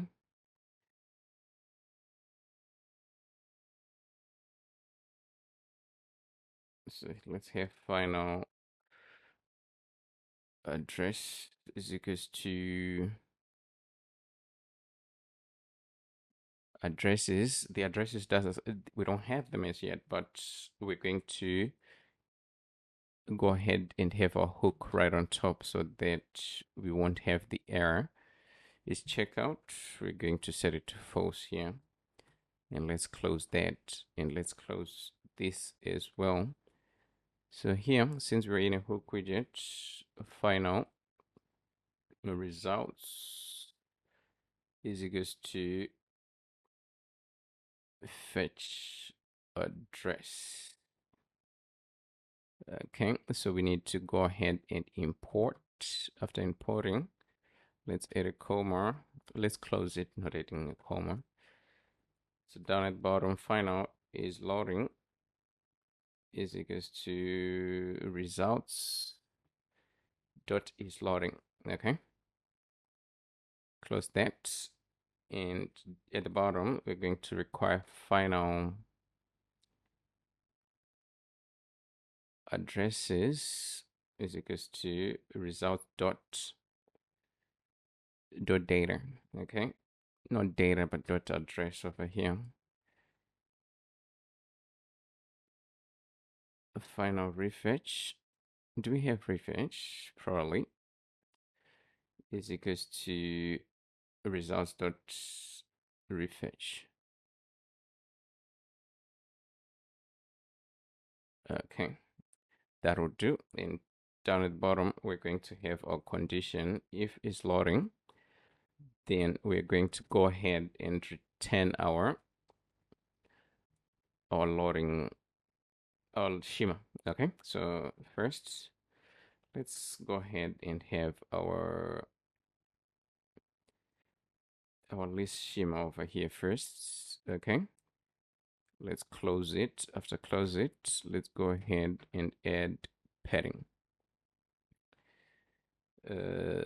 symmetric, and here it's supposed to be horizontal, like that. Okay, so the problem is we should repeating it. Should it be? Let's see. Do we have anything related to? Nope.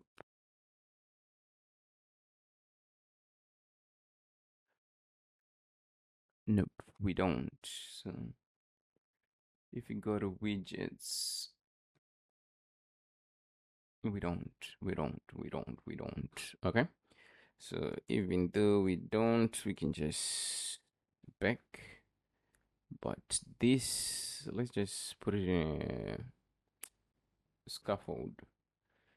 This should be scaffold. Okay. So if it is in a scaffold, this one has to be a body.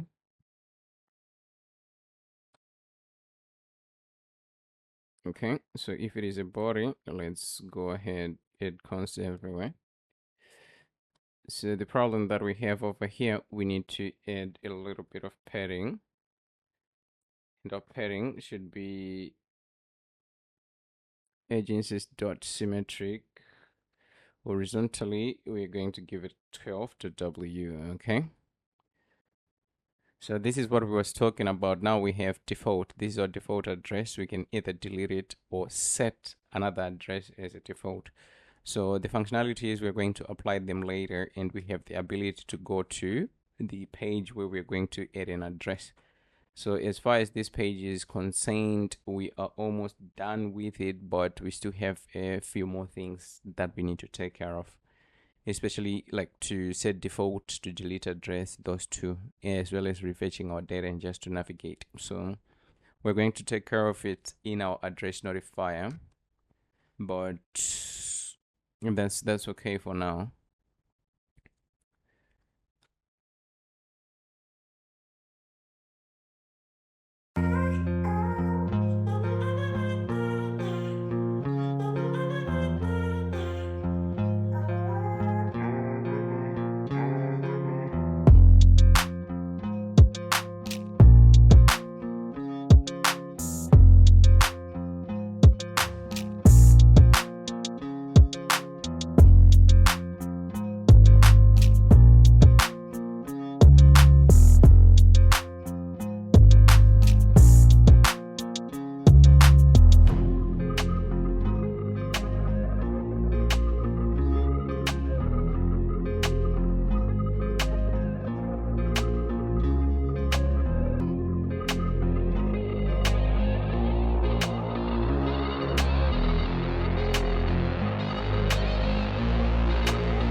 Right now, we need to go ahead and work on our addresses, set default and delete, as well as refetching our addresses.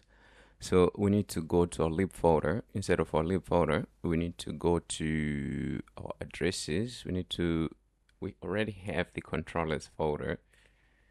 So, and we already have our controller. So what we need to do over here, we need to go ahead and we're going to have a function.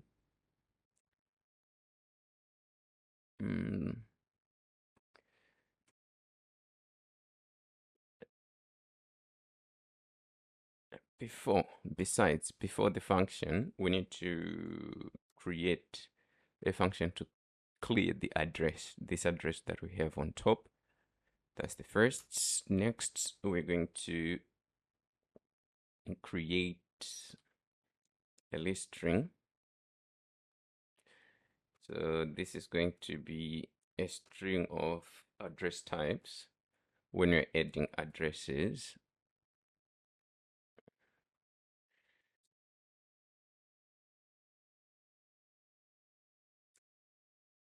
So first we got home, we get school,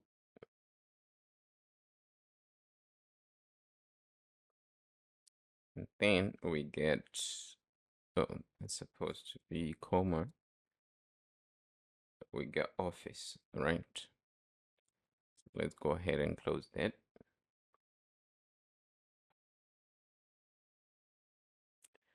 Down at the bottom, we need to create a string address type. That's where we are going to store our address type when we choose our address type.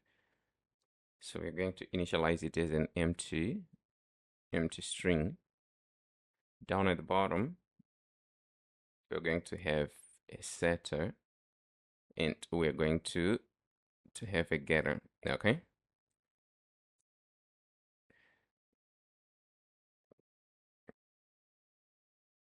Let's just have a function to clear the address type. And down at the bottom, we're going to have bool.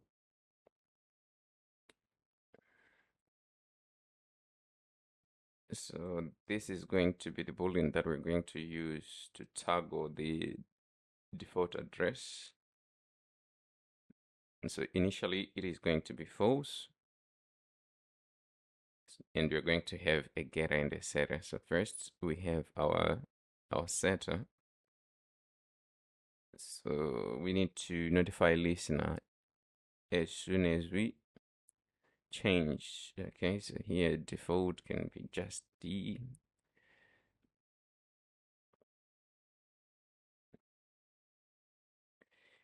And now we need to create a getter. Okay, so we have our getter.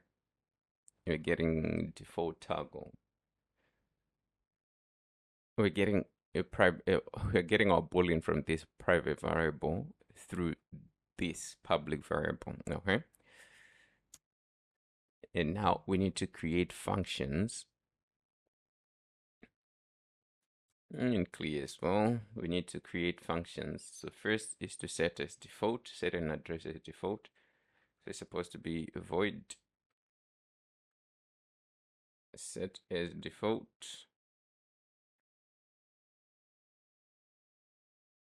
So set as default is going to take in an int ID. After the ID, we're going to take in the function refetch. Okay, because whenever we set an address as default, we need to get the addresses so that we can have the change. Okay, change shown in our UI. So right at the top, we're going to have string access token. Once we have our access token, then we're going to go ahead and communicate with our REST API. So here, our access token is going to come from storage dot get string, and our string title is access token. Let's close that. It's supposed to be a nullable string over here. Let's have a try. So in our try, the first thing we need a URI. URL is equals to URI dot parse. So we need the base URL.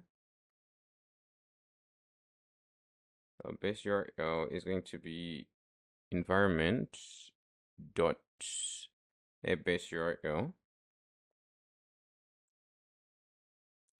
And we need to access API, and then this should be default if I'm not mistaken.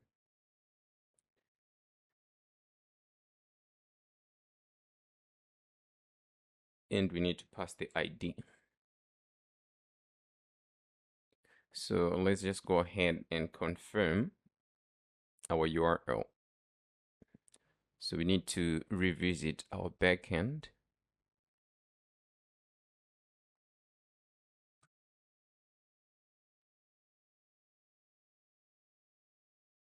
Default.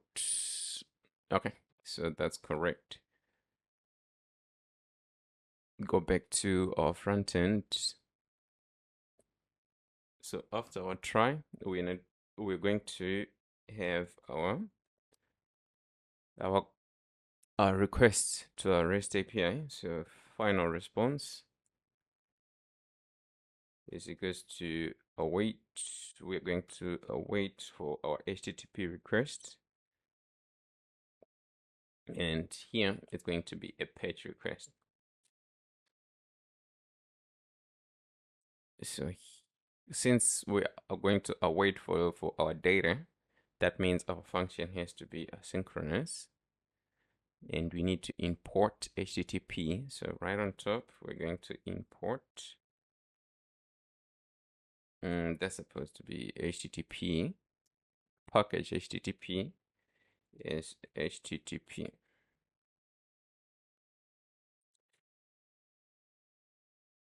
Like that. Okay, so that error is gone. So in here, we're going to have a URL that's first. And we're also going to have headers. Okay. So for headers, we can just go ahead and grab headers from one of the hooks that we have, like that. And let's replace these headers with the ones that we just copied. And done. So once we have our response, we need to go ahead and have a condition to check whether our response is supposed to be response dot status code is equals to 200. If it is 200, then we're going to go ahead and refetch the data. Okay.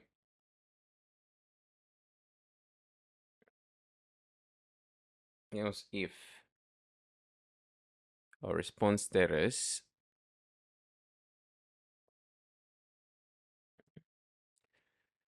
is equals to 401 to 500, not 500.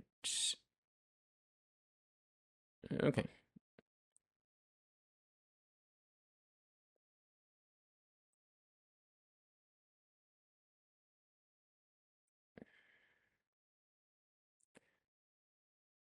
Not 401, 404 or 400 over here. Then we have to data is equals to API error from JSON. So here we need to pass the response.body.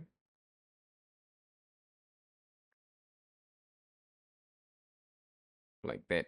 Okay. And then we're going to do something with the data. Okay.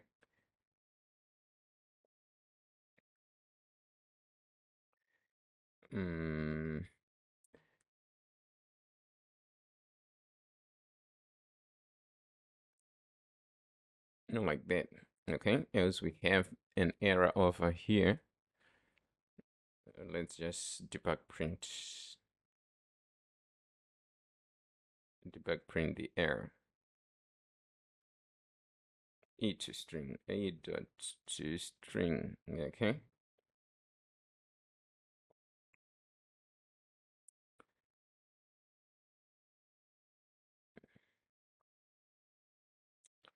So what we can do here is show error pop-up. So we need to data.message in our title. it should be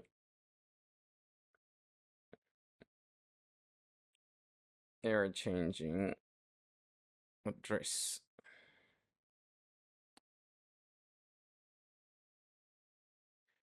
And this one, we just set it to true, okay? But we don't have context, so that means we need to push context over here. Build context.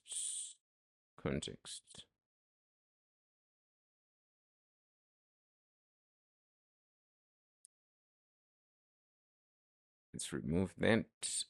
Okay, so this will do. Set as default 200. Let's just have a look at our backend and see our function, our view 400, 404. Okay, cool. That'll do.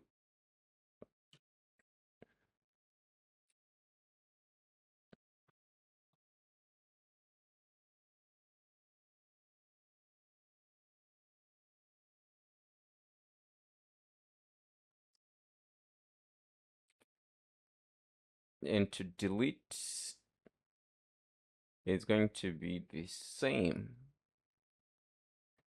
It's going to be the same. So what we're going to do, we're going to just close this, and then we're going to copy. After copying, we need to make a few changes, right? We're going to say delete address. Okay, so it's going to take an int. Okay, it's going to take in the same arguments. This is going to remain the same, but the endpoint has to change. So we need to check our endpoint, visit our URLs. It's supposed to be delete. So let's go back to our application. In our application, we need to change this to delete. Change our request to delete as well. So this is okay, but we need to check our response. If we have 400, 200, and 404.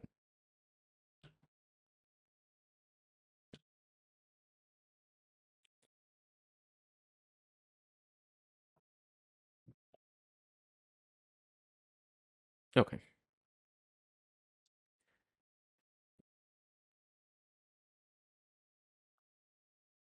So 400, 404, 200. So we only refetch when it's 200. If it is not, then we're just going to show the message. Okay. So those are two functions. So if we go back to our page, which is shipping address,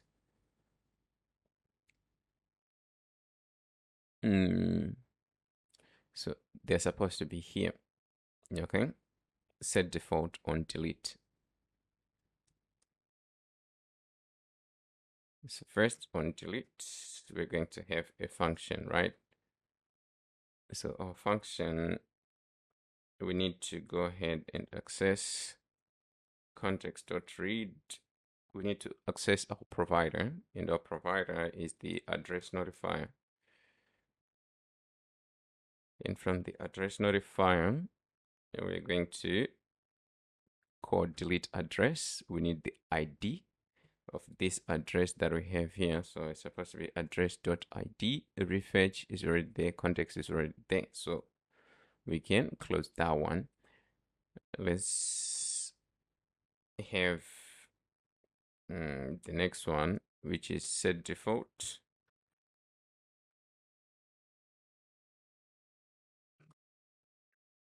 So to set default, we're just going to copy the same function, and we need to change this to set default. It's going to take the same parameters. Okay, so now we do have, I think we do have we do have to check. We do have to check our address. This one is not a default address. This one is a default address. So we should be able to show which one is the default address. Okay.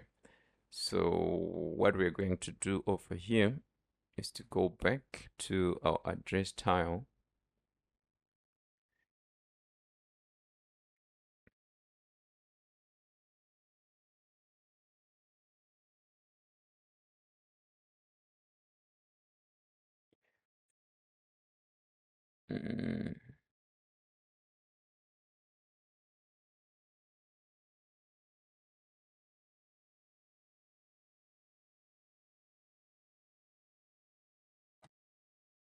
Let's go back.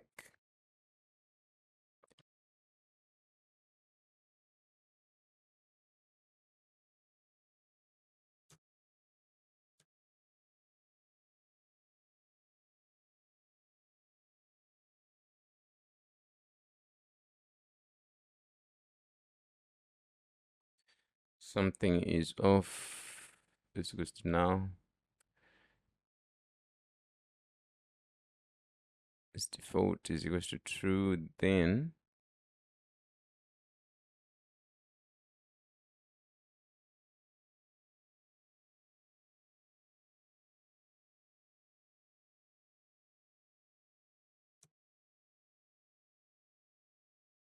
let's just change.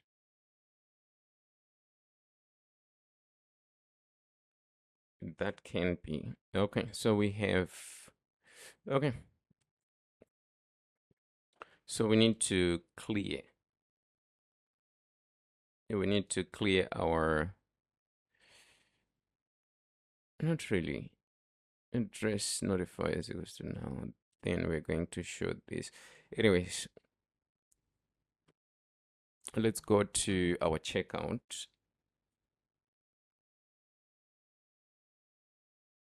Okay, we need to clear this address. We need to clear selected. We need to clear when we are going back. So we need to open our checkout. In our checkout, let's visit the checkout screen. So here, clear address. We didn't clear, okay? So context.read.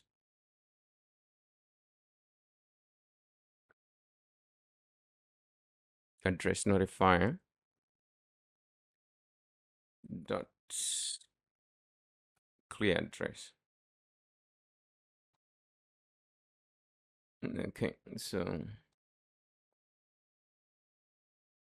okay, so the problem was we didn't clear the default address. So the address that was being read is the address from our notifier.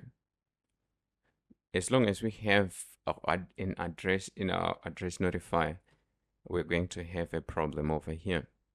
Okay, because our address widget has some conditions which are related to the address notifier, the address inside the address notifier. But anywho, this is our working address tiles. So if we click, then we do have an error over here. Okay, so we need to figure out what's going on. That's set as default. So let's go ahead, close this down here.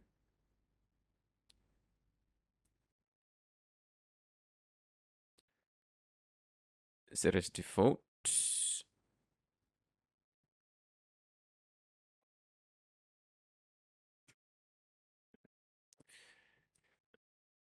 The best way is to check 404.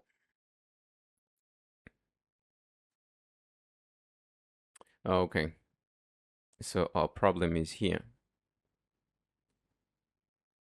with this. The problem is with the query params. Okay, so back to our Flutter application. So here it's supposed to be ID is equals to the ID that we're getting from our arguments. Same as when we delete, it's going to be the same. Okay. So let's go ahead and just try to. It can be. Oh. Address.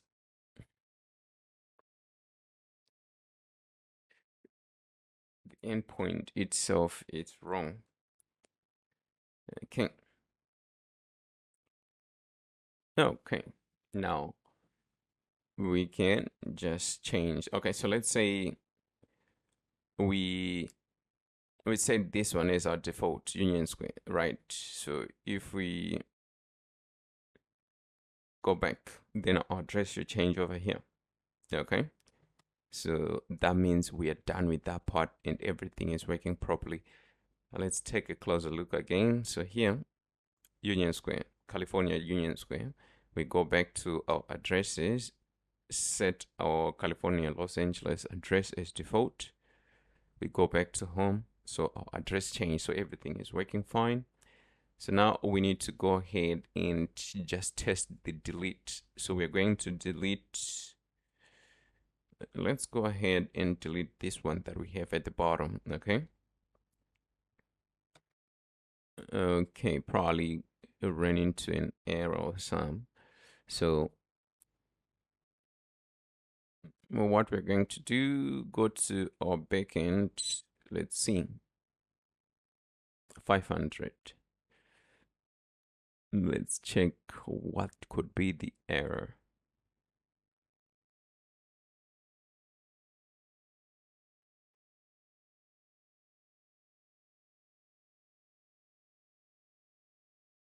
Okay, so successfully solved the problem, but let me run you through it.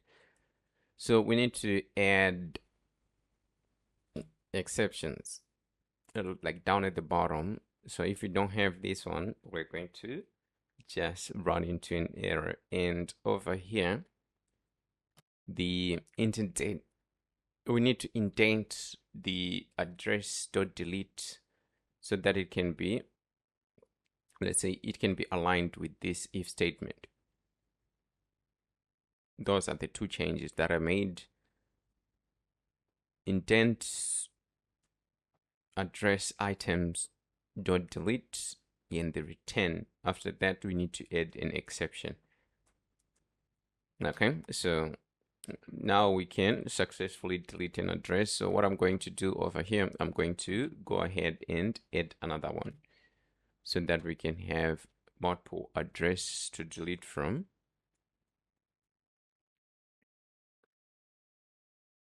We can set it as any Dr. Dre school. Save. Then we go back to our application. So go back, address. Okay, school. This is the address that we just put. So we can either set it as default, set the other one as default. We can delete the address as well. So here we have a 200. Our address is gone. So that worked out fine.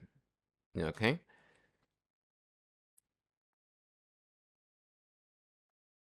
Address tile. Let's go to address tile.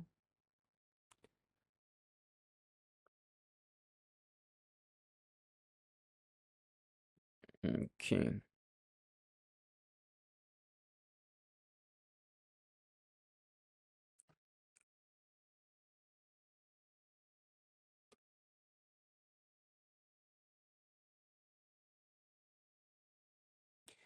So over here, I want to have a condition.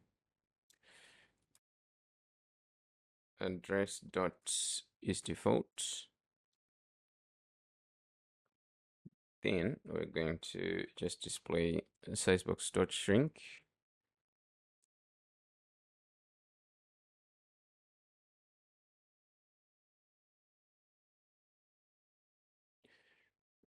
That's a title. Okay, that ain't supposed to be on the title. Address supposed to be trailing. Okay, trailing.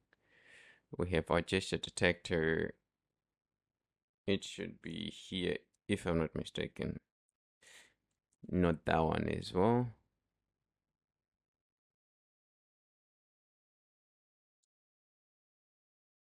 Oh,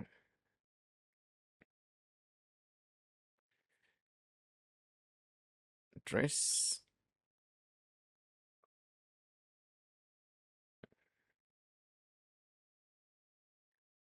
Dot is default. Okay, so if it is default, only have one address, we need to remove the delete button. Okay.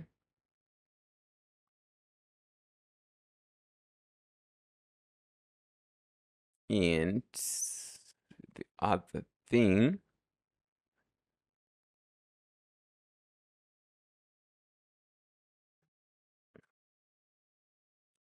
we need to go ahead and have a condition as well. Address dot is default. So if the address is default,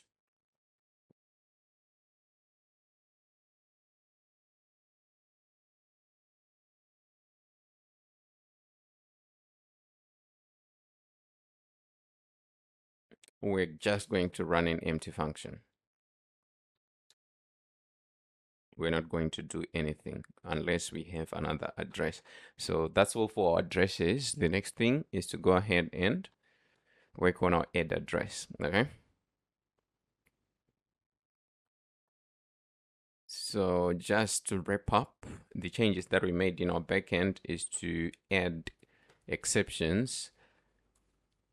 Okay. After that, we just indented our address item dot delete so that it can be in the same line as our first if statement.